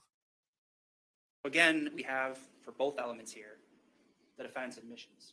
And now we're going to watch a minute of the verdict being read. There's plenty of other clips we could go through during the trial, but her behavior is remarkably consistent. What you see is very representative of what she shows when different witnesses are on the stand, when different testimony is being provided. Now let's watch a bit of the verdict. The jury find the defendant, Taylor Denise Shabusiness, guilty of first-degree intentional homicide as charged in count 1 of the information, dated this date, July 26, 2023, signed by the foreperson. The second verdict reads as follows. We, the jury, find the defendant, Taylor Denise Shabusiness, guilty of mutilating a corpse as charged in count 2 of the information. She's not showing much, but if you watch her breathing, she is breathing very heavily. So she is feeling this despite the fact that she doesn't want to show it. Let's watch this again. Just watch how hard she's breathing. Signed by the foreperson. The second verdict reads as follows. We, the jury, find the defendant, Taylor Denise Shabusiness, guilty of mutilating a corpse as charged in... And you see a flash of anger in her forehead. We see her eyebrows come together very quickly. And that is something we can know is a real emotion. The quick flashes are the bits that we get where we can see what somebody's actually feeling. Watch her forehead again in this moment. Jury find the defendant, Taylor Denise Shabusiness, guilty of mutilating a corpse as charged in count 2 of the information.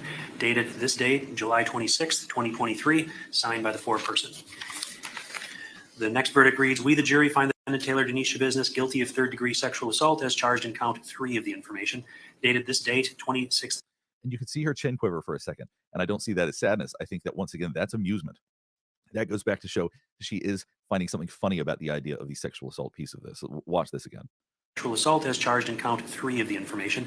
Dated this date, 26th day of July, 2023, signed by the foreperson. The verdicts appear to be in order.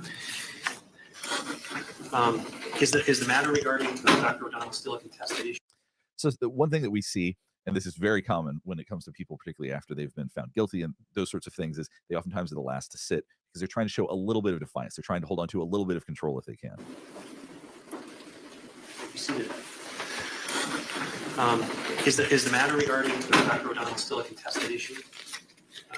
I'm seeing nods from the state. So hopefully I've helped you better understand the trial so far. We're getting ready to start the second phase of the trial. By the time I release this video, it's already probably begun. I'll be reporting on that too in a couple of days. So keep an eye out for my second video and make sure to like and subscribe if you want to see more content just like this. All right, thanks for watching. We, the jury, find the defendant, Taylor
There was a human head. There was genitalia in the bucket.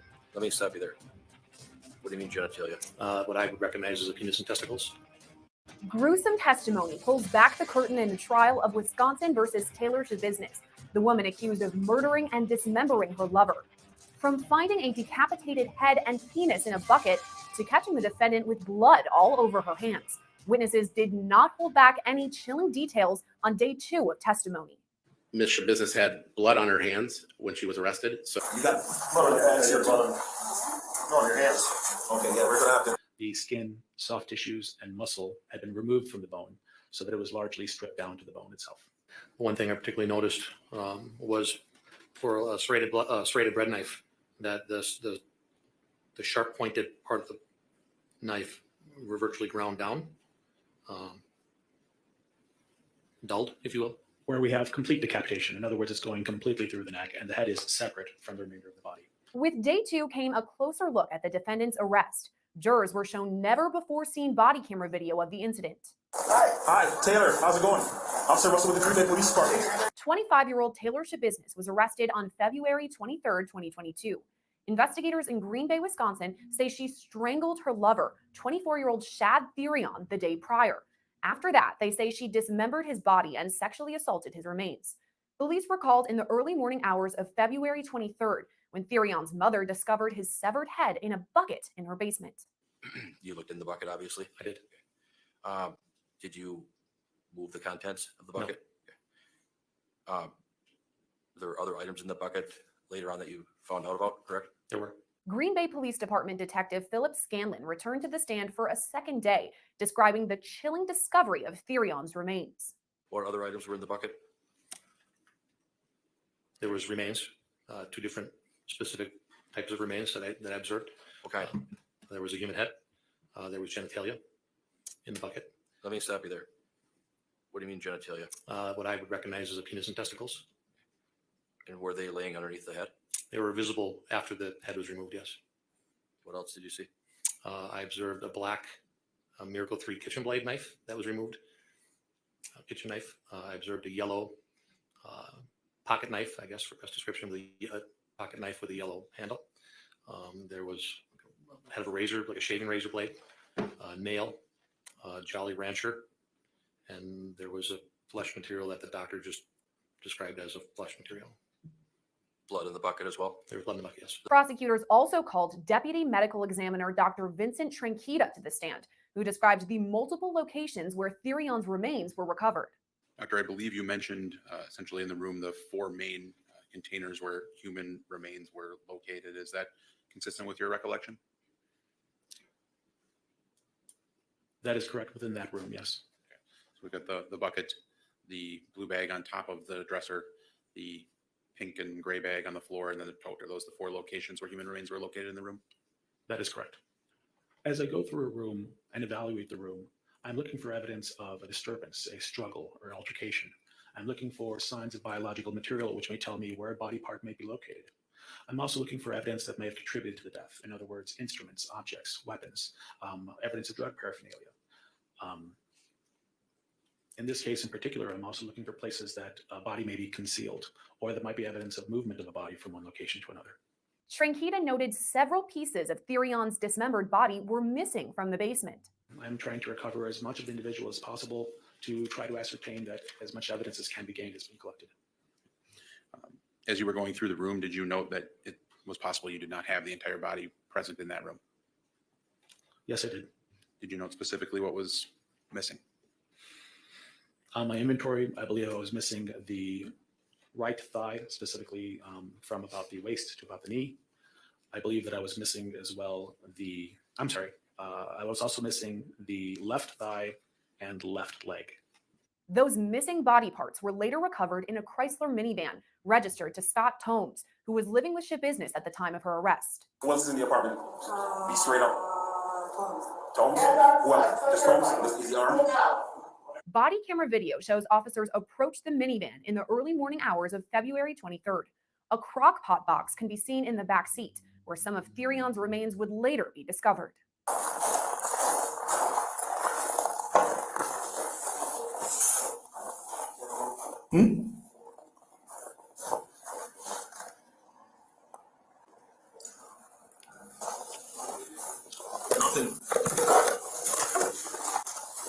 Hey. I believe we recovered the right femur or leg bone of the thigh of the decedent. We also recovered a portion of left thigh, and we also recovered a portion of left leg from about the level of the knee to the ankle. And doctor, was there anything noteworthy about the parts that you recovered from the van? When they were recovered from the van, they were placed in I believe, a crock pot box. There was evidence of skeletal trauma, including sawing, chop injuries, start and stop injuries of the bone consistent with dismemberment. Anything else about the amount of flesh that remained on those items that were recovered from the van? Specifically, the right femur had been defleshed. In other words, the skin, soft tissues, and muscle had been removed from the bone so that it was largely stripped down to the bone itself. Tranquita testified Thyrion's body was dismembered, with his head completely cut off and parts of his body unfleshed. Where we have complete decapitation. In other words, it's going completely through the neck and the head is separate from the remainder of the body. There were also a number of sharp force injuries above and below the level of decapitation, consistent with multiple cuts attempted as the person is trying to get through the neck. The back has been largely flayed and defleshed. In other words, the skin of the back has been removed. Also, the muscles of the back have been removed so that we have exposed rib cage. And I believe that this is post-mortem mutilation because there is no hemorrhage associated with these injuries. In other words, I have multiple sharp force trauma with multiple stab wounds, multiple punctures, multiple incised wounds of the skin, deep cuts within the muscles and tendons and soft tissue, deep cuts within the bone, but all of these cuts are non-hemorrhagic. In other words, there's no blood or bleeding associated with it. These are consistent with post-mortem mutilation. In other words, there's no circulation going on. Scanlon previously described his findings at the crime scene, testifying multiple knives were recovered, some that were severely ground down. One of the knives in the Jimmy Choo bag, it appears to be a bread knife out of the kitchen block. Were you able to make any specific observations about that knife? I mean, the obvious observation was the red tissue and staining on the handle and on the blade. One thing I particularly noticed was for a serrated bread knife that the sharp pointed part of the knife were virtually ground down, dulled, if you will. Okay. So that is a knife that was serrated, is that correct? Yes. And what do you mean by ground down? Being familiar with a bread knife, you know, it's a large serrated knife to cut bread, and it's the pointings are shallowed, more flattened, dulled. But prior to any dismemberment, Tranquita says Thyrion was strangled to death. This is a great deal of force. We're not talking about simply injuries to the superficial structures, for example, the skin. I have injuries to the very thick muscles on the sides of the neck. I have injuries to the soft tissues beneath this. I have injuries to all the soft tissues surrounding the neck, and I also have hemorrhage on the soft tissue on the anterior aspect of the cervical spine. This is hemorrhage deep through multiple layers of the neck, consistent with a great deal of force being applied and a great deal of injury. I had numerous petechial hemorrhages or burst blood vessels of the skin of the face, of the conjunctivae around the eyes or the pink around the eyes. I had hemorrhages as well of the whites of the eyes or the sclera, and also had hemorrhages of the mucosa of the inside of the mouth. These are all consistent with sharp pressure being applied to the neck and the blood vessels of the neck, causing bursting of these blood vessels.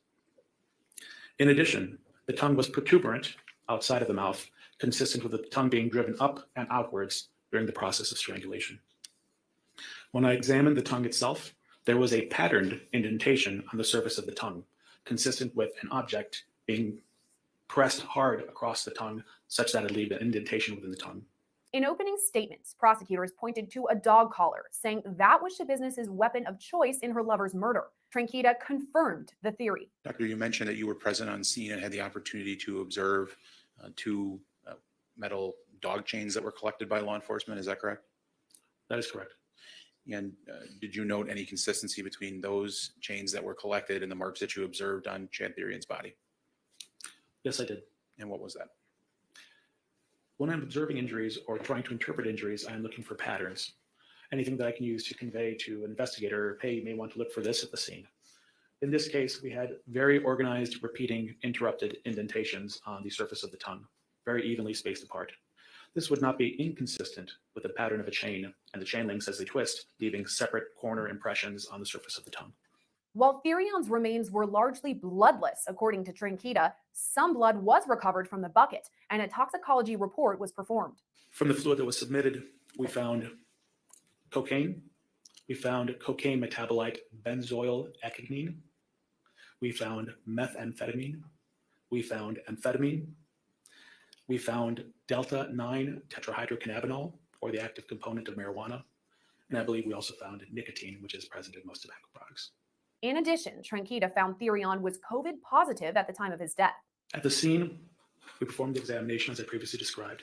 In addition, because this occurred during the time of the pandemic, we also did a nasopharyngeal swab to determine if the decedent was COVID positive, and he was. Jurors also heard firsthand accounts from Green Bay police officers who took Shabusiness into custody after Thyrion's remains were first found. She appeared to be in shock or very surprised to see us. I equate it to a deer in the headlights kind of look, or a child caught with their hand in the cookie jar.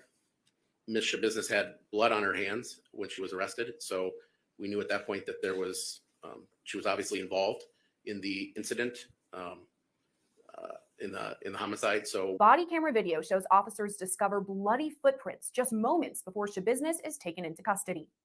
Is this blood? Does this look like blood to you? Or am I just tripping? Bloody footprint? You see this right here? Could possibly be blood.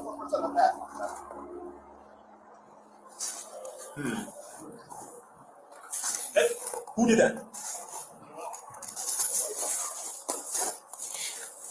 Hi, Taylor. How's it going? Officer Russell with the Green Bay Police Department. Just make sure you ain't got nothing on you here. Taylor. Taylor, you have one more for your wrist. Put your hand back for you. Anything else here, buddy?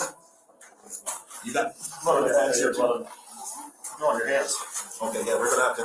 What about? I had Officer Kenny assist me with taking photographs of what looked like smeared blood on her hands and on her clothing. I also had her remove the sweatshirt that had what appeared to be blood on it, as well as her socks and her shoes. Mid-body camera video, Shabusiness appears to be smiling while speaking with officers. Nobody's armed? Nobody's armed. You sure? Shabusiness was also caught on camera smiling in the courtroom on Tuesday after Brown County District Attorney Dave Lassay argued the merit of a graphic autopsy photo showing Thyrion's decapitated head. Shabusiness can be seen laughing at the judge's ruling. Photograph, it does depict the crime victim's face. At autopsy, and the state believes the photograph, while it does depict his face, and I understand it is arguably prejudicial, it is highly relevant because it demonstrates the indicia of strangulation, which is ultimately the doctor's determination as to the cause of his death, and can describe why he believes that the strangulation occurred prior to his death. And it actually shows a small portion of the remainder of his body, which demonstrates different coloration. So it's a highly relevant photograph. Photos can be helpful. They can. And so I understand that argument. The doctor could just simply describe everything, but the question is this going to be helpful to the jury? Law and Crime Network also caught Shabusiness on camera appearing to point finger guns at Judge Thomas Walsh before jurors were brought into the courtroom. In the second half of day 2, jurors heard from additional first responders who spoke with Shabusiness immediately after her arrest. They also heard from expert witnesses about DNA analysis. As the trial continues, stay with Law and Crime Network for complete gavel-to-gavel coverage. Reporting for Law and Crime Network, I'm Sierra Gillespie. Okay. Let's talk about the big development today with Prince Harry.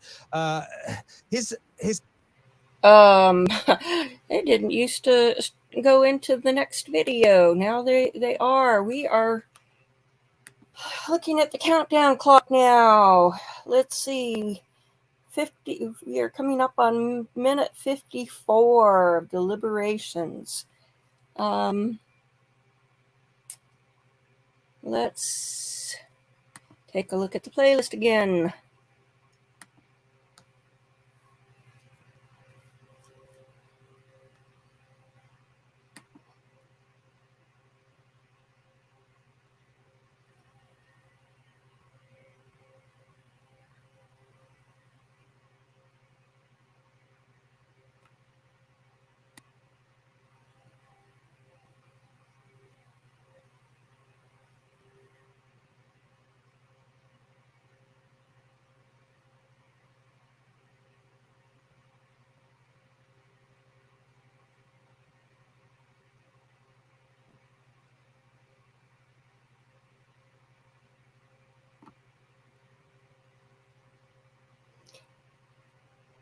Okay, here we go. Let's. 6 most shocking pieces of evidence in Taylor Shabusiness murder of Shad.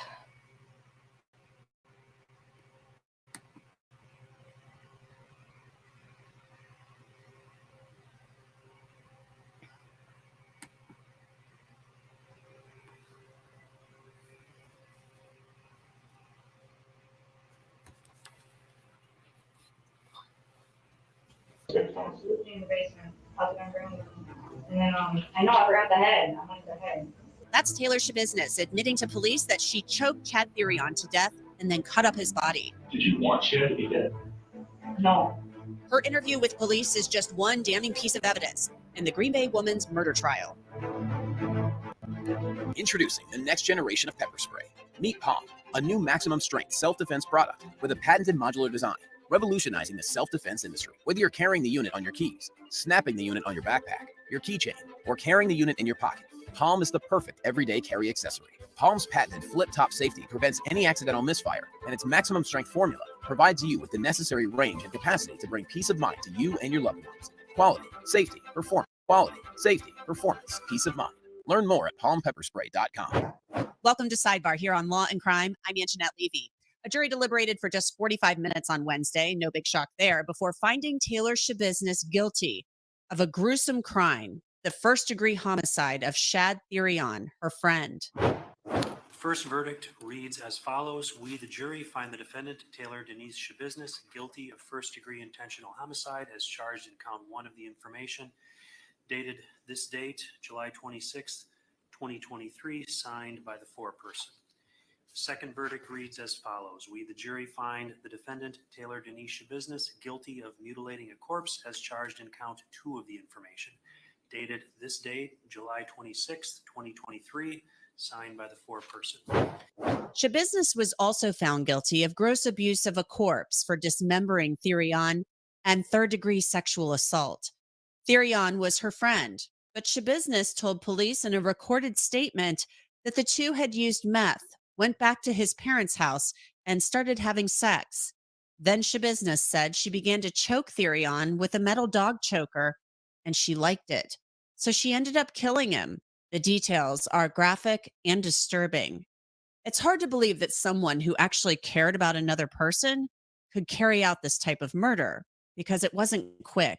It actually took some time. Shabusiness has pleaded not guilty by reason of mental disease or defect, so this case really isn't about whether or not she committed the crime. It's pretty obvious she did, and that's why the jury deliberated for only 45 minutes.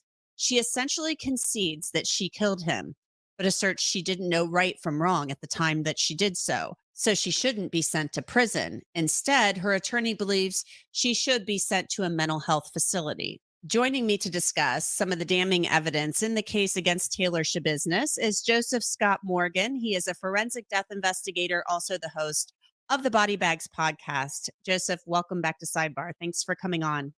You bet. Anytime. Good to see you, Anjanette. Good to see you. First question, have you ever had a case where a body was dismembered? Yes, I have. But please understand, though it seems as though that we have more and more, and it seems as though we actually do in the news, as a practitioner, as a former death investigator in New Orleans and Atlanta, I can probably count on one hand the number of dismemberment cases I had,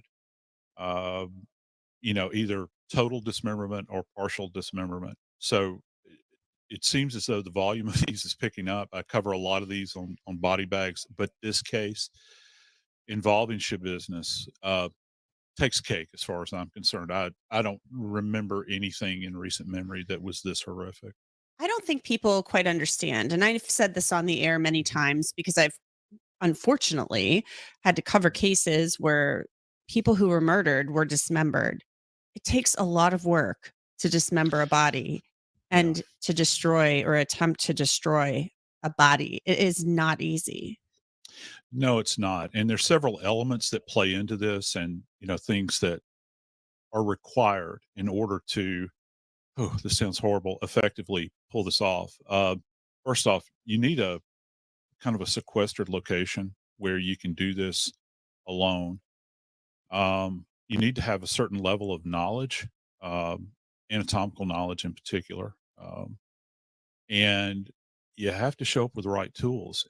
And in most cases that we cover on body bags in particular that are in the news, it seems as though people, it's almost like a flourish where they decide at the last moment that they're going to do this sort of thing and they grab whatever tools are handy.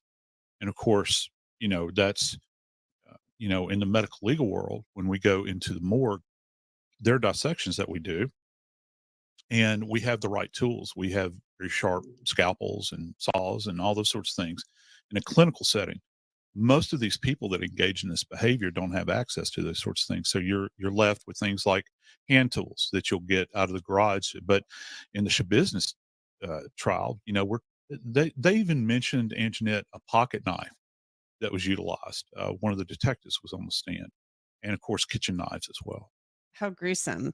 Okay, so let's take a look at some of the testimony that we've heard in this case. This case, as you said, takes the cake. I think about it and I just can't even imagine talking about killing somebody who I described as my friend or best friend and doing it in this horrific fashion. So let's take a look at some of the testimony. This is from the mother of Shad Thyrion, and she testifies about finding her own son's head in a bucket. When you heard the door slam, did you hear any other noises? Not that I recall. After you saw what was in the bucket, what did you do next?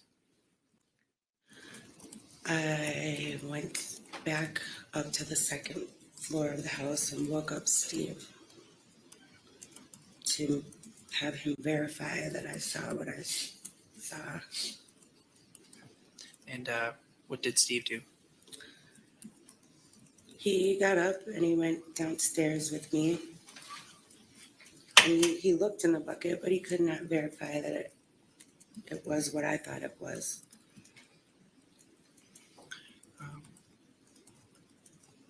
What did you and Steve do next?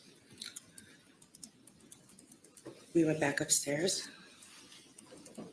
to the second floor because that's where our phones were plugged in, and decided if we were calling 911 or the non-emergency number. And that's when we called. The audio we heard earlier, was that the call that was made to law enforcement? Yes. That was you and Steve? Yes. After that point, did officers arrive? They did. Are you able to approximate, the time you hear the storm door slam to the time Steve and yourself call 911, about how long that is? Not really. Time wasn't moving the same.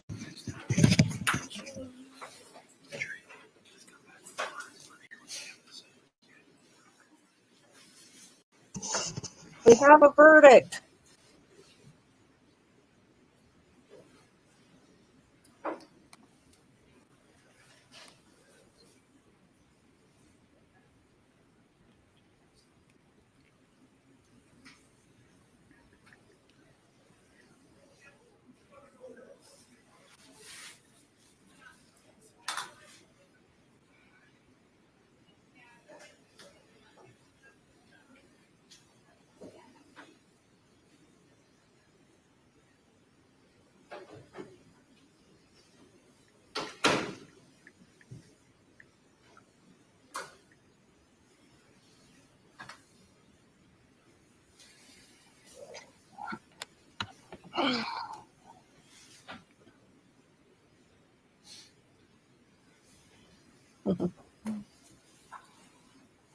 He looks a little worried.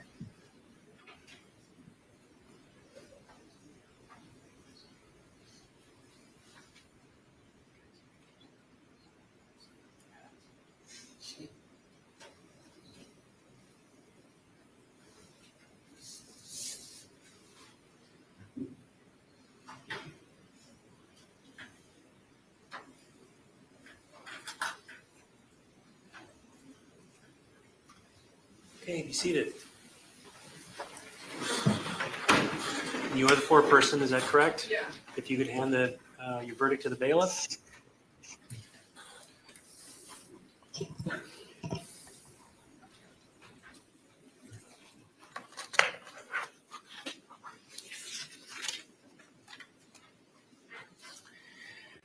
Okay, the verdict seems to be in order, and I will read it as follows. Question 1. At the time the crimes were committed, did the defendant have a mental disease or mental defect? Answer, no. There's no answer then for question 2. It is dated this date, July 27, 2023, signed by the foreperson. There were no dissenting jurors. Is there a request by either of the parties to have the jury polled? Mr. Saunders? No. Mr. Freilich? Yes. We did this the last time, ladies and gentlemen. I'm going to poll you again. I'm going to start in the back. Ma'am, are these your verdicts? Yes. Ma'am, are these your verdicts? Yes. Ma'am, are these your verdicts? Yes. Ma'am, are these your verdicts? Yes. Ma'am, are these your verdicts? Yes.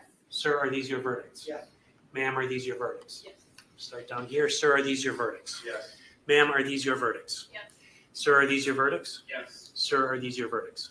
Yes. Ma'am, are these your verdicts? Yes. Ladies and gentlemen of the jury, your service in this case is now completed.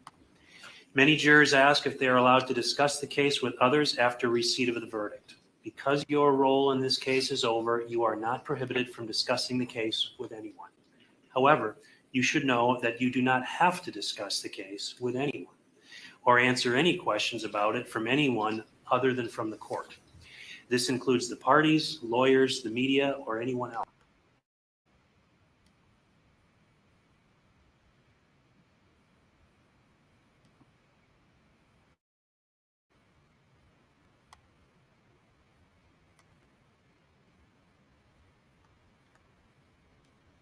Court in the presence of the parties.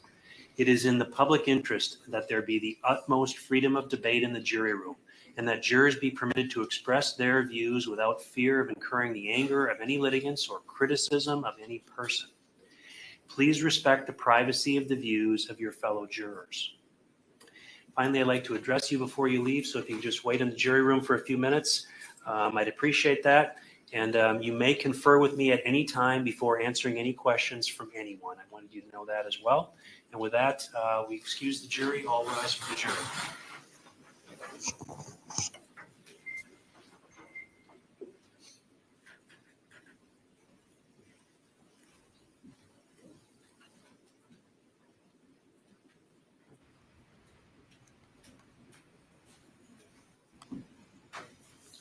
Be seated. Then, having received this verdict as well as the prior two, does the state have a motion regarding the verdicts? Mr. Saunders. I'd ask the court to accept the verdicts and enter a judgment of conviction. I do have a certified copy of a judgment of conviction, case 20 CF 998, as the basis of the repeater allegation in counts 1, 2, and 3 of information. Those will be received. Mr. Freilich, any response to that request? Your Honor, I bring a motion for judgment notwithstanding the verdict. I believe there's testimony, ample testimony in the record that my client was suffering from a mental disease or defect at the time of these offenses, and that she lacked the substantial capacity to appreciate the wrongfulness of her conduct and conform her conduct to the requirements of the law. I'd ask that you consider all of the testimony from Dr. Litton, who's a seasoned veteran in the field of psychology, and the record. Thank you. Thank you. Well, I've listened to the entirety of the testimony over these last several days, and specifically regarding today's testimony with regard to the responsibility phase. I'm satisfied that the evidence is sufficient to support the jury's verdict, and I'm going to adjudge the defendant guilty on count 1 of first-degree intentional homicide as a repeater, count 2, mutilating a corpse as a repeater, and count 3, third-degree sexual assault as a repeater. I'm going to revoke bond at this time then, and I'm going to order a pre-sentence investigation report be conducted. I'll order that be released no later than 1 week in advance of sentencing, and I'm looking to schedule a sentencing date.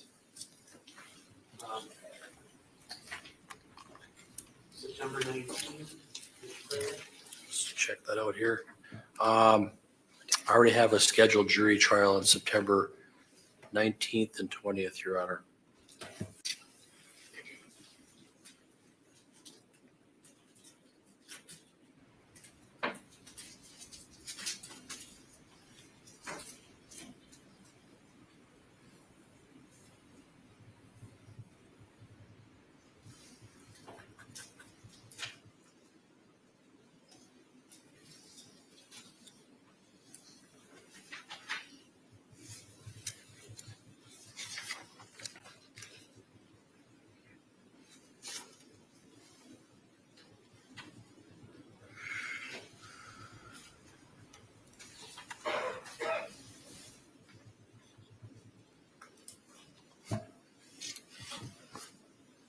September 26th.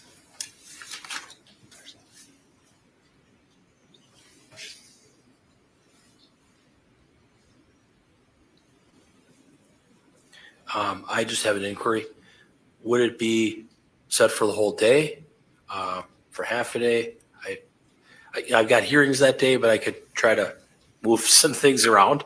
I understand, Mr. Fraley, and I'd appreciate it if you could do that. That's 2 months out. I have things on that day too, and you might be getting a phone call. You might be getting a phone call from my office asking if one of these cases can be moved, which will be easy to get permission for me to do that. But I would schedule it for 8:30 in the morning. I don't know how long it's going to take, but I would plan on the matter taking the entirety of the day. Your Honor, I think I can move everything, but if it could start at 9:30? Sure, I don't have a problem with that. 9:30 in the morning.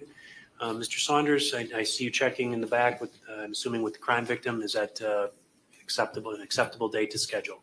Yes, I believe it is. Okay. September 26th, 9:30 in the morning. I'll have that scheduled for the balance of the day. 9:30. He asked for it to start at 9:30. Yes. All right, very good. Anything else before we adjourn, Mr. Saunders? No. Mr. Freilich? Your Honor, that pre-sentence report, if I only have a week, I can imagine this one's going to be long. Could I have a little bit more time, maybe get it 10 days before? I will, here's what I'm going to do. I'm going to order that it be released no later than 2 weeks in advance of sentencing.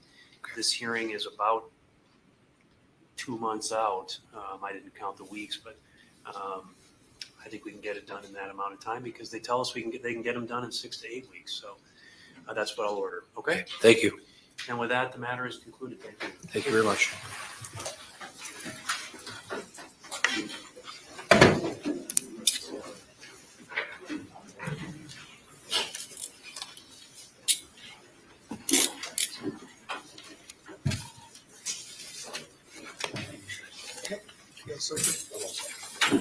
There she goes. Next time she won't get to have civilian clothes.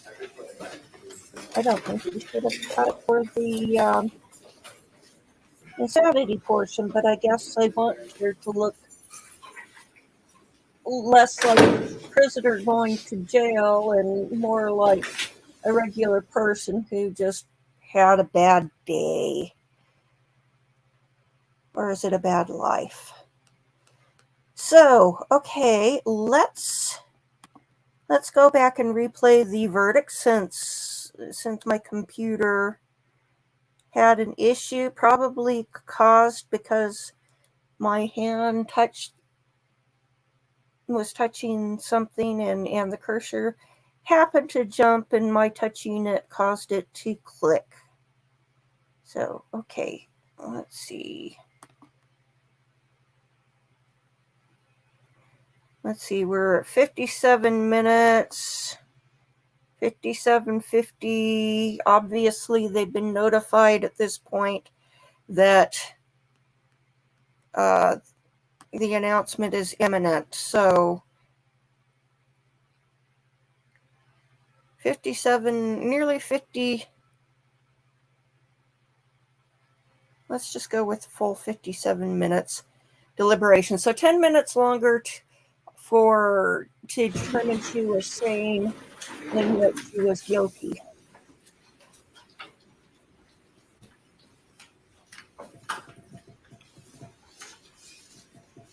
Yes, the sentencing will determine, because it could be life in jail. It could be something shorter than that. I think that the book is going to get thrown at her because the crime was so heinous. You're not going to go easy on somebody who did something like that because they liked it and they might decide they want to do it again. That's how serial killers are born. So let's see. Here she comes, Miss America. Not quite. Okay. Anything to bring up before the jury comes back, Mr. Saunders? No. Mr. Freilich? No, Your Honor. All right.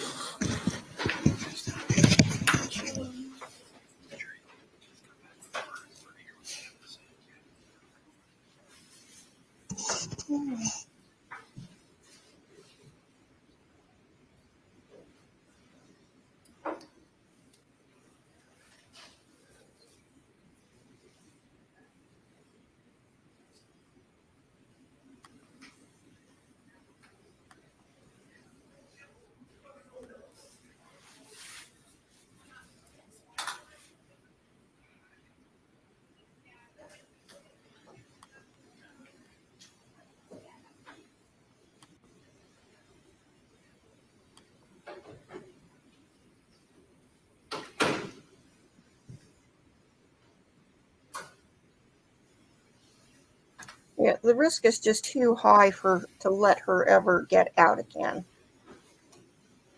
I mean, you have to put her in there so long that if she gets out, she's a little old lady with osteoporosis, has to use a walker, and couldn't chase anyone down, let alone, have the physical strength to do what she did.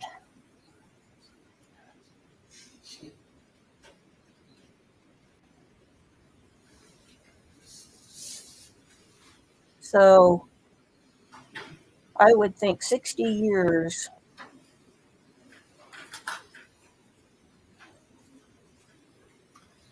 Okay, be seated. You are the foreperson, is that correct? Yeah. If you could hand your verdict to the bailiff.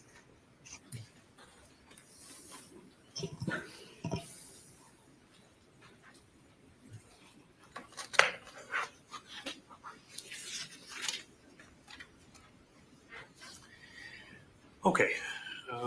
The verdict seems to be in order, and I will read it as follows. Question 1. At the time the crimes were committed, did the defendant have a mental disease or mental defect? Answer, no. There's no answer then for question 2. It is dated this date, July 27, 2023, signed by the foreperson. There were no dissenting jurors. Is there a request by either of the parties to have the jury polled? Mr. Saunders? No. Mr. Freilich? Yes.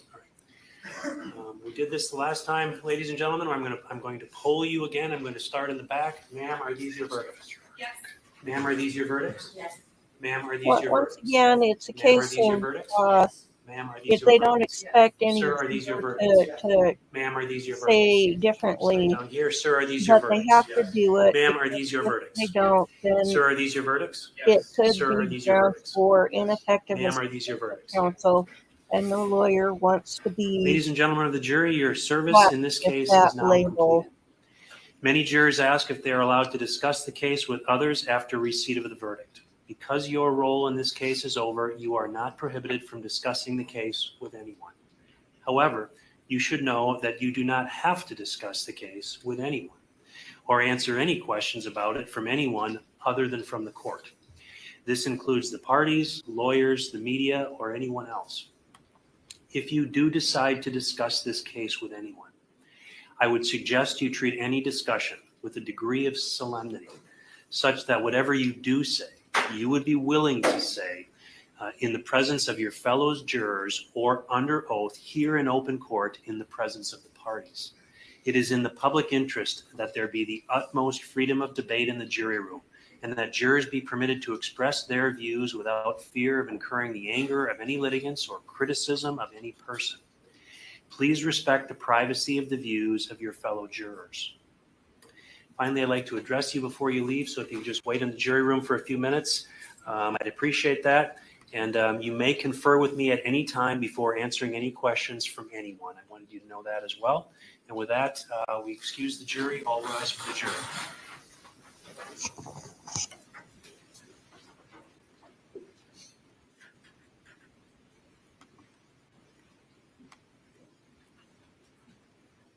Okay, I'm just going to take a quick look here. Be seated. Then, having received this verdict as well as the prior two, does the state have a motion regarding the verdicts? Mr. Saunders. I'd ask the court to accept the verdicts and enter a judgment of conviction. I do have a certified copy of a judgment of conviction, case 20 CF 998, as the basis of the repeater allegation in counts 1, 2, and 3 of information. Those will be received. Mr. Freilich, any response to that request? Your Honor, I bring a motion for judgment notwithstanding the verdict. I believe there's testimony, ample testimony in the record that my client was suffering from a mental disease or defect at the time of these offenses, and that she lacked the substantial capacity to appreciate the wrongfulness of her conduct and conform her conduct to the requirements of the law. I'd ask that you consider all of the testimony from Dr. Litton, who is a seasoned veteran in the field of psychology, and the record. Thank you. Thank you. Well, I've listened to the entirety of the testimony over these last several days, and specifically regarding today's testimony with regard to the responsibility phase. I'm satisfied that the evidence is sufficient to support the jury's verdict, and I'm going to adjudge the defendant guilty on count 1 of first-degree intentional homicide as a repeater, count 2, mutilating a corpse as a repeater, and count 3, third-degree sexual assault as a repeater.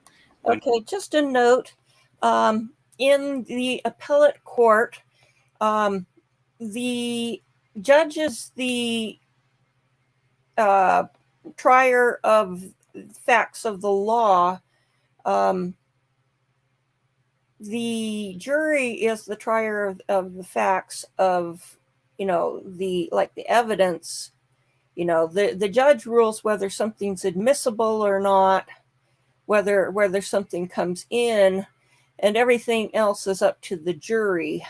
And so the appellate court has to defer to what the jury found regarding the evidence. When you get an overturned conviction, that's because the judge screwed up on some point. And if the defense counsel didn't object to something that should have been objected to, that's when you get the ineffective assistance of counsel, and you can get the trial overturned on that basis. So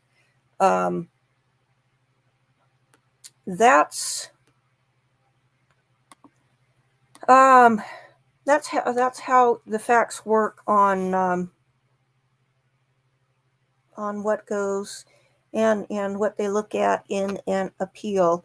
And, the judge kind of has to defer to the jury here instead of going, well, I disagree, because if he makes the wrong decision, the prosecution can appeal it, I believe. I could be mistaken on that, but I think because the verdict was guilty, and the verdict was that she was saying if the judge overturns that, and the appellate court can overturn his decision and reinstate the conviction. So, and that can and does happen. Not super common, but it does happen. Happened in, I think, the Jeffrey McDonald case, which is a famous case where a doctor killed his wife, a pregnant wife, and 2 daughters, and staged the crime scene to make it look like it was Manson family copycats from the Helter Skelter murders. Locally, we have an inmate who is currently on death row, and that murder took place in the 80s, and he was convicted the first time in the 90s. It's a no-body case, and it's been overturned. He's been retried. He's been resentenced to death. He's on death row now, and he's probably must be getting up in his upper 70s. Let's see. What was her name?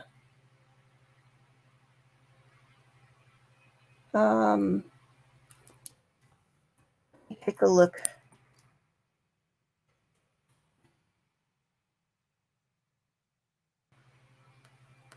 Okay, the victim was Joyce Yost. And I think that was when I was in high school. Let's see.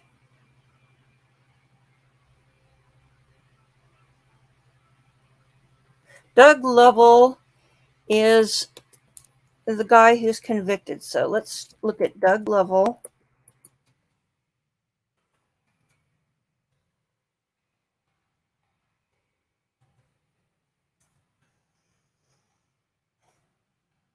Probably the longest serving prisoner on death row in Utah.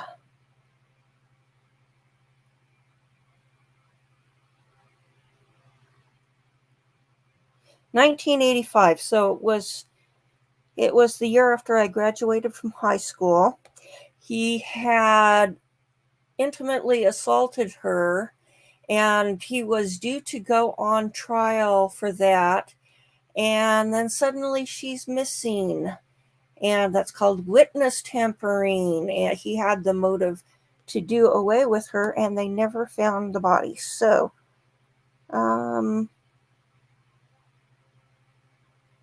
he was 64 last year, so he's 10 years younger than I was thinking.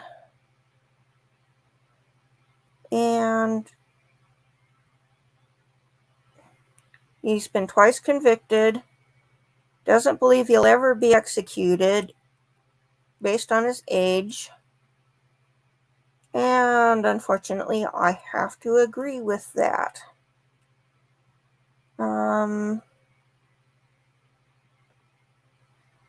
So that's an example of how the appellate process works after the conviction. So I think that pretty much does it for this case until September 26th. It's not my dad's birthday. I was going, is it the 24th or the 26th? Because my dad's birthday is one day, and my sister-in-law's birthday might be the other day. So 26 might be my sister-in-law. So I know when my dad's birthday rolls around, then we have to start looking at reviewing the case for the sentencing. So I'll have to associate that with my dad. All right. Well, thank you for joining me. And I'm going to have to go back and watch this morning, because that was more of a fiasco than I thought it was going to be, going to the trial because of the car trouble. It took about as much time as I thought it would be, but we never got to the courthouse. So, and